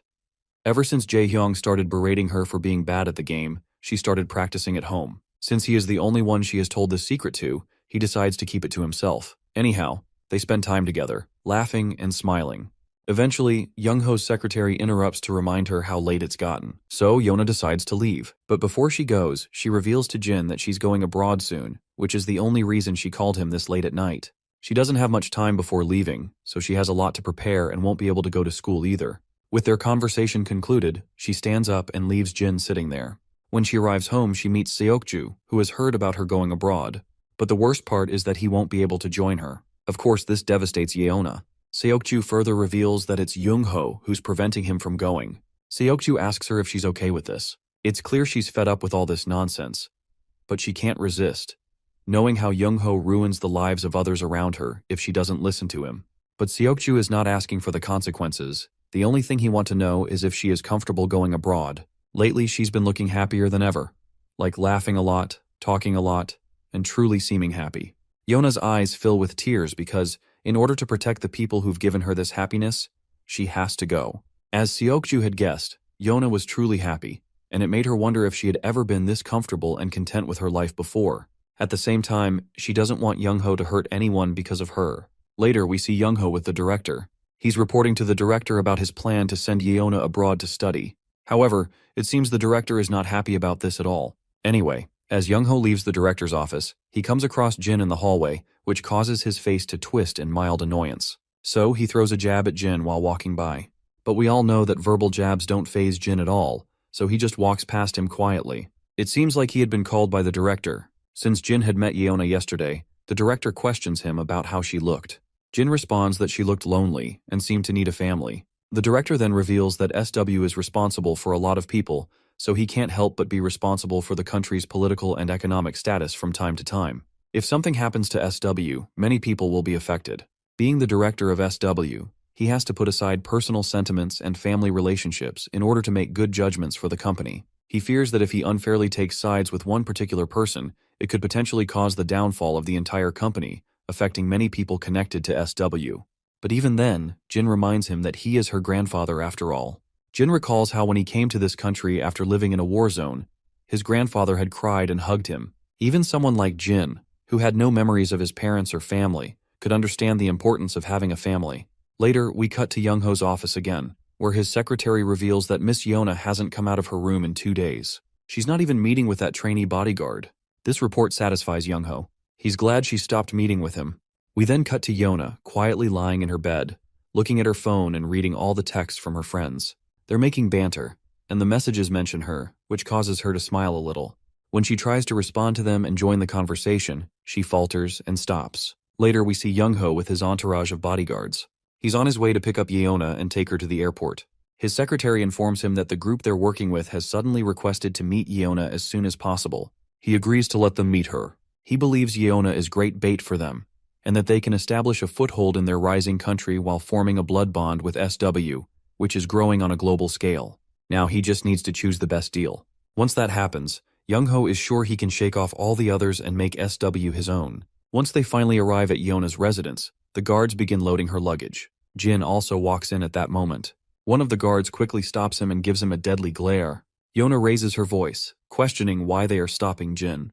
But the guards don't bother to answer and just tell her to get into the car. Considering the traffic on the way there, they have to leave now to avoid being late for the flight. The bastard Youngho is waiting inside the car for her to get in and gives her a menacing glare that scares the hell out of her. That's when Jin raises his voice, questioning her about what she wants. He just wants a simple answer. His response leaves her thinking, and she begins questioning herself about what she truly wants. This is when Youngho confronts him, asking why Jin is barging in like this and wasting their time when they're already on the clock. But Jin doesn't respond. Youngho questions him again.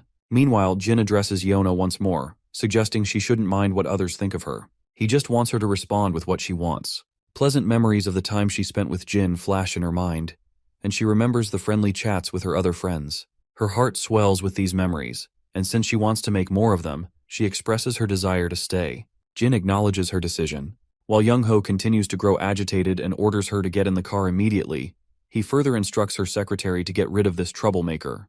The secretary snaps her fingers, and soon, the guards move in on Jin.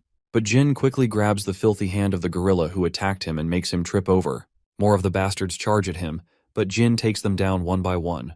The other guards are in utter disbelief at the skills Jin is displaying. Even Youngho's face has started to pale. Yeona is also panicking at this unexpected turn of events and questions Jin about what he's trying to do. Jin assures her he's just fulfilling his duty and protecting her. But Yeona doesn't want to get into trouble, because there's no way Youngho will let it slide. Deep down, She knows how much Jin cares about his family, and she understands that Young-ho wouldn't hesitate to hurt Jin's family. Jin quickly reads her inner turmoil from the worry plastered across her face, so he reassures her that he has got it all covered. Young-ho's face is paler than an eggplant, and he reprimands Jin for acting like a rabid dog. But once again, Jin politely states that he's simply carrying out his job as Yona's bodyguard. Young-ho facepalms and orders his lackeys to take this stubborn brat out of sight. Those fools begin charging at Jin, but this is when Team 3 steps forward and stands in front of the enemy, ready to defend Jin and Yona. Young-ho finally reaches his boiling point and sternly demands that Team 3's leader explain what the hell they're doing. The leader of Team 3 simply states that they're just doing their job, and their job is to protect Yona at all costs. Since these bastards are trying to forcibly take Yona, they are there to stop them. Young-ho isn't sure if going against his seniors is the best decision. So just for the record, Young-ho makes it clear that there will be severe consequences for Team 3, and they'll be responsible for their own downfall. This direct threat shakes Yona to her core, but Team 3 remains unshaken despite the threat, ready to face whatever comes their way. This only pleases Young-ho, as he can now crush Team 3 without hesitation. But then Yona speaks up, telling her brother to stop threatening her guards. Internally, she thinks, since everyone is willing to protect her from her tyrant of a brother, she also feels obliged to protect her bodyguards no matter what. She lets her brother know that these people are doing this to protect her, so why should they be getting threatened? She tells her brother that she won't let him harm her bodyguards. The entire Team 3 is deeply moved to see Yona standing up for them. Young-ho eventually relents and decides not to harm her bodyguards, but he insists that she stop wasting time, or they might miss their destination. Yona sharply responds, rebelling against his idea of going abroad. This time, however, her brother threatens her instead, triggering Yeona's trauma and making her instinctively fear him. But that's when Jin steps right in front of her, shielding her from her fears. This is when Yeona has her epiphany. She is done hiding and fearing this man who isn't even her real brother. So, she stands her ground, determined to break through her trauma and reject this bastard once again. She also makes it clear that she doesn't want her brother deciding her life however he pleases anymore. This enrages Young-ho, who arrogantly asks if she can take responsibility for her foolishness. Yona confidently replies that she is ready to deal with everything on her own, leaving nothing for Young-ho to worry about. This only makes him even angrier. To think that a talentless child like her dares to defy him. With that, Yona turns to leave, but the bastard keeps yelling, demanding that she comply. That's when Jie joins the scene, questioning why he's forcing Yeona when she clearly refuses to go. Young-ho sharply tells her to mind her own business. In response, Jie points out that if he expects her to mind her own business, then he should do the same. He has no right to control Yona's life. Yona is not a child who can't make her own decisions. He has no say in whether she goes abroad or not. People don't even do that with their own children anymore. The two siblings keep throwing jabs at each other. Suddenly, Yona's phone rings. It's her grandfather calling. Everyone perks up at this. The old man asks her the same question Jin had asked earlier. What does she want? Yona responds without hesitation that she wants to stay. She wants to find her own path outside of management. She acknowledges that if she were to enter management without any actual experience, it would be irresponsible. That's why she wants to do something else first. Her grandfather understands her concerns and gives her permission to decide her own future. Yona wells up with tears. Meanwhile, the snake Young-ho is left bewildered, unsure of what just happened. Then he receives a call from the director, who instructs him not to interfere in Yona's life anymore. As her grandfather, he will take care of her future himself. The only thing Young-ho should worry about is his own life. Though furious, Young-ho has no choice but to concede. After shooting Yona one last glare, he gestures for his bodyguards to leave. Yona feels relieved. This is her victory against oppression. After all these years, she has finally stood up for herself and broken free from her trauma. She is ready to live the life she has always wanted. Meanwhile, we cut to the director, who looks exhausted.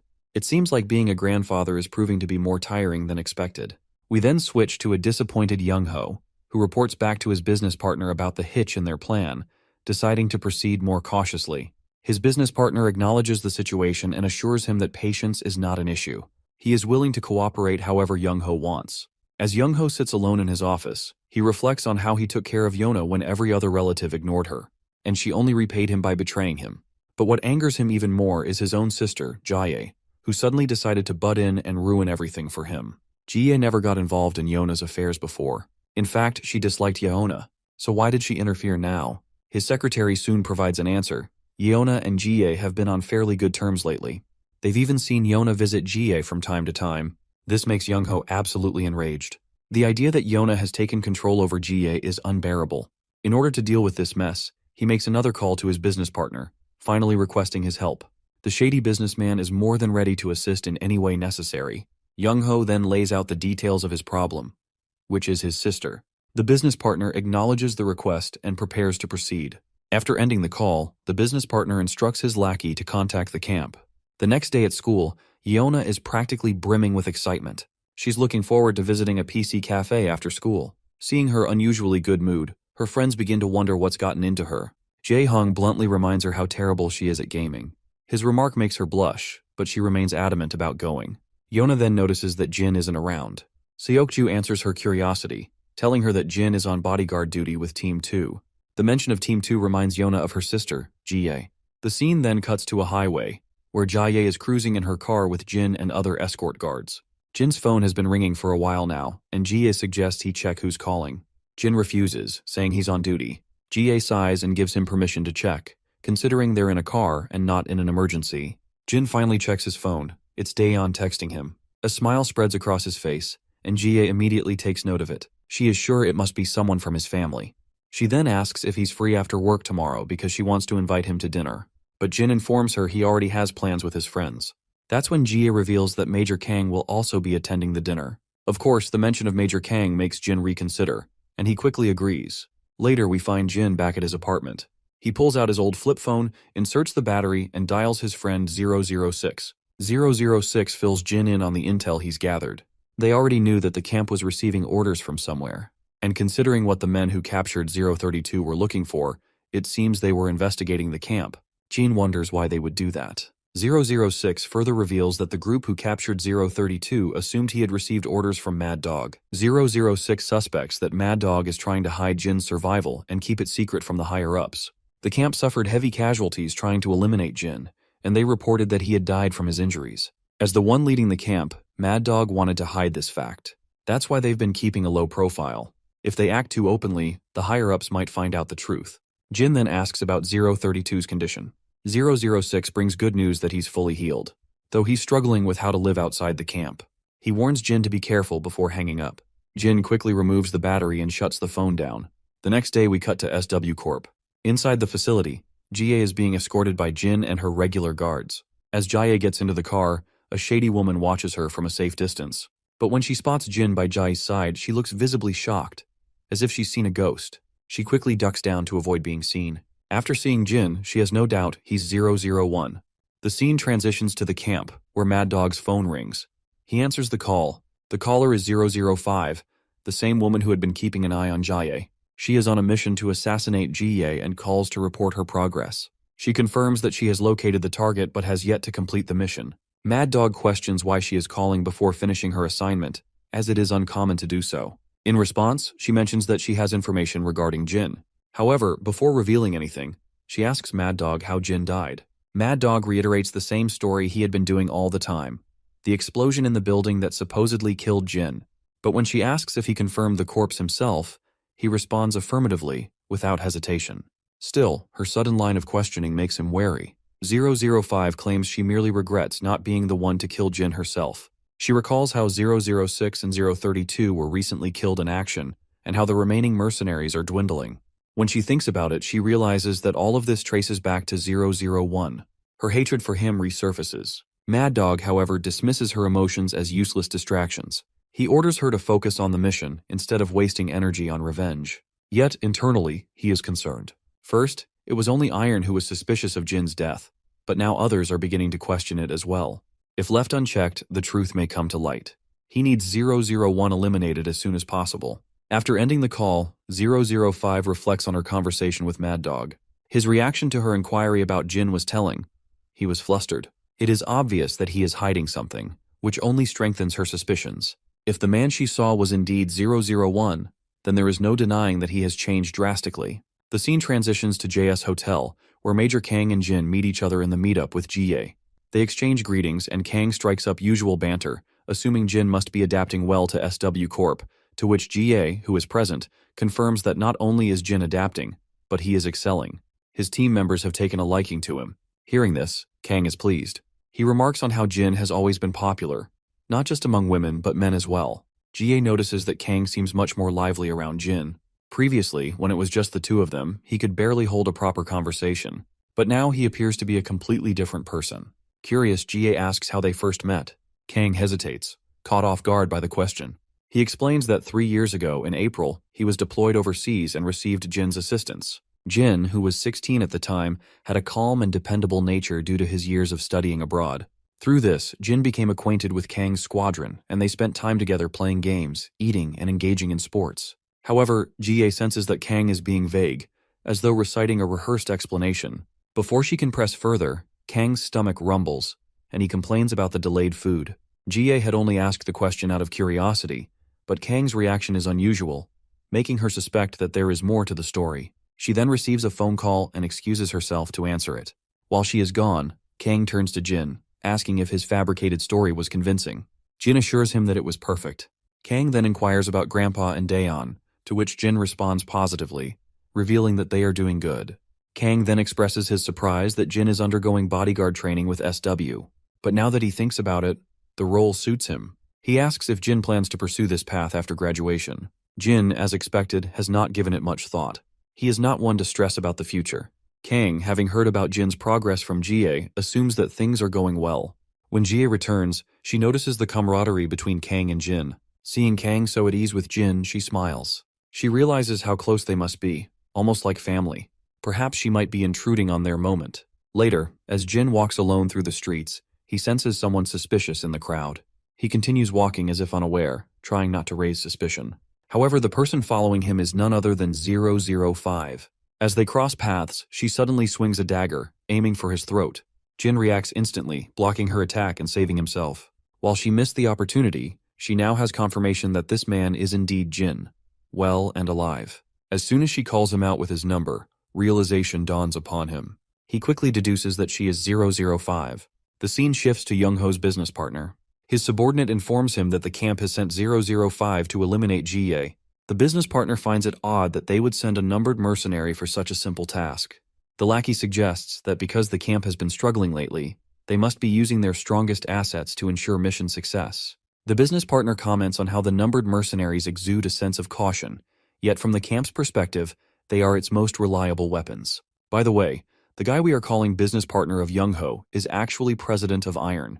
Here is a little background about the camp and its mercenaries.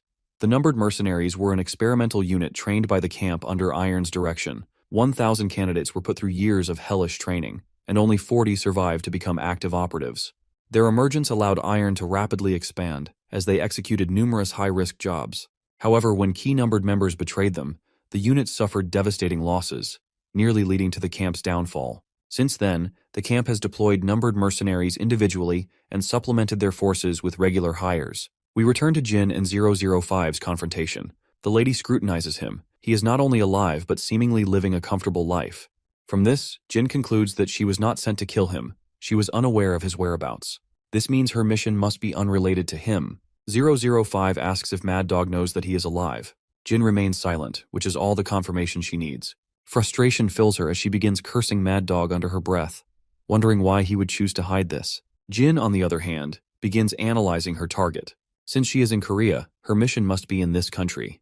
Given that she encountered him while searching for her target, her objective must be someone connected to SW Corp. Realizing she has revealed too much, 005 quickly raises her gun and fires. Jin dodges and quickly closes the distance in order to deliver an uppercut, knocking off her disguise. As she attempts to pull the trigger again, Jin disarms her. She retaliates by drawing her dagger, swinging wildly, but Jin outmaneuvers her and counters with precision. Their battle continues. They fight relentlessly for what feels like an eternity, but Jin ultimately gains the upper hand, pinning her to the ground with a dagger at her throat. Yet, even then, she manages to free herself with a swift kick. Seeing his hesitation to kill her, she sneers, wondering why he wavers now, after personally killing 26 of their comrades with his own hands. While it's true that they were all rebellious and did whatever they pleased, she still can't forget that they were comrades who endured that hellish life together. And above all, they entrusted their lives to Jin and followed him blindly. But she's frustrated that all Jin did was kill them, just because of his greed. Jin quickly denies these bold accusations. He simply subdued the comrades who followed him, acting on the camp's orders, but insists that he never killed anyone. Of course, 005 isn't ready to take his word for it, but Jin claims once again that he only subdued them, someone else killed them. They weren't in any state to fight, but they also weren't in danger of dying. He only found out much later that they had died. It looks like she's starting to believe him, but she still needs to figure out, if it wasn't Jin, then who was responsible for killing the numbered mercenaries? Though even if he didn't kill anyone, it doesn't change the fact that he betrayed everyone, and she isn't willing to forgive him for that. Jin claims that he did not intend to betray anyone. Basically, the memories of his past life had returned. In that situation, he could no longer follow the camp's orders to kill innocent civilians, so he quit. 005 chuckles at his response. There's no doubt now, his eyes are different from before, as if he's become a completely different person.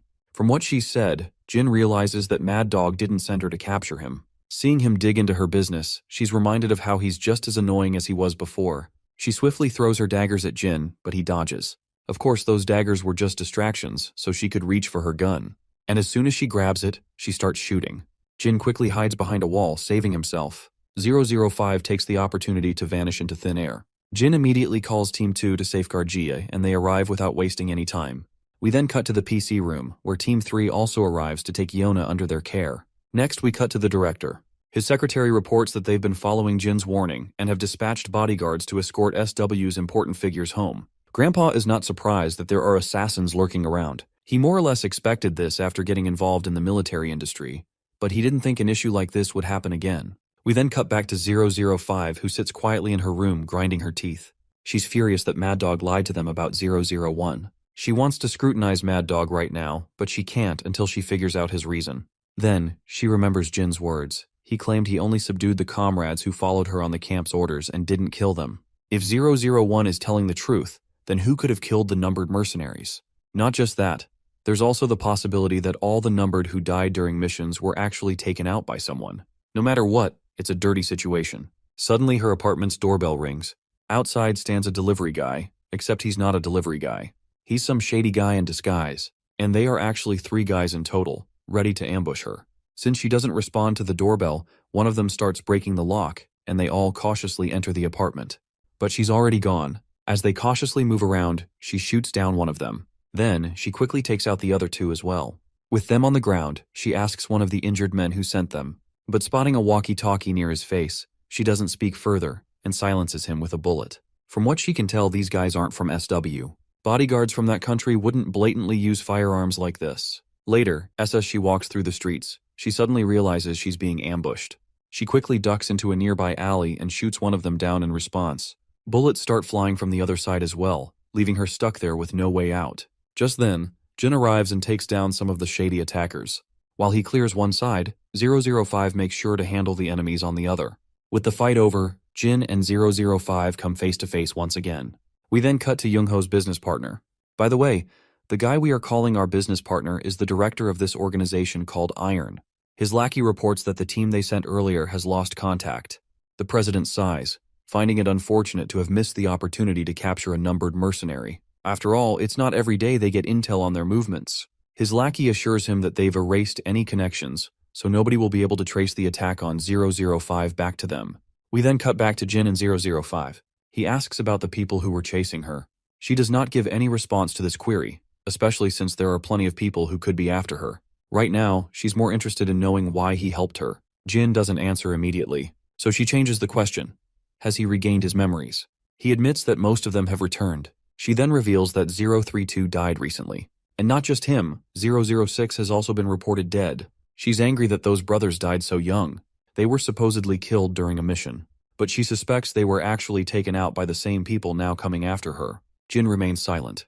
Because he knows the truth, both 006 and 032 are still alive. She has no idea what's really going on. She notices how he does not seem to be fazed at all after hearing about his comrades' deaths. Jin tries to assure her that's not the case. But the suspicious look on his face only makes her even more wary. For a moment, she begins to think that perhaps he could be the one who killed them. Her sharp reaction catches Jin off guard, and he quickly denies it. While he may not have killed them, she's absolutely certain he knows something. She keeps her question simple and asks him if they're alive. Jin remains suspiciously quiet, which leads her to believe that they are indeed alive. But she's only annoyed to realize that those idiots are trying to hide, only to be captured once again. But Jin assures her that they won't be found as long as they stay hidden. 005 isn't convinced. She knows the camp isn't leaving any betrayers alive, and things have only gotten worse since Jin left. They're trying to hunt down the traitors to make an example of them. Jin reassures her once more, pointing out that the camp is in no position to waste time investigating those two. He reveals that Mad Dog sent 006 to eliminate him, but Jin and 006 staged everything to make it look like Jin killed him. And since Mad Dog can't afford to reveal Jin's existence, he would refrain from investigating 006 as well. She then questions him about 032. Jin reveals that 032 followed 006 and found him, but they're both currently together. 005 is amused, thinking how those two bastards finally got away. She then finally drops the name of her target. It's GA. With that, she proceeds to leave. Jin asks what her next move is. She responds that she'll return back. Her position has been compromised by some people she doesn't know, so there's no way she can continue the mission. Later, she contacts Mad Dog and fills him in on how she had been ambushed by some well-trained assassins. She's not sure what to think about it. As far as she understands, only Mad Dog knew her travel route.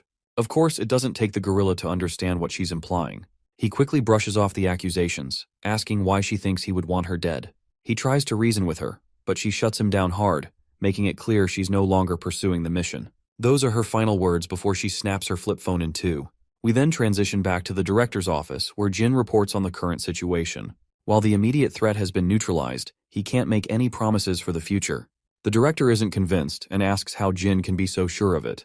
Normally, he'd avoid pestering him for details, but since it's his family at stake, the director can't afford to overlook it. Jin reveals that the target was GA, but he's not sure of the reason. The only thing he's certain of is that someone is trying to eliminate GA. Since Jin knows so much, the secretary deduces that Jin might have caught the assassin. In response, Jin reveals that the one who came to execute GA was one of his comrades from the past. This comrade specializes in assassinations, and when they operate solo, it's not for kidnapping or threats, it's always to eliminate the target. This leaves the director utterly terrified, and he's desperate to know where that comrade is now. Jin reveals that they gave up on the mission and left. There's no way they'd go after Director GA again. Of course, the secretary isn't convinced. They just can't take Jin's word for it. Even if Jin's comrade gave up on the mission, it's highly unlikely that no one will come after GA. Jin believes that anyone sent to assassinate GA would be easier to deal with than his comrade. And since they already failed once, the likelihood of them trying again is low. The director isn't sure what to make of it. While he knew that Jin had a strong background as a mercenary, it seems there's a lot more to his past that they don't know. Jin then reveals that his life as a mercenary only spans the 5 years before he came to Korea. The director is also curious to know what Jin's life was like before those 5 years. We then transition to Jin's past, a time when he was discovered by a camp after a plane crash a few days prior. Jin was the only lucky survivor of that crash. They brought him to the camp because they intended to give him training. Some weren't sure how a kid would endure the grueling training, since even experienced people couldn't handle it and would die off. Meanwhile, Jin is resting when an arrogant soldier grabs him by the shirt and throws him out of the camp. They plans to make him go through the hardest training possible, even if it kills him. After all, they were the ones who saved him. Otherwise, he was as good as dead if they hadn't rescued him.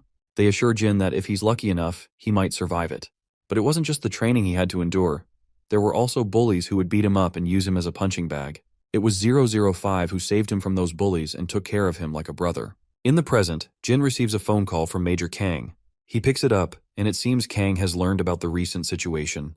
Jin confirms the rumors Kang had heard, and reveals that he wasn't able to catch the assassin, and couldn't figure out who sent them. While Jin assures Kang that they won't mobilize another assassin for the same target, he also says it will be difficult to figure out who was behind it. It seems like Kang is more worried about Jin and asks if he's okay. Jin claims that he's fine, but Kang is not quite sure. Recently, an old comrade of his came to assassinate his current employer.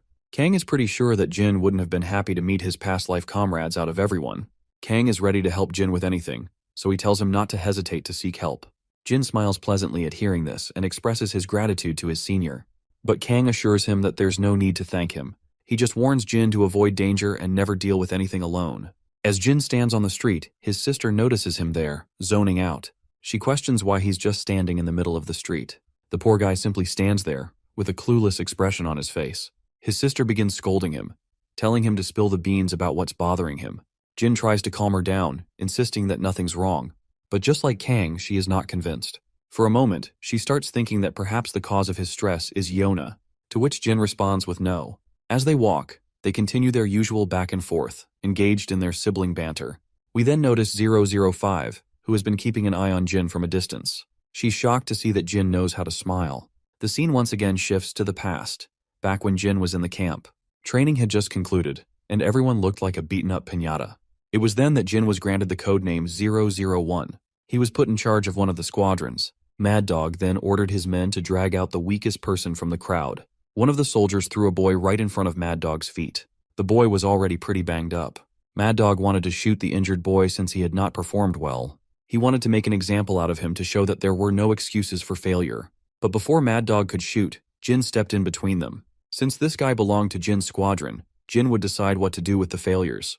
This bold act pissed Mad Dog off. To prevent others from rebelling against his orders, Mad Dog decided to take this opportunity to make an example out of Jin instead. He threw a dagger for Jin to grab and invited him to a duel. If Jin won, his friend would be spared. The moment Jin bent down to grab the dagger, it meant he had accepted the terms. Mad Dog wasted no time and launched a strike at Jin, injuring his shoulder.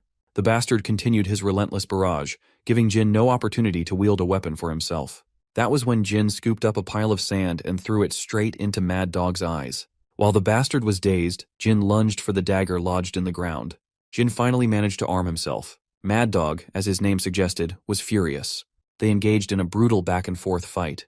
Despite all of Mad Dog's efforts, Jin managed to take the upper hand. He delivered a slew of nasty cuts all over Mad Dog's body, and the final cut was right across his face. The scene then shifts to Jin, who, after dropping off his sister, runs back to meet 005.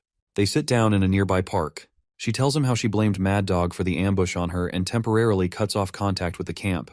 Since she has been ambushed, she is sure they won't target or come for GA, at least not until they figure out the situation.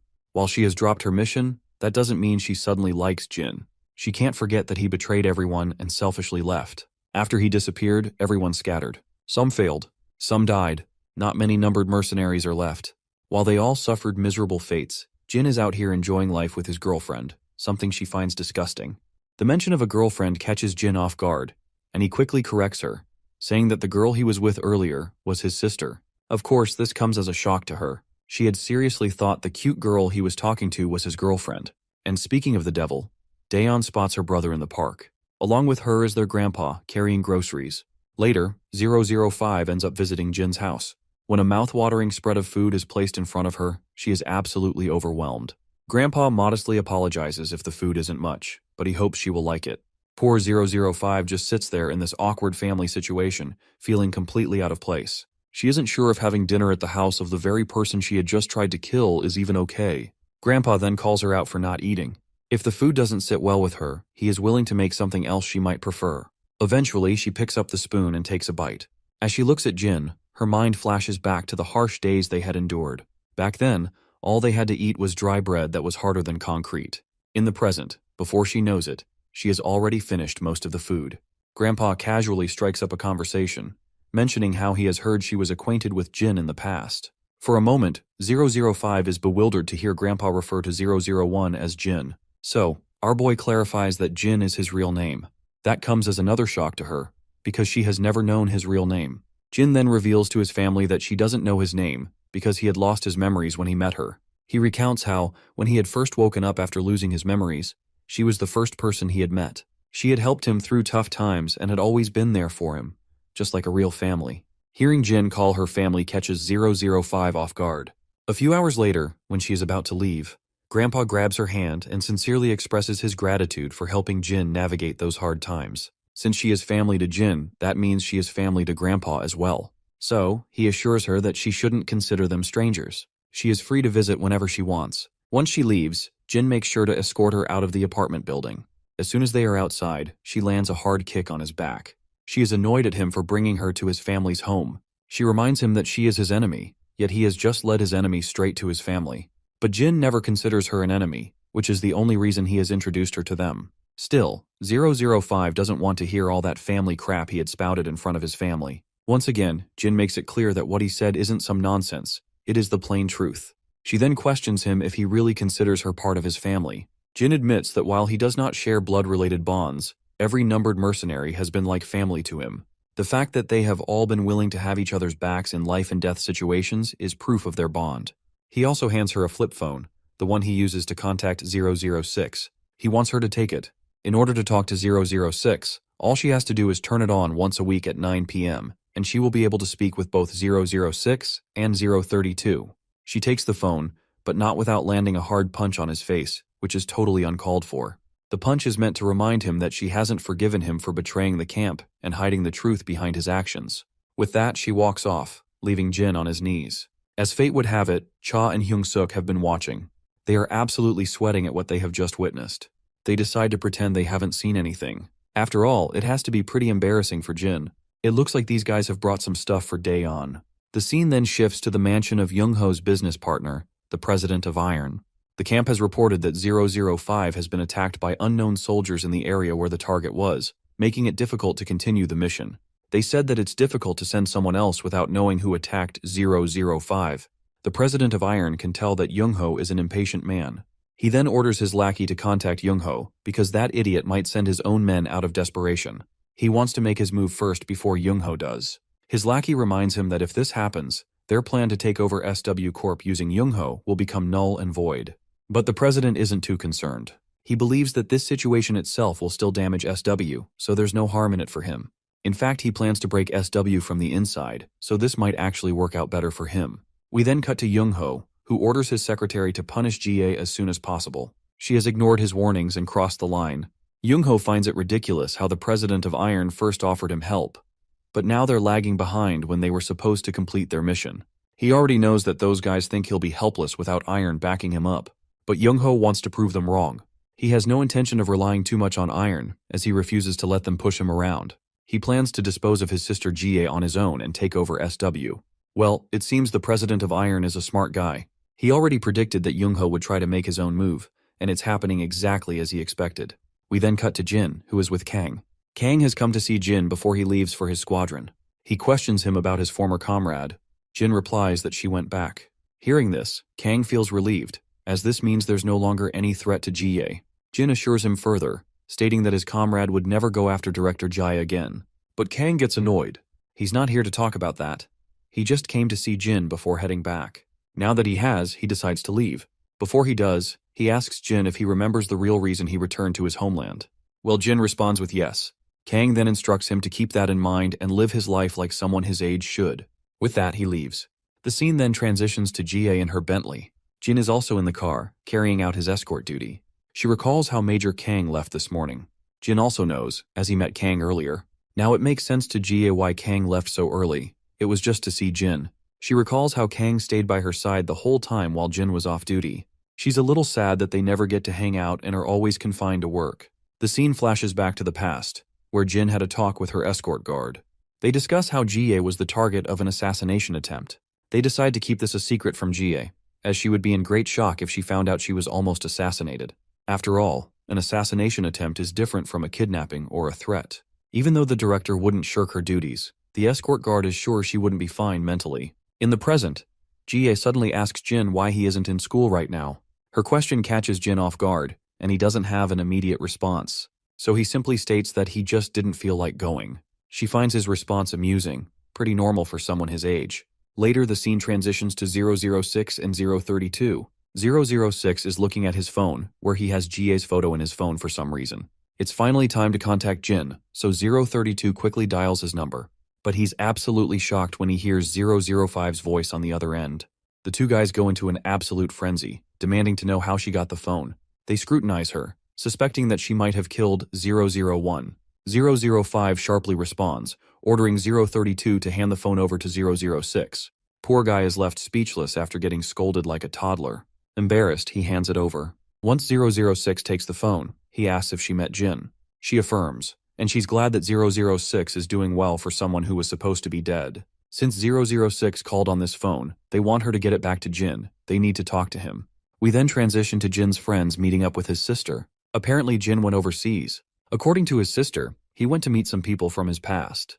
Yona asks how long he'll be gone. Daeon doesn't have a definite answer, so she simply says a few days. Yona sighs. Not only will she not be able to see him for a while, but he never picks up his phone either. We then transition to Jin, who has just gotten off the plane. As he exits the airport, he spots 032 and 006 waiting to pick him up. Later, at their place, 006 fills Jin in on what they've been doing. 032 has been digging into GA's background. That's when they heard something unexpected. Someone from SW was looking for an assassin. When 032 faked his identity to take the offer, he found out something shocking. The client wants the woman in the picture to be killed, and this woman is Jie, of course. Jin asks 006 who the client is. 006 lays out several pictures of Young-ho's secretary. But that's not all. After digging further, 006 found the real mastermind. It's Young-ho, Jie's own brother. 006 says there's no definitive proof yet that Shin Young-ho ordered the hit, but 005 is digging deeper to be sure. The woman who placed the request is staying at the hotel next door. 032 has all the data he needs and reports to 005 that their target is about to enter the room, so she better get out fast. 005 quickly pulls the cable out of the laptop, ready to leave. Meanwhile, Young-ho's secretary is also making her way to the same room. As the elevator takes her to her floor, she crosses paths with 005. But both simply walk past each other. As Jin looks at Young-ho's photos, his mind drifts to the director, who always wanted to be a proud grandfather. Later, Young-ho's secretary reports that Jin has come to meet him. Young-ho is startled. He didn't expect someone to travel from another country just to talk. He tells her to let Jin in. He is curious if Jin is here to give him some secret intel about Jie. As Jin enters and takes a seat, Young-ho's phone rings. It's director and he sounds angry. Young-ho doesn't understand why the old man is upset, until director straight up exposes him for attempting to assassinate Jie. Of course, Young-ho is shocked. He tries to deny it, but the director makes it clear that he's not acting on mere suspicion. He orders Young-ho to halt all operations and return to Korea at once. But Young-ho is absolutely furious. He believes everything he has was earned through his own efforts, and if the director tries to take it from him, he'll resist with everything he has. If that happens, SW will fall apart, and its value will plummet. He also scoffs at whatever evidence the director has, believing it won't hold up in court. If his secret gets out, he threatens to do even more damage to the company. After spouting all that, he hangs up, making it clear he's not coming back. But as soon as he does, Jin gets a call from the director. The director tasks Jin with bringing Young-ho back, assuring him that he will arrange the mode of transport. Once the order is issued, Jin quietly stands up from his seat, making Young-ho realize that Jin had come for him all along. This realization makes him laugh like a maniac, finding it absurd that, of all people, the director chose to send a kid like Jin for this mission. Without hesitation, Young-ho orders his secretary to remove Jin from his sight. The secretary immediately calls for her men stationed in the VIP room, but there is no response. Unbeknownst to her, 005 has already taken care of them. Meanwhile, 006 and 032 have also ensured that the surveillance system has been hijacked. With each passing moment, Young-ho grows more anxious and demands an explanation from his secretary. She reluctantly informs him that no one is responding, which only makes him sweat even more. The secretary begins to feel suspicious of the situation. There is no way all communication would suddenly cut off. Trusting her instincts, she quickly raises her gun at Jin. Young-ho is bewildered by her sudden action, and demands to know why she is pointing a gun at Jin. In response, she reminds him that this is not just some simple communication issue. Everything was fine until Jin arrived, which means he has allies inside the building. At that moment, 005 enters the room. The secretary immediately shifts her aim toward her, but before she can fire, Jin and 005 move so fast that she ends up shooting at empty air. She doesn't even realize when 005 sneaks up behind her and knocks the gun from her hands. It is then that the secretary recalls crossing paths with 005 in the elevator earlier. As she is lost in thought, she is abruptly slapped across the face. She quickly regains her balance and throws a punch of her own. However, 005 easily deflects the attack and counters with an elbow smash, followed by a brutal knee strike, sending the secretary crashing to the ground like discarded trash. Seeing this, Young-ho pulls out his gun and threatens 005, making it clear that he will never return to Korea. He throws threat after threat, but no amount of words phases Jin, who continues walking toward him without hesitation. The more Jin advances, the more Young-ho panics. He watches in horror as Jin closes the distance with fearless determination. Finally, Jin leaps forward and delivers a devastating punch straight to Young-ho's face, slamming him down to the ground. Just with this much, Young-ho is left bloodied and battered. 005 then comments on the irony of their restrictions, like how they aren't allowed to use guns. Yet scumbags like Young-ho can wield them whenever they feel like it. 006 and 032 enter the scene, reporting that they have erased all traces of their presence from this building and the one next door. Jin has accomplished what he came for, and with that, he decides to head back. A few days later, Young-ho's father finds himself on his knees, begging the director for forgiveness. He blames himself, admitting that he failed to raise his children properly. However, the director remains unmoved, making it clear that Young-ho's actions have crossed too many lines to be ignored. Desperate, the father pleads with his own father, urging him to reconsider. While Young-ho is his child, so is Ji-ae, and he had already been planning to punish Young-ho. He claims he is here not to defend his son, but to take responsibility for failing to control him. The director, however, dismisses this notion, stating that no parent can truly control their child. Besides, Young-ho had left the nest a long time ago. Still, the father continues his pleas, his face drenched in crocodile tears. Deep down, though, he doesn't truly care about Ji-ae at all. Meanwhile, Jin returns from his overseas trip. His sister and grandfather are overjoyed to see him. While Yeona insists that Jin wash up first, Grandpa is more concerned about feeding him. Surrounded by his loving family, Jin can't help but compare them to the disappointed director and his scumbag grandson. It makes him appreciate just how lucky he is to have such a caring family. Later, Ji-ae meets with her father, who urges her to call off her engagement with Major Kang. She hesitates, reminding him why she got engaged in the first place. Her father, however, argues that SW Corp no longer needs the Kang family's military connections to enter the defense industry. While their military division is still in its early stages, he is confident that SW has already overcome the most difficult hurdles. Ji-ae warns that breaking off the engagement could lead to complications.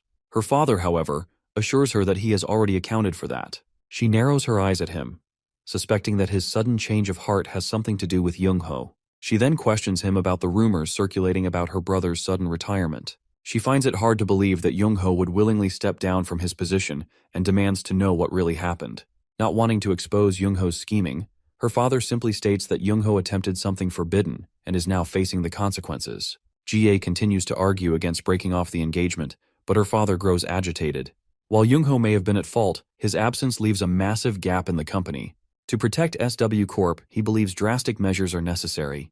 With that, he leaves, promising to make the necessary preparations. As he walks away, we hear his inner thoughts, which are no less twisted and selfish. Deep down, he is actually pleased that Young-ho got taken down, since it removes a potential threat to his position. Now, with Young-ho out of the picture, all he needs to do is control Ji-ae, and no one will be able to challenge him. Meanwhile, Ji-ae is still grappling with the idea of breaking off her engagement. She recalls her time with Kang and how genuinely kind and caring he has been. Her escort guard informs her that they need to leave if they want to make their next appointment on time. Instead of responding, she orders him to discreetly find out where Young-ho is and ensure that no one else learns about it. As she speeds down the road in her car, she continues to mull over her engagement. She tries to convince herself that it is merely a business arrangement between two families, but deep down, she feels uneasy about ending it. Later, she asks Jin about Major Kang, wanting to know how he perceives him. Jin admits that he doesn't know Kang very well, but from his experience, he believes Kang is a good person. In fact, he is the one person Jin trusts the most. Ji-ae is taken aback by this statement. If someone as emotionally reserved as Jin says that about Kang, then he must truly be an exceptional person. Deciding to push her worries aside, Ji-ae impulsively declares that she is going to play hooky for the day, which of course shocks her guards. The scene shifts to a military facility, where Jin's former colleagues are surprised to see him. They are even more shocked to learn that he is now guarding Kang's girlfriend, Ji-ae.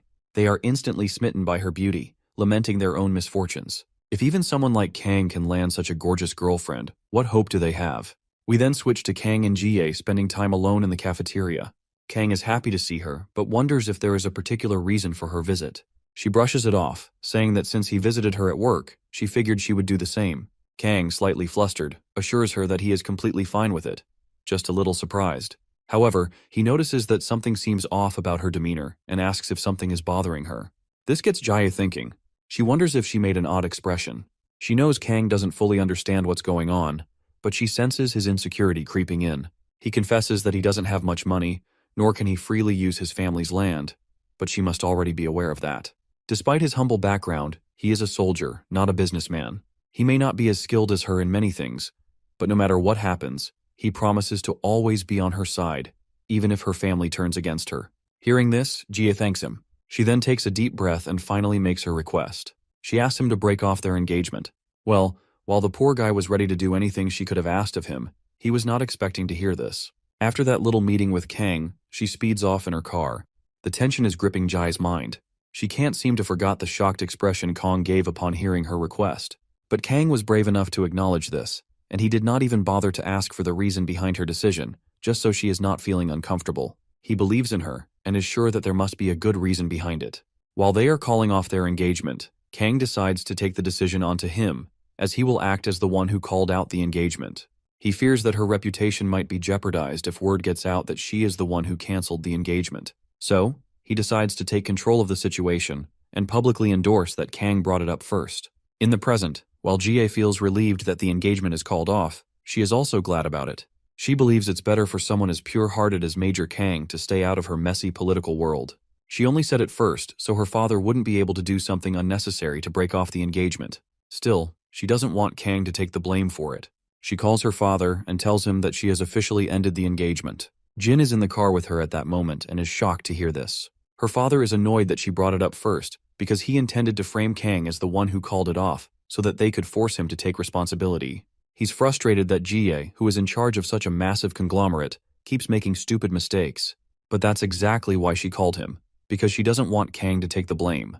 Her father questions when she told him about calling off the engagement. In response, she reveals that she's on her way back now after telling Kang in person. Hearing this, her father pretends to be concerned, acting as if it must have been so difficult for her to say it face to face. With that, he hangs up, leaving Jie thinking about how fake her father is. She can sense that something is suspicious about all of this. She quickly orders her escort guard to send Jin the files on Manager Choi right away.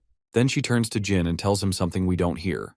We transition to her furious father, who is annoyed that Jie is acting on her own again. None of these kids know how to listen to their father. He calls Manager Choi and orders him to proceed with the plan they've been preparing for a while. Manager Choi acknowledges the order, ready to execute it. We cut to Kang, who is zoning out while sitting alone. It's no surprise that his mind is still echoing with the conversation he had with Jie. His gloomy and negative vibes don't go unnoticed, and even his fellow soldiers can tell that something is wrong with him. Later we see Kang at a bar, taking shot after shot. He recalls the first time he went to a restaurant and sat alone, waiting for Jie to arrive. At first he was annoyed that his family was forcing him into an arranged marriage with a woman he didn't even know. But his mild annoyance quickly morphed into astonishment when he saw Jie for the first time. She looked absolutely stunning, and his heart was hers right away. As he chugs down more booze to drown out his gloomy thoughts, a woman sits beside him, trying to join him for a drink. But Kang makes it clear that he wants to drink alone. That's when they suddenly notice a commotion. While Kang is distracted, the sneaky woman beside him subtly drops something shady into his drink. Mission accomplished, she gets up and starts leaving the bar. But just before Kang can down the spiked drink, Jin snatches the glass from him and stops him. Kang already looks wasted, and before he loses himself completely, Jin tells him to quit drinking. Eventually, Kang agrees. He stands up unsteadily, and Jin helps him into a car, deciding to drive him personally since he's almost knocked out. We then cut back to when Jie told Jin something important that we didn't hear earlier. She revealed that Manager Choi is her father's right-hand man. Knowing her father, she is sure he will pull something shady within the next few days, and that he'll do it through Choi. So she tasks Jin with keeping an eye on him. As Jin gets Kang into the car, he notices a group of thugs staring at him. We cut back to Jie, who hears Jin's report. Manager Choi had been planning to drug Kang and frame him as a criminal. Jie immediately instructs Jin to stay by Kang's side because who knows what they'll try next. Well, judging by the fact that all those thugs are lying on the ground, beaten to a pulp, it's clear Jin is already handling things meticulously. We then cut back to Jie, who is feeling anxious after hearing the report. She expected her father to try something dirty, but she didn't think he would go this far. Her escort guard reassures her, reminding her how capable Jin is. Suddenly her phone rings. It's Major Kang. She's surprised to see him calling, especially this late. Bro is completely wasted and doesn't waste a second before loudly confessing his love for her. And after getting those exhausting words out, he collapses, leaving Jie absolutely wide-eyed and stunned. Her guard, on the other hand, feels a little awkward, having heard that confession loud and clear. We cut to her father, who looks disappointed upon learning that Manager Choi failed his mission. But Choi insists it only failed because they rushed the job. He promises that the next attempt will be successful. The scumbag father gives Choi one last chance to prove himself. After making his promise, Choi hangs up and turns toward the lackey who was supposed to handle the task. Seeing his boss angry, the lackey starts making excuses, saying he left the job to his men instead of handling it personally. But the boss isn't buying any of it. He slaps the guy hard across the face for failing the mission. He's pissed that this idiot can't even handle a simple job. Then, he roars at everyone present, furious that they all failed. We cut back to Jie's father, who is grinding his teeth in frustration, realizing there's no one he can rely on. Suddenly, Jie walks into his office. She is here to ask her father about something. She wants to know when he plans on going home, considering how late it is.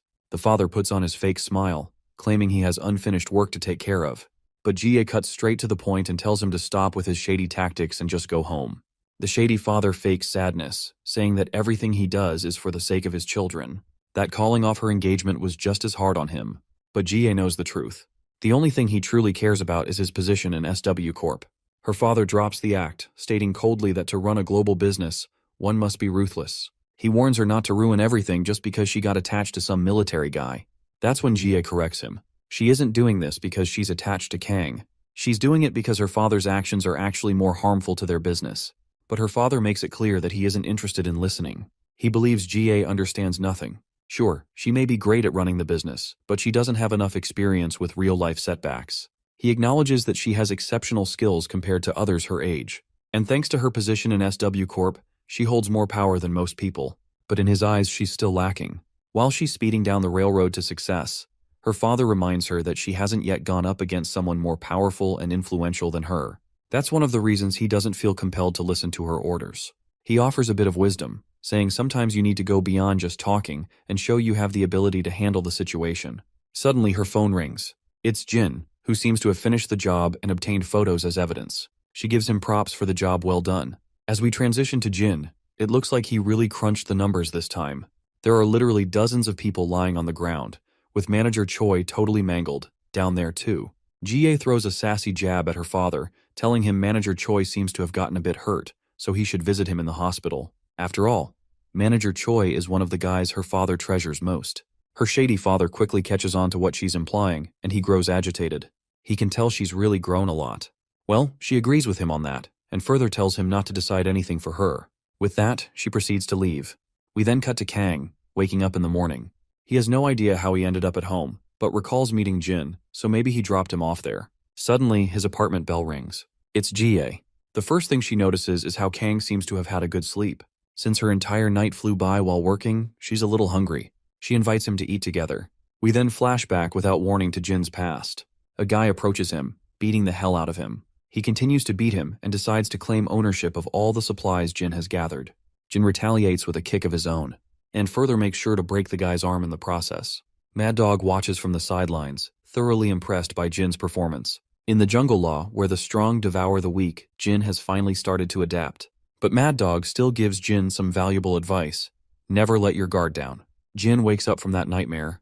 The next scene takes us to school, where Jin is walking alongside his sister. Jin seems very sleep-deprived, and the heavy eye bags are a clear indication of that. Later, as Jin sits quietly in the classroom, his friends share their plans to grab street food later that day, inviting him to tag along. But once again, Jin seems restless, lost in his thoughts. His face is also glistening with sweat. Yeona quickly places her hand on his forehead to check if he's sick, but he instinctively grabs her hand with a little too much force, which is too much for someone as delicate as Yeona, and she gets hurt. He immediately releases his grip and apologizes. Yeona grows more concerned because his face is burning up. They think maybe he has a fever, so they suggest he go home early. Later, Jin is given a lot of his favorite snacks by his concerned friends, who want him to eat to help him recover faster. We then cut to SW Corp's training hall, where Jin and the others are doing their usual drills. As everyone catches their breath, they notice that Jin in particular seems to be in rough condition today. They report it to their senior. When the senior looks at Jin, he can tell something's wrong, so he grants him an early day off. But Jin insists he's fine. Time passes, and it's time for Jin to perform his guard duties. In the car, Jie reiterates the rumors she's heard about Jin being sick. But as usual, Jin claims he's fine. Jie can tell just from one glance that he's tweaking. Despite Jin's insistence, Jie personally escorts him to the SW Corp-owned hospital. There, the doctors discover that Jin has a 104-degree fever. This shocks Jie because a fever of 104 is not something to take lightly. A while later, they drop him back at his apartment. Jie sternly orders him to do nothing other than rest. With that, she speeds off, leaving Jin standing there with a pouch full of medication. When Jin enters his apartment, Grandpa and Daeon rush in, concerned, because they've heard that he's sick. But he quickly assures them that he just visited the hospital and that he'll get better as long as he takes the medicine and rests. They insist he get to bed right away. Jin then notices fruit on the dining table, and Daeon explains that Grandpa bought all that when he heard Jin was sick. His grandfather reminds him to eat a lot to recover as soon as possible. Jin eventually gets the chance to return to his room. An hour goes by, but Jin hasn't come back after changing his clothes. Worried, Daeon knocks on his door, but notices it's already unlocked. When she sneaks a glance inside, she finds her brother totally passed out on the bed. Daeon quietly shuts the door, not wanting to disturb him while he tries to get some rest. We then cut to Jin spending time with Mr. Cha at night.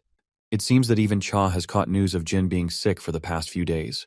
Jin brushes it off, calling it just a small fever, even though he was diagnosed with a 104-degree fever. Jin says it doesn't affect him much, but Cha believes he shouldn't push himself too hard. Jin insists he's not pushing himself. If he holds on mentally, it won't affect his movements. By now, Cha is sure that getting the point across to this goofball is a hard task, so he gives up. Later, as Cha speeds through the roads with his sidekick Hyung-suk reveals that Congressman Kim still holds a grudge against them. If you don't recall, Congressman Kim is the same guy whose daughter and son used to bully Daeun. Cha isn't afraid of that guy at all. To him, it seems like Kim still hasn't learned his lesson, even after what happened to his children and getting kicked out of politics. This only proves how remarkably resilient that man is. Not only does Kim have a lot of influence and laundered money, but his wife also comes from one of the most influential families. So it's not surprising that despite all the damage Cha has managed to inflict, the worst thing that happened to Kim was stepping down from his position in Congress. Let's not forget that both Cha and Hyung-suk are now working under SW Corporation, so Congressman Kim wouldn't dare to do anything stupid against them. But even though Cha believes this, he still isn't completely sure. We then cut to Congressman Kim's house. It seems like the probation period for his kids has ended, and Kim wants them to move to America. He has already made all the necessary preparations, so he just tells them to focus on settling in. The two trash siblings acknowledge their father's orders, albeit reluctantly. Internally, that bitch is grinding her teeth, still holding a strong grudge against Daeun, convinced that she's the reason for their downfall. Their father reminds them that all they have to do is stay there for a few years and come back when things quiet down. Or, if they get used to life there, they can just stay permanently. With that, they're free to leave. Once they're gone, the trash mother starts arguing with her equally trash husband about why they have to leave the country like this. The husband reminds her that he's done everything he could, but the higher-ups are still pressuring him to take extra measures. Of course, this loud, annoying woman isn't satisfied with that answer, questioning why he's just giving up. That's when Kim responds in a cold tone, making it clear that he hasn't given up on anything. He's just biding his time, waiting for the right moment. Later, we see Jin on a phone call with his sister. Since Daeun is out shopping for groceries, she asks him if there's anything specific he wants to eat. As usual, Jin gives the same response he always does, so Daeun just decides to buy whatever. After this brief exchange, she hangs up. But right after, Jin gets another call. As soon as he puts the phone to his ear, we find out that it's Kim In-bae. Jin's mind floods with past memories as he's once again reminded of everything regarding Kim and his trash kids. Kim In-bae brings up the deal they made, which he believes Jin failed to honor. But Jin quickly counters, reminding him that it was Kim who didn't keep his word. Kim instantly recalls the terms of their deal. He was supposed to send his children overseas and make sure they never went near Jin's sister again. In exchange, Jin was supposed to bury the evidence he had against him. Jin immediately reminds him that his children came right back, and his daughter even tried to attack his sister again. At this point, In-bae knows he can't just talk his way out of this, so he cuts to the chase. The damage Jin has inflicted on him is serious. His finances and image have been wrecked beyond what a student like Jin could even imagine. His children were irreversibly hurt by all of this. It doesn't sit well with In-bae that the person responsible for all this damage is still roaming around freely without any consequences. Basically, he makes a direct threat to teach Jin a lesson about how cruel the world really is. Later, we cut to Cha, who is just about to light a cigarette when he spots Grandpa walking toward him. Cha quickly scrambles to hide the weed he was about to smoke and respectfully greets the old man. Grandpa happily asks Cha if he has eaten well because he can cook extra for him. This flusters Cha, and he quickly responds that there's no need for that. After their little exchange, the old man continues on his way home, and Cha finally gets the chance to light his cigarette. But it looks like he isn't destined to smoke today. Two guys suddenly pull up on a heavy bike, heading straight for the old man. The bastard sitting behind the rider has a steel pipe in his hand, ready to bash Grandpa's head in. But before these bastards can succeed with their twisted intentions, Cha delivers a devastating blow, knocking both of them off the bike. They crash hard onto the asphalt, and their bike goes skidding across the pavement. Meanwhile, the old man, completely unaware of what just happened, is engaged in a phone call with Daeun. By the time he reaches an intersection and turns away, Cha is left standing there with two battered pieces of shit on the ground. He can tell they were aiming for Grandpa, but he still doesn't know why. That's when he gets a phone call. On the other end, Hyung-suk frantically reports that Congressman Kim has set his sights on Jin. And just like that, it all clicks. Now Cha understands why these two bikers went after the old man. We then cut to Jin, whose mind is still reeling from In-bae's threat. His attention is suddenly drawn to his ringing phone. It's Cha. Cha asks if he's in some kind of trouble. We look around and see dozens of filthy bastards surrounding him, all with one goal: to eliminate him. So yeah, Jin confirms that something's definitely going on. In response, Cha simply tells Jin to handle it and hangs up, leaving Jin dumbfounded, not sure what he expected to hear. Cha then instructs Hyung-suk to put 3 men each on Jin's grandfather and little sister. Hyung-suk doesn't think it's necessary. After all, those guys are after Jin. But that's when Cha drops the bomb. 2 guys just tried to jump Grandpa. They don't have time to waste. Hyung-suk rushes out to carry out the orders, making sure the little girl and the old man are protected. Meanwhile, Cha pulls out his phone and dials up Congressman Kim In-bae. Cha isn't in the mood for pleasantries. He cuts straight to the point and demands to know what the hell this bastard wants. Of course, In-bae feigns ignorance, pretending he doesn't know anything. So Cha gets specific. In-bae laughs it off, casually stating that he's just doing what he can to get rid of a nuisance. That pisses Cha off. He demands to know why In-bae is targeting Jin, especially when they aren't even involved. In-bae reminds him that his family is going through hell right now, and it's all because of Jin. And finally, it makes sense to Cha. So, just to set the record straight, he tells In-bae that it wasn't Jin who leaked his dirty secrets. Kim In-bae is stunned when he realizes that it was Cha. After realizing this, In-bae immediately threatens him, asking if Cha has forgotten who he's dealing with. But Cha makes it crystal clear, he doesn't give a single flying fuck. In-bae loses his shit, but Cha couldn't care less. He hangs up, not interested in hearing some pathetic bastard screaming into his ear.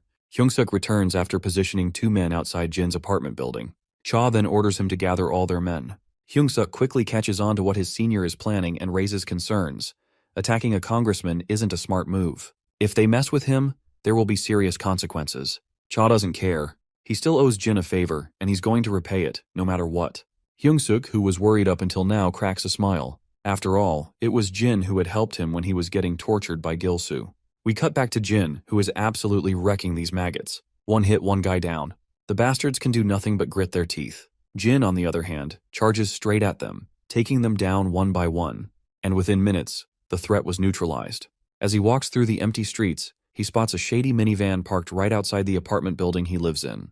Inside the van, Cha's lackeys are keeping watch over the area, making sure no one sneaks up to harm Jin's family. But since Jin has no clue who these guys are, he straight up punches through the car window, grabs one of them by the collar, and demands to know why they're lurking around. The guys inside the van panic and quickly rattle off that they're here under the command of Dusik Cha. They try to remind him that they've crossed paths before. Jin's mind flashes back to the past, and yeah, he does recognize a few of them. So, he lets go of the Baldy's collar and asks them why they're really here. Turns out these guys have no idea either. They were just told out of nowhere to keep an eye on Jin's family. Cut to Seokju, who's doing his regular night drills. His phone rings and it's Jin. As usual, Jin's calling Seokju to track someone down. And this time, that someone is ex-congressman Kim In-bae. Seokju remembers this man. He is actually the father of Heejin and Kisu, who were the biggest bullies in school. What he doesn't get is why Jin is looking for their father. Before Jin can say anything, we cut to Cha, driving down the road with his entire entourage in multiple cars. Cha is on a call with Jin.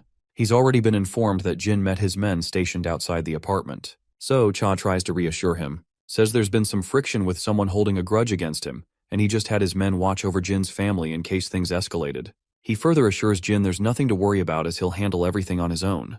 But it looks like Jin is already on his way to deal with the threat personally. After all, that motherfudger tried to go after his family.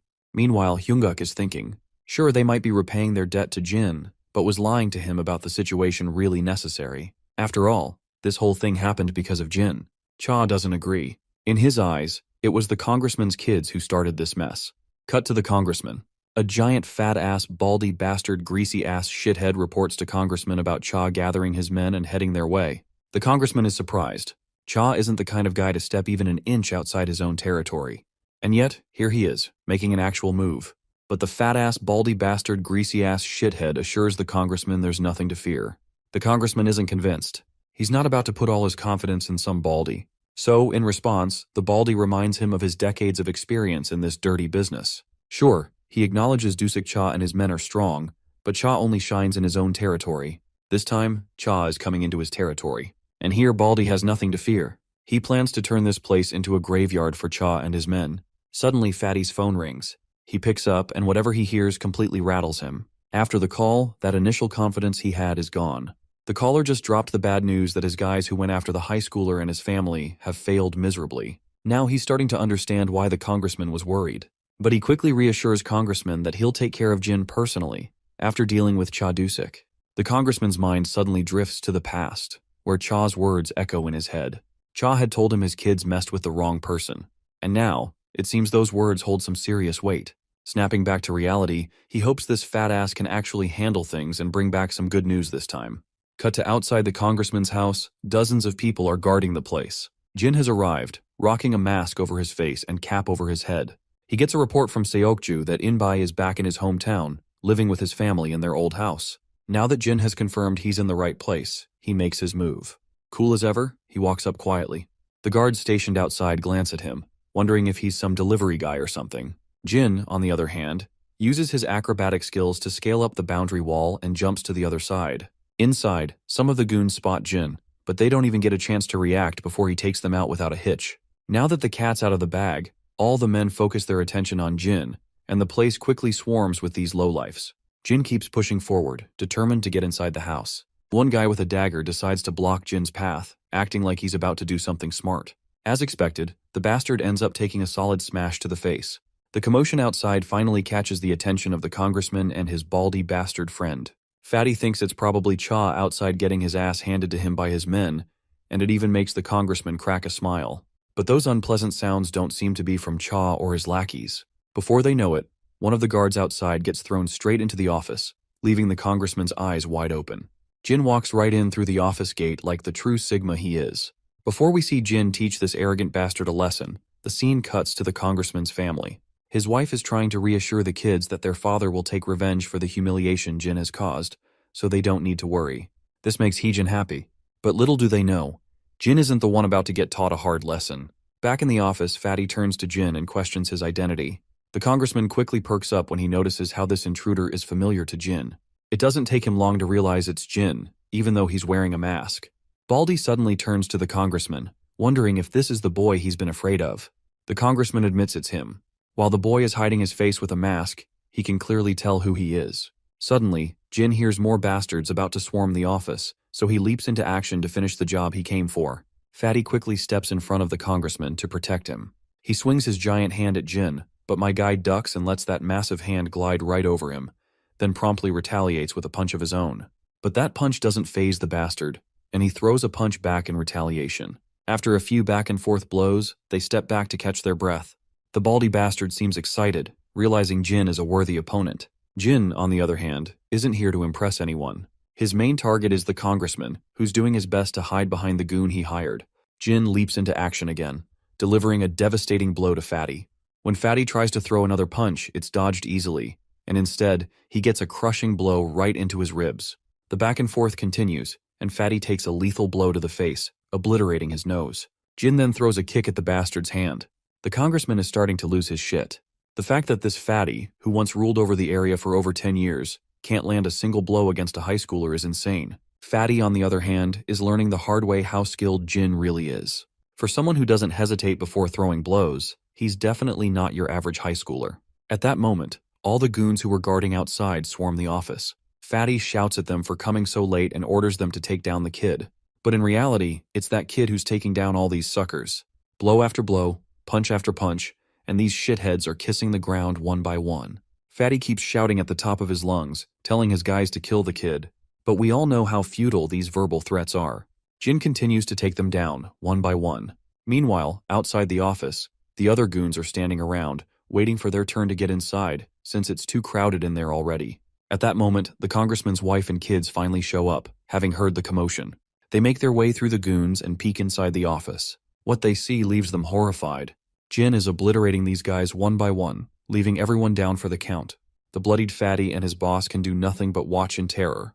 The only thing going around the congressman's head is the warning Cha had given about his kids messing with the wrong guy. Messing with Jin's family is same as killing John Wick's dog. The congressman is learning this the hard way. He's finally realizing how right Cha was. Seeing Jin take down everyone mercilessly, Heejin and Kisu are in absolute shock. Especially Kisu. While he knew Jin was a crazy bastard when it came to fighting, he didn't know he was this level of badass. Fatty is also having a hard time believing what he's witnessing, but in the end, everything happening is real, no matter how much they try to deny it. Fatty notes that Jin isn't just swinging punches around aimlessly. Every swing is precise, with no hesitation. He also notes that Jin didn't just barge inside on a whim. It was part of his plan. The office door is narrow, which helps Jin fight these guys one by one without getting overwhelmed. At this point, the fat pig decides to play dirty. He pulls out a dagger and tries to sneak up on Jin to stab him. But Jin isn't some idiot. He quickly sees through what this shithead is about to pull. As soon as the bastard lunges to stab, Jin turns the tables by stabbing him first, causing Fatty to recoil in pain. The congressman is at a complete loss, unsure of what to do. There is literally no one left capable of stopping Jin. Jin finally turns his attention to the congressman now that Fatty is out of commission. In a desperate attempt to salvage the situation, the congressman plays his last card. He tries to threaten Jin with legal repercussions, citing legislation and charges that could be pressed against him. But before Jin can even react, Fatty once again orders his men to attack. The remaining goons lunge at Jin in a last-ditch effort to take him down, only to be dismantled one by one with ease. Seeing all his men taken down, the congressman begins to recoil in fear, stumbling backward until he trips over an unconscious body and falls to the ground. Before he can scramble back up, Jin steps on his hand, pinning him in place. His wife watches in horror, utterly dumbfounded by the sight. Jin is here for one reason: to make this bastard take responsibility for his actions.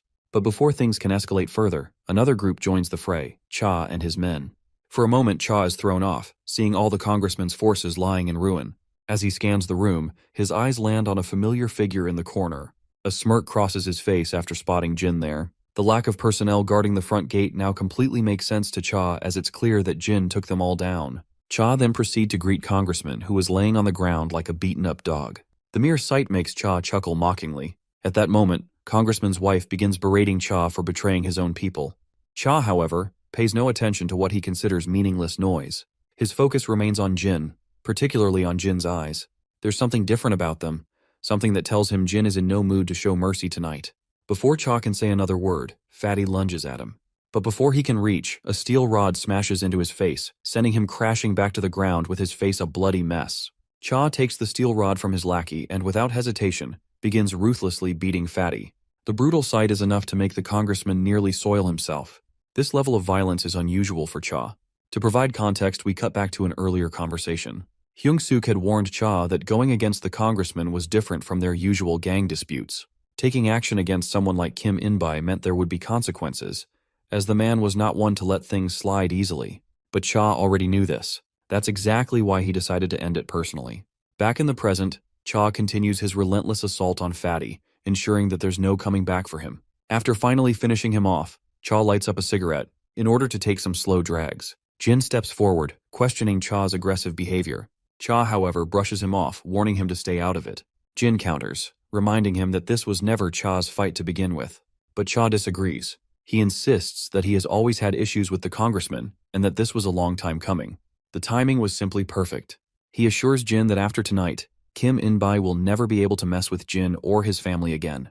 With that, Cha walks past Jin, ready to handle things his way. He crouches down to meet the congressman at eye level, but before he can lay out his terms, the congressman tries one last trick, offering Cha a lucrative deal. He promises property under a different name, an absurd amount of money, and the chance to expand Cha's territory beyond imagination. Of course, Cha isn't fooled.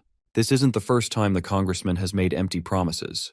There's no reason to trust him now. Standing back up, Cha picks up that steel rod and grips it tightly, preparing to bring it down on the congressman. But before he can swing, a voice interrupts him. Chief Go Sungin, the secretary of SW Corporation's director, arrives on the scene.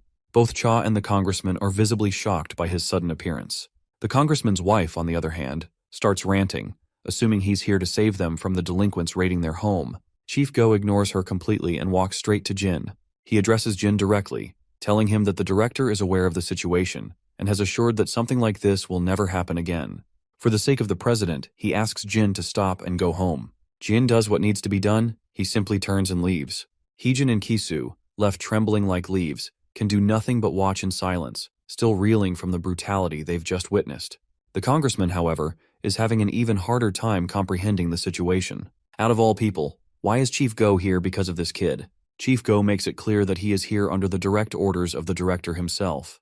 The director is the one pulling the strings now. That realization sends an even bigger shockwave through the congressman than anything else tonight. Later, on his way home, Jin gets a call from Cha. Cha asks if Jin has made it home safely. When Jin confirms he's just arrived outside his building, Cha breathes a sigh of relief. He then reveals that the ex-congressman, Kim In-bai, and his family are done for. All their illegal activities have been reported to the police. The involvement of SW Corporation only made things worse for them. As for the countless bodies scattered across the battlefield tonight, they've all been taken care of. There's nothing left to worry about.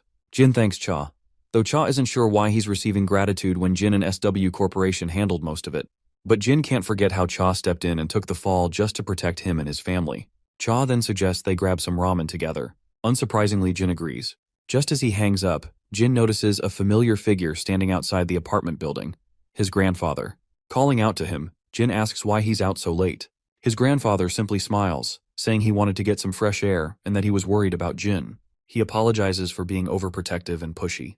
He never means to be, but as a grandfather, he can't help but worry. Initially, he thought it would be a bother to contact Jin, but now, standing here under the night sky, he's simply relieved to see his grandson safe. It hasn't been long since Jin returned, and as a grandfather, he can't help but worry over and over. However, he promises Jin that he will try to be better about it moving forward. Once inside the apartment, however, Jin finds himself at the receiving end of Daeon's frustration as well. She and Grandpa had been worried sick about him. We then cut to SW Corp, where we see GA in the office, sitting in the same room as Yona, who's seemingly watching gaming videos in order to improve her own skills. The way Yona is so focused on the game even causes GA to get a little irritated and disapprove of her actions, especially since they aren't in a gaming center. Poor Yona is caught off guard, and quickly explains that she just came here to see her cousin. GA, however, is not convinced by this at all. But Yona insists once again. GA questions her again, asking if she's really sure about that. Yona admits that she came to see her cousin. But by the looks of Yona's face, we can tell that there's more to it than that. Meanwhile, outside the door, Jin and Seokju are doing their duty. Inside, while Yona tried her best to keep the real reason of her visit a secret, but GA figures it out. So she reminds Yona that Jin is almost done with his shift, so he is free to go. With a smile on her face, she proceeds to exit, and GA can't help but take note of it. Later, as Yona and Jin travel locally by bus, her guards swarm the bus like pests, making the general public feel uncomfortable. Yona recalls that this is her first time riding the bus with Jin. Jin reminds her that it's because it's hard to escort a VIP on the bus. Hearing this, Yona decides she'll use the subway more often instead. But Jin quickly reminds her that the subway is even more dangerous. Hearing this, Yona seems genuinely happy that he cares about her so much. But we all know that Jin's concern is more about his duty to protect her than anything else. We then cut to the camp, where soldiers are stationed outside while 005 makes her way through them. She notes how, just as the rumors suggested, there are fewer soldiers than usual. This makes her wonder if something has really happened internally. As she walks, she remembers the time she spent at Jin's house, and the moment he called her family. Suddenly, a guard steps into her path. She punches the guy out of her way and heads straight for Mad Dog's office. As she scans the room, she spots 004, and shockingly enough, 002 is also there. 005 doesn't seem thrilled to see him, but 002 greets her warmly. When she asks why he's here, he says he's there for the same reason as her. He's figured out that 001 is still alive, and he is sure that 005 knows this too. Of course, she feigns ignorance and rhetorically asks if he's actually alive. 002 asks her if she doesn't already know. Naturally, she denies knowing anything about Jin. Then 004 speaks up. He claims that he's met Jin himself. In fact, he even fought him.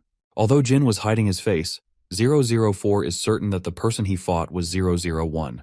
There's no way he wouldn't recognize how 001 fights. Internally, 005 is relieved that 004 didn't see Jin's face. She plays along and sternly questions Mad Dog, asking if his claims about Jin being dead are false. Mad Dog finds himself in a tough spot.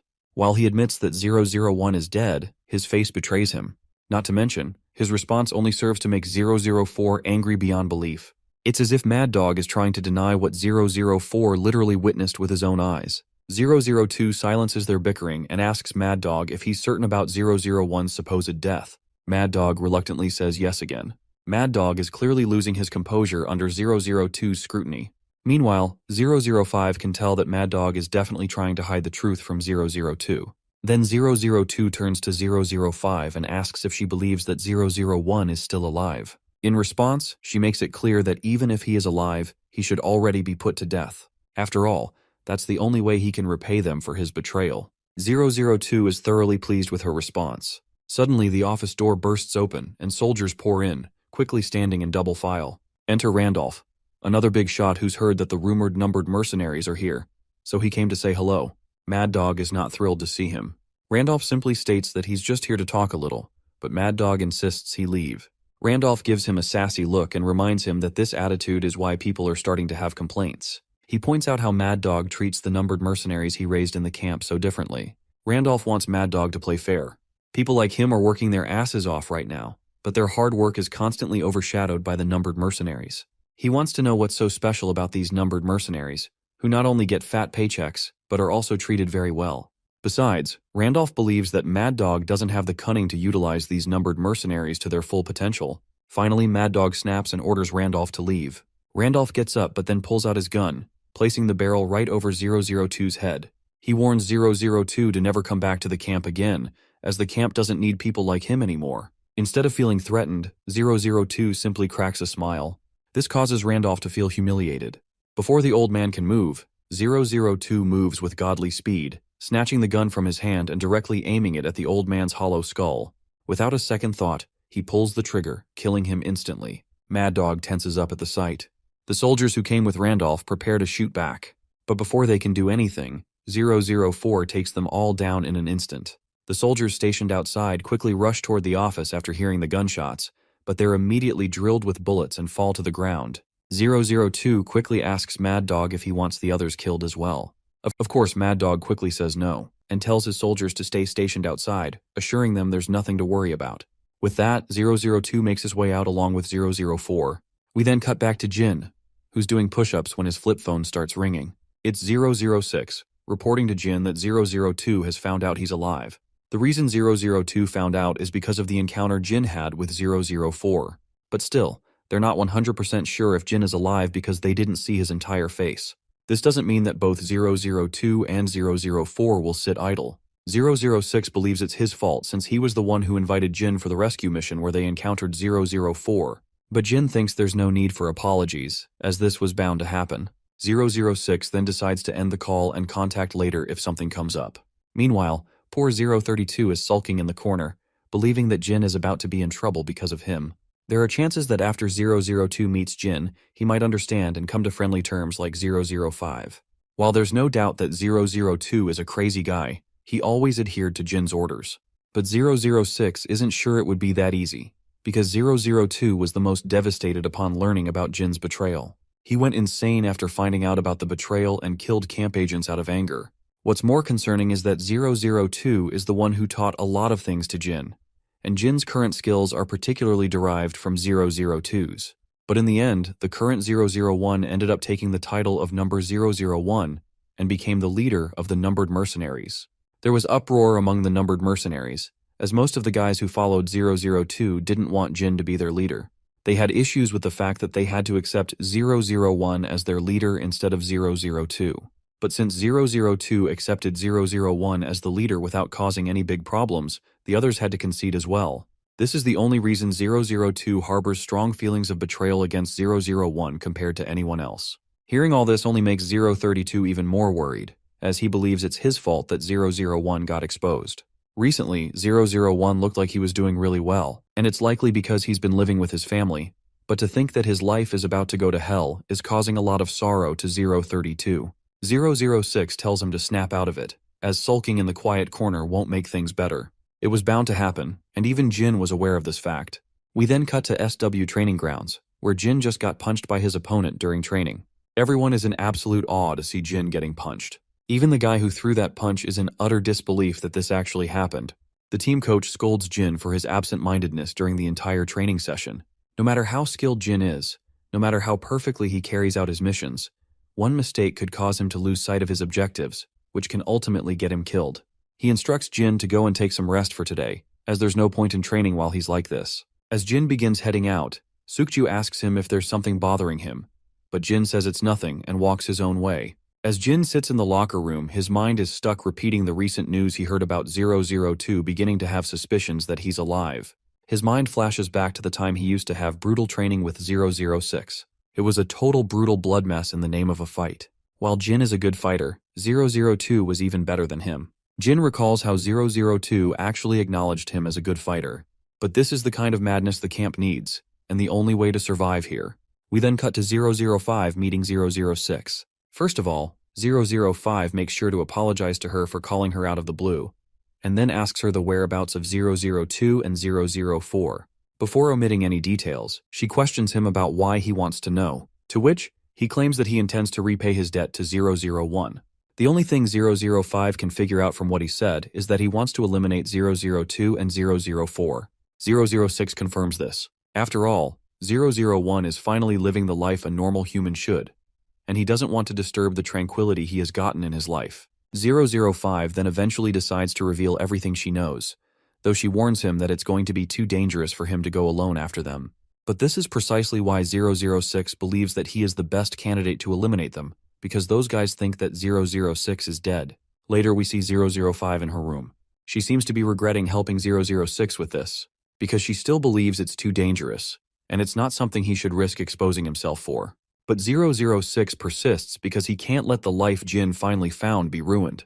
This also reminds 005 of the moment she shared with Jin and his family. Suddenly her doorbell rings, snapping her out of her thoughts. She grabs her pew-pew, cautiously walks to the front door, and peeks through the peephole. On the other side of the door stands 002, here for a little chit-chat. Later, as 002 takes a seat, 005 tells him to cut the bullshit, say whatever he came to say, and fuck off. 002 claims he heard something interesting and figured she'd want to know too. But 005 isn't sure they're close enough to be swapping interesting stories. That's when 002 drops the bomb that 006 is also alive.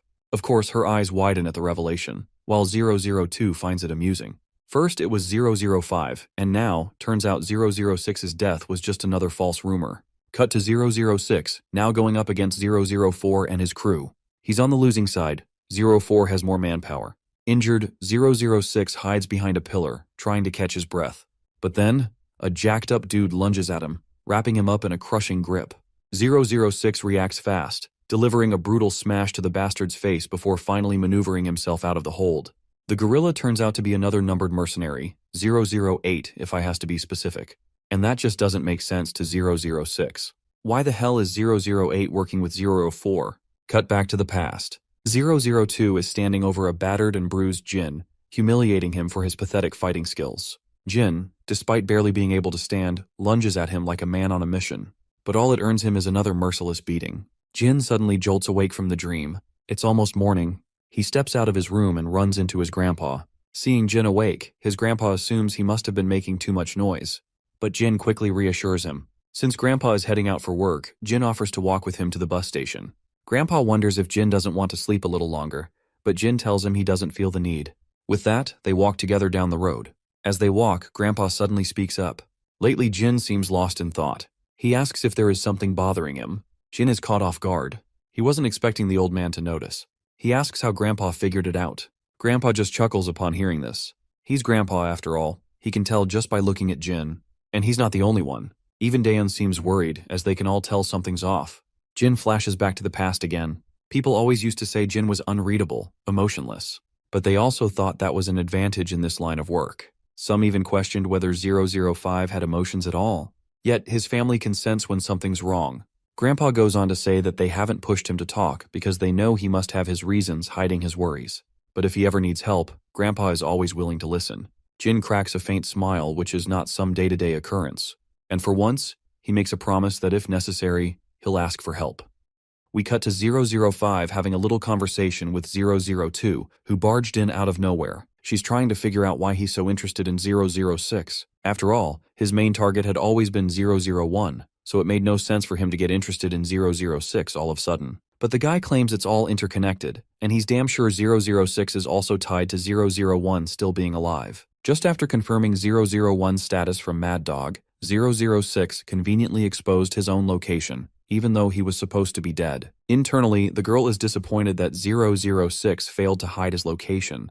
That bastard, on the other hand, finds it amusing. It's just too convenient that 006 revealed himself right after they confirmed 001 is alive. These turns of events just confirms to him that our boy is definitely alive. Even so, 005 doesn't understand why this dead-eyed freak is interrogating her, or why he even bothered telling her all this. Well, he knows damn well how close she used to be with both 001 and 006, so maybe he thinks she deserves to know they're alive. But we know the truth. This black snake is just manipulating her, trying to get a reaction out of her just to confirm 001's existence. She then recalls how this snake was just as devoted to 001 back then, devoted enough to kill anyone who accused 001 of betrayal. They lock into a tense stare-down, and eventually the bastard rises from his seat, ready to leave. After dancing around the real question, he finally cuts the crap and directly asks her if she knows 001 was alive all this time. Of course, she denies it without letting so much as a twitch show on her face. But this bastard is a gaslighting pro with a PhD in manipulation and reading people. So he simplifies the question, demanding she reveal 001's location. The woman knows reasoning with this lunatic won't get her anywhere, so she pulls a Glock from her back, making it clear he's not getting a damn thing out of her. Then he drops a subtle threat he's holding 006 hostage. That catches her off guard, giving the bastard the perfect moment to knock the gun out of her hands. She hits the ground but quickly scrambles back to her feet.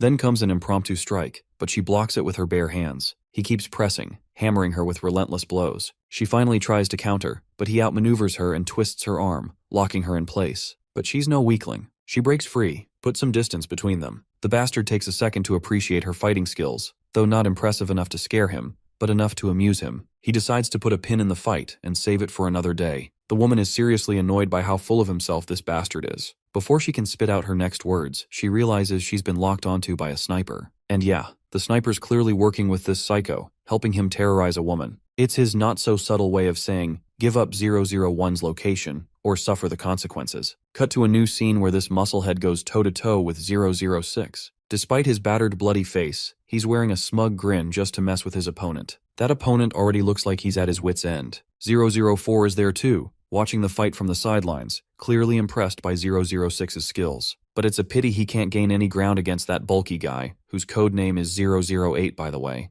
006 snaps back with some sass of his own, calling out how 004's letting his lackey fight while he avoids a real battle, probably scared of what might happen if he goes all in. That jab gets under 004's skin, and tries to threaten his opponent with his life. Of course, 006 isn't scared one bit. He pushes even further with sharper jabs, calling out the cold truth that 004 has no identity of his own, just a loyal dog for 002. That's it! 006 expertly riles this guy up with his masterful manipulation. The bastard is ready to spill his fellow's blood with his dagger. He delivers a fatal wound to the poor guy, driving home the point that their strength is worlds apart. The scene then cuts to 032, who is freaking out due to his friend's absence. To add to his distress, he notices that someone is heading toward his room. Turns out it's Jin, much to his bewilderment. Later, they both sit down, and it looks like Jin is here to check on his friends because they haven't answered his calls. Seeing 006 is absent from the apartment, he naturally inquires about it, only to get an awkward response from 032. Jin grows weary and demands full details on what the hell is going on. He's been trying to contact 006, but hasn't heard from him since 002 showed up. And judging by the kind of expression this anxious guy is wearing, it's clear something is wrong.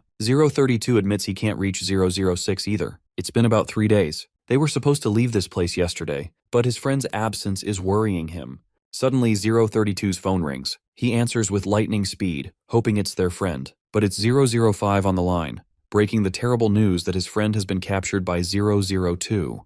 The scene promptly cuts to an abandoned warehouse where 006 is being held. In front of him sits that bastard 002, ready to interrogate and extract every bit of information he wants. 006 just keeps yapping nonsense, giving nothing worth listening to. His pointless chatter earns him a punch to the face, intended to shut him up for good. But this guy is a tough nut, continuing to babble on, much to 004's annoyance. Then 002 takes control of the conversation, pointing out the dumbest mistake 006 made, revealing his identity right after faking his death. He also knows the only reason this dude even bothered exposing his identity was because of our boy. Of course, our blonde and beardless Keanu Reeves feigns ignorance, wondering why they're suddenly talking about a dead man. The bastard finds it quite adorable how loyal he is to our boy for no obvious reason. 004 then wonders what they'll do with this shithead who refuses to talk. Even though there's a rule prohibiting numbered mercenaries from killing one another, he feels someone like 006 should be exempt, especially since he tricked everyone by pretending to be dead. But the boss disagrees, deciding against it because 006 is the perfect bait to lure 001 out of hiding. If he's really alive, he must come to rescue his fellow instead of abandoning him to die. Sure enough, our boy and 005 are already on the move. Though 005 isn't sure if this is a good idea, sensing they're walking right into the enemy's trap. 002 knows full well that Jin will come to save his friend. Even 032 shares her concerns, certain that their captured friend wouldn't want this outcome either. What that poor guy did was just his way of repaying his debt to Jin, and he was fully aware he might lose his life if he failed. But if Jin ends up risking his own life in this rescue, 006 would never forgive himself. So 005 once again suggests turning back before it's too late. Jin weighs his options and understands what he must do. After putting his gun down, he decides to walk up to 002 and surrender himself. Of course, his comrades are shocked by this sudden decision. Inside the warehouse, it seems their wait finally ends as Jin calmly walks in through the front gate, fearless. This shocks everyone, especially Keanu Reeves, who had been holding his own all this time. As for 002, he's amused after finally confirming his suspicions that Jin is indeed alive. He can tell Jin has grown since they last met, but his cold, indifferent expression remains the same. Jin keeps his no-nonsense attitude and makes it clear he's here to rescue his fellow. He doesn't like that they involved 006 in this mess unnecessarily. If they had issues with him, they could have simply asked. He would have done his best to accommodate. 004's short temper flares again and he pulls his Glock on an unarmed man. As expected, 002 tells his dog to stand down, saying he intends to handle things himself. Walking toward Jin, he expresses excitement at seeing him alive. After all, he had always wanted to kill this brat with his own hands. As they stand face to face, locked in a fierce stare, the fight breaks out instantly. They exchange blows so fast the onlookers are amazed 001 hasn't lost an ounce of his spark. Jin doesn't hold back, fully aware of whom he's dealing with. He manages to bruise his senior's cheek, only to have his own cheek smashed in return. After this intense exchange, they put some distance between themselves again. This spar reminds 002 of the old days, though he'd rather not remember. It's not like they shared a past of friendship and roses,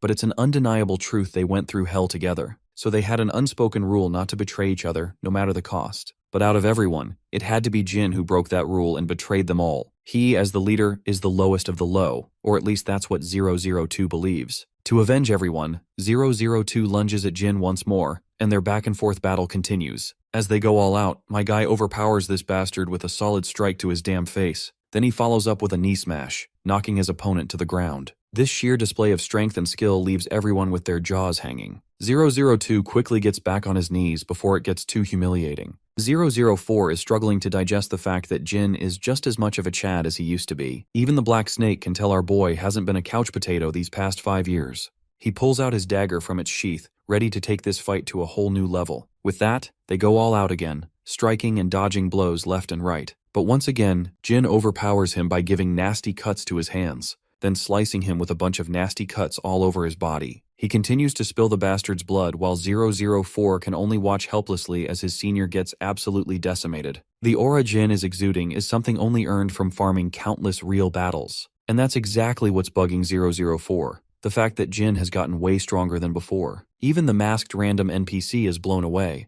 suddenly remembering a mercenary named Jin who worked with the military. His fellows are shocked by the revelation, and 004 wants confirmation. He's struggling to believe that the mercenary they once saw was actually 001 in disguise. The masked guy isn't 100% sure, having only caught a brief glimpse, but the vibe that mercenary gave off is exactly how Jin is fighting now. Everything clicks for 002. By now, he's starting to think Jin became a private mercenary after betraying his comrades. Jin then reveals how his memories came flooding back, shocking everyone present. Suddenly, a guy reports via transmission that 005 and 032 are heading their way. Sure enough, they both barge in, worried sick and shouting that enemies are approaching. As usual, the low IQ, short-tempered 004 shows aggression and doesn't pick up on the hints. But soon, their lackey reports armed soldiers surrounding the place and closing in. At least 50 soldiers confirmed so far. They're only 300 meters away from infiltrating the area. 004 and his lackey quickly open cases filled with firearms, preparing to start the action. Jin arms himself with a rifle, as do the big musclehead and the others. Looks like it's finally time for these numbered mercenaries to unite and fight a common enemy. Behind it all is Mad Dog, who orders his soldiers to wipe every single one of them out, as if they never existed. For once, the numbered mercenaries forget their rivalries and stand together against the shared threat. Jin even steps up as their leader, giving orders just like in the old days. Everyone moves at his gesture. 005 monitors the area, keeping an eye on enemy positions. The enemy closes in, but it's still not time to strike. So everyone stays on standby, waiting for the perfect moment. As soon as the enemies come into sight, they strategically open fire, taking down groups of soldiers like they're nothing but flies. Every one of them goes full ballistic on the trigger, overwhelming the soldiers and giving them no chance to fight back. Time ticks by as they drop soldiers left and right, piling bodies like rats being hunted. The leader of those soldiers is 016, and 032 has already located him. Now that the enemy is neutralized, 001 and his team make their way in, throwing a clear threat at Jin that they will take revenge for his betrayal. We cut to Mad Dog, who grits his teeth after hearing the battle report. He can't believe even that massive force failed to subdue these few numbered mercenaries. The next scene brings us back to our crew. Injured 006 lies on the bed, feeling indebted to Jin once again for saving his ass. But Jin insists he didn't do anything extraordinary, he just did what was necessary. Long story short, everyone made it out alive, and that's what matters most right now. Back home, the threat from 002 still lingering in his mind until his sister walks in. She's sure he must have had fun with his friends, and Jin responds affirmatively. She's really glad he got to see them after so long. Jin, meanwhile, stares at her with his classic expressionless face, making the adorable girl feel awkward, but he quickly smiles back to put her at ease. The next day, Jin sits with his friend Yongchan. Yongchan talks about how Jin and Seokju are both going to be full-fledged SW bodyguards, and for once, he feels jealous of his friends. He feels jealous not because he wants to be a bodyguard, but because they have clear goals. Yona and the others arrive, asking Yongchan if he still plans to go tutoring today. The poor guy doesn't look too pleased before affirming her assumption, and leaves promptly. His friends can tell that life isn't going easy for this fella. Lately, he had been studying his ass off just to make up for his falling grades. Yona particularly feels sad that he is leaving. Seokju also points out the anxiety that's always clouding Yongchan's mind. Meanwhile, Jin seems clueless about why that's the case, especially after the little talk he had with Yongchan about having a clear goal. Yona, on the other hand, is really looking forward to Jin tagging along with them. But to her disappointment, he refuses the invitation since he has plans to visit his grandfather at his workplace. A little later, Jin can be seen heading out with his sister Dayun on their way to see their grandpa. She's chatting about his friends, wondering if they're all doing okay and what they plan to do in the future. Jin tells her about his blondie friend Hyuk Jin, who's set to inherit his father's company, while Jae-young still hasn't decided what he wants to do, so he's taking his time to figure things out. Dayun isn't too surprised that Jae-young isn't too serious about his future, given his laid-back personality, but she's pretty shocked to find out that his grandpa actually owns a freaking automotive company, making Jae-young a third-generation conglomerate heir. He's the youngest son in a big conglomerate family. Of course, poor Dayun is having a hard time accepting this, especially since Jae-young always wore cheap uniforms and tracksuits. Jin then takes control of the conversation by asking what her plans are for the future. Well, she wants to get a job as soon as she graduates, but hasn't decided what field to go into yet. One thing's for sure, she wants a job that pays well. She wants Grandpa to retire since he's been working his old ass off for them ever since she can remember. She even tried talking to Grandpa about it once, but he just scolded her. He doesn't want to see her working just to earn money instead of doing what she really wants. That was the moment she saw Grandpa get really angry at her. So now she's not even sure if she'll get a job at all. That's when Jin tells her to follow what she truly wants, and that she has plenty of time to figure things out. After all, being the big brother, he's ready to help them get through anything. Diane's happy to hear that and smiles back. Just then, they spot their grandpa in the distance, and the adorable girl rushes over to him. A while later, they get ready to leave. As Grandpa waves his grandkids off, his coworker notices the little moment and can tell he's raised them well, especially since Gen Z usually doesn't take boomers seriously. Though he's lived a long life raising his grandkids, the coworker believes Grandpa will eventually have to let them fly and do their own thing. So he wants Grandpa to be ready for the day his grandkids grow up and leave to chase their own dreams. Later that night, after a tiring shift, Grandpa is heading home, thinking about what Mr. Choi said. Unlike other boomer parents, Grandpa accepts that someday he'll have to say goodbye, especially now that Dayun is about to turn 18. But he's not worried. He's just grateful for the little time he still has with his kids. When he gets home, Jin greets him. After they say hello, Grandpa expresses a desire to learn about Jin's dreams and what he wants to do with his life. Jin doesn't hesitate to explain his plans. He basically wants to keep living just like he is now. No matter what happens, his dream is to live with his family, just like he is now. The scene then shifts to Mad Dog's operation base. Everything is covered in smoke, with dead soldiers scattered everywhere. The one responsible for the chaos is 002 and his crew. Turns out, Mad Dog managed to escape death, which 002 didn't like one bit. The scene switches to a big shot who's just heard that Mad Dog's camp was wiped out by the numbered mercenaries. Everyone was killed except Mad Dog, who fled. The reason behind the numbered mercenaries' attack? Mad Dog was trying to wipe them out first. Now his plan has backfired badly. The big shot finds it annoying that the pets Mad Dog raised are now trying to turn on him. He suggests spreading this info among everyone who hates Mad Dog. His assistant admits he already did, much to the big shot's amusement. The big shot then suggests his lackey to ignore Mad Dog's presence completely. They don't want him messing up their current mission. By the way, if you don't recall, he is the mastermind running Forest. The scene then cuts to Mad Dog himself, shooting down enemies left and right. With one magazine emptied, he loads another, while some guy tries to ambush him. Mad Dog quickly leaps at the attacker and delivers a devastating punch. Then he shoots the guy in the head, shutting down his operating system completely. Looks like he handled the immediate threat, but he's clearly not in great shape to keep fighting. Right now he feels pathetic, running around like a dog just to stay alive. He fully blames 001 for his miserable situation. It's 001's betrayal that triggered this whole mess. A while later, we cut to Jin doing his usual push-up routine. His phone buzzes, interrupting his session.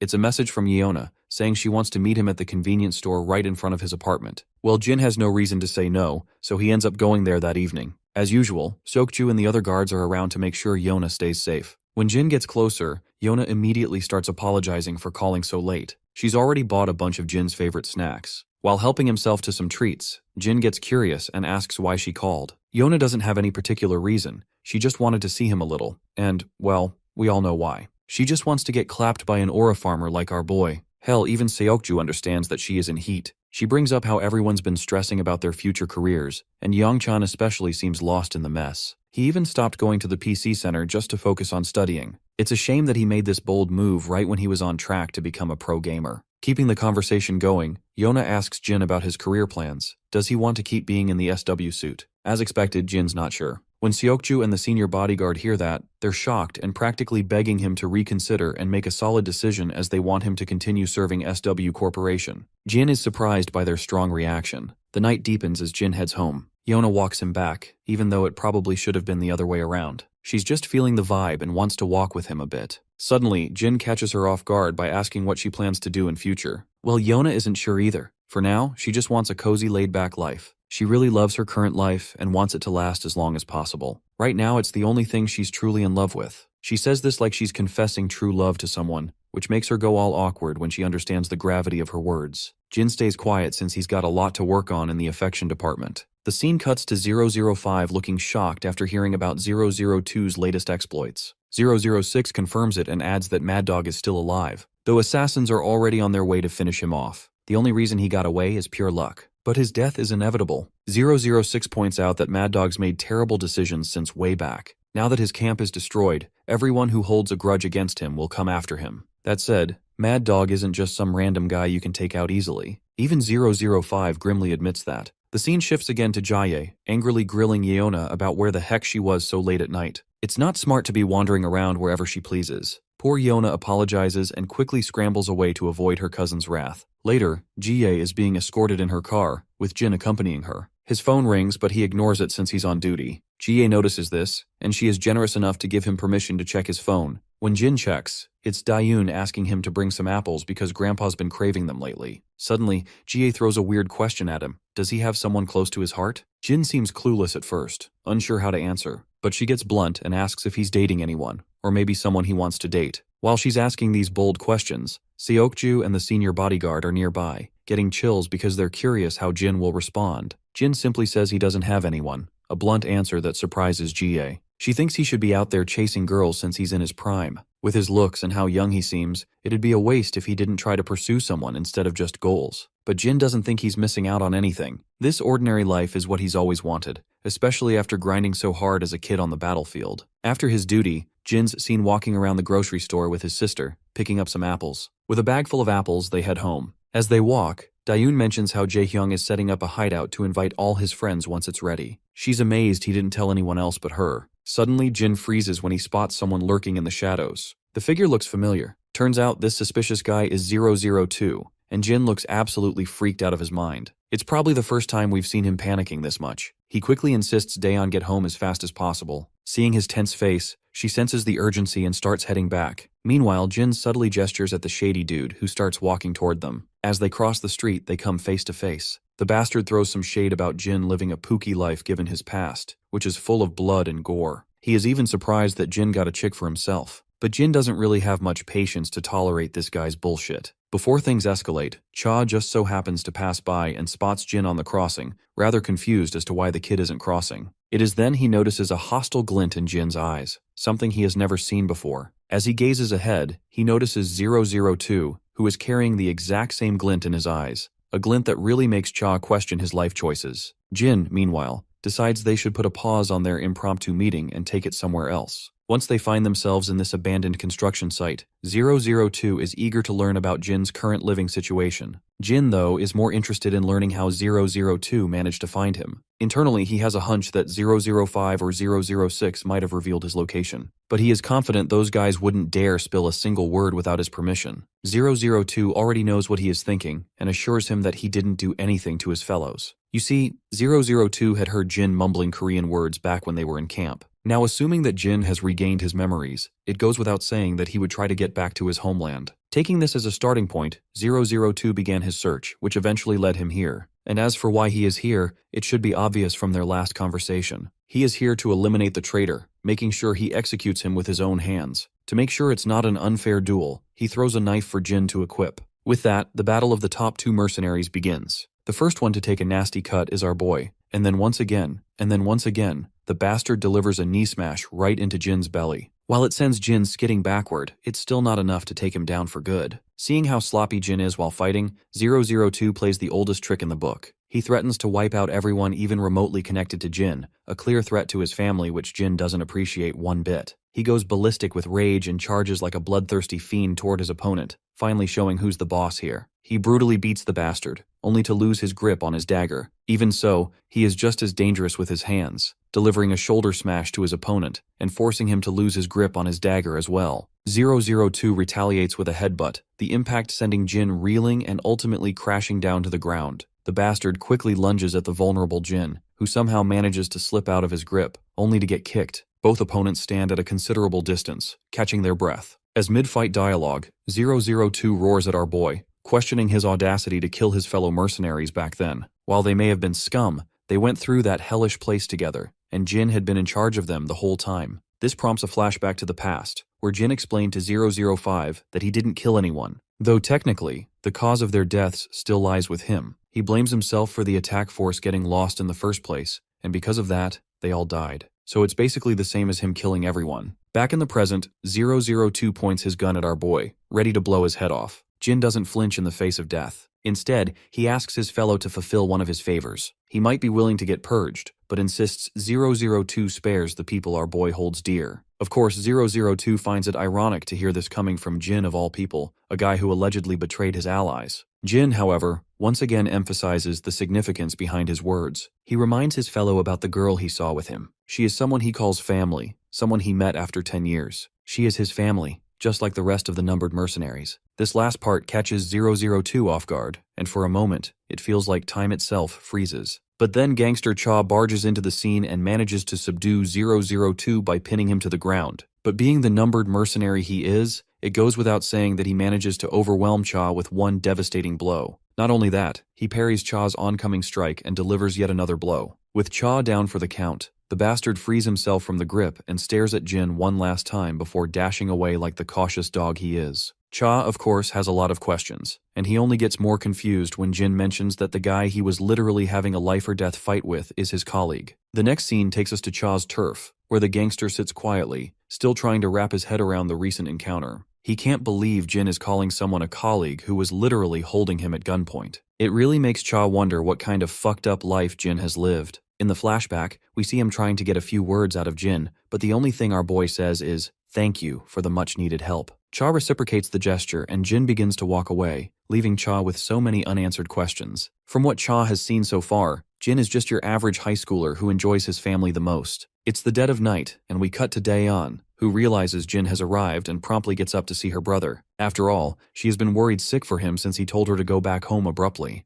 Her worries only heighten when she notices his school uniform stained with blood all over. When asked the reason behind his state, her brother casually reveals that he fought with his friend. The girl can't help but wonder what kind of fucked up friend that was. Soon enough, Grandpa also realizes that Jin has arrived home, but before the old man comes out of the room, the concerned sister quickly pushes her brother back inside because she doesn't want to worry her grandpa unnecessarily. Inside his room, as Jin gathers his thoughts and envisions the disgusted face 002 carried, we shift to the man in question, who is also replaying the last few words he had with Jin. Our boy calling him family is a phrase that has been living rent-free in 002's mind ever since. He soon meets 004, who promptly reports that Mad Dog has fled the country. He has gone completely underground, since only God knows how many people are after his head. The junior asks the senior about their next course of action, whether they should go after Mad Dog or deal with 001 first. As expected, 002 chooses the latter. The next scene takes us to SW Corp, where Seokju and our boy are both getting back into their school uniforms now that their shift has ended. Seokju is planning to visit Jaehyung, who recently created a hideout and wants everyone to come by. Jin has been zoning out lately, which Seokju has noticed quite often, and he wants to know the reason. Jin responds vaguely, not giving away much about what's actually on his mind.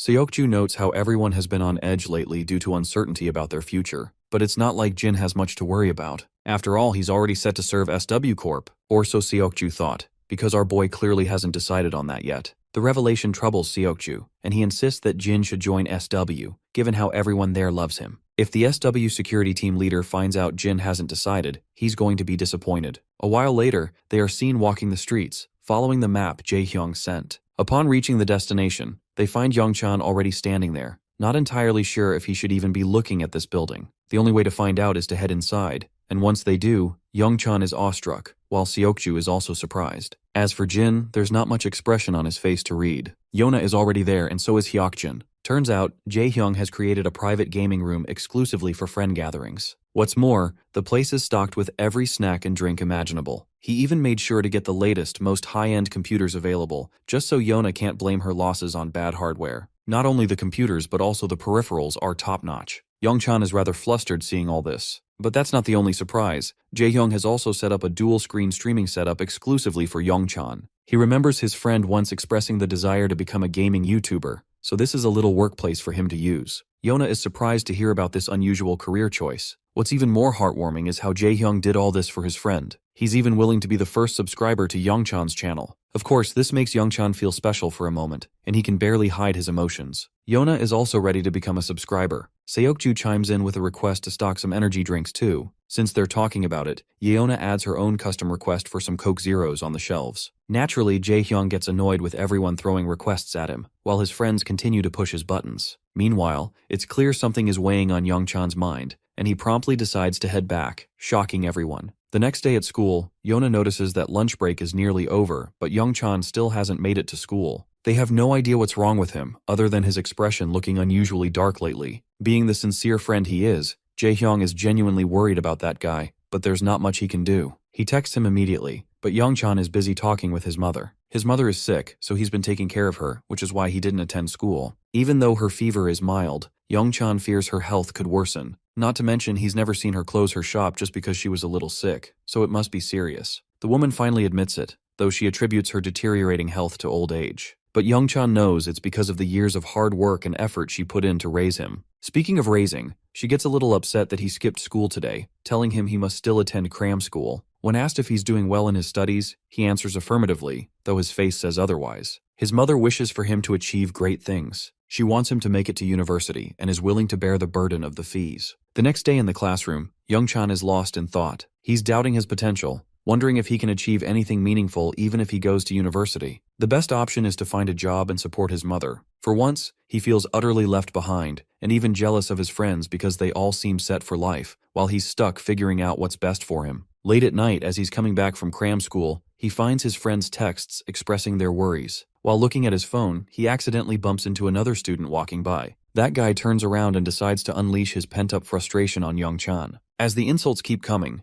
Youngchan just apologizes to avoid trouble, but the guy's friends can see he's scared, so they pile on with more nasty words. Even the onlookers begin to take note of the commotion. That's when our guys arrive on the scene, with Jaehyung looking absolutely pissed, demanding to know what's going on. Seeing the situation, Jaehyung has a pretty good idea and intentionally bumps into the troublemaker, accusing him of not watching where he's standing. It's like an Uno reverse card, and it works. The guy swallows his pride and walks away. Jaehyung then turns to his friend, scolding him for getting into trouble and making them worry. They're especially upset that he didn't respond to their texts, leaving him no choice but to explain himself. They ask about his mother's health, knowing about her condition because they stopped by her shop. Youngchan is surprised to hear this, since the shop was supposed to be closed. Apparently, he has no clue that his mother went to open it despite being sick. Moving on, Jaehyung brings up yesterday's events, how Youngchan left the gaming room without much of a word. He feels responsible, thinking he upset his friend by being too obnoxious. He sincerely apologizes if he was noisy and clingy yesterday. Youngchan quickly clarifies that's not the case. In fact, he was happy to see how much his friend cared about him. He admits the real reason behind his unsettling behavior lately. He didn't feel he deserved what Jaehyung did for him, especially not after feeling jealous of his friends. He doesn't know why he keeps comparing his circumstances to others,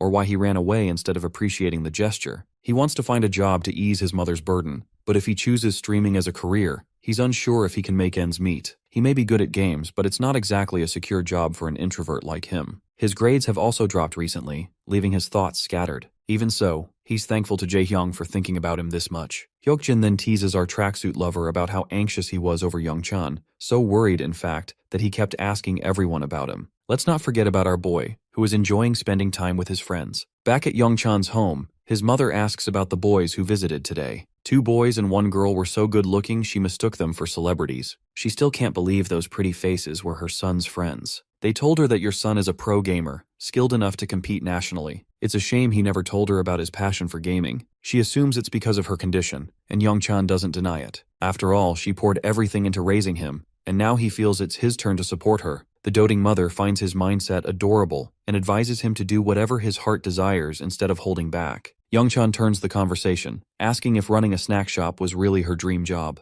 Of course it wasn't, but her real dream was to raise her son well, and she believes she's done that to the best of her abilities. Now her only wish is to see him doing what he truly wants. She would be proud if he gave this gaming thing a try. The next day at Jaehyung's secret gaming place, after a great time, Daeyeon and Jin head back home, with everyone seeing them off. Once they leave, Youngchan expresses surprise upon learning Jin isn't joining SW Corp after all. The others are equally startled. Yona is a little upset for obvious reasons. She doesn't like how blunt he was about it, and the seniors are disappointed to learn this. Seokju had assumed Jin would join SW Corp for the sake of the camaraderie they've built, so hearing he never even considered it is a shock. We then cut to Jin and Daeyeon walking side by side. The doting sister is concerned about her brother's future and wants him to find something he truly wants to pursue. Predictably, we get a flashback of Jin's past life, a life filled with excruciating experiences no teenager should have gone through. His sister suddenly snaps him out of it, asking if he has another career in mind. Jin responds negatively, much to her surprise. The scene then shifts to the big shot, who is being briefed by his lackey about President Andrea's upcoming visit to Korea. Long story short, he is coming to Korea to compare Forest and SW's forces. The lackey adds that other companies are in chaos over the news. If the president secures a contract with SW,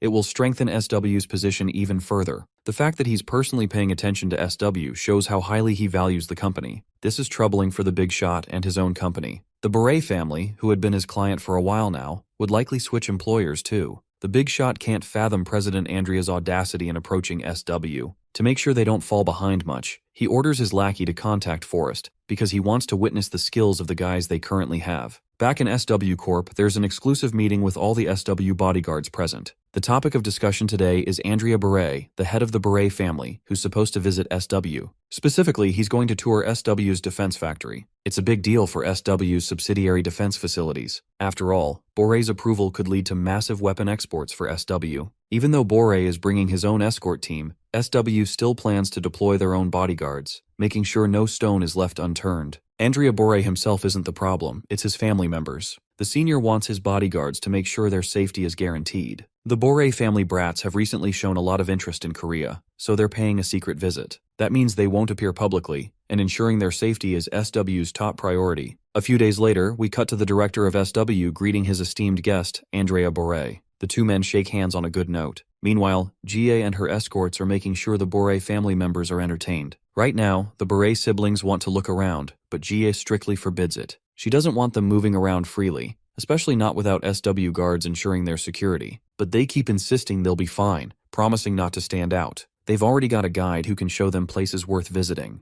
Plus, they have their own security team making sure nothing goes wrong. Despite that, Jie isn't convinced, but she can't exactly express her disapproval right to their faces either. The Boret daughter whispers something to her brother, and he quietly approves. He then points at Jin, wanting him to tag along with them. Of course, the guards are clueless why Jin, of all people, was picked, but the reason becomes obvious when we see the Boret girl blushing. Even Jie picks up on it after noticing her flustered expression. Still, she doesn't complain. At least with Jin around, she's assured she'll get proper reports if anything happens. So, a while later, the Boret siblings are cruising down the road, with Jin accompanying them. The girl seems desperate to talk to him and finally gathers the courage to introduce herself as Sophia, asking for Jin's name in return. Of course, our boy responds respectfully to his seniors. Sophia then takes over the conversation, asking if he knows any good places to visit. Jin flat out says no. Naturally, that causes her a bit of distress because Jin didn't even think before answering. But my guy stands firm, explaining that he only recently came here after living abroad, so he's just as clueless as her. In that case, her brother decides they should stick to the original destination. Like his sister, the brother also takes interest in Jin.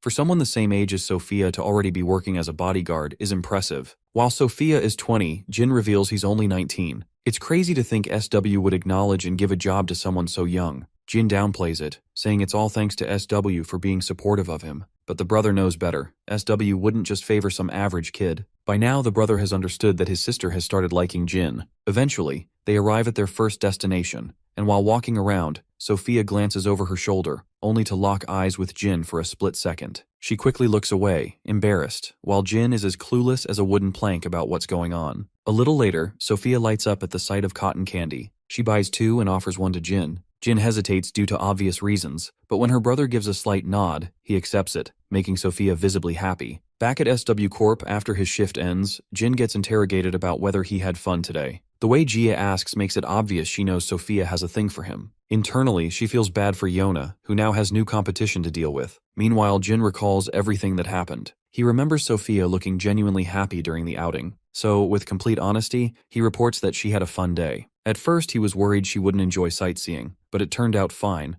and it all thanks to Bore's security team, who were well prepared for her preferences. Of course, Jie feels frustrated, realizing Jin is still totally clueless, but she expected as much, so she brushes her worries off. She then reveals that Sophia's father personally thanked them for making his daughter's day memorable. At first, Jie was confused why he'd show gratitude over something so small, but then she learns Sophia is usually very reserved because of family trauma. She always gets anxious whenever she steps outside, even on family vacations. So, for her to move around comfortably today was something unprecedented. Naturally, Jie gives all the credit to Jin, but Jin doesn't see it that way. He thinks the careful preparations were the real reason Sophia felt comfortable. Once again, Jie feels exhausted with this guy not picking up the hints, but she doesn't bother pushing it. Instead, she tasks him with the same responsibility for tomorrow. As Jin walks through the corridors, he notices Sophia's brother watching him with a pleasant look. Turns out the brother has a favor to ask. For the next 2 days, he suggests Jin act a little more relaxed around Sophia, but Jin apologizes, saying it's against his code to let his guard down while on duty. Since Jin doesn't understand what he means, the brother explains that he wants our boy to approach Sophia more like a friend instead of duty-bound guard. Sophia doesn't usually act like she did today, which only proves she likes Jin a lot. You see, Sophia once went through a traumatizing kidnapping. As powerful as the Bore family is, they couldn't find her whereabouts for days. It was so bad they even considered abandoning the search altogether, but after a relentless 15-day pursuit, they finally rescued her. The ordeal left her deeply scarred. She's been unable to approach people outside her immediate family and refused to leave the house. Bringing her to Korea was actually a strategic move to help her heal, and it's working. All thanks to Jin, she's finally acting normal again, just like she used to. Despite hearing the entire sob story, my guy sticks to his guns and won't do anything that goes against his job ethics. The scene cuts to this fancy hotel. There, we meet Sophia once again, just waking up after an unusually long nap. Soon enough, she gets a message from her brother, telling her to hurry down since they're already running late. The brother, meanwhile, finds it fascinating that she actually slept well somewhere which isn't their home. He apologizes to Jin for the delay, and soon enough, Sophia comes running down. Catching her breath, the brother asks why she slept so long. The girl reveals something fascinating this time. She didn't get any nightmares. Normally, she dreams about the day she got kidnapped, but not today. This shocks her brother. He recalls all the nights she would scream in terror, haunted by those nightmares, and how he'd always be the one to console her. So right now, he's relieved and happy. His sister is finally showing signs of improvement. Maybe coming to Korea wasn't such a bad idea after all. Sophia then notices Jin standing there and immediately diverts her gaze, making things awkward.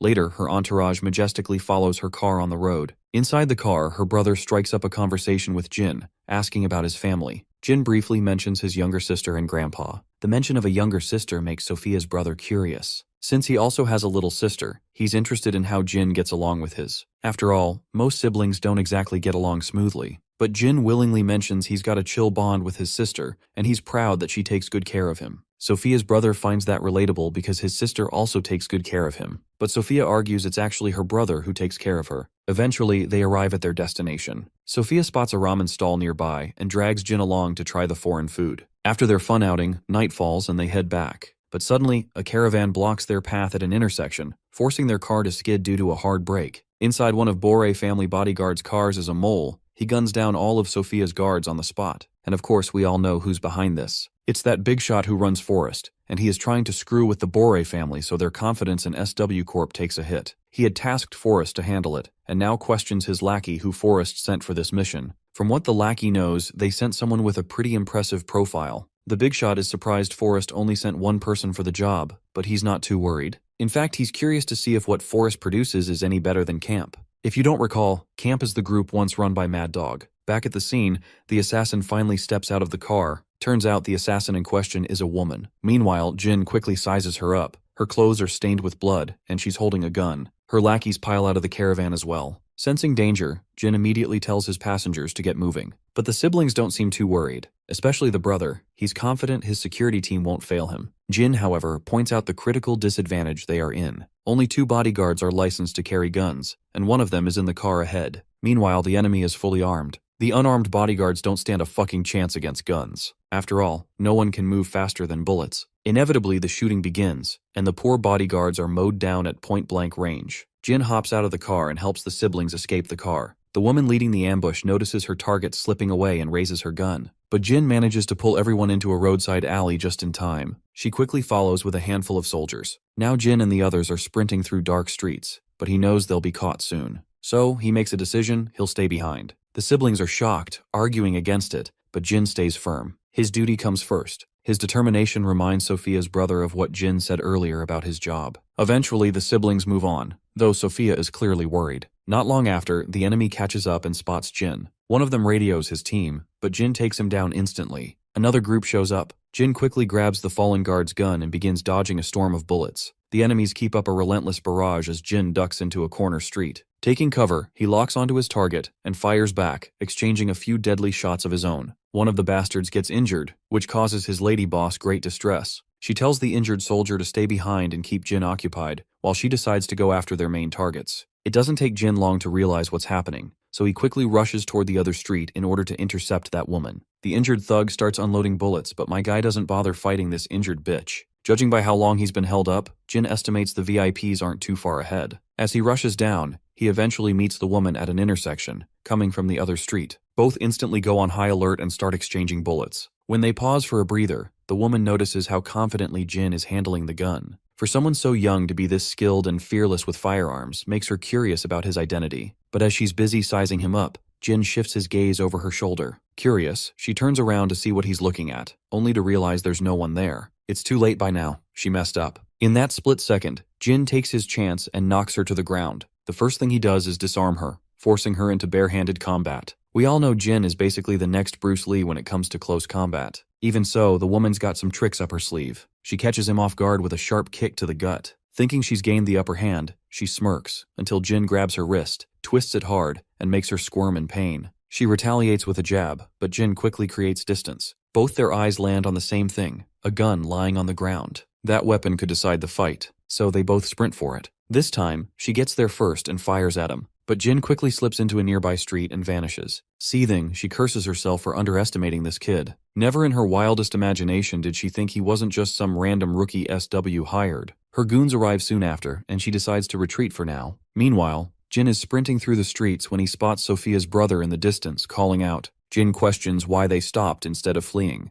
The blondie explains they're waiting for backup. After all, his sister can only run so far on foot. One of the escorts is fascinated that Jin managed to shake the assassins off their trail. But Jin just shrugs it off as luck, an excuse the guard finds ridiculous. The enemy came way too prepared, so it makes no sense for our boy to escape without any consequences. Speaking of which, Sophia's brother realizes their tour guide was the one who sabotaged them. The guard confirms it, admitting their background checks failed badly. By the looks of it, the enemy wanted the Bore siblings alive. Otherwise, the imposter would have killed them already. Jin strongly believes the guide had multiple chances to take them out earlier, but didn't. Once again, the escort guard is stunned to think that a kid pieced together so much while engaged in a fight. Jin then inquires about the backup's ETA. The guard assures him it'll take another 20 minutes. Suddenly, Jin feels a little sus about this escort guard. To make things worse, the assassin woman shows up again with her lackeys. By now, Jin knows exactly what's happening. He moves fast, pressing a sharp projectile against the guard's throat. Of course, the siblings are clueless, while the guard plays dumb, questioning Jin's sudden aggression.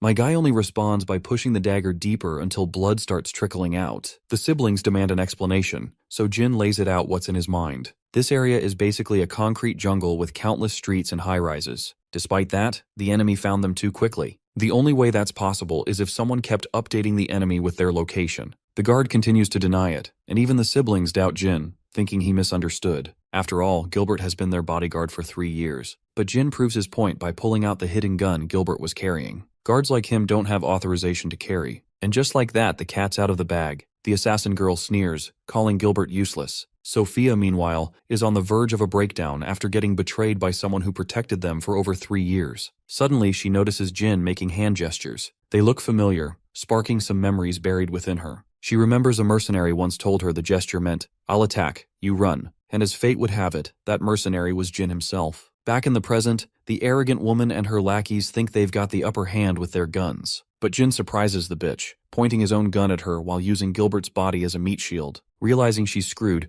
the woman leaps aside, letting her men take the bullets. Meanwhile, Sophia trusts Jin and escapes with her brother. My guy keeps laying down fire, forcing his target into cover. The woman finds this boy infuriatingly bold. Suddenly, Jin spots one of the injured lackeys aiming at him. They both shoot simultaneously. The bastard ends up taking bullets on his hand while Jin's meat shield also takes heavy damage. With his meat shield spent, Jin drops him and makes a break for it. The woman finally realizes Jin isn't just some duty-bound bodyguard. He's a hunter aiming to put his prey down for good. Meanwhile, the siblings reach the top floor, trapped at a dead end. Jin arrives and tells them to hide. As her brother pulls her away, Sophia gathers the courage to ask if he's really Jin. My guy doesn't bother to clarify and simply says that survival comes first before unnecessary introductions. Hearing this, her mind flashes back again. His words are the same ones she heard from him years ago. Tears stream down her face as she finally realizes it's really him. Meanwhile, one of the goons climbs to the upper floor, searching for our party. But he walked right into Jin's ambush, ending up costing his life. But turns out it was just a decoy for this bitch of a woman to catch our boy off guard. With her gun pointed at him, my guy responds with lightning-fast reflexes and throws her off course. With his next elbow smash, he knocks the gun out of her hands.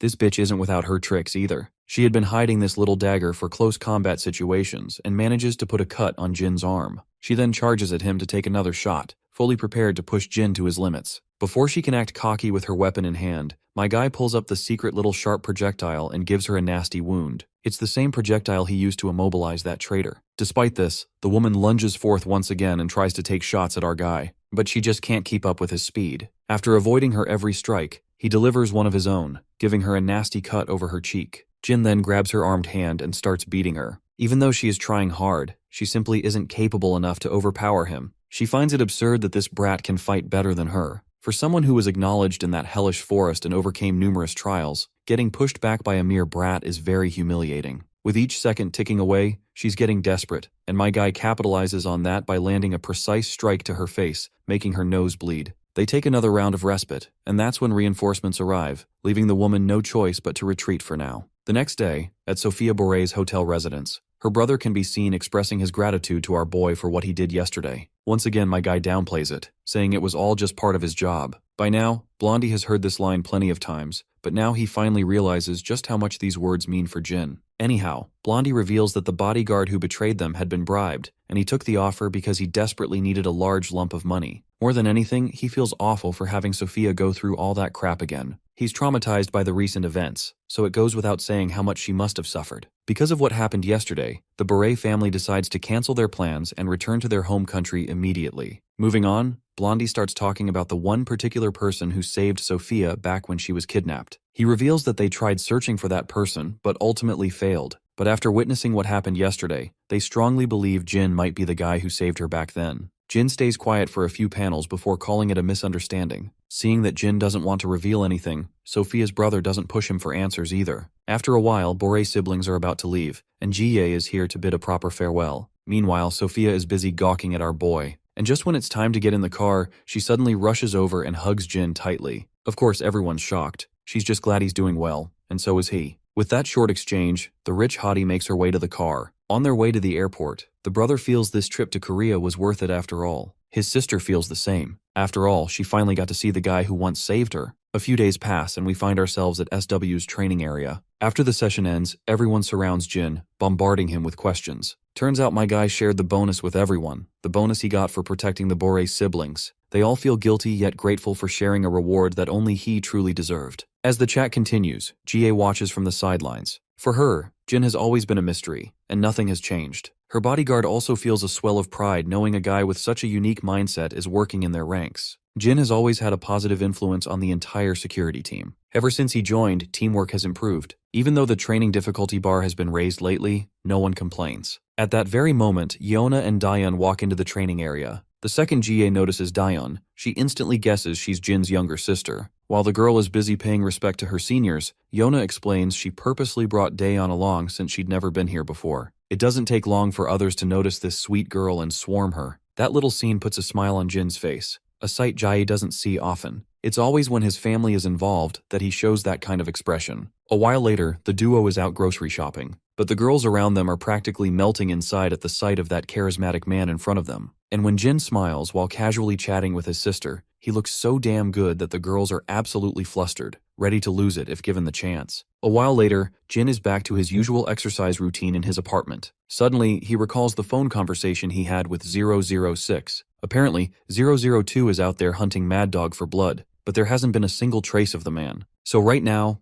002 and his team are at a standstill after losing the last lead they had. As for 006 and 032, they tried searching for him themselves, but they've got nothing either. Jin then remembers the scolding he once received from Mad Dog after disobeying his orders. He was told to kill everyone in sight, but Jin argued that the targets weren't soldiers, just civilians. So instead, he focused on retrieving the objectives rather than slaughtering innocent people unnecessarily. Despite that, Mad Dog kept hammering him about disobeying orders. Jin barely managed to survive the man's wrath, only escaping with one final warning. If it ever happened again, only death would await him. Now in the present, it's clear Jin never liked that guy's twisted mindset. Right at that moment, Yona shows up with some fresh fruit, but she picked the wrong time. At first, she's flustered seeing him half naked, but then she's horrified, so much so that the fruit plate slips out of her hands when she sees the scars covering his body. As if that wasn't enough drama, Grandpa pops up too, and he nearly falls sick from the sight. When Jin quickly puts his shirt back on, both of them only have one question. Why does he have so many scars? Once again, their question drags Jin back into the flashbacks of his horrific war experiences. But thankfully, he doesn't have to explain to his family how he got them. Grandpa assumes they must have come from that tragic plane crash, and Jin cashes in on the excuse. Given how terrifying those scars look, his family can only imagine the pain he must have endured. Some days later, the siblings can be seen walking home from school, but someone is watching them closely, and that someone is none other than Mad Dog, who's still after 001's blood. Back in class, we see the usual group of friends hanging out. Jaehyung suggests crashing their hideout for some gaming fun, but it seems Jin already has plans with his grandpa. Lately, they've been playing more competitively, because Youngchan wanted to record gaming videos for his YouTube channel. So Jaehyung feels like he's missing out on the casual gaming they used to have. Not long after, Yona chimes in too, and as usual, their friendly banter continues, with Jin smiling the whole way through, enjoying the warmth of their company. Later, after classes, Jin is standing outside waiting for his sister. As always, he's attracting a ton of stares, especially from the girls. Daeun shows up, and together they start heading toward their grandpa's workplace. Meanwhile, Mad Dog is still lurking in the shadows. And this time, that bastard seems to have his eyes set on Daeun. Jin senses something suspicious in another direction, but Mad Dog remains unseen. Eventually, they arrive at their grandpa's workplace. Two of his coworkers can be heard chatting about how blessed Mr. Yu is to have grandkids like them, kids who often bring him food and take good care of the old man. By the way, this is probably the first time we actually hear Grandpa's full name, Mr. Yu. In the background, Mad Dog can still be seen lurking, closely watching Jin and his family. The trio sits down to eat together, while Mad Dog stalks from afar. Once again, Jin's instincts scream that someone is spying on them. And though Mad Dog slips away once more, Jin's suspicions remain sharp. We then cut to Mad Dog's perspective. He thinks back to the days when Jin could barely survive the hellish training he put him through. Despite all the brutality, Jin kept pushing through, which eventually piqued Mad Dog's curiosity. He received reports that Jin was slowly rising in the ranks. At one point, the other trainees even began gravitating toward him. With all this replaying in his head, Mad Dog just can't stomach the fact that someone like Jin, a perfect tool of destruction, has slipped out of his control. We then cut back to the apartment, where Daeun and Jin are having a late-night snack. Of course, the snacking is just an excuse for the two of them to spend some quality time together. After a while, Jin heads back into his room, pulls out his flip phone from the drawer, and gets a call right at 9 p.m. It's 006, updating him about traces of Mad Dog. From what the guy knows, that bastard seems to be after Jin specifically. Still, he warns Jin to take the info with a pinch of salt since he isn't 100% sure about Mad Dog's motivation. Regardless, it's a reminder for his friend to stay sharp.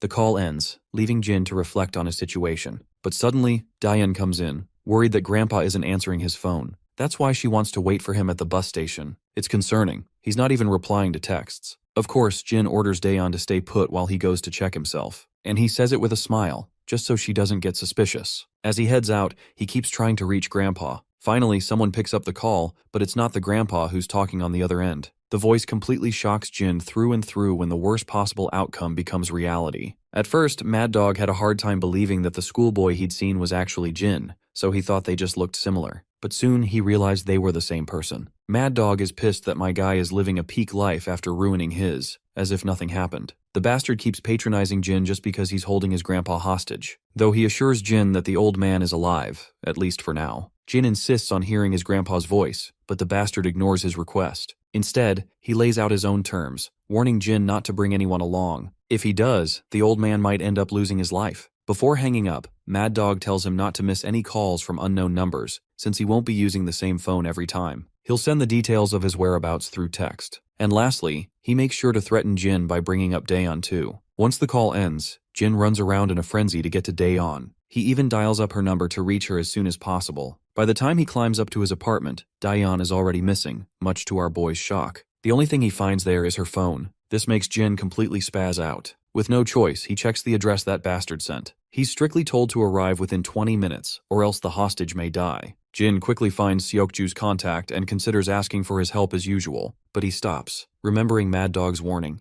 If he tries to get external help, his hostages may die. So instead of risking his family's life, he decides to act on his own. He hops on his Hayabusa and speeds off. A while later, he arrives at the destination. Right on time, he gets another call from Mad Dog. As a reward for making it within 20 minutes, Mad Dog lets Jin hear his grandpa begging him not to come. Looks like Grandpa's taken a serious beating. His face is completely busted up. And that assassin bitch is also there, smacking the old man without an ounce of guilt. After delivering a clear threat, Mad Dog cuts the call. But our super grandpa is audacious enough to stare the scarred-faced bastard down, demanding to know the reason behind all this shit. Mad Dog only smirks in response, hinting at the long history he's got with our boy. The assassin bitch has her lackeys with her too. She may be helping Mad Dog with this mess, but she isn't exactly pleased about lending her hand. Now cut to Jin, making his way to his next destination. Turns out he's been running in circles, and this is the 5th time Mad Dog's made him move without any real purpose. Jin realizes the dude's doing this on purpose, just to mentally and physically exhaust him. On the next call, Mad Dog actually applauds the kid for following instructions so meticulously. When Jin asks about the next spot, the bastard reveals this is the final destination,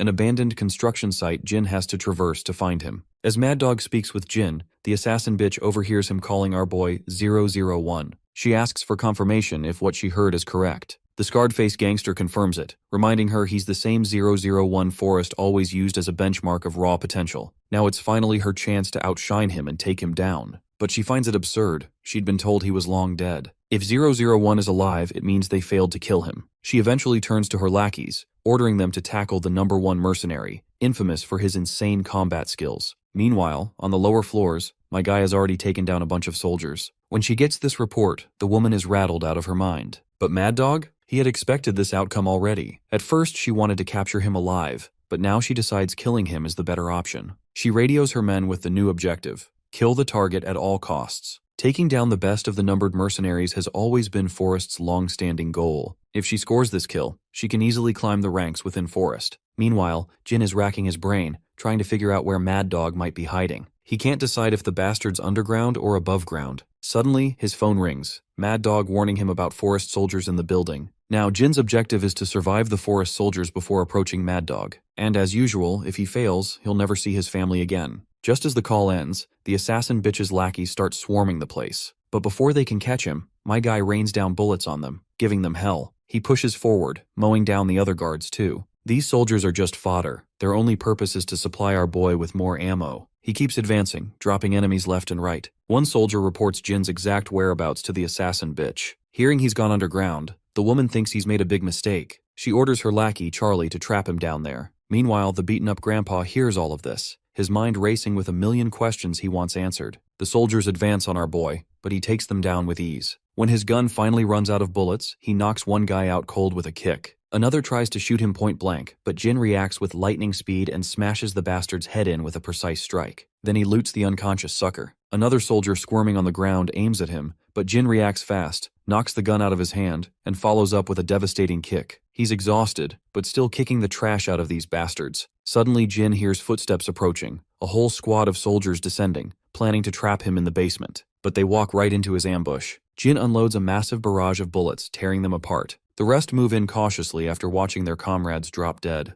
They're shitting their pants, knowing one wrong move means death. As one of them steps forward, Jin reacts instantly, snatching the gun right out of his hand. Another soldier behind him gets ready to shoot while Jin is distracted, but my guy already knew what was coming. He fires off well-placed shots that whiz past the first guy and nail the bastard standing behind. Then he makes sure to put plenty of holes in the first guy too. With that, both goofballs who thought they could handle our boy are now dead. More soldiers shoot from the stairs above, but Jin doesn't hesitate and marches forward. Taking cover behind a pillar, he sizes up the threat ahead and makes his move. Sliding across the ground smooth as butter, he quickly takes aim and drops them too. Moving forward, he knocks a few guys more, wiping the floor out of them. The woman gets the report that Charlie and Team Delta have been annihilated. Most of them are brutally wounded, and the reporting soldier isn't even sure if they can survive. She's in utter dismay that 3 squads have already been wiped out, and it hasn't even been more than a few minutes. Mad Dog uses this chance to brag that Camp has always been superior to Forest, but Forest has long denied that fact. He feels proud, declaring that Camp soldiers are the best when it comes to assassinations and military strategy. Forest, on the other hand, trains soldiers to handle ops missions. Mad Dog is thrilled that a single numbered mercenary is giving an entire squad of soldiers a run for their money. The woman feels looked down upon, and finds it outrageous that this bastard is glazing over bastards who are after his blood. The big guy just chuckles.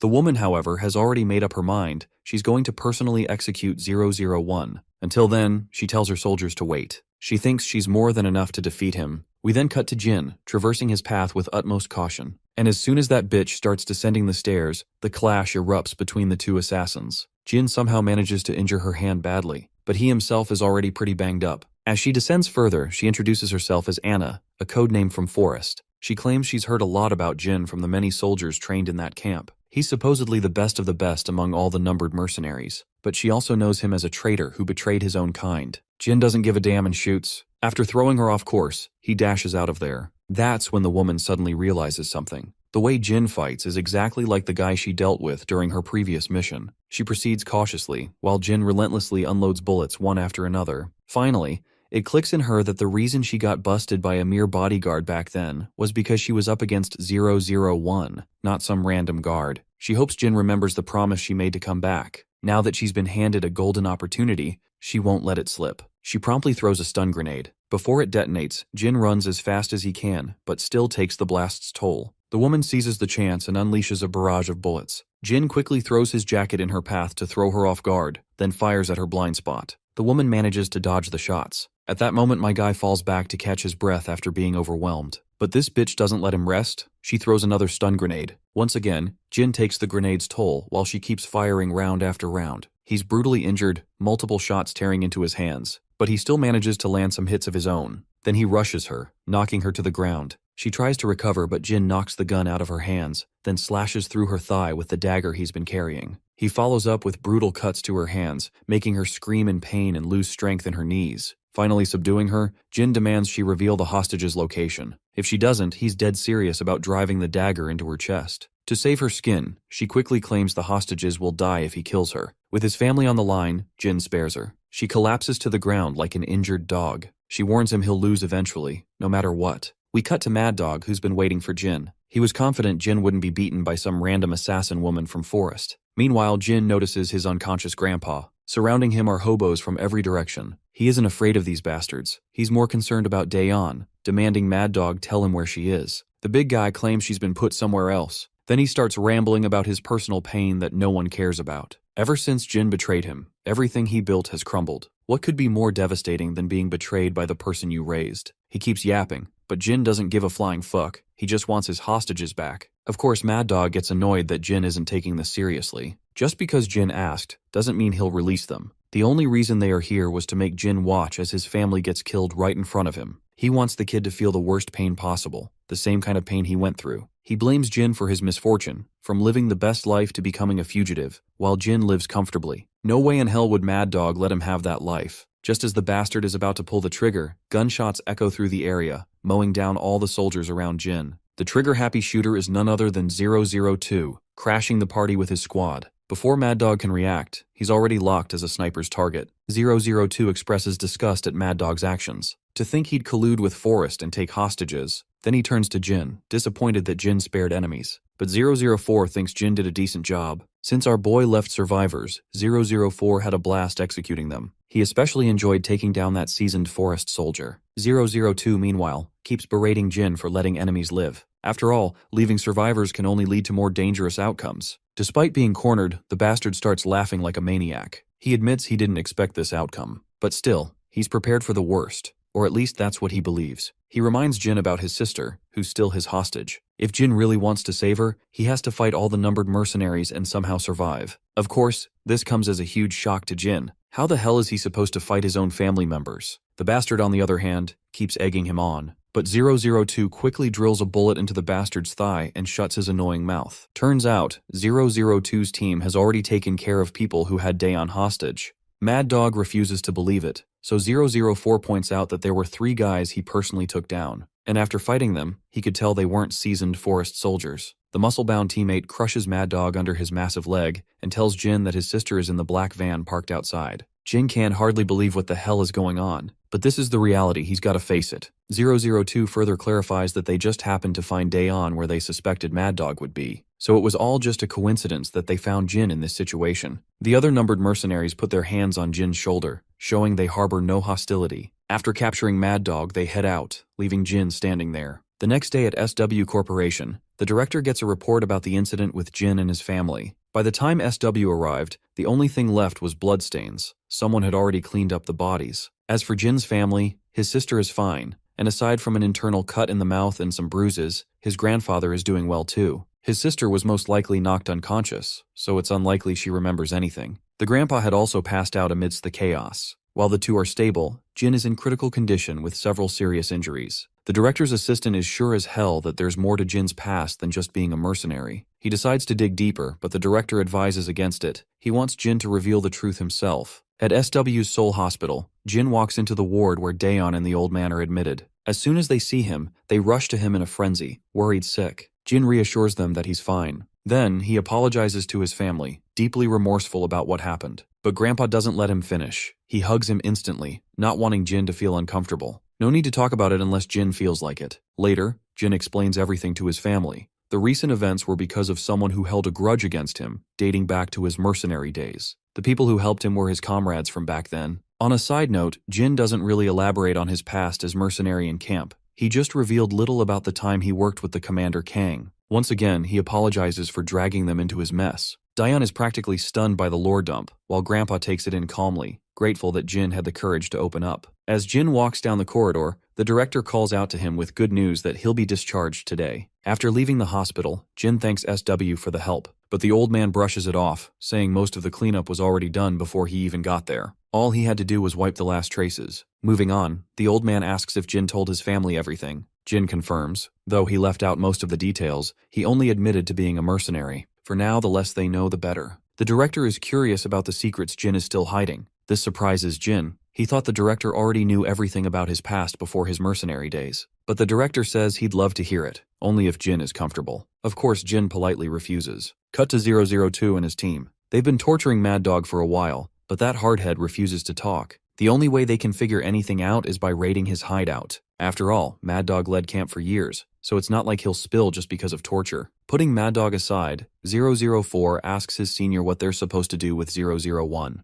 002 doesn't respond immediately. Then one of the guys points out something crucial. When Mad Dog ordered Jin to kill them to save his family, Jin didn't move. If 001 had truly seen them as enemies, he would have attacked the moment his family was threatened. 002 decides to put Jin's case aside for now and deal with Mad Dog first. The scene then shifts to Forest HQ, where the boss gets a report that Anna and Mad Dog are missing. Even the lackeys she brought along are gone. The only explanation is that they were attacked and wiped out without a trace. The big shot orders his men to figure it out. Did Mad Dog betray them, or did someone else mess with Forest? Back with Jin's family. Before heading up to their apartment, Jin stays behind, telling his family he'll join them shortly. Once they're gone, he meets his friends 006 and 005, who showed up after hearing what happened. Jin assures them he got a little help from 002 and everything is sorted out. His friends are bewildered that out of all people, it was 002 who helped him. Sounds insane, but it's true. 006 recalls a conversation she had with 002 in her most recent encounter with him. She told him Jin had nothing to do with the deaths of other numbered mercenaries. He only incapacitated them, not killed them. But even after hearing that, 002 showed no reaction. She still has no idea what goes through his head. 006 worries about Jin's family, since their existence is now public knowledge. But Jin argues that if the mercenaries wanted to use his family as hostages, they wouldn't have helped him in the first place. He's certain they'll confront him directly instead. For now, his biggest concern is Forrest. They've been popping up recently and seem obsessed with the numbered mercenaries. But that's exactly why 006 has been keeping a close eye on them.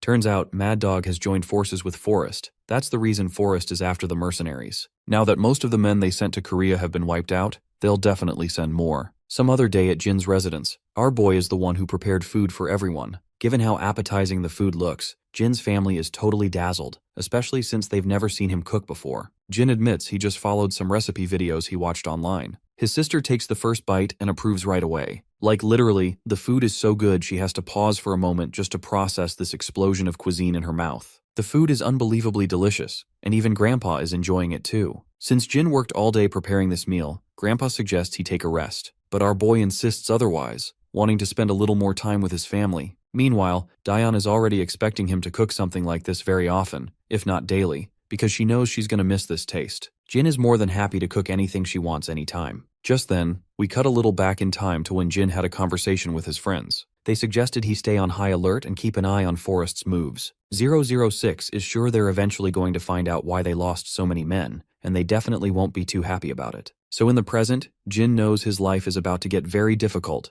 especially with his family in tow. We then cut to Mad Dog tied up somewhere inside this obscure mansion. 002 is standing right in front of him, wanting this bastard to spill all the beans. But Mad Dog argues they're just wasting their time since he won't let a single detail slip out of his mouth. Similarly, 002 also believes the bastard is just prolonging his misery. He better spill the beans and die peacefully right away. Well, since Mad Dog knows he's going to die either way, whether he talks or not, he decides to make it hard for them too. 002 keeps egging him to just reveal one single detail he wants, promising his death will be as painful as it can get. Out of curiosity, Mad Dog considers learning what he exactly wants to know. The edgy guy finally spills his question, demanding to know who killed the numbered mercenary the day 001 ran away. Of course, Mad Dog spins that same old story, trying to make them believe that 001 betrayed the numbered mercenaries and killed everyone. Obviously, this isn't the answer 002 wants to hear, so he asks again. Once again, Mad Dog sticks to his guns, repeating the same line. First of all, Mad Dog expresses his amazement at how the numbered seem to have bonded so well, especially since they were never given the liberty to get close to each other, and everyone was just too broken for that kind of thing. Mad Dog had never cared about friendships. All he focused on was honing their battle skills and making them into perfect war machines. Eventually, he claims he doesn't know who's behind their deaths. This is all he knows, and no matter how meaningless this information may sound,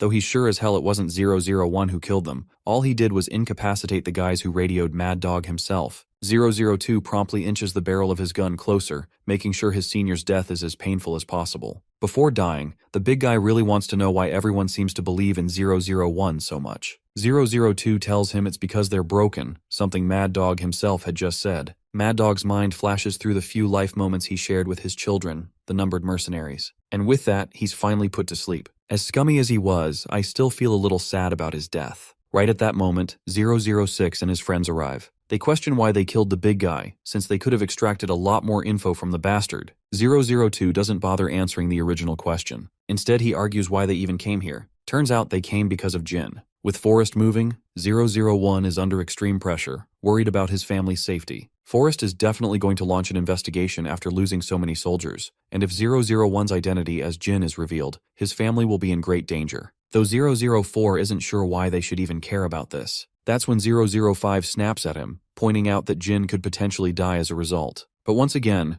that bastard reminds her that Jin has nothing to do with them. After all, he chose to betray everyone and is now living a cozy life. Everyone falls silent in that crucial moment, until one of the numbered mercenaries finally speaks. He says it's actually a good thing that at least one of them is living a cozy life. He recalls the moment when Jin went back to save everyone, even though Mad Dog had ordered him not to. Still, Jin went against Mad Dog's will and made his own decision anyway. He knew their mission could potentially fail if they carried the injured, but he still preferred his wounded comrades over the mission. Meanwhile, the other numbered mercenaries had left the injured behind to escape, while Jin stayed and let those guys pass away peacefully, away from the chaos. If there was ever a comrade still alive, Jin would always put his life on the line to stay with them. Because of that attitude, he'd been punished multiple times by the higher-ups. His actions are clear to everyone, and it's something they shouldn't ignore. With that said, the mercenary believes Jin has every right to live a normal life with his family. Once again, silence follows, this time broken by the Big Cheese, who makes the final decision. He wants to attack the forest base Mad Dog had told them about,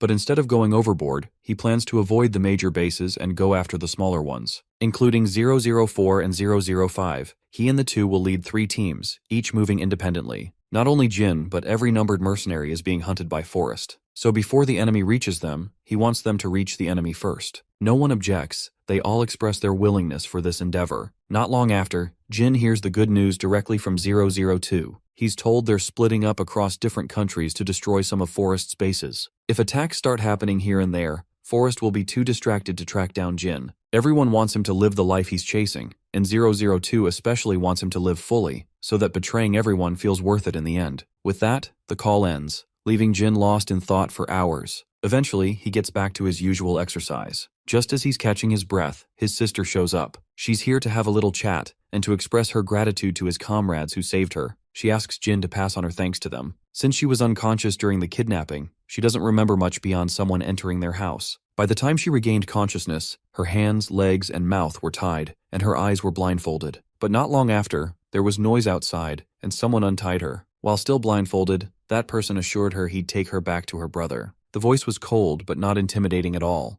They didn't remove her blindfold so she couldn't see their faces, but throughout the entire way back, they treated her carefully. When they guided her to the car, their gestures felt kind, not hostile. While driving, they made sure she didn't lose her balance, even adjusting their movements to be gentle. To her, this was clear evidence they were Jin's closest friends, and she's deeply glad for it. Jin is at a loss for words after hearing this, but eventually admits with a smile that he considers them his family. At her insistence, he also promises to thank them on her behalf. We then cut to some big shot from Forest, who gets the terrible news. 3 of Forest's bases have been hit. Each base was attacked on the same day, at the same time. Coincidentally, they were remote bases, not the major ones. After processing the information, the big shot is certain this isn't a coincidence. When he demands to know who attacked, the lackey reports that the numbered mercenaries are under suspicion. He adds that Mad Dog was supposed to attack them, but instead he was the one who got taken down. These recent hits are clearly a warning from the numbered mercenaries about siding with Mad Dog. By now, the big shot is sure his men, along with Anna and Mad Dog, were all taken out by the numbered.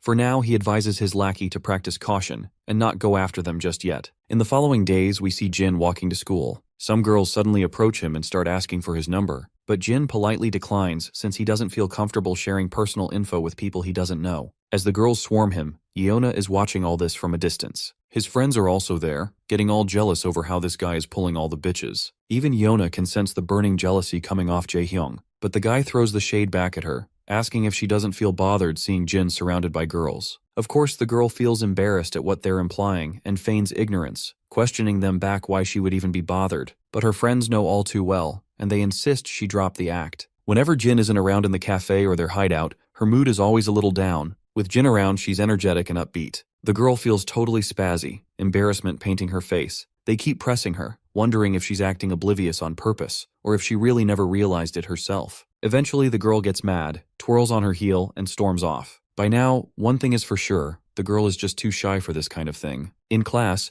Yona's mind is still clouded by what just happened earlier. In her contemplative moment, she sneaks a look at Jin, and when our boy glances back, she gets flustered again and quickly turns her head away. In the following scene, we see Seokju and Jin doing drills in the SW training area. Meanwhile, Yona is sitting in the office with her cousin Jie. She asks her senior about her relationship situation, wondering if things are going well with her fiancé. Seems like Jie isn't in the mood to talk about it, so Yona doesn't push. Jie also knows she's just here killing time while waiting for Jin, but Yona flat out denies it, saying she's only here to meet her cousin. But the big girl knows that's a blatant lie. Anyway, she quizzes Yeona if she's enjoying living a life without stressing about companies. Yep, you can tell our girl likes this kind of life a lot, and Jie is glad she's doing well. Speaking of normal life, the senior throws another question, asking if Yona has confessed to Jin yet. That catches the girl off guard, leaving her not knowing how to react. Jie reminds this gullible girl that Jin is a very popular guy, so it wouldn't be surprising if girls keep approaching him. In fact, most of the female staff at SW have a crush on Jin. And let's not forget about Sophia, who came not too long ago. She's also interested in Jin.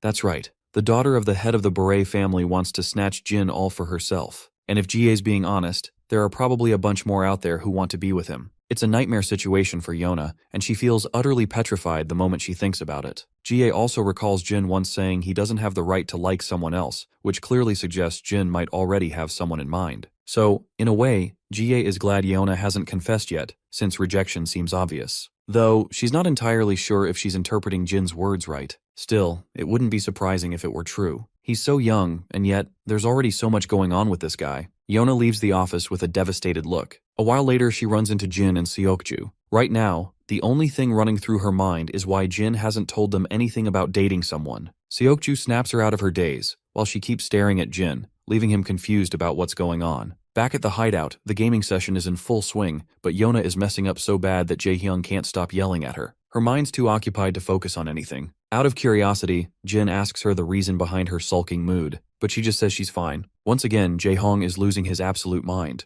When he was yelling at her, she pretended not to hear, but when Jin spoke, she responded right away. Seokju chimes in and decides to head back since she doesn't look well. For obvious reasons, he tasks Jin with taking her home. A while later, the two are walking together. The girl apologizes for making him leave early, even though they rarely get to hang out and play. But Jin doesn't mind. Yona, meanwhile, is still wrestling with her thoughts, wondering if she should pry into his personal life. Eventually, she musters up the courage to ask if he's seeing someone. At first, Jin doesn't understand what she means, but when she asks more directly, he answers with a simple no, he isn't seeing anyone. Of course, that little assurance is all it takes to lift her mood instantly. She's so happy she decides to treat them to some triangle kimbap and cup noodles. Meanwhile, someone is keeping an eye on Jin's every move, and it's 002, along with her friends. They learn that Yona is the granddaughter of SW's president. And SW? It's South Korea's largest corporation, and they've recently entered the military industry too. Looks like these guys are seriously jealous of our boy. Bro's living way too good of a life for them to stomach. The scene then transitions to a place I can't read the name of since it's in Korean. Outside stands Dushik Cha's henchman, while inside, Cha is staring at a photo of an old man, most likely his grandfather, who hated his grandson for living a gangster life. Right then, his sister shows up. Seeing him, she is sure he must have also come here to commemorate their grandfather's death anniversary. The gangster agrees, but he's curious why Hyunsu hasn't shown up. To that, the girl reveals Hyunsu is busy with work, so he couldn't come today. Though honestly, he's not the type to come even if he wasn't busy. After paying his respects to the old man, Cha is on his way. As he steps outside, his henchmen rush to cover him with an umbrella. On the way, Cha's mind drifts back to a particular memory, where his grandfather yelled at him for stealing a motorbike. Since the shop belonged to his grandfather, he was punished by being forced to work there without pay. Then, in some other memory, he embarrassed his grandfather by beating the crap out of school kids. In the present, when they finally arrive at their apartments, they spot Jin's grandfather gathering trash and cleaning the streets even though it's raining cats and dogs. After parking, Cha walks over to the old man and suggests he should wait until the rain stops. But the old man argues that if he rests just because it's raining, the trash will just pile up. Eventually, Cha throws the umbrella aside and starts helping him. At first, the old man is shocked, but then he feels thankful for Cha's help. As they work, they catch up. The old man asks where Cha has been all this time. The gangster claims he went back to his hometown because he had something to take care of. Right at that moment, the old man suddenly collapses. Cha immediately orders his men to bring the car, and they rush him to the hospital. A while later, Jin comes to visit his grandfather too. As Jin is catching up with him, Cha arrives and explains that the old man hurt his back, but the doctors say he'll be fine after a few days' rest. Still, Grandpa is worried about Dayan, thinking she might be stressing over him. After a little small talk, Jin leaves the room and finds Cha outside the ward to thank him. He's grateful that Cha and his henchmen always look out for his grandfather. Of course, both gangsters downplay their help. As their conversation progresses, Cha suddenly reminisces about his past self again. Jin always makes him think about his younger days. Their lives feel strangely similar. Naturally, it doesn't make sense to his henchmen, or even to us, how Cha's life could be remotely close to Jin's. Cha clarifies he isn't talking about appearances. He's talking about the fact that, just like Jin, he also had a grandfather, while Jin didn't until now. After that, they decide to head downstairs and grab some food together. Jin's more than happy to tag along. He is even willing to pay this time. But Cha doesn't get how a high schooler is going to cover the bill for two grown men. Seems like the gangster forgot our boy works at SW as a bodyguard, and their salary package is pretty damn handsome. As soon as his lackey reminds him of this little fact, Cha doesn't even feel the slightest shame and makes it clear he's ordering beef rib soup, but their eating plans go straight down the drain. The henchmen just got word that Hyunsu showed up on their turf, a piece of news that seriously concerns Cha.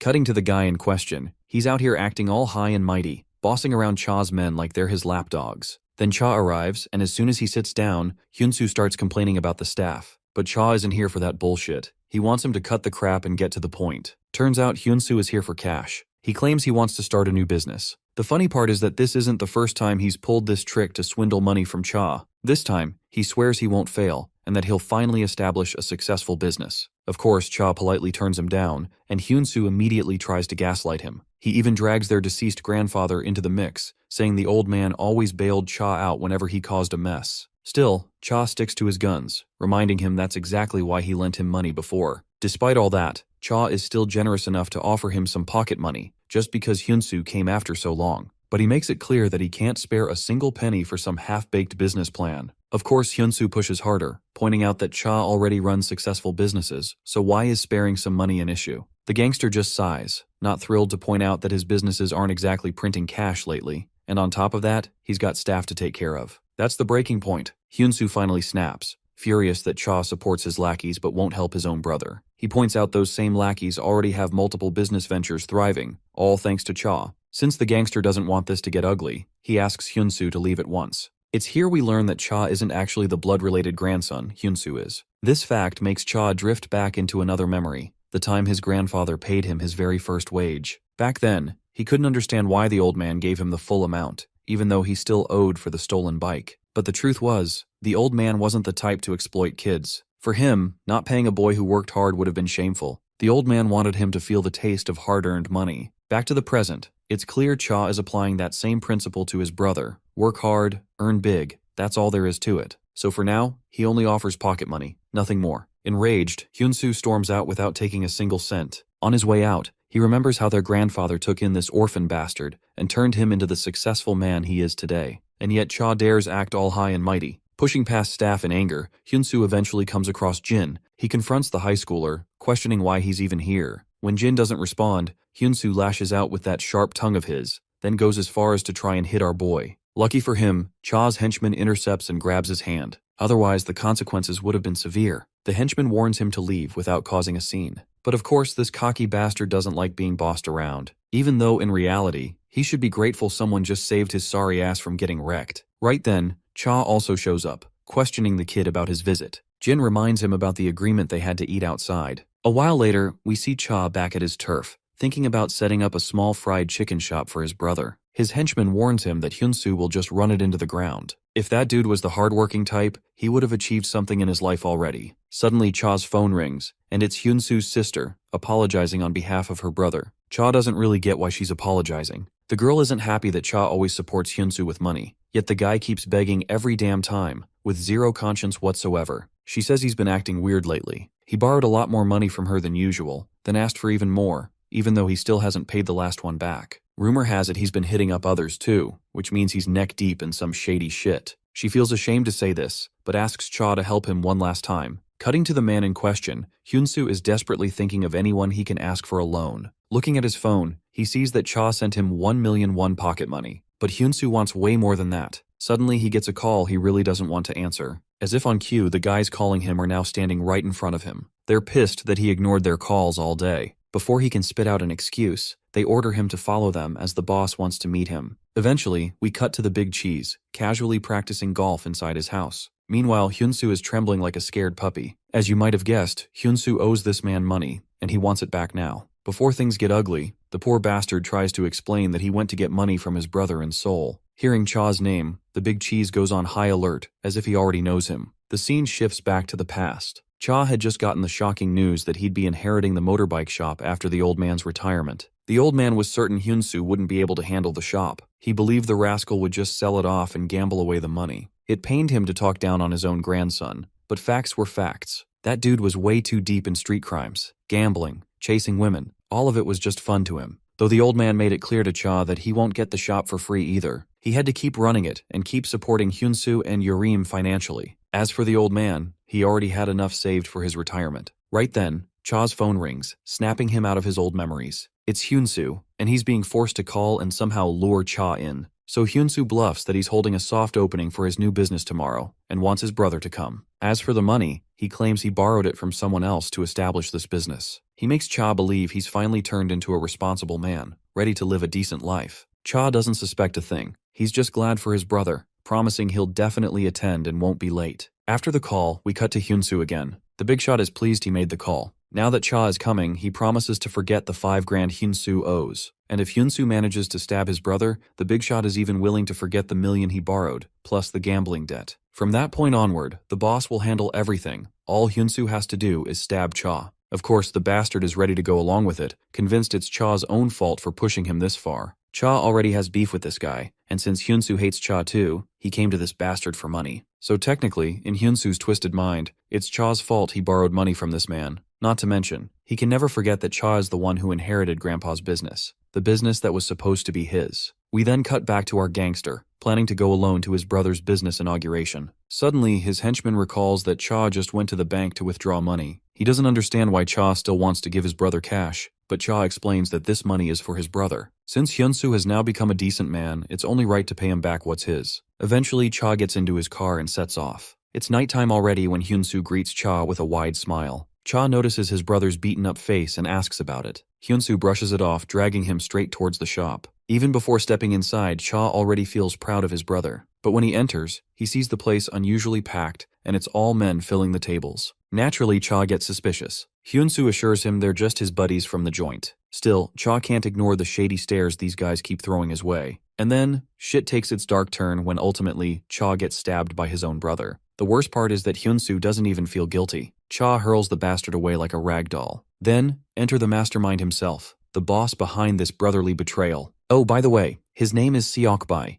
a name Cha instantly remembers as soon as he sees that filthy mug. We then cut to Cha's henchman, who calls Yurim, Hyunsu's sister. The henchman also wants to send some flowers for the shop, so he asks the girl to reveal her brother's new shop address, especially since Cha isn't answering his phone. Of course, the girl doesn't have a clue about this shop business, and when the henchman hears this, he's shocked out of his mind. It doesn't take him long to realize Cha has walked straight into his own demise. He quickly rallies all his men and decides to head out to rescue his boss. By a twist of fate, Jin just so happens to visit today with his sister's food in tow. He only came here to deliver the meal his sister prepared for them. Once again, the scene takes us into the past for better context. It was the first time Cha had seen Seokbai, and his grandpa was handing over some money to that man. Once those guys left, Cha questioned his old man about what business they had here. The old man revealed that he had taken a loan from this man to cover Hyunsu's accident. The original amount wasn't much, but the interest this bastard was charging made it impossible to pay. So, Cha decided to visit the guy and ask him to drop the interest. Turns out this bastard was running a shady business where he intentionally picked fights and then demanded settlement money. And this bastard was also involved in Hyunsu's case. Despite Cha's pleading, the bastard coldly declined his request. If he started forgiving interests, his whole business model would collapse. Plus, he needed hard cash to settle in this area since he was still the new guy around. Seokbae only agreed to drop the interest if Cha himself worked for him.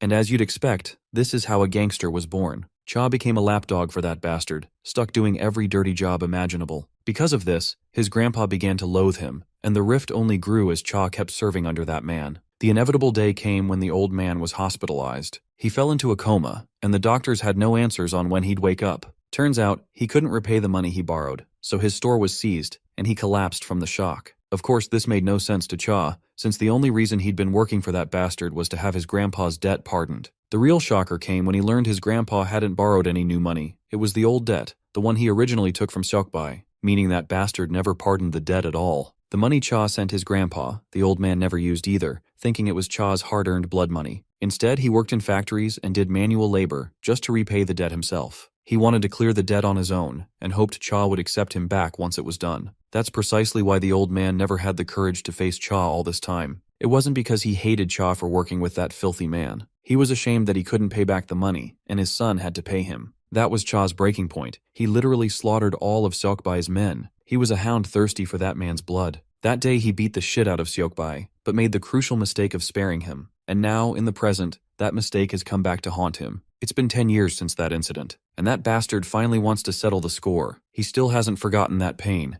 and it haunts him to this day. Cha finds it ridiculous that Seokbai used his little brother for revenge. It's laughable that this pile of filth used Hyunsu to do what he himself couldn't. This jab stings the bastard's ego, and one of his goons lunges to strike. But being the Chad he is, Cha delivers a devastating punch right to the guy. He follows up by smacking the bastard hard onto the floor. Of course, Seokbae is fuming, while our gangster doesn't miss the chance to throw another verbal jab. That jab makes the bastard's patience run thin, and he promptly orders his men to finish the job. All his dogs surround Cha and rush at him. Cha ducks to avoid the first strike, then follows up with a crushing punch. With one guy down, another gets knocked out with just a single kick. Meanwhile, the scummy brother looks like a terrified lamb waiting for slaughter. He knew Cha was the best in his field, but he never realized he was this good. Bro keeps hammering one bastard after another, treating them like punching bags. After watching him wipe out a whole pack, the others can only stand frozen in fear. Cha may have taken down a bunch of guys without breaking a sweat, but he's hitting his limit, thanks to his injured intestines. The cowardly boss yells at his cowardly men to do their fucking job.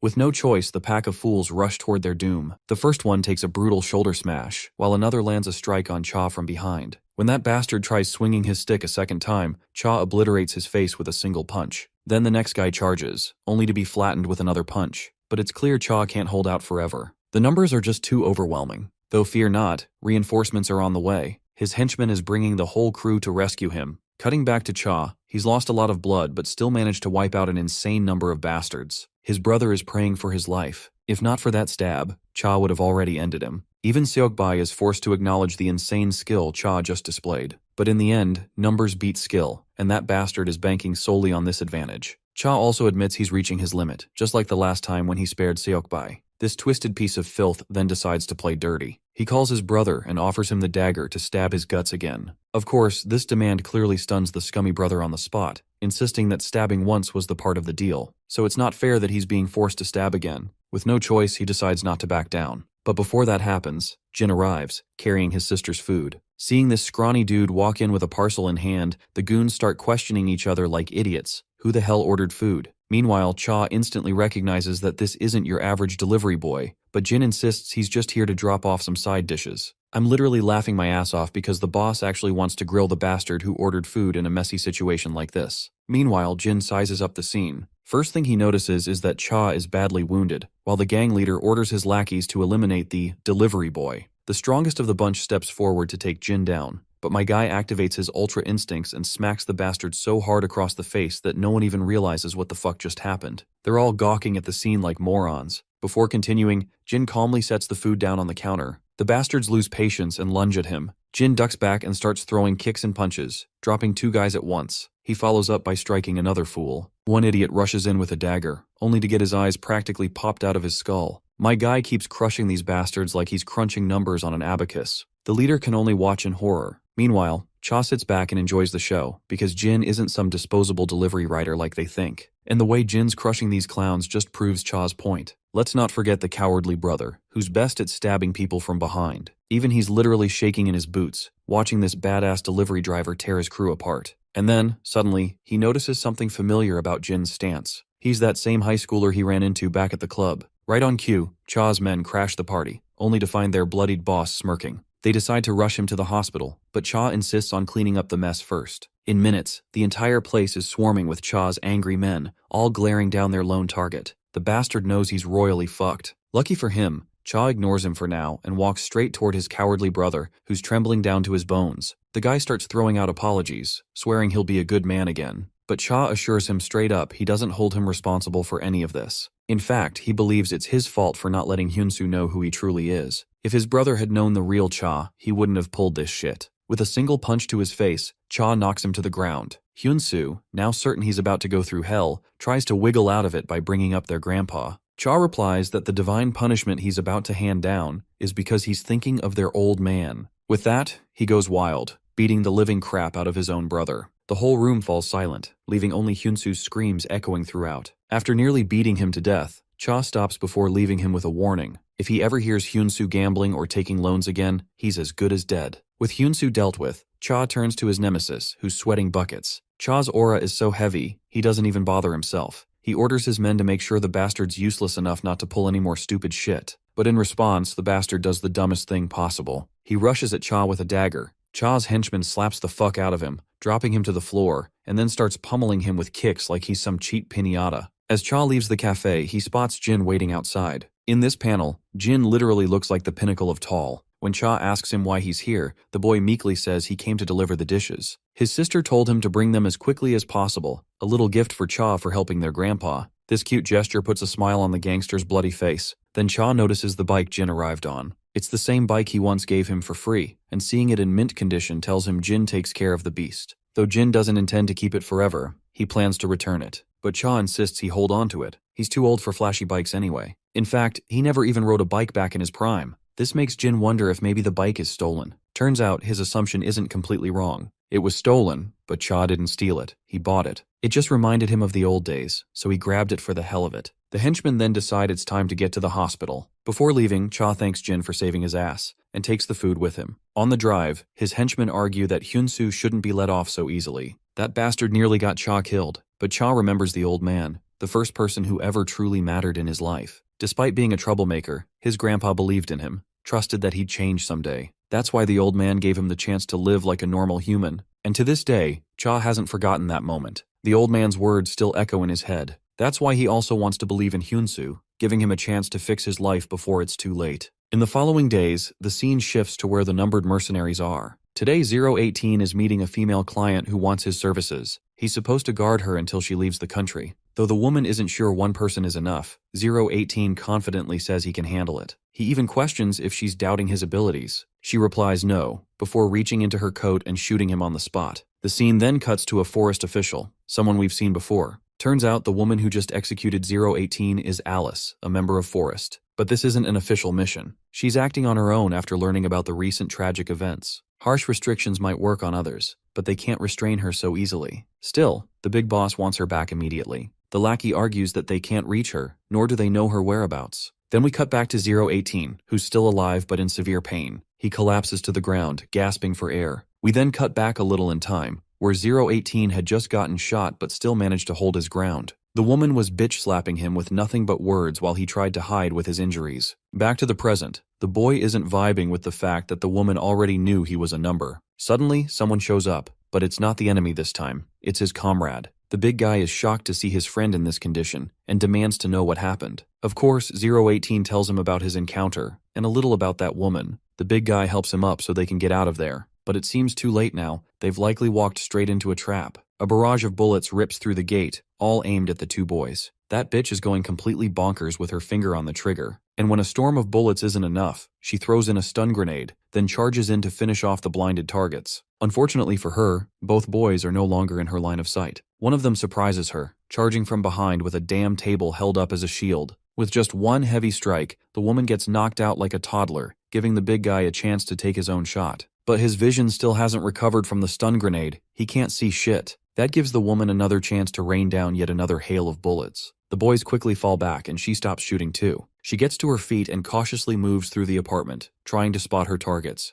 This time, she becomes the prey. 001 presses the barrel of his gun right against her skull, but as soon as the trigger's about to pull, she moves with lightning speed and somehow outmaneuvers him. She falls back, then scrambles up to cover again. 002 stays on guard. Before engaging, he signals his friend to retreat and get treatment first. The two of them promptly leave. The woman, meanwhile, is utterly pissed for not killing even a single numbered guy. Still, she's glad she got to meet 002, the current leader of the numbered mercenaries. The guy questions her identity, but with how proud she sounds, he realizes she's from Forest. In fact, 002 has heard of her, praised as the greatest assassin in Forest. Seeing her here only means one thing. The war between the numbered mercenaries and Forest has begun. The woman blames him for all this mess, the direct consequences of their actions. But 002 shuts her off because she's just talking shit. It was Forest who teamed up with Mad Dog and started hunting them. Forest even lent him soldiers. This piece of news shocks the woman, to think that Forest actually helped Mad Dog. On the other hand, 002 argues that what he and his team did was just a warning not to mess with them. But clearly that warning fell short. The woman refuses to believe a single word out of his mouth, while 002 is sure she'll find out the truth soon enough. With that, he walks away,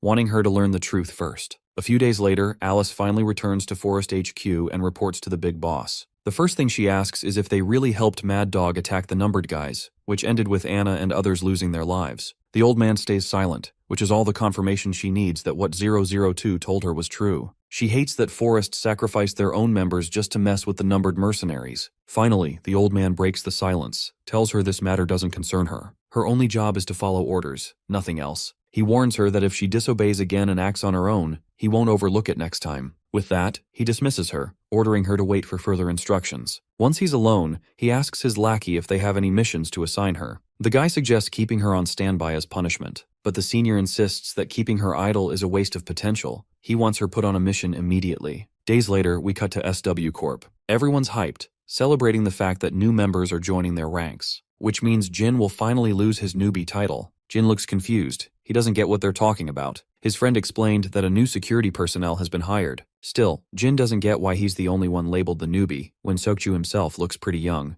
This is when Seokju takes his time to gloat about being one of the OGs here. Meanwhile, the senior guard is busy conducting intros and explaining the ropes to the new recruits. And these recruits aren't just random rookies, they're seasoned veterans. Still, they'll have to go through a few months of testing before earning the veteran title they deserve. Among the recruits is none other than that bitch from Forest who ambushed the numbered mercenaries. Of course, all the guys in the room start drooling at the sight of a pretty face, but her presence here is no coincidence. To make sense of it, we cut to the past, when she had talks with the director. He wanted her to infiltrate SW and stay on standby until further orders. He built her an airtight persona, so SW won't suspect a thing. Back in the present, GA's senior guard looks a little stressed because the rest of the crew keeps insisting on throwing a welcome party for the newcomers. Even though they were told these recruits aren't your typical newbies, the guys keep pushing for it. Under the pressure, Yeona's senior guard finally agrees to hold a welcome ceremony and orders everyone to gather in the training hall. Jin, however, doesn't get the point of this welcome ceremony. Hearing that, everyone stares at him like he's Diddy asking for baby oil. They explain that it's about welcoming their juniors with open arms, showing them what SW's spirit is really like after throwing a few punches together. But in reality, these guys just want an excuse to rough up the newbies and feel superior about themselves. Turns out, Jin's into it too. He actually likes these kinds of rituals for occasions like this. Seems like our boy clearly misunderstood their intentions. Once everyone gathers in the training hall, the seniors kick things off with some drills. First up is a stamina test, but one of the senior guards objects, arguing that they should skip the basics and go straight to the main event. After all, these newbies are supposed to be veterans. Basic tests don't suit them. Meanwhile, Alice, yeah, that bitch, has her eyes locked on our duo Jin and Seokju.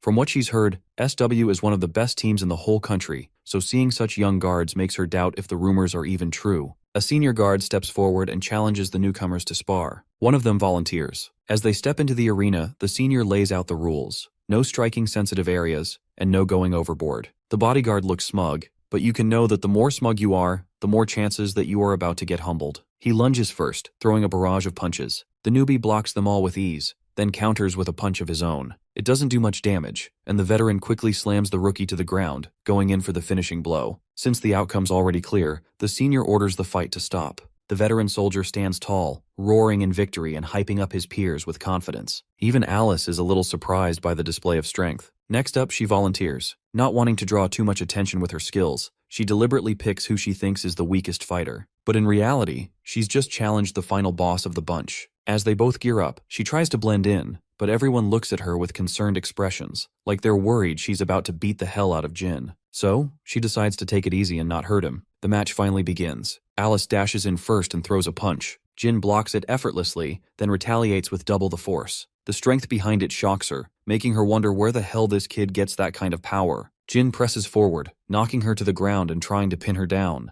She resists and maneuvers her way out of his grip. By now she's certain this kid has serious close combat experience. They clash again, and Alice strikes first, but Jin blocks, grabs her hand, and twists it. Overwhelmed, she retaliates with an elbow strike. Jin doesn't budge, but she charges at him again, only to nearly eat a lightning-fast uppercut. Now she's 100% sure that this kid is the real deal. They take a breather, giving the spectators time to freak out over the intense exchange. Before things escalate further, the senior calls the fight off. Jin casually walks back, leaving Alice with way too much on her mind. She admits to herself that his combat skills are easily on par with Forrest's top agents, even if his bodyguard experience is lacking. Right then, the two goddesses grace the scene with their presence, Yona and Jie. Jie immediately realizes this is just another welcome party. After watching the fight, she and her guard are impressed that someone could actually go toe-to-toe with Jin. Alice, on the other hand, sizes up the both goddesses carefully. She's already thinking about collecting more info on SW's personnel. Later, Alice formally meets Jin, introducing herself under a fake name,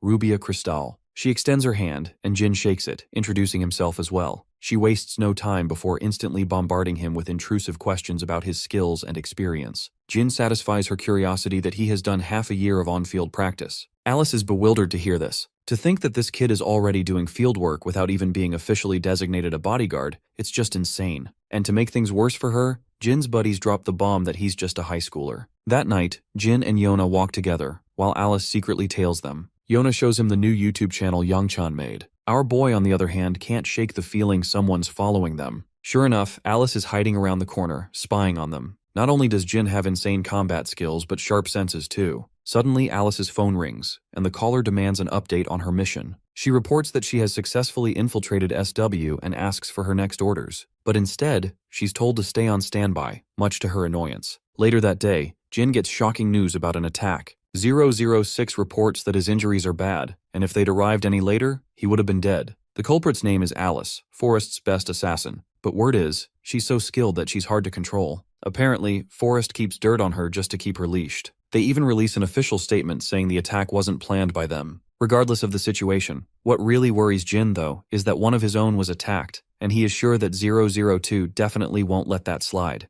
And Jin's hunch isn't far off. From what 006 has learned, the others are already hyped to retaliate against Forrest. But 002's stance is very firm. He believes that rushing in recklessly will only backfire. Not to mention, the numbered mercenaries have split into small groups, making them vulnerable. They need to be cautious before picking fights. With a final warning for Jin to stay vigilant, 006 wraps things up. After the phone call, Jin heads out to pick up his sister from the bus terminal. As he walks, he recalls the time when he collapsed mid-training in camp. The only one who showed up was 018, offering him an energy bar to get him back on his feet. Right then, his sister arrives and spots him across the crossing. She rushes forward to meet him, but some Gen Z idiot on a bike is too busy scrolling his phone while riding. Daeon sees the reckless driver and knows she's screwed. No way she can dodge in time. Jin knows he can't move fast enough to save her either. But luckily, that stalker bitch shows up and yanks Daeon away at the last second. Though maybe I shouldn't call her a bitch this time. She actually did something good enough to appear good in our books. Seeing a foreigner, Daeon quickly straightens up and thanks the pretty lady. She then notices Jin walking her way. Of course, our boy's still a little shaken after that close call, so he thanks her. Alice, however, doesn't get why he feels the need to thank her. Jin clears up the reason behind his gesture. Daeon's his sister. Naturally, that little fact clearly startles the woman. A while later, they grab drinks from their usual go-to convenience store. Daeon finds out this woman is actually Jin's junior from SW. Jin questions why she's hanging around here, and Alice casually informs him that she lives nearby, warning him not to be too surprised if they cross paths again. As the siblings sip their drinks, Sophia notices how ordinary Jin looks now, completely opposite of how he appeared in that sparring session. Meanwhile, 004 and the big brute are walking down the same street. 004 looks pissed that they're doing nothing against Forrest. Word is Forrest planted an agent in this area, so running into her here wouldn't be a coincidence. And as if on cue, they spot Jin and his sister from a distance. The big guy points out the third person with them, Alice. 004 makes him confirm it twice, and when the big guy does, 004's mind is going haywire. Why the hell is Jin sitting with this woman? Not long after, they report back, claiming Jin has betrayed them again. 001, hearing this, tells them not to do anything stupid until he arrives. He specifically forbids them from approaching Jin. But as soon as the musclehead relays this to his friend, that said friend 004 is already gone. And for the brute's absolute nightmare, he knows where exactly his friend is heading. Soon after, Jin gets a call from 004. He gets out of his house to meet him at an abandoned construction site, only for that bastard to immediately attack with a dagger. Jin barely avoids getting his throat slit, dodging wild swings left and right, until he manages to land a solid uppercut. Finally fed up, 004 pulls a Glock and aims to end him for good. He bluntly accuses Jin of betraying them again, leaving our boy confused. Jin insists he doesn't know what the hell he's talking about, but the shithead thinks he's faking ignorance. To him, there's no point talking with a liar and traitor. Before he can pull the trigger, his big friend ambushes him, knocking him down and whispering to chill, because 002 is already on his way. He will take care of the matter. Reluctantly, 004 backs off. Jin stands there clueless, demanding answers. The big guy dodges and walks away with his buddy. A while later, Jin calls 005 to explain everything that just happened. After hearing everything, she feels disappointed, but not surprised. She knows 004 is annoying and probably just venting his frustration. But Jin thinks it's deeper than that. He recalls that 004 kept accusing him of betrayal for unknown reasons. Hearing this, 005 decides to dig further into the matter. After the call, Jin's mind drifts back to the past, to the time 004 beat him up for not being manly enough. That arrogant bastard kept taunting him to fight back. Jin tried, only to get knocked out again. He didn't have the skills to match him back then. But still, Jin stood up again. And 004 clearly liked that this kid had guts. Now in the present, the same 004 can't stomach the thought of betrayal. That's when the big guy smacks sense into him. They overlooked one big detail. When they saw Alice with Jin, his sister was there too. No way in the hell he would casually introduce a forest assassin to his little sister. 004 then assumes Alice must have been hiding her identity just to approach Jin,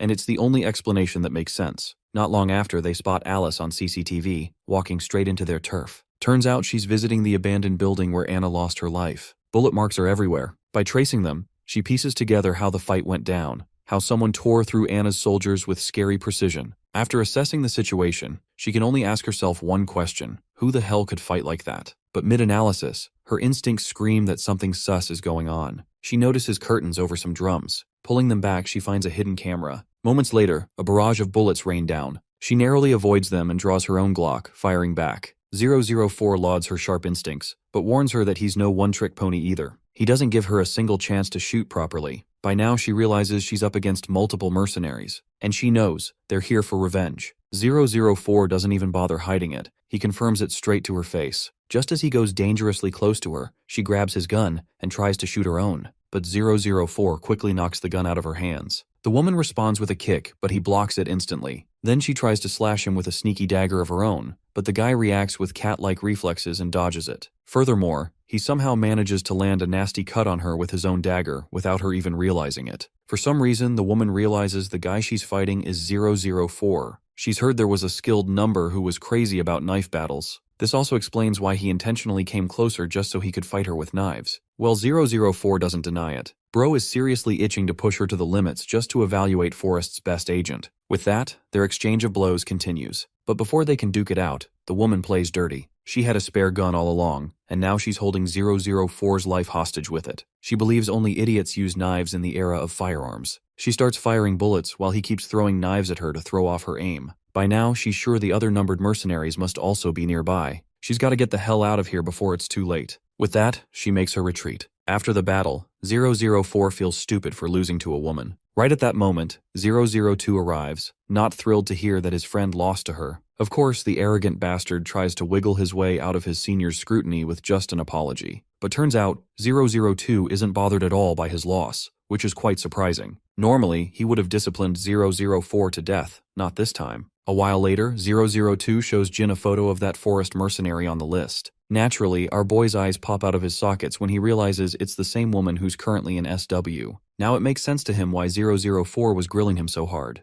Jin tries to clarify that she has nothing to do with him. Well, 002 already understands this much. If Jin really had any ties with her, he wouldn't have introduced her to his sister so casually. Though he's still curious to know how Jin even came across her. Well, as we already know, she's working in SW right now. 002 finds it alarming. To think she passed SW's background checks only shows that Forrest did a damn good job slipping her in. Then there's another thing Jin doesn't get. Why did she even approach him specifically? If her motive was to kill him, she wouldn't need to approach him in such an inconvenient way. 002 agrees with that, and before leaving, he warns Jin not to involve himself in this mess. After all, his sister has already been exposed to the enemy. If Jin gets dragged in and Alice learns about his true identity, then his family will be in grave danger. For now, all Jin needs to do is figure out how much she knows about him. As for the rest, 002 assures him they'll handle it. The following day, we cut to Alice, thinking about her recent encounter with the numbered mercenaries, earning an earful from her team leader for dozing off mid-duty. At the same time, Jin is also thinking about the same issue.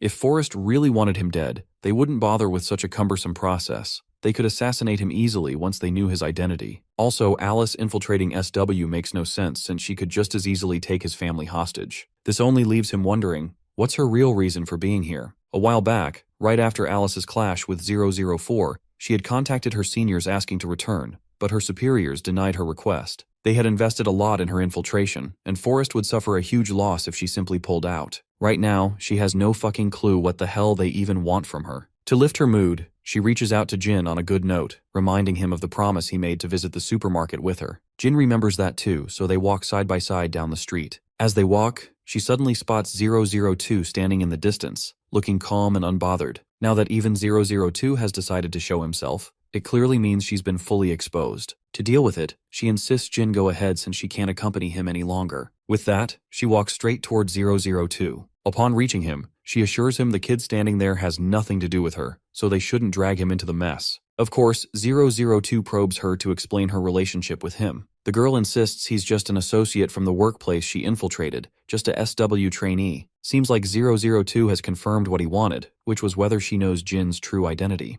Next, he tells her to follow him somewhere more private. Once inside an abandoned building, the woman asks the reason behind this meetup. If he wanted to kill her, he could have done it without exposing himself. Turns out, 002 has the same question, wondering why she is even here. The woman claims she's merely infiltrating to gather intel on SW. Now that she's already been exposed, she doesn't see the need to hide her intentions anymore. 002 understands her perspective. He simply turns around and proceeds to leave. Well, the woman is flabbergasted that he's just walking away like this.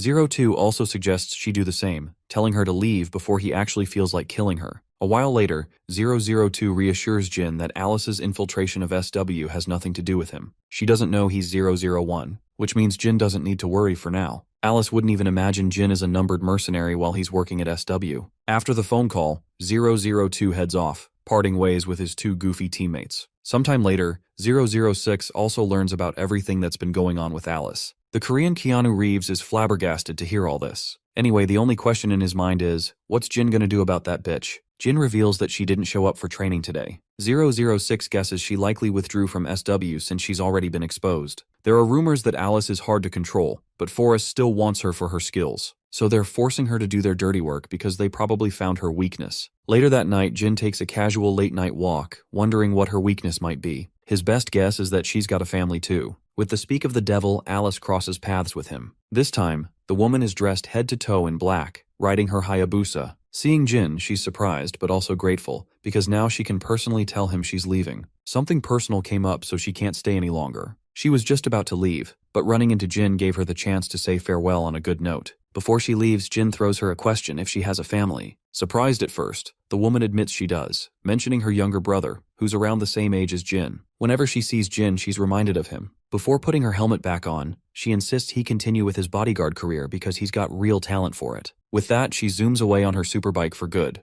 The next day at SW, after training, Jin notices Major Kang standing in the distance. Of course, Jin is overjoyed to see his senior, and as expected, they start catching up. Kang reveals that the platoon still remembers him and shows great concern for him. Hearing this, Jin promises to visit them soon. Taking control of the conversation, Jin asks if Kang is perhaps here to meet Jaye, but turns out the senior is only here to see his junior, not his ex-fiancée. He's heard that the village chief is sick, and he doesn't think it's a simple illness. His days may already be numbered. He hopes Jin will visit the old man too. Of course, Jin was already planning to, and Kang predicted as much. That's why he's brought along a spare plane ticket for him. After boarding, they zoom through the skies. Inside the plane, Kang recalls the time when the chief had helped Jin a lot in reaching his home. Back then, Kang never truly understood why the old man would help Jin. After all, that old man was quite selfish at that time. Kang is curious to know what kind of relationship Jin really had with him. The boy simply responds that the chief saved his life back then, and doesn't say more. To have better context, we cut to the past. Jin resting in some unknown place. His entire body is aching from severe wounds. The chief's voice advises him not to move around too much, or else his injuries will reopen. The man finally shows up carrying medicine in his hands. Jin instinctively reaches for the nearby scissors and gets ready to fight. As he takes his stance, his muscles stiffen and his wounds start bleeding again.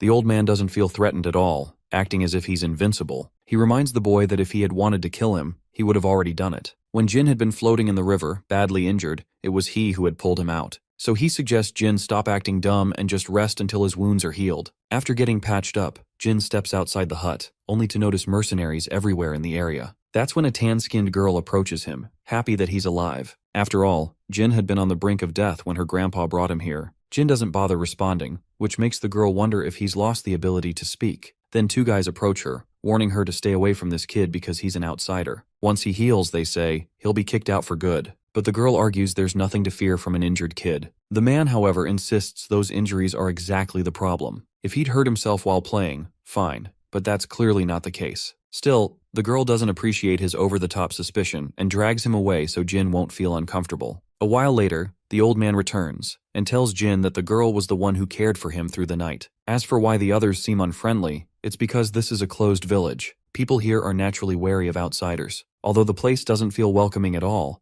the old man assures him that nobody will hurt him unless he does something stupid. Seeing everyone armed, Jin assumes this is a military base, but the old man takes the liberty to correct him. Turns out he himself isn't a local either. He stayed here for a while to treat those wounded in battle, but as time passed, more people gathered, forming a small settlement. There are also people like the girl, Evelyn, who had no home and found shelter here. Long story short, this is a mercenary village. The people here make their living by taking mercenary jobs. The old man suggests Jin stay until his injuries fully recover, and so Jin remains in this strange settlement. As Jin rests one day in his room, he hears unpleasant noises outside. Turns out the entire village is under attack, and those bastards aren't hesitating to kill people left and right. One of the lackeys reports to his fat boss that most of the village's manpower is absent, just like the intel said. This only makes the fat fuck happier, and he orders his lackey to drag everyone out and kill them as an example. Further, he orders the place blown up with explosives. That's the only way they can satisfy their revenge. As villagers are being apprehended, Jin remains in his room until Evelyn rushes in, ordering him to run. The looters have arrived, and there isn't even time to explain what's going on. But Jin wonders why she isn't leaving.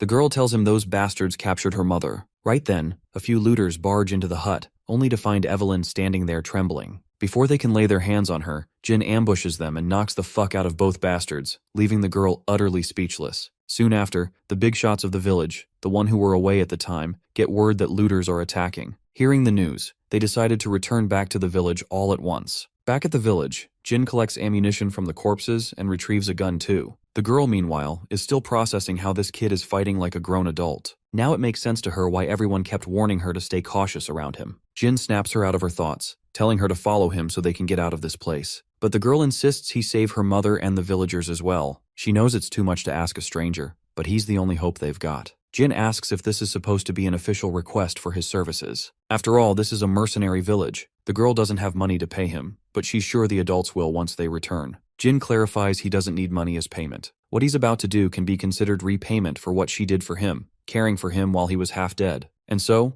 Jin begins wreaking havoc, mowing down bastards left and right as if they were training dummies, clearing one side of the village. On the other side, the looters have gathered all the villagers, forcing them to their knees. The fat boss is ready to resume the slaughter once his team finishes searching the eastern part and drags everyone out. But it looks like his plan is about to fall apart, because Jin has already cleared all enemies in the east. Now the only thing left is to deal with these bastards holding the villagers hostage. From the shadows, Jin assesses the situation and strategizes. Once ready, he makes his move. 2 soldiers patrol the area, searching for survivors. They come across an unsuspecting kid, drag him out of a quiet corner, and shove him in with the other captives. As we know, this was Jin's plan to get as close as possible to the fat boss. With his target in sight, Jin makes his move. He slits the throat of the first man in front of him, then dashes toward the boss. The goons open fire, but Jin takes the bastard down with just a knife and manages to press the blade against the fat fuck's throat. The other armed soldiers halt, seeing their master in such a precarious situation. The boss raises his voice and orders them to drop their weapons. With no choice, the bastards lower their guns. The boss commends Jin for his precision and skills. The only reason this bastard still dares to speak confidently is because if Jin kills him, the villagers will die too. So he makes Jin an offer: stop this foolishness and work under him. With Jin's power, he believes he can shape him further and harness the true potential of his abilities. Jin glances around, noticing all the armed men. He's clearly at a disadvantage. The pause makes the boss believe Jin is actually considering his shitty offer. But little does he know, my guy was just counting these bastards. Jin whips out a Glock he had been hiding and kills all the nearby soldiers with precise shots. One man manages to return fire, a bullet grazing Jin's cheek, but Jin takes him down along with everyone else surrounding the villagers. The boss didn't see this coming. He ends up taking a bullet just like the rest of his crew. With the boss dead, Jin orders the villagers to get up and grab weapons. There are looters who escaped, and they need to hunt them down. Meanwhile, the main party of mercenaries arrives at the village, only to be met with an unexpected sight. Shitloads of dead bodies litter the ground. Some villagers approach, and the leader demands to know what the hell happened. He'd heard looters attacked the village. The villagers explain it wasn't just some looters, the boss himself came with 40 men, but they assure him everything is over. The leader is flabbergasted to hear the boss showed up personally. That's why he warns his men to prepare for another ambush.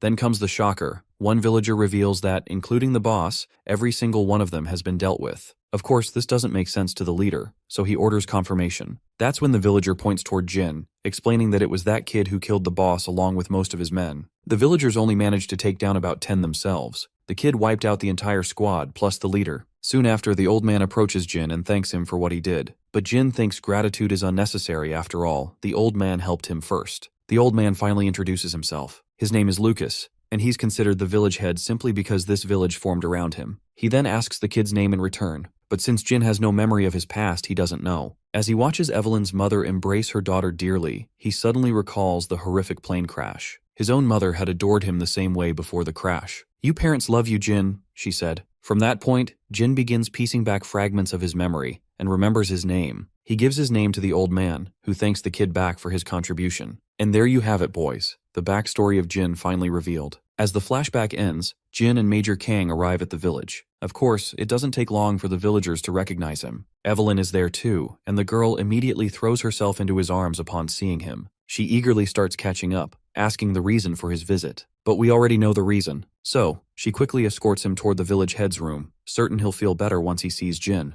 Lately, the old man hasn't been doing well. He can barely move and is almost blind. Finally, they enter the room, and the girl cheerfully reminds the chief that Jin is here. "Bro, doesn't it feel like this old man has aged way too much, given it's only been a few years since that incident?" As usual, since Jin isn't the talkative type, it's the old man carrying the whole conversation. The old man reveals that he had been sick for a long time, but now his body has weakened to the point it can't endure anymore. The girl decides to leave the room to give the two of them space to talk. The old man asks Jin whether he ever got to meet his family, and if reuniting with them brought him any joy. Jin confirms it, saying he's currently living with his family. He's got a grandfather and a youngster, and both treat him really well. And as for his real name, it's Yu Ijin. The old man is glad to hear he's doing well, but he has one last request he wants Jin to fulfill. He asks Jin to never come back. It's his final request. Jin acknowledges the old man's wish and promptly begins to leave. But before he steps out of the room, the old man expresses his joy at seeing Jin one last time. "I'm happy I got to see you one last time, Yu Ijin." Those were his final words before Jin left. As they echo in his head, Kang snaps him out of his thoughts. Jin assures his senior he's fine and decides to head back. Just then, some other familiar faces show up and immediately start scolding him for coming here. They tell him this is a place he has no business visiting. They don't want him back, since he was the one who abandoned them first. At first, Jin acted like one of them, but once he recovered and regained his memories, he left without looking back. Nobody appreciates a traitor like that, so one guy outright tells him to get the hell out. The word traitor really sticks with Jin. He's been hearing it a lot lately. Evelyn snaps at the guy for his crude words, but Jin just assures them he's already leaving and walks off to his car. The girl runs after him, and when he turns, she's standing there. He bids her farewell and heads to his car. Once he's gone, the girl starts berating that crude guy for being harsh unnecessarily. In her eyes, they should be happy to see him, not bitter. Well, turns out the big guy actually was happy to see him. In fact, they all were. After all, every single one of them is indebted to Jin for saving the village back then. The reason they acted cold was because they don't want him to stay attached to this place. They're glad he has a family now and is living a normal life. And once again, we flash back to Jin's past. The old man had just finished unwrapping all the bandages from Jin's battered body. Now that he was healed, the old man expected him to leave. But Jin admitted he had nowhere to go. So, the old man suggested he stay here for a while, on one condition. If Jin ever found a place he could truly call home, he would have to leave immediately. A few days later, Jin expressed his desire to work as a mercenary, something the old man strongly opposed. Jin argued there was no reason to stop him since he was more skilled than most adults around. But the old man stayed persistent,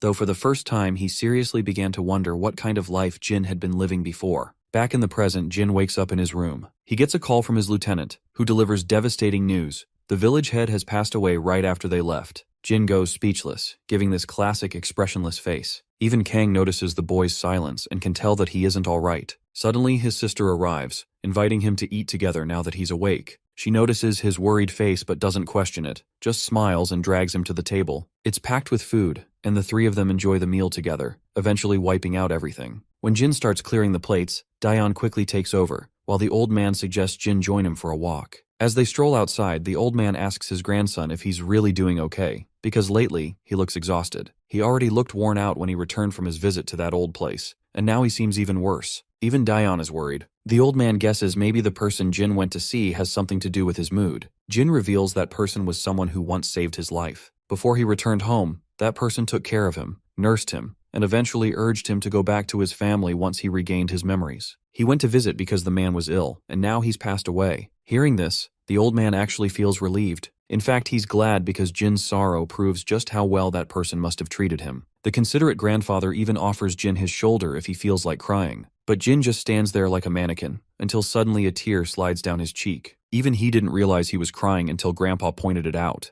The old man hugs him tightly as Jin finally lets some of his heavy heart out. Later, Jin learns that the village head left him a message. "Thank you for letting me be a father again, which I had once lost."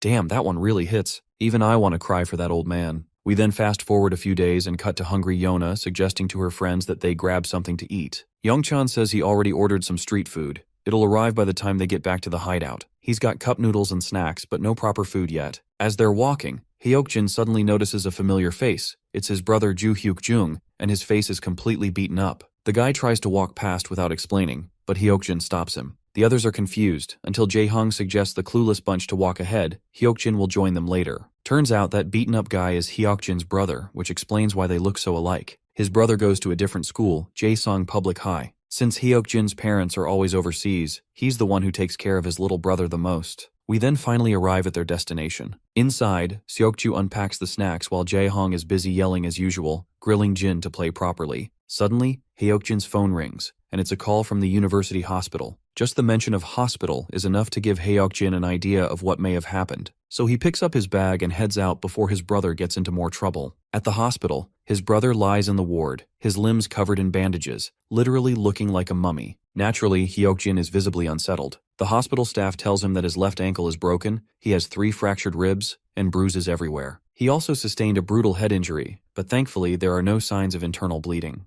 Hyokjin is seriously questioning what led his brother into this condition. The doctor reveals that he was brought in by emergency, and the kind of injuries he sustained clearly shows that he was assaulted. Suddenly his brother's broken phone rings, though it's password protected. Hyokjin knows his brother pretty well and uses the birthday as the password, which actually works. There's this guy, Chanil, texting, and he seems to be involved in the assault case. He then starts calling on the phone, and Hyokjin picks it up. The first thing that bastard does is start cussing for not answering calls. Hyokjin asks the guy if he's responsible for his brother's injuries. Of course, the caller isn't sure who he's talking to, so Hyokjin introduces himself. The caller admits that he isn't responsible for putting his brother in the hospital. Actually, he was the one who called the emergency services. Turns out Hyukjung is a fighter, and he got beaten up during a fight. And as for this guy, he's his manager. Of course, nothing is making sense to Hyokjin, but the caller promises to explain everything if he's willing to meet. Later, Hyokjin arrives in this shady alley where he finds a bunch of shady dudes hanging around. Upon approaching the area, he loudly questions which one of them is the bastard named Chanil. The guy in question speaks up, introducing himself. Our guy cuts through the crap and demands this bastard to spill all the details. Chanil refuses to respond unless Hyokjin partakes in the match that's just about to start. He really wants Hyokjin to accept the fight, because his brother has already caused a lot of trouble by losing a recent match. Hyokjin is done taking shit, and slams the bastard with a punch, then demands once again for him to spill the juicy details. But we all know this bastard isn't answering shit because he's standing on his turf, and promptly calls his goons to mess this blondie up. The bastard is already taking great pleasure in the fact that this blondie is about to join his brother in the hospital soon enough. Meanwhile, Hyokjin clearly knows he's at a disadvantage with so many people to deal with. But worry not, our reinforcements have arrived too. It's Jae-hong, pissed that the blondie wasn't picking up calls. And he isn't alone. Seokju and Jin are with him.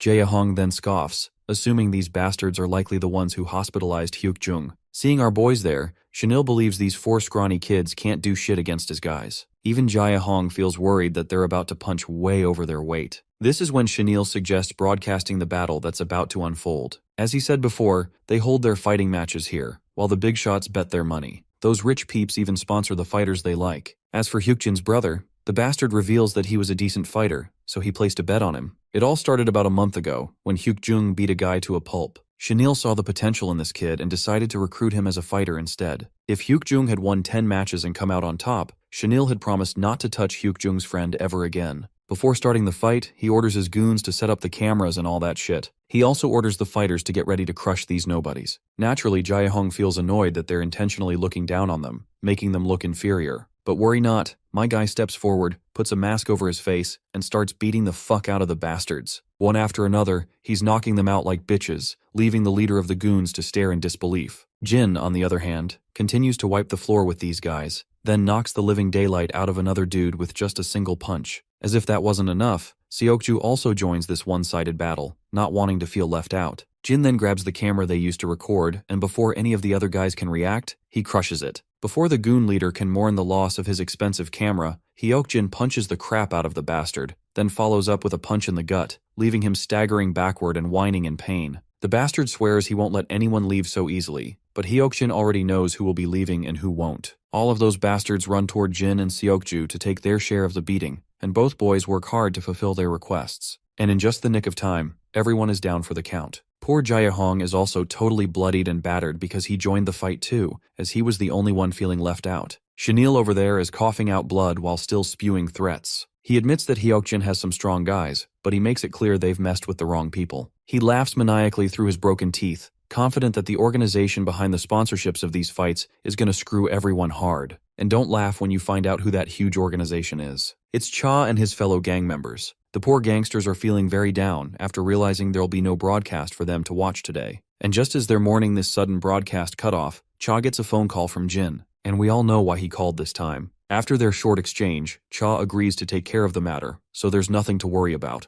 After the phone call, he turns to his fellow fatty gangster, questioning if those fights involve students. The fatty proudly confirms that they did use some students in the beginning, and there are still some student fighters who can fight on par with adults. This is when Cha reminds them that they seem to have messed with the wrong high schooler, which is why the broadcast went down. When the fatty insists on knowing who it is, Cha responds with a grim face that it's Jin, the same boy they perceive as a monster. Upon hearing this, the other two gangsters shout in utter disbelief and rush off to help their men who ran that broadcast before it's too late. We then cut back to the university hospital where Hyokjin is meeting his brother again. The big bro assures his injured junior that everything has been resolved now, so he has nothing to fear anymore. Naturally, the junior reminds his brother that Chanel isn't the main problem. But we already know that the main problem has also been dealt with, so Hyokjin assures his brother of that too. Back then, all Jin did was make a phone call, and everything was taken care of. Even Hyokjin was flabbergasted by it. In the present, the big bro questions him why he didn't tell him any of this. Well, it's kind of embarrassing to go running to your older brother just because you were in trouble, and even now, the junior feels a little embarrassed while thanking his brother. Suddenly, Hyokjin remembers that the only reason Junior got hospitalized was because he stood up for his friends against bullies, so where the hell are they now? Turns out Hyukjung never informed his friends. Not to mention, his friends aren't as courageous as his brother's friends. Speaking of which, Hyukjung's friends arrive in the ward, much to his shock. The two guys look timid and worried about their hospitalized friend, complaining why he didn't bother telling them anything about his condition. As the friends are catching up, Hyokjin walks out, feeling no need to be a third wheel and letting them reunite. Meanwhile, his own friends are waiting outside. Seeing them, Hyokjin isn't sure how he should thank them. Noticing his sulking mood, Jae-hong asks if his brother isn't doing well. Hyokjin finally manages the courage to thank his friends for what they did today. We then cut to the base of the numbered mercenaries, where they're all having a joint meeting. They're strategizing how to infiltrate certain forest camps, but suddenly hear a commotion outside. They quickly equip themselves and prepare for the worst. 018 checks the surveillance camera and notices a woman's figure approaching. Turns out it's 003, much to everyone's shock. She walks in, while 004 is flabbergasted to see her alive. This woman clearly has an ironic, funny personality, because the first thing she does is slap the hell out of 004 for assuming she was dead, all while maintaining her nonchalance like it's just a joke. Anyway, she's really grateful to see everyone again. Then the next thing she does is plant a sleek smooch right on 002's lips, leaving everyone shocked again. The woman is throwing shocks left and right. She supposedly really missed 002, or at least that's what she claims. She also notes that he hasn't changed a bit. Meanwhile, the musclehead in the background still can't wrap her head around how she's alive. The woman admits she thought she was going to die too. The others ask why she didn't show up all these years. She reveals that after being attacked by 001, she opened her eyes in a hospital. Once she recovered from her injuries, she was caged in some place she didn't even recognize, but managed to escape. The place was likely a military base, and those guys knew about the existence of numbered mercenaries. They kept trying to make her talk, squeezing out whatever information they could. The entire ordeal was so unpleasant she'd rather not even talk about it now. Then she flips the conversation and asks where all the other numbered mercenaries are. 018 reveals the grim truth. Those who went after 001 didn't survive, besides her. At first she seems shocked, but then admits she expected as much. She should have given them better instructions. 018 further reveals how everything changed after 001's betrayal. The camp lost all confidence and trust in the numbered mercenaries, so they separated everyone and assigned different missions. With time, all the numbered mercenaries disappeared. 002 then asks her when she escaped, but she stays silent, forcing him to repeat the question. Finally, she reveals it's been 3 years. And as for why she didn't contact them all these years, she didn't want to return to the numbered mercenaries. If she went back to the camp, she'd have to follow orders again, orders that ignored free will. If she hadn't heard that the camp had disbanded, she would never have come looking for them. Still, they want to learn why she decided to show up now? Turns out, she's here to recruit everyone out, much to their shock. She wants to create a PMC and claims she's backed by someone powerful who will sponsor them. Given their skills, dominating the field shouldn't be hard. But 002 coldly orders her to get the fuck out. As far as he's concerned, she's a traitor. Doesn't matter what her reasons were. Fact is, she abandoned the numbered mercenaries. If she had come a year earlier, they would have killed her for betrayal. Lucky her, that's no longer the case. The others try reasoning with 002 to cut her some slack, but the girl admits he has every right to be angry. It's true she abandoned them and never came back. Still, she reminds them the offer is on the table. If they want to settle down somewhere safe without wandering around, they can contact her. With that, she proceeds to leave, only to be stopped by the leader, who has a question. When she chased 001, how did the numbers under her command die? She claims 001 slaughtered them one by one with his prowess. Well, that's the trigger. 002 finally pieces it all together. He quickly pulls out his Glock and shoots at her, convinced now that she's the one who killed them. The woman retaliates with her own gun. Once she takes cover, she signals her accomplices to infiltrate.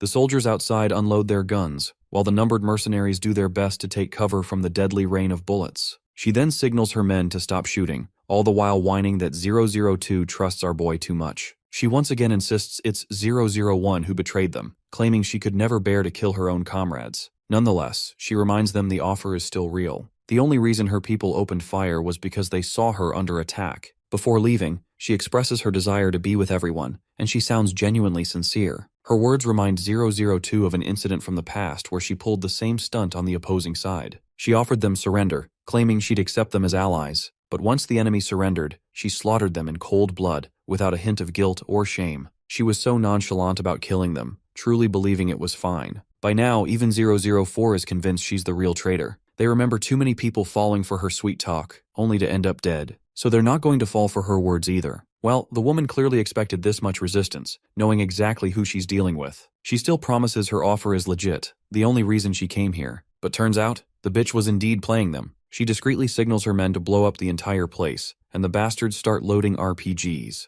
018, watching the feed, promptly reports the threat. 002 gives his final signal, and as soon as the big guy presses the button, a massive blast erupts right outside the building, right where those soldiers were preparing to unleash hell. As the dust and smoke settle, 003 notices all her men reduced to minced meat, much to her horror. She quickly rallies the rest of the survivors to infiltrate at once. The two guys step forward, throw a stun grenade inside, and enter right after it detonates. 003 also accompanies her men and cautiously traverses the place, but there's no one around. Suddenly, she notices a secret gateway leading underground. One of her soldiers suggests following them from behind, but the girl insists otherwise. If they rush in like this, the losses will be astronomical. She reiterates that retreating is the only option they have right now. We then cut to Jin, doing his regular exercise until he's interrupted by a phone call. It's 002, informing him that 003 is alive. Jin is surprised because everyone had assumed that all those who chased after him had died, or at least they had thought so until she suddenly reappeared. And now it's a rock-solid fact that she's the one who killed the numbered mercenaries who went after Jin. Of course, this leaves our boy in utter disbelief, wondering why she would do this. The only answer 002 can give is that she's very unpredictable. Now that he thinks about it, everyone in camp was unpredictable. This causes Jin to flash back to the past. As soon as he incapacitates one of his friends, the friend urges him to run away as far as possible. Jin continues walking until he comes across 003, who doesn't want him to escape even though she knows this place is a hellhole. She knows very well that the rule is to kill traitors, but since it was 001 they were talking about, she believed he might get away with just severe punishment. The psycho bitch continued to gaslight him, just like she did with her other victims. And the moment Jin peeked out of his hiding spot, she opened a barrage of bullets. Jin was severely injured and instantly took cover behind a tree, returning fire. She believed he should simply die, since he had betrayed them. Not to mention, the comrades who trusted him and followed him had all been led to their deaths, while Jin got to live. But Jin believed they hadn't died. He had only incapacitated them enough so they couldn't follow him. Hearing this shocked the girl because she realized she was screwed. She had finished them off herself. She found it quite fascinating that he made it this far without killing a single person. She reminisced a little about old times, and then gave him the green light to run away if he was so desperate to abandon them. I feel the only reason she let him go was so nobody would know she killed those guys. Now everyone's going to think Jin betrayed them and killed his comrades along the way. In the present, we find ourselves at SW's training facility. There, Jin is punching the hell out of the sandbag in front of him, his mind echoing with the fact that 003 killed all those guys. After exhausting himself, he finally stops. Seokju approaches him, asking if he's alright, since it's very unusual for him to be this aggressive. Jin suddenly looks up, seeing everyone staring at him. The guys tense up under the brutal glare he's giving off. The senior then orders everyone to gather as there's something important he wants to convey. For the president's overseas schedule, besides Team 1,